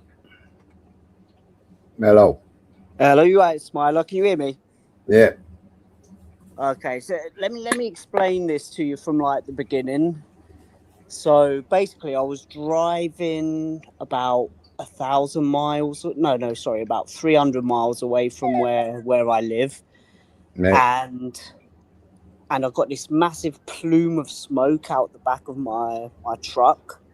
Like Yeah. as the plume of smoke came out the back of my truck, the low pressure light came on, so I Yeah. pulled over straight away because I know that's obviously not good when that happens. I got a tow home, and then I took it to I tried to book it into the Ford dealership to get a Ford mechanic to look at it, but it was like 3 weeks before they could get me in. So someone gave me a number for a mechanic and they've got like a good review. So I took it to them. They could get it in that day to have a look at it, right? Mm-hmm. And when they looked at it, they did this. They gave me like a $700 quote for a tune-up, and I approved them to do that work. And then that afternoon, they said that hasn't solved the problem. It's a turbo that's gone.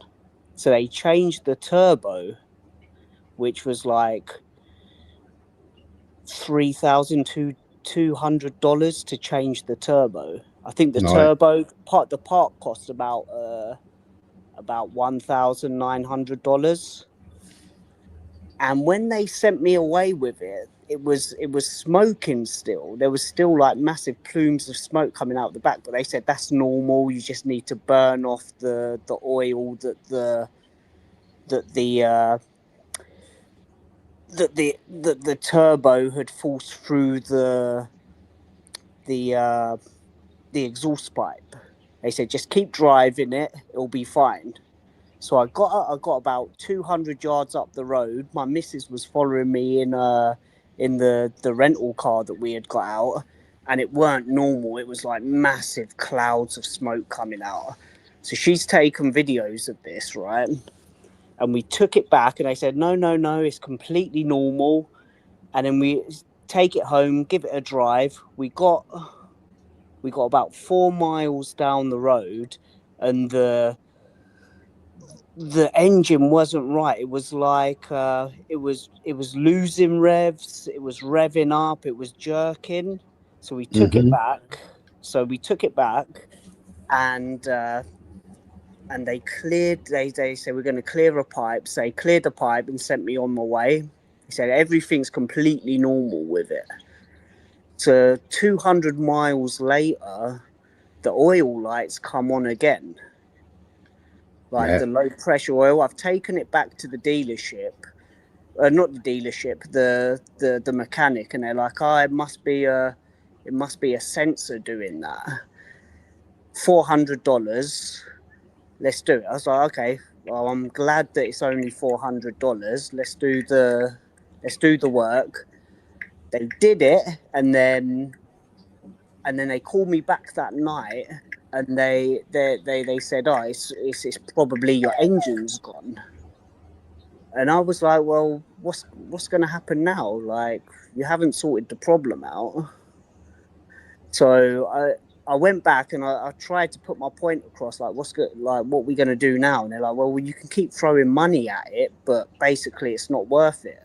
So I kind of said to him, like, "So what's going to happen to my money? If I put another $3,000, $4,000 into this and the same thing happens, I'm out of money again." The dude in the fucking mechanics was like, "Take your key, get out of here now." So I got it towed to the dealership, and they've basically diagnosed it within a couple of fucking hours, and they said it's a faulty pump, and basically your engine's blown. And you need a new engine.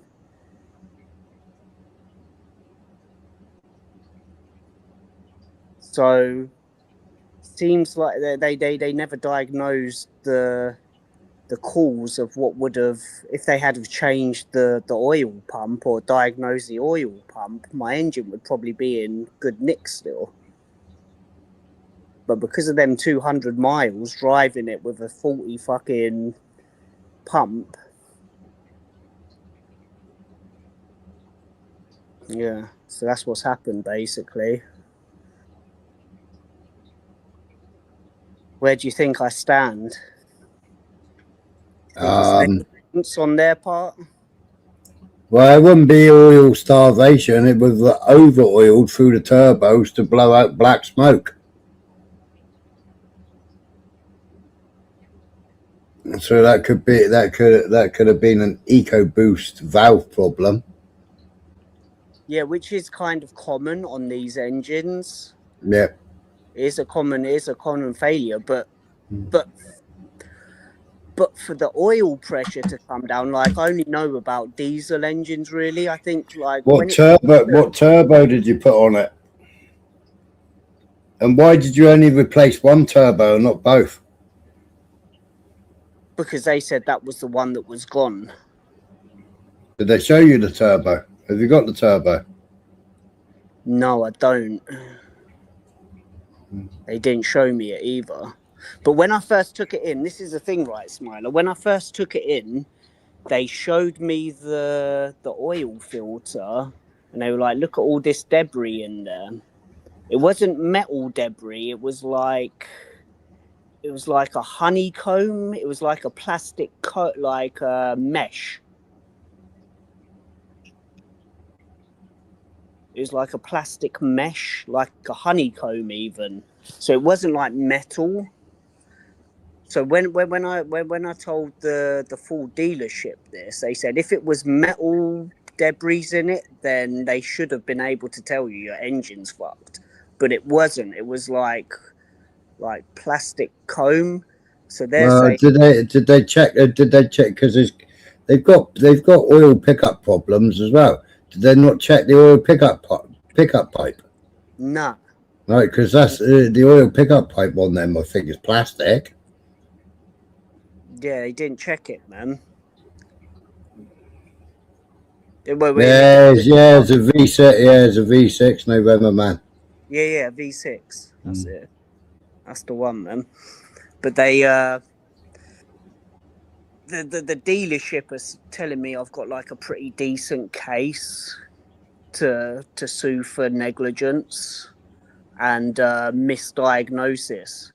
Because they're saying, like, obviously the first thing you would check, like they did, and they see it straight away, it was a faulty pump. But how could, like, how do you prove that? They're saying you can prove it because they can give me the say it was a faulty pump.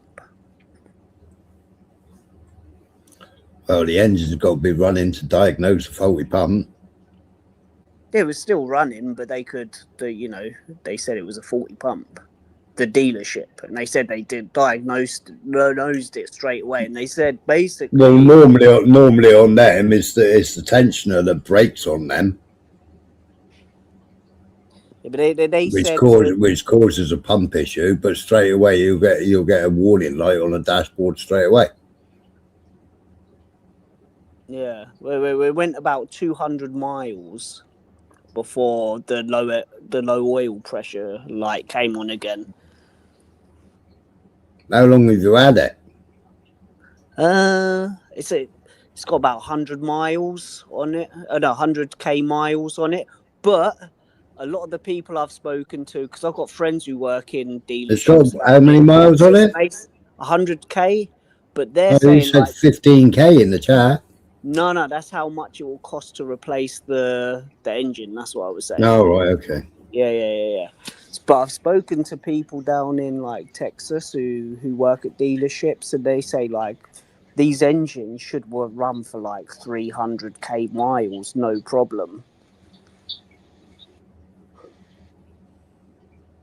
It should be interesting. I'm up for fucking doing a bit of suing. See how it should be interesting. Do you think I got a case?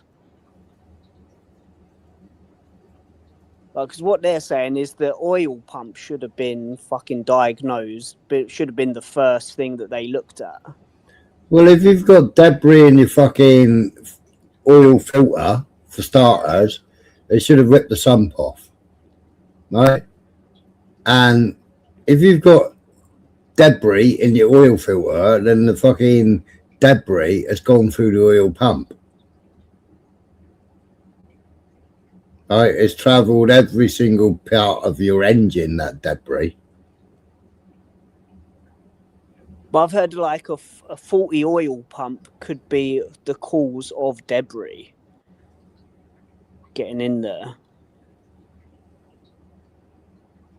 You ain't gonna get plastic debris after a faulty oil pump. The oil pump isn't made of fucking plastic. No. Yeah, exactly, Freedom. Fucking throw it away, take the fucking fuel tank out and put a fucking Cummins fucking 6BT or 4BT in it and fucking burn coal. What the fucking hell would you buy a pickup truck for with a petrol fucking engine in it? They only had 7k miles on it when I bought it. And how often do you serve it? Service it? Service. I Yeah. do my own oil changes, but What oil do you use? the recommended one, 35 something. It's the recommended one, man. Every 6,000 miles.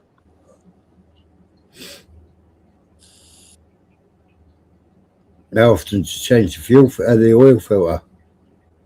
Every time I do an oil change.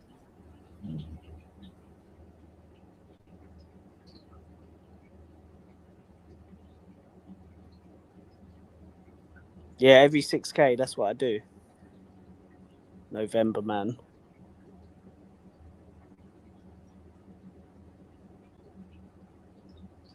But I'm fuming, man. I'm fuming about it. I don't know, man. I don't know. Like, people are telling me I've got a bit of a case there. I just thought I'd ask you. Has it got? I suppose it's out of warranty and everything, isn't it? Oh yeah, it had a 60k warranty on it. I'm like 100k in now. But these engines, these Ford engines for the pickup trucks, they're not normal engines. They run for like, as long as you check, from what everyone tells me, as long as you do the oil changes, they'll run beyond 300k. Like no problem. They're all telling me like 100k is like really low mileage for this type of engine. The fucking eco fucking boost engine is in fucking bits more than is on the fucking road. Yeah, but not the actual engine, just little pieces that can be like replaced, right? Yeah, exactly. No good fucking nice OM6 in it. OM642. Yeah, manual pump, no ECU. It's kind of different out here, man, because they fucking charge through the nose compared to in the UK. But what do you do? Do you like go out and pay 20k for a new car with 60,000k on it, or just replace the fucking engine for 15k and basically have a new fucking car because the engine is 90% of the car, right? Well, when they replaced the turbo, did they replace the fucking suction pipe and the drain pipe? Who knows, man? Well, it should be on your invoice. Oh no! They replaced a couple of Right. pipes. If you replace a turbo, you do oil, filter, turbo, pickup pipe, Yeah, I think they did. pickup pipe, Yeah, I and then think you they got did. the turbo pipe, the feed pipe, yeah, you've got the return pipe, and it depends whether it's oil cooled or water cooled, because some of them have got water cooling as well, and you've got to change the water pipe as well. Right? I think they did change a couple of pipes. I think the invoice is in my bedroom, man. I'm not going to go and wake my missus up now, but I think they did. But you still got to drop some. You still got to change the oil filter. But listen to this as well. This is another thing, right? It was taken right. So this is how it went, right? I took it to them. They sent me off with No company in the UK will warranty a turbo unless you prove all that work's been done. Okay, but the thing is, right? I took it to them, and when they sent me off with all the they changed the turbo, and then when we left and all the smoke was still coming out and all the fluctuation with the revs and stuff, I took it back, and then they changed a couple of pipes after that, and then I brought it home, and then after that there was like when I went in the morning to the car, there was like big puddles of oil underneath the car, like probably a couple of quarts of oil. Like I don't know what happened then, but you completely cut out. Okay, can you hear me still? Can you hear me? I can. Yeah, I can. So when they sent me off with all the plumes of smoke coming out, and then I took it back, and then they changed a couple of pipes, because they said there was like a bit of like what's the word, like the pipes were slightly clogged, so they changed a couple of pipes, and then I took it home. There was still smoke coming out of it, and then the next day I went out and there was like probably a couple of quarts of oil in a massive puddle underneath the car, with loads of oil like dripping off like the underneath, the undercarriage of the car. And I sent them a fucking picture of it, and they said bring it in. So I took it in, and then one of the people, they looked it over and they said that's completely normal. Like, surely that's not normal. I've got it documented as well, because I sent them pictures of it and videos. Yeah, so you went back and they said 2 pipes were clogged, so they put new pipes on. Yeah. Which pipe? After that, which pipes? I'm not sure, Smiler. I'm not sure what pipes, but after bringing it back home, well, it should be on the invoice. Yeah, but I can't go and get my invoice now, man. My missus is asleep. It's in my bedroom. So what you're saying is that they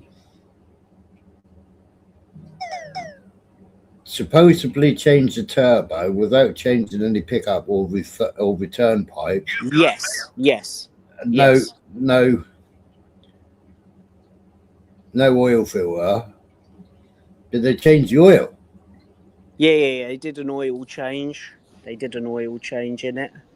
So if they did an oil change, why didn't they do a filter? They did a filter as well. Yeah.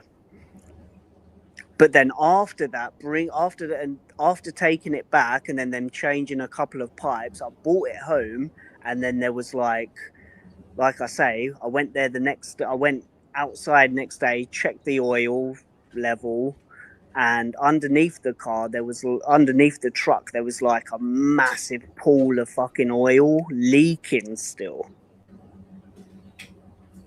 Like probably a couple of quarts of oil had leaked out of it.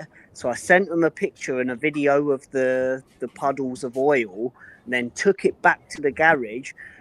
I sent them a video of it, and they said, "Oh, bring it back." So why didn't you open the bonnet and check where the oil was coming from? Because you couldn't see. There was just so much oil. It was caked. It was caked in oil, and it was dripping. I took it back to the garage. They said, "Bring it in." They looked it over, and they said, "That's completely normal. That's just."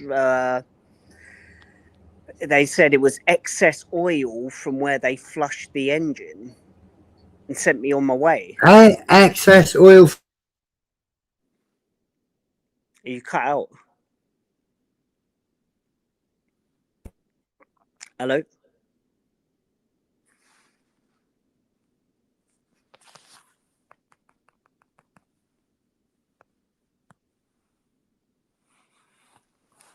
Hello?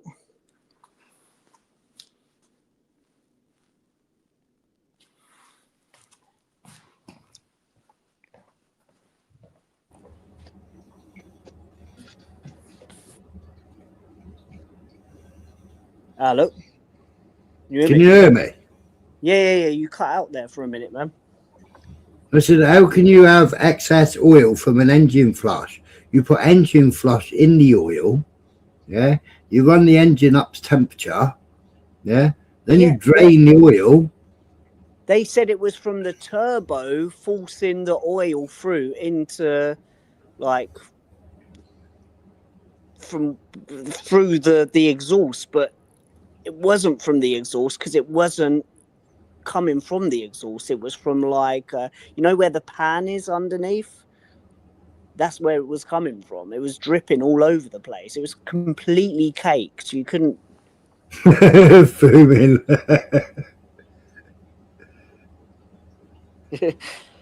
Yeah. Have I got no sound again?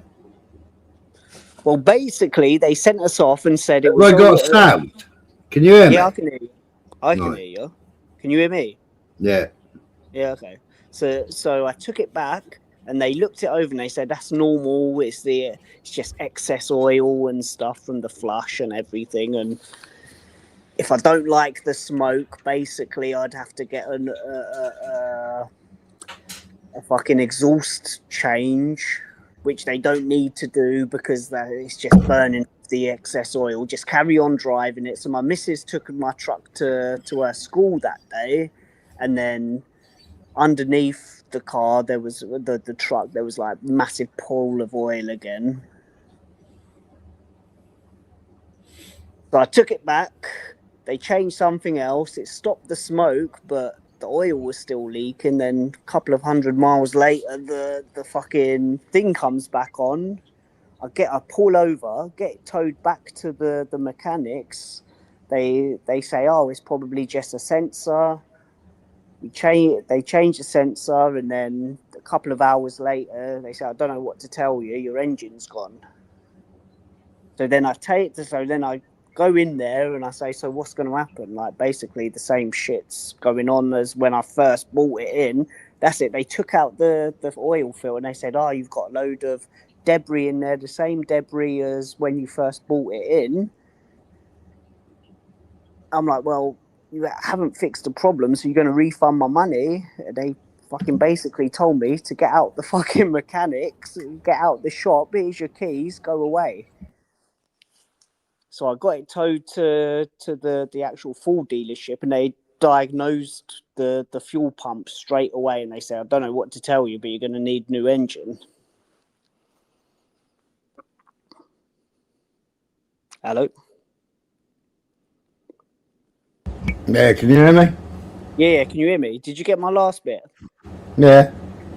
When I took it to the Ford dealership, and they diagnosed it like within an hour, man, like 40 fucking pump. That's basically, they're saying like basically this is pretty much what has led to the engine failure that now needs to be replaced. Make sense? Hey? Does that make sense? What did you say? Does it make sense? Hello? Yeah, I don't know what you said. What did you say? So basically, can you hear me? Yeah. So basically, the Ford dealership has diagnosed the pump straight away and said it's a faulty pump, and they're saying that is pretty much what has led to the engine failure. Whereas you think if the original mechanics had have diagnosed the faulty oil pump, may not have led to the engine failure. Because they're saying it's pretty much what has led to the engine failure.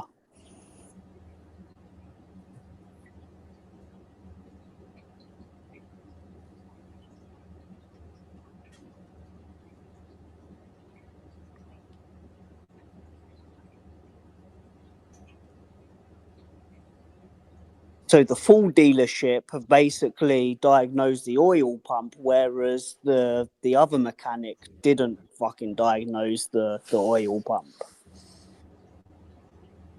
They did the tune up and changed the fucking turbo. But the full dealership are saying one of the first things that should have been checked when there's a loss of oil pressure should be the oil pump. That should be the number one go-to.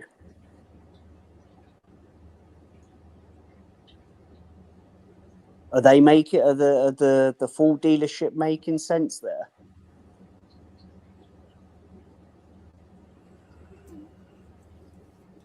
Well,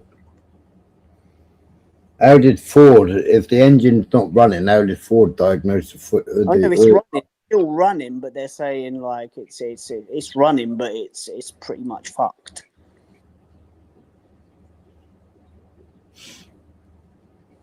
Have you done all the recalls on it? The recalls? Yeah. No, there was a recall on it, but I think it was. I think the recall was not in the warranty. No, all recalls are on warranty.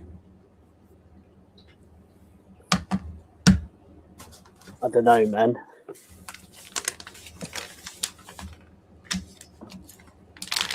If you know your VIN number, you just go on the Ford website and you just put your fucking VIN number in the Ford website and check for recalls on the vehicle.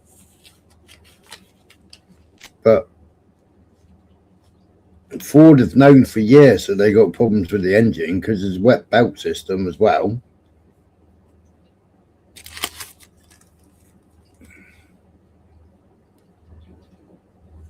They recalled 91,000 fucking vehicles.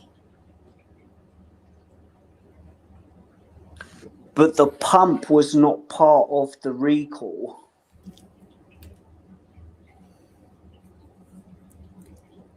I don't think. I think the recall was just like the only recall. The recall was like a seal on one of the pipes.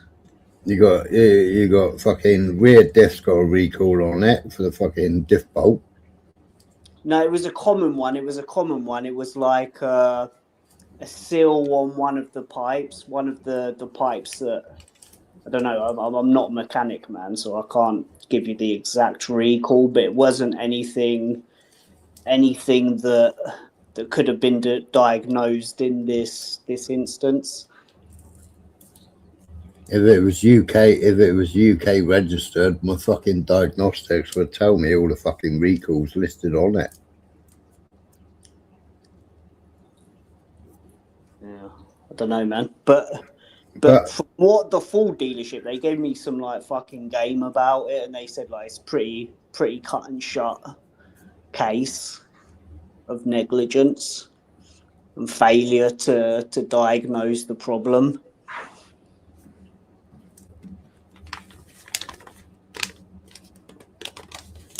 And they also said like if the engine was already fucked before they should have been able to have diagnosed it as being fucked without doing the work on the turbo and the tune-up. What was the tune-up? What did you have done on the tune-up? The tune-up was just like, oil change, spark plugs changed, just like fucking ripping me off, basically, just fucking doing stuff that probably didn't need doing just to So you're just talking about a short engine service, not a tune-up. You're just talking about a short engine service. That's what they called it. That's what it was called on the invoice.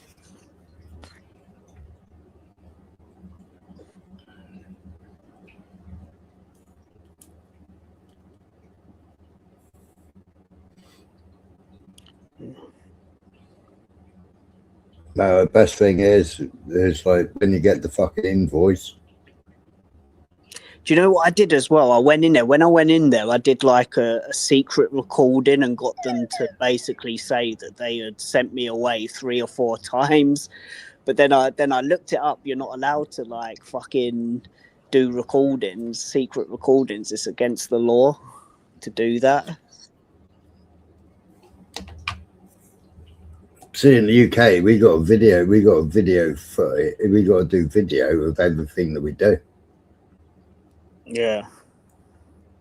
Well, I've got videos of everything that happened, but No, I mean, when your vehicle comes into me for work, yeah, I'd have to video the work, video the parts, video the parts that have come off, video the new parts going on. well, the full dealership told me if I do take it to court, it's going to be on them to basically prove that there was metallic debris in the filter when I first took it in. And if there was, You said plastic. Yeah, and that was, but I didn't take a video. I didn't take a picture of it. When I first went in there, they literally took me out back and showed me the filter and stuff, and it was like plastic in there. But I didn't take pictures of it or anything. But the full dealership told me, like, basically, if I do take them to court, which I'm going to do, it's going to be on them to prove that there was metal debris in the filter. And if they can prove that, then I've basically got a case to say that they shouldn't have done the work and should have just diagnosed it as a fucked engine. And then they would have to pay me back for the work that they've done anyway, because they shouldn't have done the work knowing that the engine was fucked. Well, what diagnosis did they give to the turbo? I don't know. I'd have to have a look. It's a bearing or something, I think. What time is it there? What, here now? 2:48. 2:48. What, afternoon or evening? Oh, evening. No, just for 2:48 in the morning. Yeah. You had to go out tonight and do a fucking emergency fucking trip. But yeah, I just thought I'd ask you, what do you think? Do you think I've got a case? I'd have to see the invoices. All right then, man. I'll jump next time you're on. I'll jump on and read the invoice. It's early over there, isn't it? You get some sleep, bro. Early, it's 10 to 9 in the morning. Fucking hell. All right, man. But I'll next time you're on, I'll jump on and read the invoice out to you. If they said the bearing had gone, well, that would say oil starvation. But the full dealership are saying it's a faulty pump, so could 2 things have gone at once and them not have diagnosed the second problem? Would that be classed as negligence, as they didn't fucking diagnose? Did you get oil warning right before they actually fitted a turbo to it? Yeah, that was the original problem. That's why I pulled over and I had to get a tow all the way back from Ohio. It was like $1,500 just to get my fucking car towed back. I would have set fire to it and claimed on insurance. yeah, I don't know anyone who can do that though, and if it was England, I might fucking consider it, but over here, can't fuck up my status, can I? Well, it's hot, it's cold, it's petrol. Just take it out into the middle of the woods and burn it. Oh fuck! But anyway, yeah, that's the situation. Anyway, Well, if they fucking removed the oil pump the first time round and you had fucking plastic in the oil pump the first time round, why the fuck didn't they rip the sump off, No, they didn't. They didn't even check the pump. Like if you fit a new turbo, you've got to do fucking pickup pipe in the sump, feed and return on the turbo. You got to change that.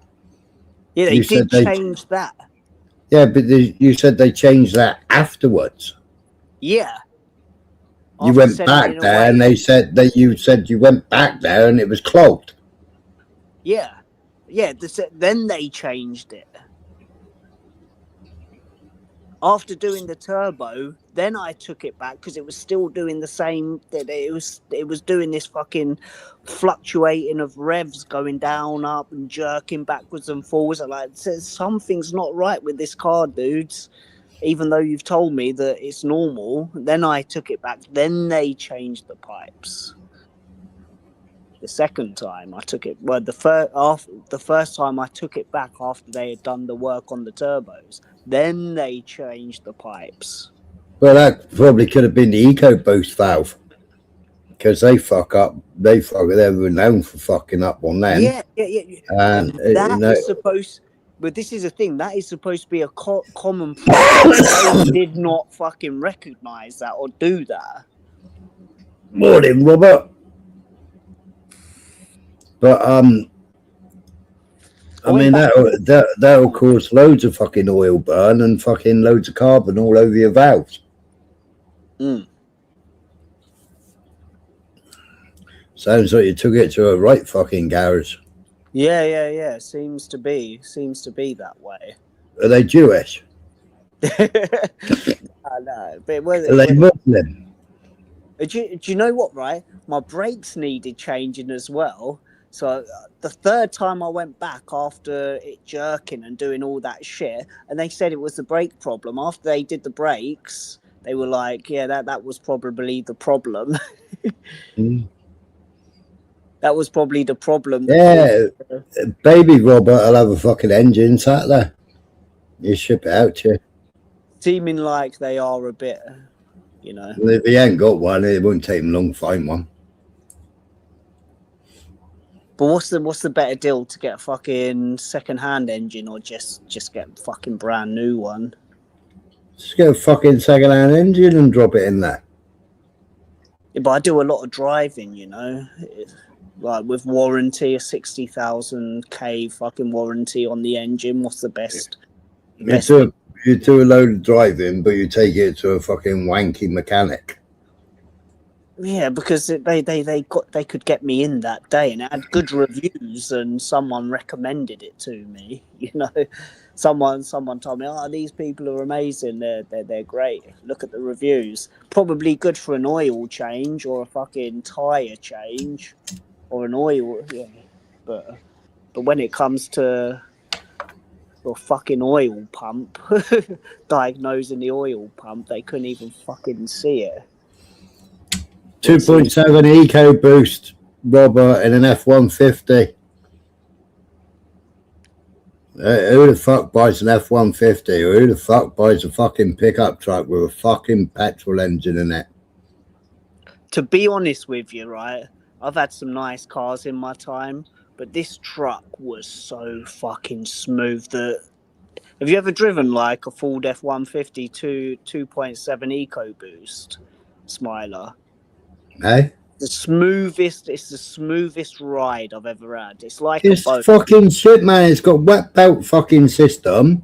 The fucking cam belts, sit in the fucking sump. They're wet belts. The tension, the fucking oil pump belt sits in the fucking sump. Okay, well, you're above my pay grade now, man. What you're talking about? Maybe that's so. Maybe it is shit, but... Well, they went from chain drive, because they used to have chain drive, and they've gone to a fucking rubber belt. Yeah? And the rubber belt sits in the oil. Yeah? Which is like, for a fucking rubber belt, is a fucking... If you get a Gates belt, it's a fucking no-no to put oil contamination on it. All I'm saying is, for 100, the smoothest, best fucking car I've ever driven for 100k, and a lot of people who I've been speaking to have said like the engine should be perfectly the same for about 250 to 300k miles. It's a beautiful car, man. Like it's the best engine I've ever felt. Well, it's the best car. It's the smoothest car I've ever driven in my life, and it's a truck, you know. The only other better car I've ever had is like a Volkswagen Passat, but even the Passat didn't fucking compare to my Ford F-150. It's a beautiful fucking truck, man.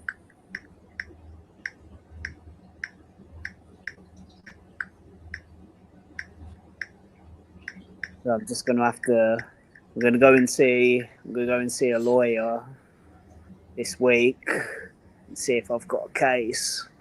But the guy at the dealership said I've got like a pretty fucking solid case. Showed him all the videos I've got and all the messages between me and the dealership. I showed him the invoices and stuff. So I've got a pretty decent case.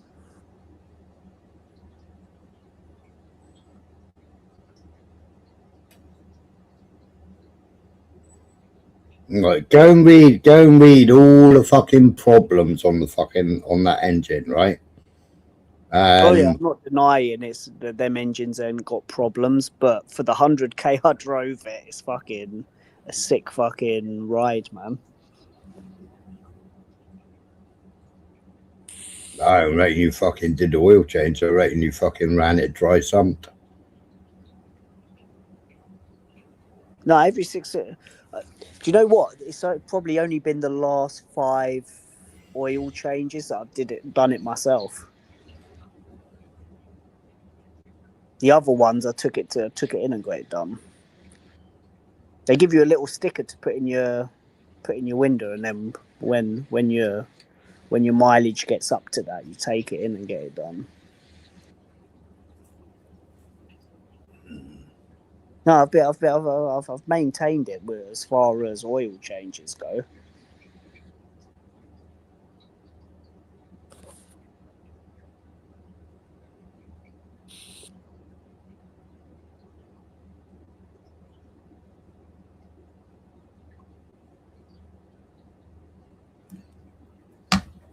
Why would you buy a petrol fucking pickup truck? I don't know.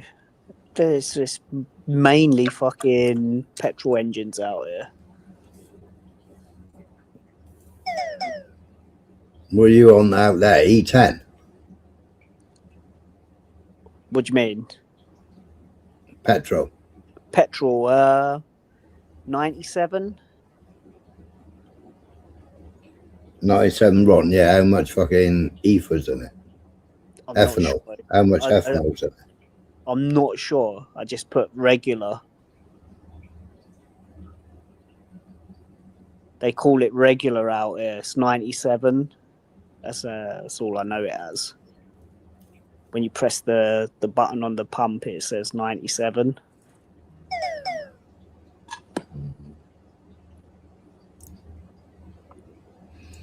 He's Yankee Doodle, Robert.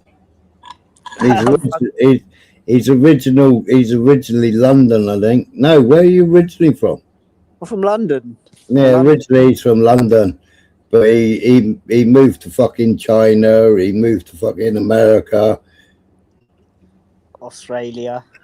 You know, you would have thought living out in fucking Australia. You know, no fucker runs a petrol engine. They all run fucking diesel utes. Yeah, the utes. Yeah, and seeing his missus is fucking Chinese, you would have thought he would have bought a motor or something, you know, something with fucking BYD. Yeah, bought a fucking BYD. BYD or a QQ.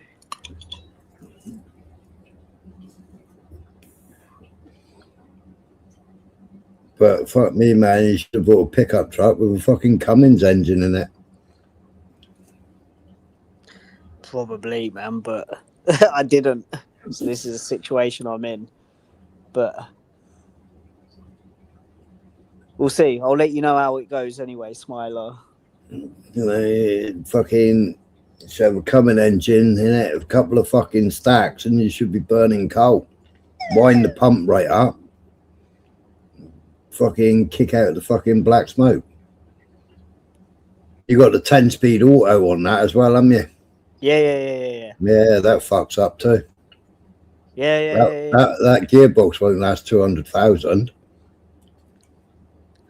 Well, I've spoken to people who work at Ford, like down in Texas, and they say they should. Right, hang on a minute. Hang on. Right, so the last 6 services you've done oil and filter. Yeah? Yeah. Who's done the fucking Transflow? No one. Exactly. So your transmission fluid is fucking brown and stinking because you've done 100,000 miles on original fluid, and it'd be fucking brown. All your clutch packs will be full of fucking carbon buildup. How would that affect the oil though? Eh? How would that affect the oil? In your transmission? Yeah. Because the clutch packs won't get no oil. It won't be able to pump the oil. If you've done fucking 100,000 miles and never changed the fucking oil in it. No, I change the oil, of course. What? No, in the gearbox. Yeah, but it's not a gearbox issue, is it? It's a fucking engine issue. Who's saying, are you kidding? What are you saying, are you kidding for November? Probably me not changing the transmission fluid. If you change your rear diff fluid? The what? Rear diff fluid? Nah. I've asked people, I'm not a mechanic, Smile. I've asked people and they said all you need to do is like change the oil and that's it. Do an oil change every 6,000 miles and you'll be good. Yeah, but normally people do all fluids. Oh, Don't just do engine oil. Do all fluids. I was never advised to do that, but it's not the transmission that's fucked. It's the engine. Ain't they got fucking kingpins on those axles, or are they fucking independent? No idea. I'm not a mechanic. Front axle. You're speaking. Yeah, exactly. November. It fucking should have been dropping the fucking pan and changing the fucking box filter. Fucking assholes.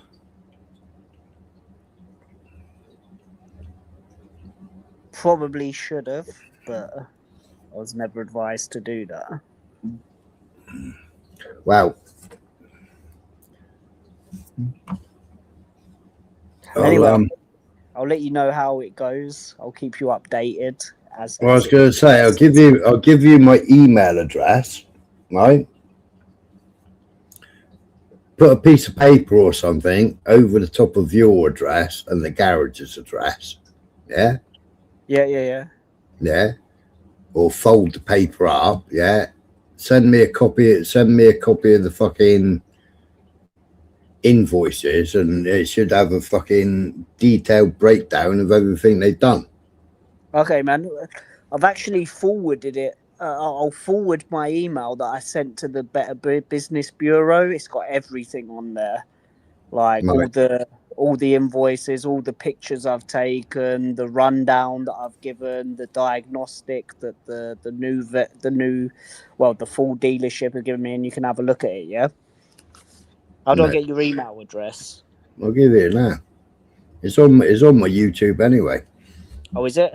Whiskey Tango Golf. Let me have a quick look. LTD.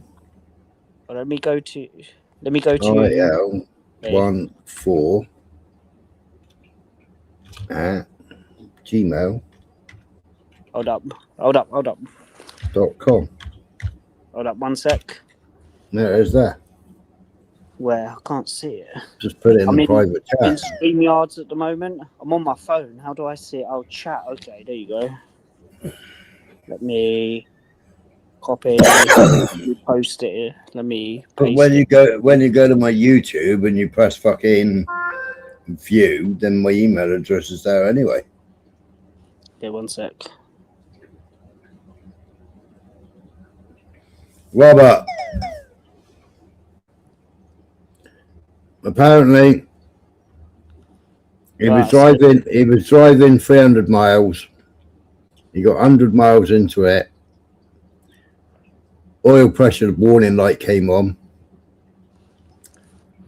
So he had it towed to the garage. I believe him, all right, and he drove to the garage. No, I didn't. I pulled over straight away. All right, so he had it towed to the garage. All right. They diagnosed the turbo. No. They No. They did a tune-up on it. A tune-up. Whatever that means, I'll send you the invoice. What did you say? Spark plugs, oil filter.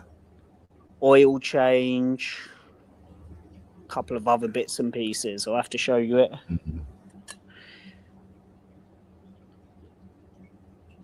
And then after they realised that didn't solve the problem, they did the turbo. Yeah, fucking a tune-up, Robert. A tune-up. He must have a fucking Mark 1 Escort. He's having a tune-up. No, they see fucking unknowledgeable dickhead, and then They probably fucking a tune-up back in mine and Robert's day. You plug it onto the fucking Krypton analyzer. That's a fucking tune-up. the tune-up is probably just what they do for every problem that comes their way.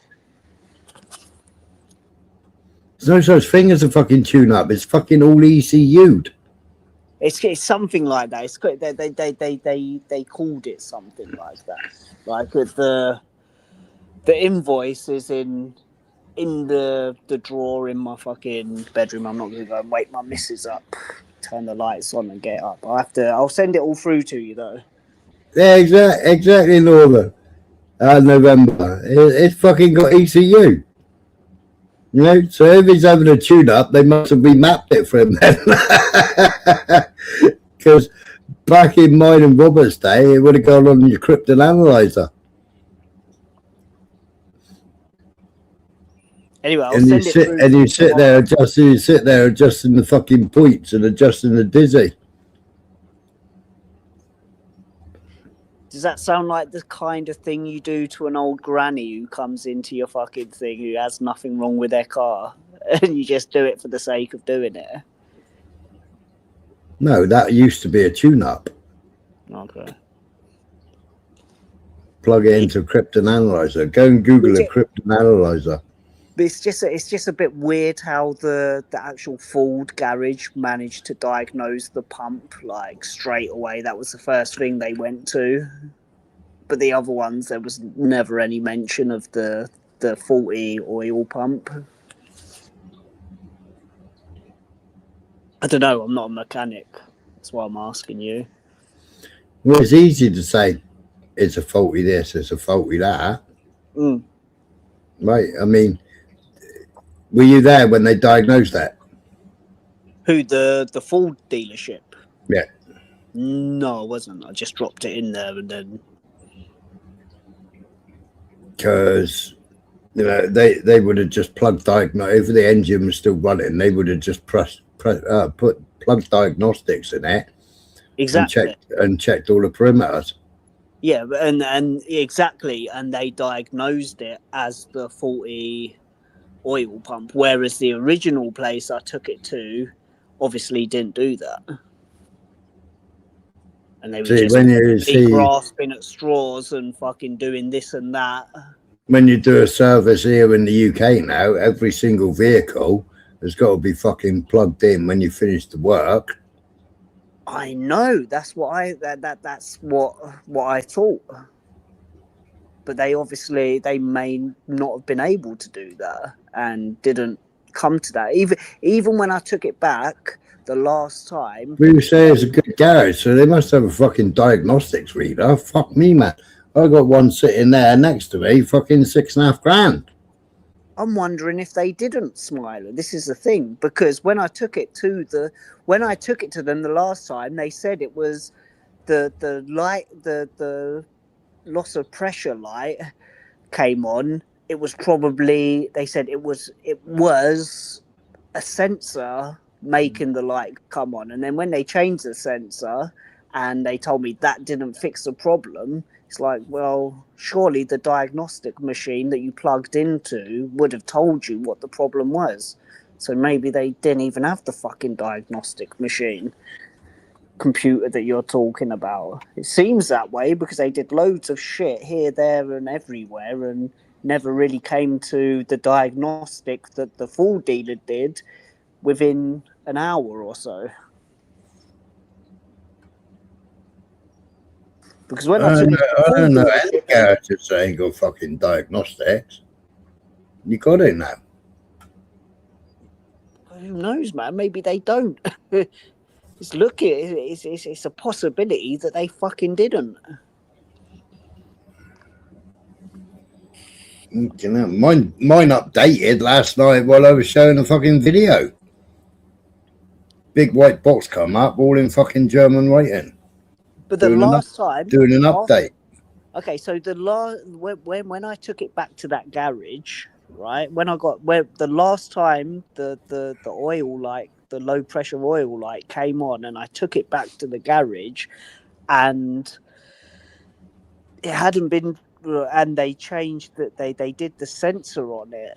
Surely their diagnostic machine would have picked up on the faulty fucking pump that the dealership did, that I took it to afterwards, picked up straight away.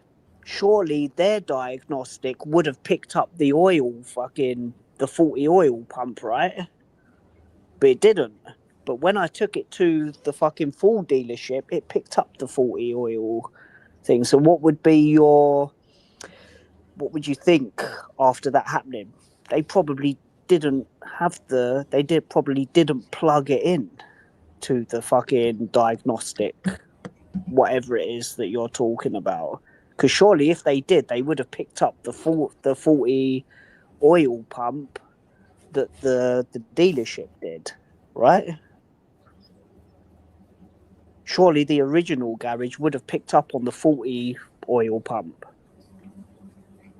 They didn't pick it up, but then when I took it to the full dealership, they did pick it up straight away. The first thing you do, if you've got a turbo problem, you rip the fucking sump off.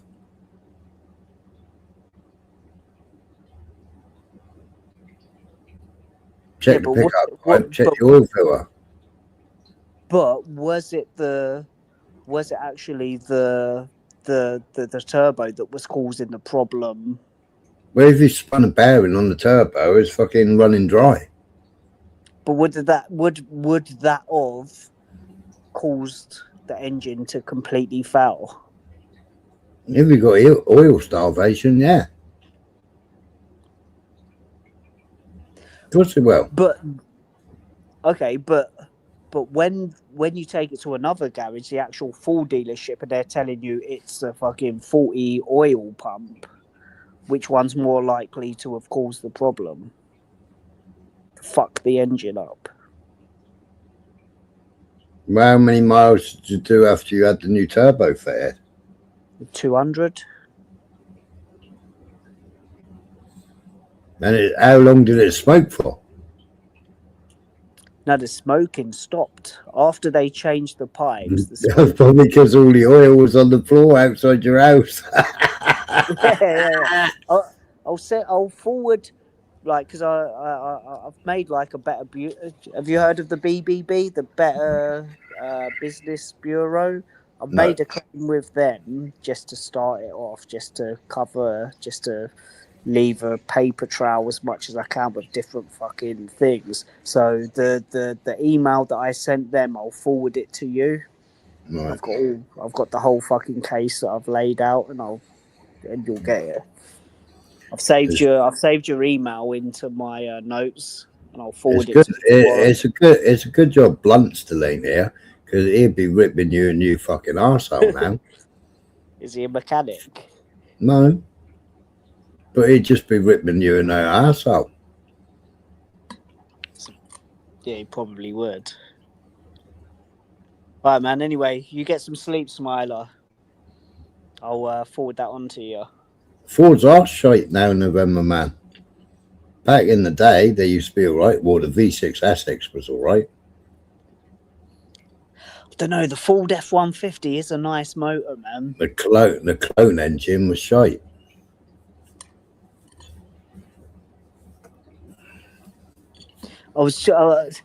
I had a choice of getting this car. I got it in 2021. It was a choice between that or the Ram.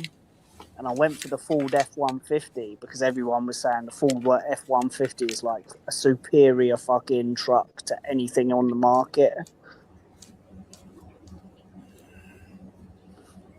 In America. Yeah. We're either going fucking diesel V8 or fucking nothing. Or straight 6 V8. Straight 6 fucking diesel. Americans love their motors and they all know how to fix their own cars and shit. And everyone I spoke to was saying F-150 all the way. F-150 is the fucking little baby truck. No, it's a pretty big truck, man. It's a big engine. It's the fucking baby. It's the baby pickup. How can you say that? In the UK, the biggest one you get is like a Ford Ranger, and everyone thinks that's a massive truck. My Oh yeah, we get Rams in England. Yeah, which one though? We get all the F-Series trucks in England. Not really. Yeah, we do. I don't know the names of them, man, but you don't get the big ones. Yeah, we do. Ford F-150, if you go on Auto Trader, you might get 3 or 4 of them within a fucking 200-mile radius in the UK. There's not many of them over there. We got car importers that will go and get you any fucking car you want. Yeah, but there's any not many truck you want. there. The biggest ones you get over there is like the Ford Ranger, and that's like the entry small level one over here. My Mitsubishi Ford GTO F-150. come over in a fucking box. If you see my truck drive through the streets in the UK, you definitely look at it and say, "Fucking hell, that's a big one." Don't see them every day. If you see my truck driving down the road, you'd look at it in the UK. You'd look at it and think, "No, you don't see one of them every day." Big truck, man.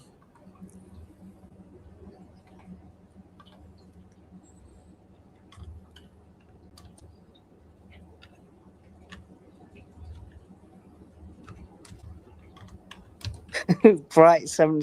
Who is Bright 77? He speaks in fucking tongues, man. In all. Anyway, Spider, I'm gonna let you go, mate. It's fucking early over there, isn't it? Check out that Jake. At the moment, there's fucking 13 listed on fucking Auto Trader. 13. Yeah. It's not a lot, is it? Right, you got the 5-litre V8 as well. Yeah. My truck's a pretty big truck, man. That's the F-150 Tremor. Yeah. Oh yeah, that's a nice one, man. Yeah. That's a nice one. The Tremor. Then you got David Boatwright. Yeah. New Ford F-150 Dodge and Ram official UK dealers. New Ford F-150 trucks in stock here in the UK and can supply any colour, any spec. But if you go on the Ford website, UK website, like the biggest one you're gonna get is like the Ranger, I believe. No, that's the Ford main website. You ain't fucking Ford UK isn't Ford America. Yeah. I don't think you're gonna get like the Raptor out there unless it's been imported, right? Like the Ford Raptor, the F-150 Raptor. Yeah, you get the Ranger Raptor. but you can get a Ford F1. Ranger, exactly. You can get a Ford F-150 Raptor in the UK. Yeah, how many of them though? They're imported. Well, they're all imported. Yeah, but you're not gonna get many Ford F-150s. Like you said, there was only 13 of them listed on Auto Trader. It's not a lot, is it? Raptor 3.5 twin turbo 450 brake, 54,995 quid. How much? 54,995 quid. Yeah. Ford Raptor 3.5 Super Crew 450 brake, 68,500. What year?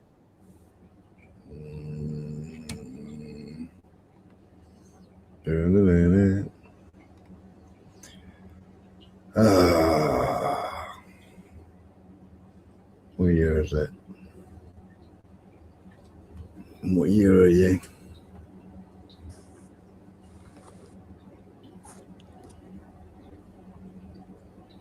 (2019) 69 plate.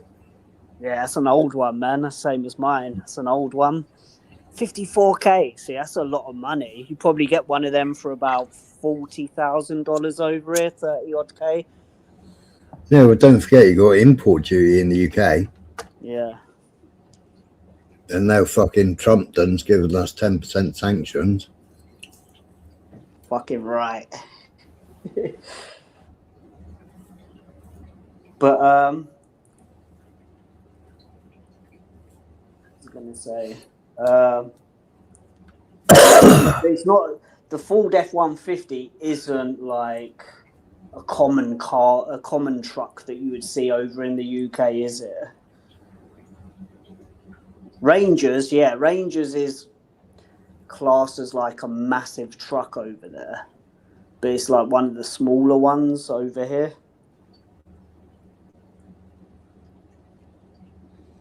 I'm in a rental car at the moment, and I think there's more Dodge. I think there's more Dodge Rams. Yeah. But I'm in a rental car at the moment. It cost me $22 to fill it up today. But then my truck costs about $110 to fill it up. It's fucking huge, man. Sorry, say that again. I said the rental car that I'm in at the moment, it costs like I filled it up earlier and it costs $22 to fill it up. Right. But my truck costs What's the rental car? $110. What's that? What is the rental car? It's like it's a fucking Nissan something, man. It's a Nissan something. Sentra or something like that. I don't know. Sentia or something like that. No. Bugger.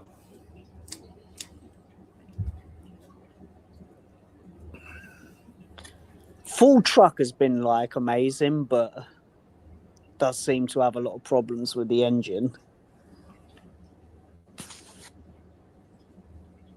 All right, man, I'm going to let you go, Smiler. Should have done your research first. No, this is the thing I did. I am someone who researches things. Everyone over here said that is the truck to fucking get. The engines just change do an oil change every 6,000 miles and it will run until it's fucking 300,000 K. But I don't know. Looks like I've been bent over by some fucking cowboys and they fucked my engine, basically. I'd be going back to my fucking mate who fucking said go to that garage. I'm saying, what the fucking hell? Hang on a minute. It wasn't no, I ain't gonna say it. I was gonna say, in the one with the daughter, is it? You can say it. That's in England. Oh, right. All right, man. Anyway, thanks for the input. I'll forward through the shit that I've sent to the better bureaus. And if you do see if I do forget to fucking If you do see something on there, keep it to yourself, yeah? Yeah, of course I will. All right, mate. Anyway, have a good night, yeah? Yeah, and you. Catch you later. Yeah, cheers. Right, people. Nice one, mate. Cheers. All right. Catch you all later. I'm off for a shower. Have a good one, man. All right. Take it easy.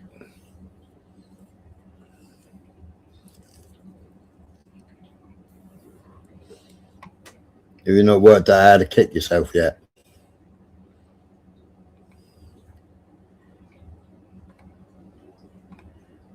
All right.